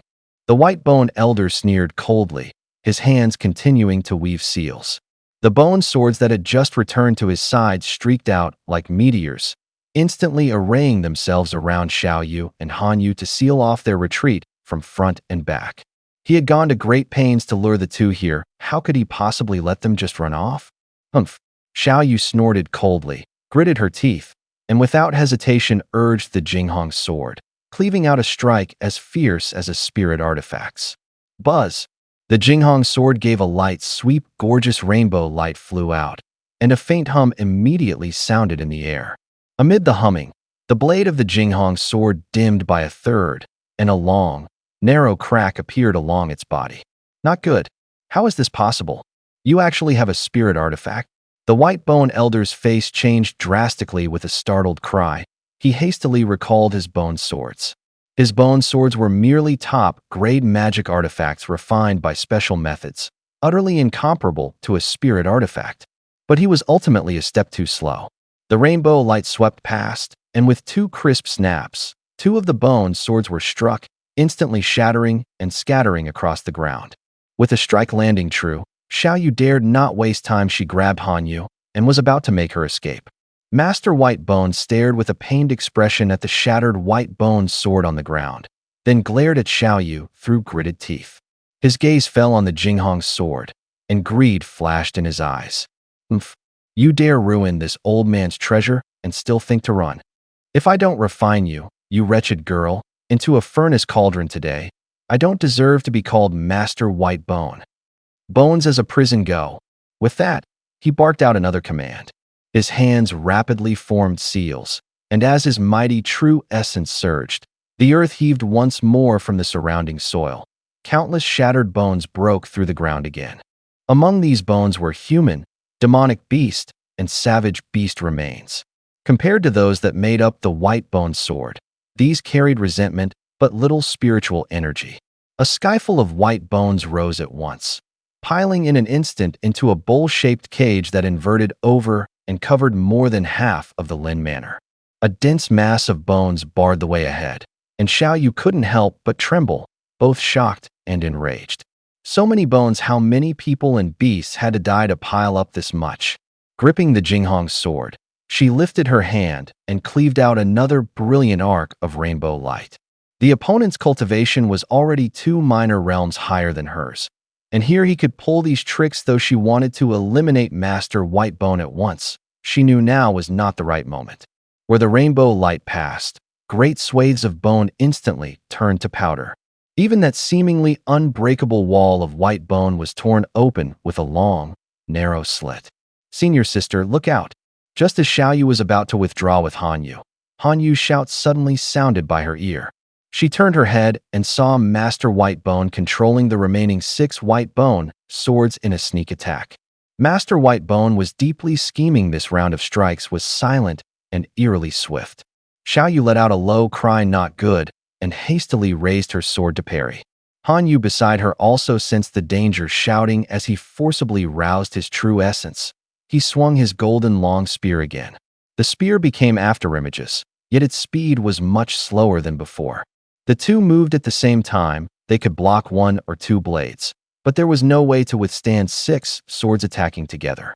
Uft, uft. At once came the sound of sharp blades slicing through flesh. Sword light fell, and both Xiaoyu and Han Yu were each run through the waist and abdomen by a white-bone sword, the two of them collapsing to the ground. A chill, baleful energy roamed through their bodies. Their faces turned deathly pale, and their true essence was almost unable to circulate. Seeing this, Master Whitebone let out a cold laugh and swaggered toward them in triumph. The first thing he did upon drawing near was snatch the Jinghong sword from Xiaoyu's hand. But when he saw the blade had gone dull and 2 cracks marred it, a trace of disappointment showed in his eyes. "Humph, so it's merely a top-grade weapon with a bit of spiritual aura." Unfortunately, forcing this sort of magic artifact to erupt with the power of a spirit artifact does great harm to the blade at this rate. It can be used at most 1 more time. "You two juniors, no wonder you dared provoke this old man. How utterly overestimating yourselves. Still, little girl, you're quite comely, and it looks like you've yet to taste the dust of the mortal world, just right to be this old man's furnace cauldron for harvesting." Master Whitebone spoke with his head cocked, his gaze falling on Xiaoyu. Xiaoyu's beauty made his eyes light up, and he immediately grinned wide. He openly raked his eyes over Xiaoyu's proud figure, chuckling heh, his ugly face growing ever more ferocious. Waves of searing pain came from her waist, and Xiaoyu's face twisted in agony hearing those words. She turned even paler with fright, trembling all over. She certainly knew what a furnace cauldron was for a female cultivator. It was the most cruel, most painful torment. Han Yu lay on the ground and shouted hoarsely in fury, "You bastard! If you dare touch a single hair on my senior sister, my master will never spare you." Master Whitebone gave a cold snort, flipped his hand, and hurled the Jinghong sword. One thrust pierced Han Yu's abdo. "If you can kill with a single strike, you must do so if the enemy flees. Never give chase." But relying on the startling rainbow sword in her hand, she kept thinking there would be no problem. Only now did she learn what true craftiness is. But with things as they were, regret came too late. In her sight, that ugly face drew closer and closer. Fear and panic surged in Xiaoyu's heart, and tears shimmered in her eyes. Seen like this, she was all the more pitiful. The white-boned Taoist's bestial nature flared at the sight, and drool even trickled from the corner of his mouth. But just as his hand was about to touch Xiaoyu, whoosh, whoosh, whoosh. In the air, several wind-splitting sounds rang out. Su 12, hiding behind the rockery, seized the timing and decisively hurled the soul-breaker spikes. Were it anyone else, Su 12 would never have intervened. With danger falling upon Xiaoyu, how could he possibly sit by and not save her? He had known from the start that Xiaoyu and Han Yu were no match for the white-boned Taoist. Only, he hadn't rushed out to act at the very first moment Xiaoyu was hurt. Instead, he waited to strike at the instant the white-boned Taoist was most relaxed. Hearing movement behind him, the white-boned Taoist's expression changed, and he blurted, "HM? There's another helper?" He hadn't foreseen this, but he had once been a Foundation establishment cultivator, lived many years, and his combat experience was seasoned. He didn't hesitate. His body flipped several times, and in the blink of an eye he was rolling dozens of meters away. The soul-breaker spikes nearly grazed his body as they streaked by, then drove straight into the ground and vanished. Su 12 was not surprised at the sight. He only sighed inwardly. This white-boned Taoist is truly no simple foe. Before the white-boned Taoist could steady himself, Su-12 leaped onto the rockery, fixed his gaze on him, and drew the sky wolf bow to full. He poured true essence into the bow, instantly manifesting 6 multicolored light arrows. Whoosh, whoosh, whoosh. The light arrows left the string all at once, and at the same time, 3 explosive arrows flew out, their power even surpassing the full force strike of a top-grade magical artifact. This white-boned Taoist was hard to deal with. He had long since seen that clearly. Facing such an opponent, he couldn't worry about whether the explosive arrows would be wasted. He opened with his trump card. Even if he couldn't kill him, he would at least maim him so badly he couldn't fight on. The white-boned Taoist snorted coldly. Humph, you dare use this kind of attack against me? Truly courting death. He turned his head, saw the light arrows howling toward him, and couldn't help another contemptuous snort. Those light arrows looked flashy, but to be honest their power was rather limited. And the explosive arrows hidden among them didn't even emit the slightest spiritual fluctuation before they exploded. In earlier years, if Su-12 hadn't caught the hint from that hooked nose and the trace of smugness in his eyes, he would likely have fallen for it long ago. He remembered the opponent's habit and would never make the same mistake again this time. After loosing a volley of light arrows, he immediately drew the silver light sword, stepped into the shadowless phantom step, and lunged toward him. At the same time, he poured true essence into it, birthing a light blade with even greater momentum. It looked as though the light arrows were a feint, and the truly deadly thing was that silver light sword. The white-boned Taoist sneered, courting death. Since you've come, I'll just refine another white-boned sword. The white-boned Taoist focused all his attention on Su-12, the corner of his mouth quirking into a faint, cold smile. He was cunning and calculating. Even facing a youth of 17 or 18, he would never dare underestimate him. His hands shifted as he formed hand seals, and a surge of abundant true essence suddenly gushed forth. As the true essence churned, the remnants of bones lingering in the sky seemed to answer, rushing to gather before him and condensing into a massive white bone shield. As the defense formed, he also drove the white bone swords to shoot towards Su-12 at high speed. 6 streaks of sword light howled past, so fast they swept by before they could even fall upon Su-12. Suddenly, Su-12 halted and cast a wind-summoning art. The wind carried his whole body backward, sending him flying away. Those 6 streaks of sword light were even faster than the light arrows, striking first though launched later, blasting a gigantic crater into the ground. Only then did the light arrows Su-12 had fired land on the white-boned Taoist's bone shield. Boom! A heaven-shaking explosion sounded, and a terrifying energy storm burst forth. Under the blast, the bone shield before the white-boned Taoist was blown to pieces. He was blasted filthy and disheveled, flung back like a ragged sack, and upon landing he suddenly let out a retch and spat a mouthful of blood. Despite ample precautions, he never imagined that the 6 light arrows he had dismissed were the key, nor that their power would be so great. And all of this from Su-12's move to the white-boned Taoist being knocked down was completed in an instant. 12.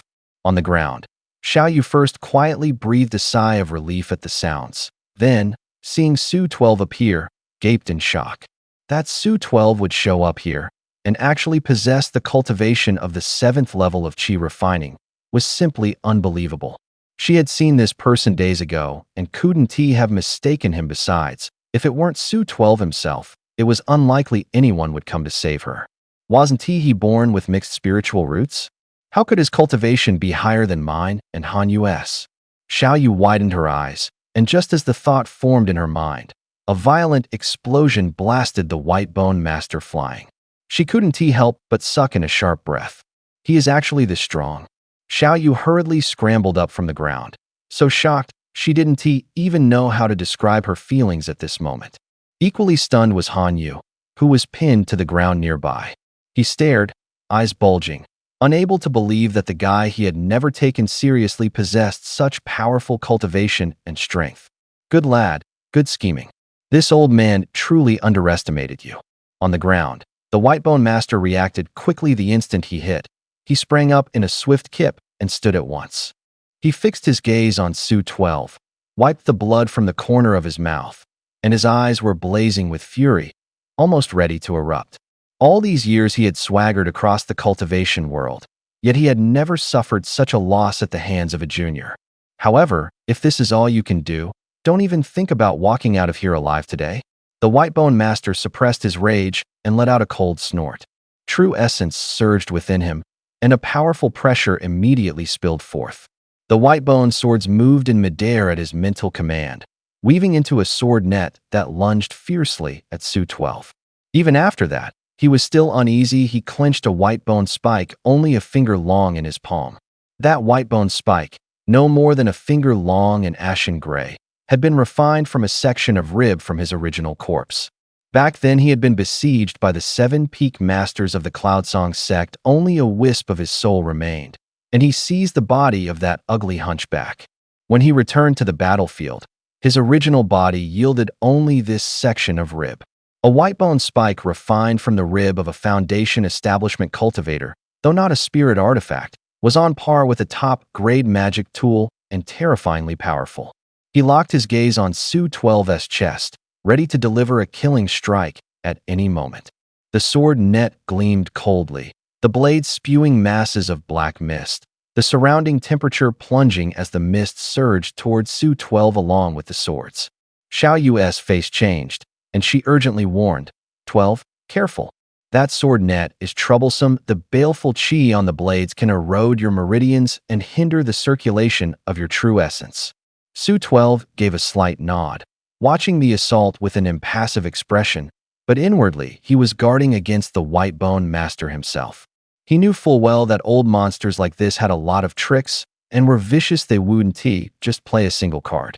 As true essence flowed through him, he secretly activated his ice shield while raising a hand to bring forth another treasure he obtained from that hook-nosed man, the Inwind Pearl. The Inwind Pearl hovered before Su-12, gave a quick twirl, and immediately stirred up a gust of Inwind. A chill, sinister miasma rushed out with the wind, which carried countless eerie black sands. With one sweep of the Inwind, the billowing black mist was actually rolled back the other way. Within the wind, the Whitebone swords that had been about to pierce straight through began to wobble unsteadily. What? You actually brought in corrosion sand. At the sight of that Wind, the Whitebone Master's face instantly changed drastically. He didn't think twice. He hastily cast a spell to recall the Whitebone swords in one go.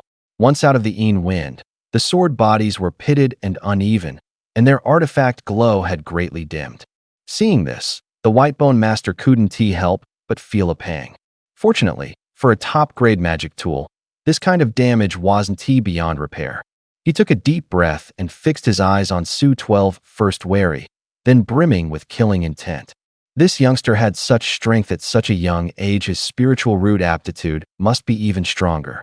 He might even refine Whitebone swords, perhaps even produce a pseudo-spirit artifact. Today, he absolutely could not be allowed to live. Boy, that corrosion sand gets less with each use. I'd like to see how long you can hold out. The Whitebone Master let out a sinister chuckle, his expression cruel, then bit the tip of his tongue and spat a mouthful of essence blood onto the Whitebone swords. In an instant, a heavy stench of blood spread.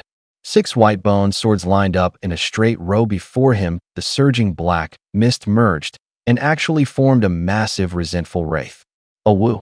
Resentful qi churned around the wraith. It suddenly let out a piercing shriek, sharp enough to feel like it would puncture eardrums. Xiao Yu and Han Yu on the ground, as well as Zhu Hanwei hiding in the rockery, all wore pained expressions. Su-12 felt the same. He could sense the corrosion sand within the Inwind Pearl being rapidly consumed, and his heart ached. Suddenly, the sound hammered his ears, stabbing at his eardrums and making his head swim. At that moment, the resentful wraith bared its fangs and claws, lunging at Su-12 as if he were its mortal enemy. Not good. Su-12 hissed under his breath, gritted his teeth, endured the discomfort brought by the shriek, and raised his hand to cleave out a streak of silver sword light. Whoosh! The sword light struck the resentful wraith but passed straight through its body, causing no damage whatsoever. What? This thing is immune to all attacks. Su-12's pupils contracted without the slightest hesitation. He flicked his hand, tossing out over a dozen fireball talismans, which turned into clusters of firelight and flew at the wraith. At the same time, with the wind summoning art bolstering him, his feet stepped into the shadowless phantom steps, his figure flickering as he immediately opened distance from the wraith. Facing the incoming fireballs, the wraith paused, then opened its mouth and spat a gust of icy wind blasted out, snuffing the fireballs at once as it continued to pursue Su-12. Humph, you think to fight this old man with such paltry means? This old man will kill your fellow disciples first, then deal with you. Let us see how long you can run today. Seeing Su-12 flee so decisively, Master Whitebone couldn't help but secretly praise him. This kid is so young, yet he has such rich combat experience. Unfortunately, he ran into this old man. His eyes flashed as he spat a mouthful of surging true essence onto the Whitebone swords. The 6 Whitebone swords instantly turned into streaks of light and flew toward Xiaoyu and Hanyu. He didn't know how much eroding sand Su-12 still had, so aside from releasing the wraith, he didn't dare rashly use other treasures to attack for the time being. He let out a cold laugh and aimed directly at Xiaoyu and Hanyu. In his view, Su-12 had shown up to save them the moment those two were in danger. Su-12 would never stand by. He was a demonic cultivator to begin with. As long as he achieved his goal, why would he care about benevolence and morality? He palmed a Whitebone spike as long as a finger, so long as Su-12 dared rush to save them.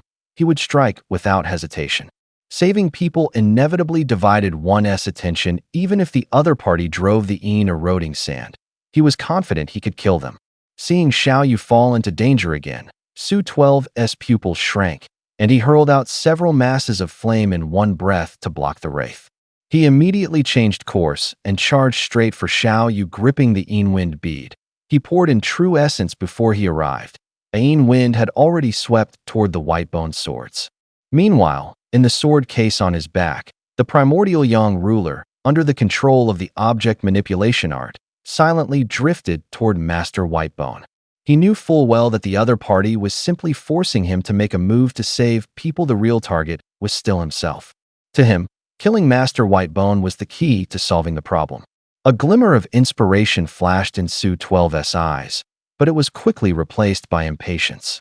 Seeing this, Master Whitebone fixed his gaze on Su-12's figure, the corners of his mouth slightly lifting. With a push of true essence, the bone spike in his hand burst with a razor-sharp cold gleam. Whoosh! With a buzzing hum, the bone spike tore through the air, shooting at Su-12 at lightning speed. Bang! The bone spike arrived in an instant, reaching Su-12 in the space of a breath. Su-12 had long been prepared. He activated his bloodlight barrier, and the ice shield gifted by Shun Yaoyin also flew out, turning into a large shield before him. But the ice shield was, after all, only a high-grade magic artifact, and his cultivation was a whole realm lower than his opponent's. The next moment, the ice shield gave a violent shudder and was actually torn open with a finger-thick hole. The bone spike's momentum did not slacken. It pierced through Su-12's bloodlight barrier once more. With a puff, the spike stabbed into his abdomen and emerged from his lower back. Su-12's body paused. A sharp pain burst from his belly, and then a sinister, baleful force surged in, rampaging wildly through his body. For a time, the circulation of true essence in his body became extremely difficult. His face turned as white as snow in an instant, and his spirit grew listless and feeble. Boy, you've been struck by this old man's bone spike. You're dead. This time this old man wants to see what else you've got. Seeing Su-12 wounded, Master Whitebone grinned, revealing a complacent smile. He raised a hand and pointed. The wraith, freed from the control fire art, immediately let out a shriek and pounced at Su-12, bearing claws and fangs as if to tear him apart. But just then, an abrupt change occurred. Under Su-12's control, the primordial young ruler came crashing straight at Master Whitebone's head. Good kid. You're even craftier than this old man thought. Unfortunately, before this old man, you're still far too green. This top-grade artifact, this old man will keep it for you first. Seeing it was actually a ruler-type top-grade magic artifact, Master Whitebone was overjoyed. He reached out and drew the ruler into his palm. But in the next second, yet another twist erupted. The primordial young ruler in his grasp suddenly trembled, blooming with a wash of orange light. As the orange radiance flowed, it burned like flame. The baleful true essence in Master Whitebone's palm met this orange flame, as if encountering its nemesis. His palm clenched tight, with a sudden contraction, emitting a sizzling, searing sound. A stab of pain shot from his palm, and Master Whitebone's face changed drastically. What? This ruler is actually an extreme yang treasure. He cried out in alarm and hastily let go, flinging the primordial yang ruler away. Yet the instant it left his hand, the primordial yang ruler suddenly spewed a wisp of orange mist. The mist billowed and rolled, turning into a golden blossom. Light danced upon the golden flower, flickering as if aflame. Primordial yang golden flower. Damn it! Treating it like facing a mortal enemy, Master Whitebone could no longer spare attention to continue controlling the distant Whitebone swords or directing the Wraith's attack. He hastily drew back the true essence within his body, not daring to touch that golden flower at all. Though he reacted quickly, he still couldn't overcome how close it was. The next second, the golden flower whooshed down onto him. The golden flower flames were all-pervasive, surging through his pores and swiftly invading the meridians within him. His true essence was steeped in baleful qi. Upon encountering the golden flower flames, it immediately ignited and spread. In an instant, golden firelight engulfed him. Master Whitebone's face twisted with pain as he started rolling on the ground. The uncontrolled wraith paused. Then the next second snapped its head toward Master Whitebone on the ground, as if thinking of something, and its eyes suddenly burst with boundless hatred. At once, the wraith let out an incomparably shrill, maledictive scream and lunged straight at him. No, don't. Stay back. Seeing the wraith pounce, Master Whitebone immediately emitted a retching, hoarse screech. He rolled across the ground, desperately trying to dodge the wraith. The Yuanyang ruler was extremely fierce. Its pure yang nature naturally suppressed baleful qi and demonic fire. The wraith should have been restrained by it, yet it didn't care in the least, and actually leapt straight into the Yuanyang golden flames. Master Whitebone was already in agony with the wraith plunging in. It was like salt poured on an open wound. Boom! The next moment, a thunderous blast erupted. The flames shot straight into the sky, dozens of zhang high. Master Whitebone's body was flung up and then slammed back down to the ground. When the flames dissipated, only a charred corpse remained on the ground, lying stiff. It looked completely dead. Seeing this, Su Shire narrowed his eyes and beckoned the Yuanyang ruler back into his hand. As the Yuanyang ruler fell into his grip, a rush of heat immediately poured out, sweeping through his whole body and driving out the evil qi within. His true essence seemed fully restored. Su Shire raised the Yuanyang ruler again, crazily spewing Yuanyang golden flames at Master Whitebone's corpse on the ground. Under the golden flames, Master Whitebone's corpse quivered slightly again. A clump of black mist condensed within him, slowly forming an extremely ferocious old face. Bastard, you're ruthless. You want to die a good death. With only a wisp of remnant soul left, Master Whitebone had barely manifested before he bellowed at Su Shire. He hadn't expected that even this last wisp of soul would be discovered. He glared at Su Shire, the fury in his eyes as if it could boil the sea. His heart was full of despair. This brat was even more cautious than an old monster who had lived 100 years. Even alive, the Yuanyang golden flames were hard to withstand. Let alone with only a single remnant soul, it was simply impossible. At this moment, he was full of regret and unwillingness. Had he known earlier that Su Shire had such a treasure, known how insidious this kid was, he would never have been so careless. All his methods would have been used from the start. Whether the Whitebone swords or the wraith, they could have helped him hold out. Unfortunately, he was ultimately a move short. As the flames closed in, Master Whitebone let out one last wail, then completely dissipated into nothingness. He'd never have imagined, even in death, that Su Shire hadn't seen through him long ago, but was simply more cautious than most, insisting on confirming he was truly dead and ash before stopping. Not die a good death? Humph. If I can avenge Grandpa and the villagers, so what if I don't die a good death? Su Shire snorted coldly inwardly, yet his face remained calm. He knew this world was cold and merciless to survive. He had to stay on guard at all times. Only when the corpse turned to ash and drifted away did he breathe a sigh of relief. With a wave, he drew in the fallen storage pouch and the 6 white bone swords that had drifted in midair, stowing them away. It was hard to say how much was in Master Whitebone's storage pouch, but those 6 white bone swords were indeed top-grade magic artifacts. As for the origin of these white bone swords, he didn't care. He didn't rush to rummage through the pouch. After finishing up, Su Shire quickly turned to look at Xiaoyu. "Senior sister, are you feeling all right?" At this moment Xiaoyu was dumbfounded, still sunk in shock. He actually wiped out that Master Whitebone. She didn't want to believe it, but the facts before her were undeniable. Hearing his voice, she came back to herself and said, "Don't worry, I." As soon as she opened her mouth, her expression changed, black chi surged out, and she spat a mouthful of black blood. "Senior sister," Su Shire called, clearly sensing a chill, baleful aura shrouding her. He frowned slightly and gave a light tap with the Yuanyang ruler in his hand. A beam of Yuanyang golden light shot out, instantly dispersing the evil qi in Xiao Yu's body. Her body immediately felt lighter. Xiao Yu quickly took out a minor rejuvenation pill, crushed it into powder, and sprinkled it on the wound at her waist. 12. Truly thank you.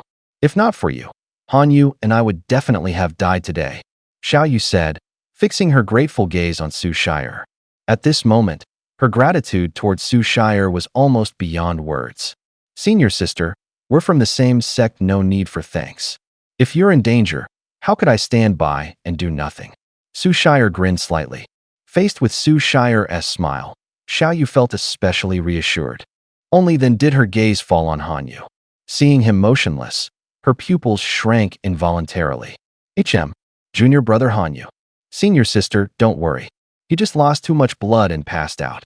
Su Shire smiled calmly. He pointed with the Yuanyang ruler again, and another stream of primordial yang golden light burst forth. Under the golden light, the baleful energy on Han Yu quickly dissipated. However, he lay on the ground, still unconscious. Seeing this, Su Shire yanked the Jinghong sword out of him and roughly dressed his wounds. The Whitebone Master had already been wiped out, so he didn't mind saving one more person while he was at it.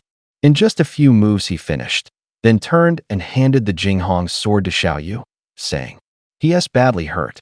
He'll probably need to rest for a while once we get back. So long as he's basically fine. It's incredible you've actually advanced to the 7th level of the Qi refining stage." Only then did Xiao Yu fully breathe a sigh of relief. After all, Han Yu was her grandfather's most valued disciple and the acknowledged hope of all Luofu Peak. If something happened to him, the impact on Luofu Peak would be no small matter.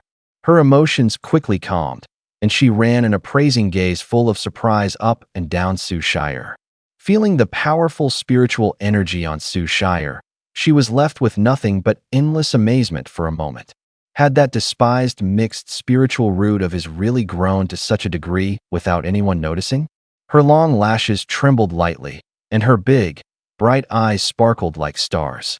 At that moment, a flood of questions rushed through her mind.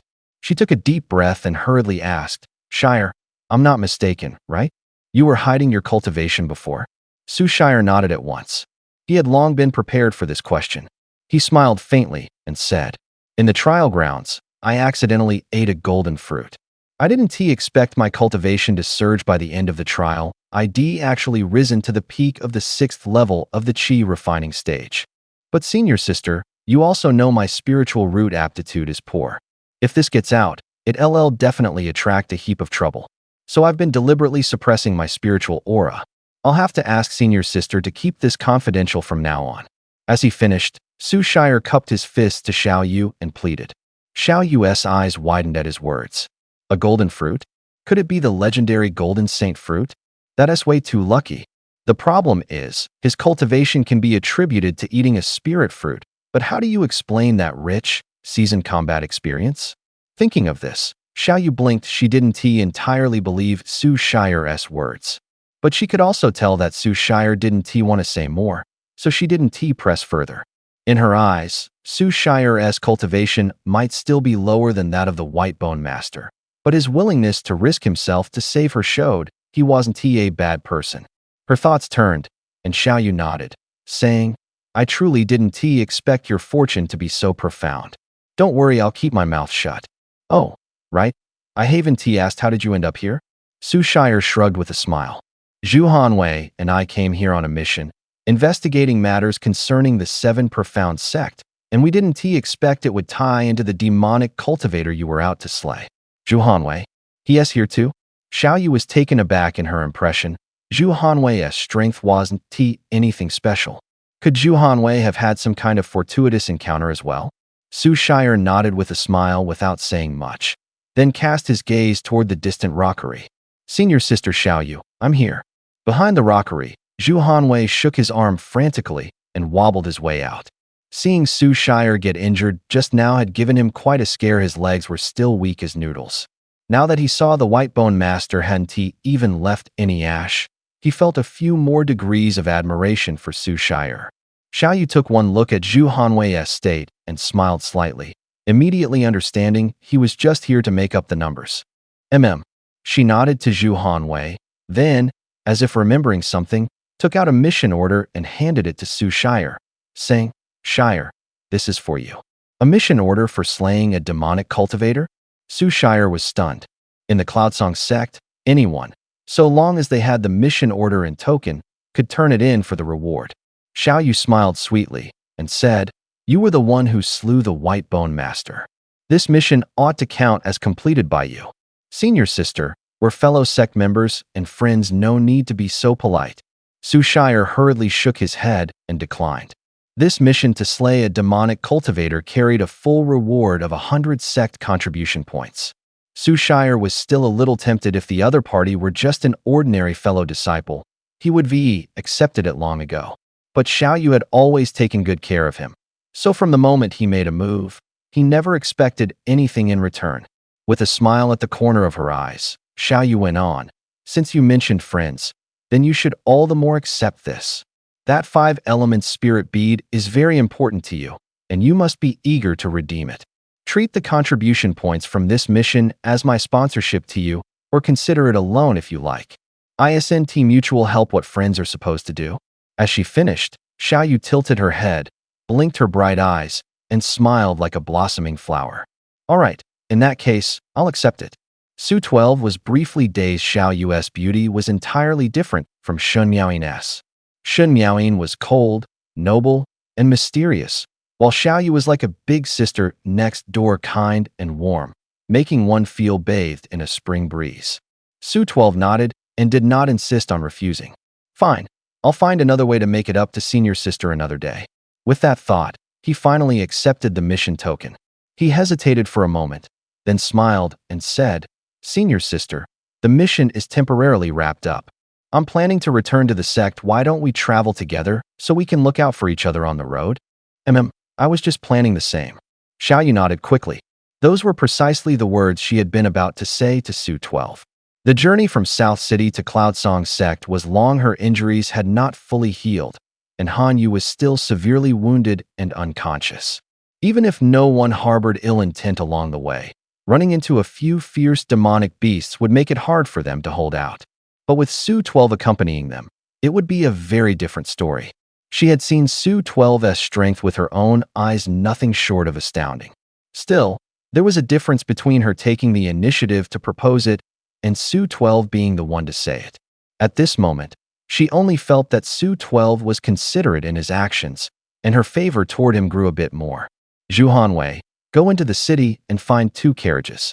We'll set out for Cloudsong sect at first light. As soon as Xiao Yu agreed, Su 12 didn't delay and immediately turned to instruct Zhu Hanwei. No sooner had he finished speaking than he glanced, seemingly inadvertently, toward the highest pavilion of the Lin residence. Inside the pavilion, a charming figure was gazing at him from afar with grateful eyes. Lin Xiao had been targeted by the White Bone Elder.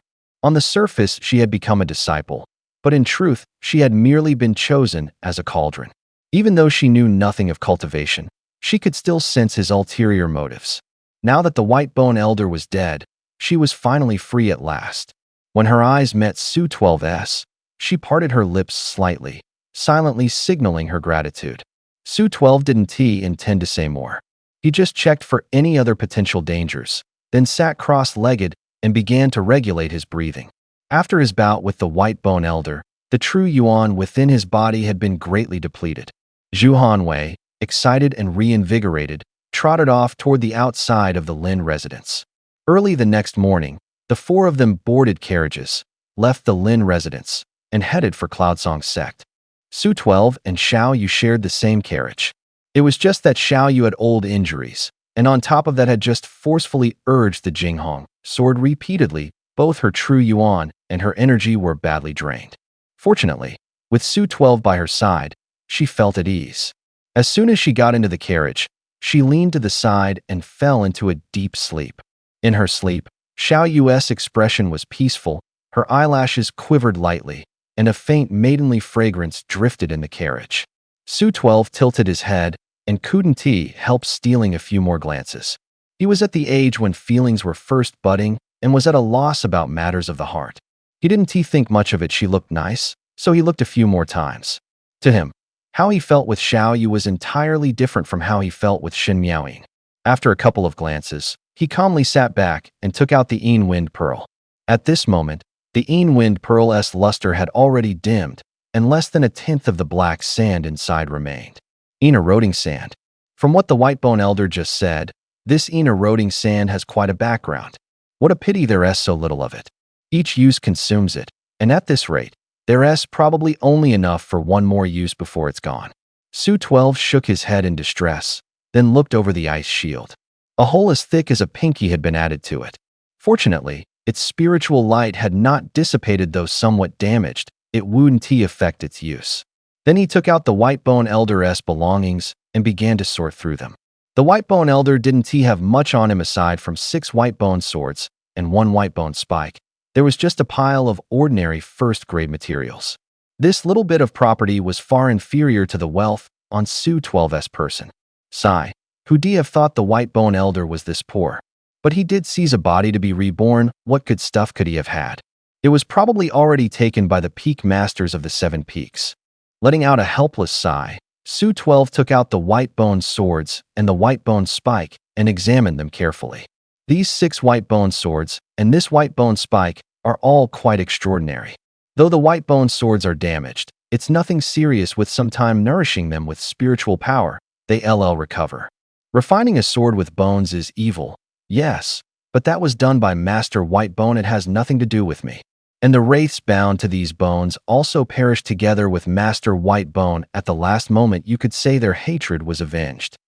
I could never do something like that, but keeping these artifacts as a backup to use later really isn't much of a problem. As the thought flashed through his mind, Su 12's expression remained calm as he put those few treasures tainted with baleful qi into his storage ring. For cultivators, using artifacts steeped in baleful qi easily invites misunderstanding, and it can also damage one's state of mind. But Su 12 didn't care about any of that, whether treasures of pure yang or things from demonic cultivators. It was all the same to him. So long as it made him stronger, that was enough. Although the Grand Elder hadn't made any move, in his eyes that man was like a sword hanging over his head, leaving him with no sense of safety at all. Only by becoming strong could he defuse the crisis before him and avenge his grandpa and the villagers. Clenching his teeth, Su 12's gaze grew even more resolute. Then he gently shook his head and put the remaining materials of Master White Bone into his storage bag as well. These materials looked ordinary, but even the smallest things had their uses. Even a mosquito is still meat. What exactly is this?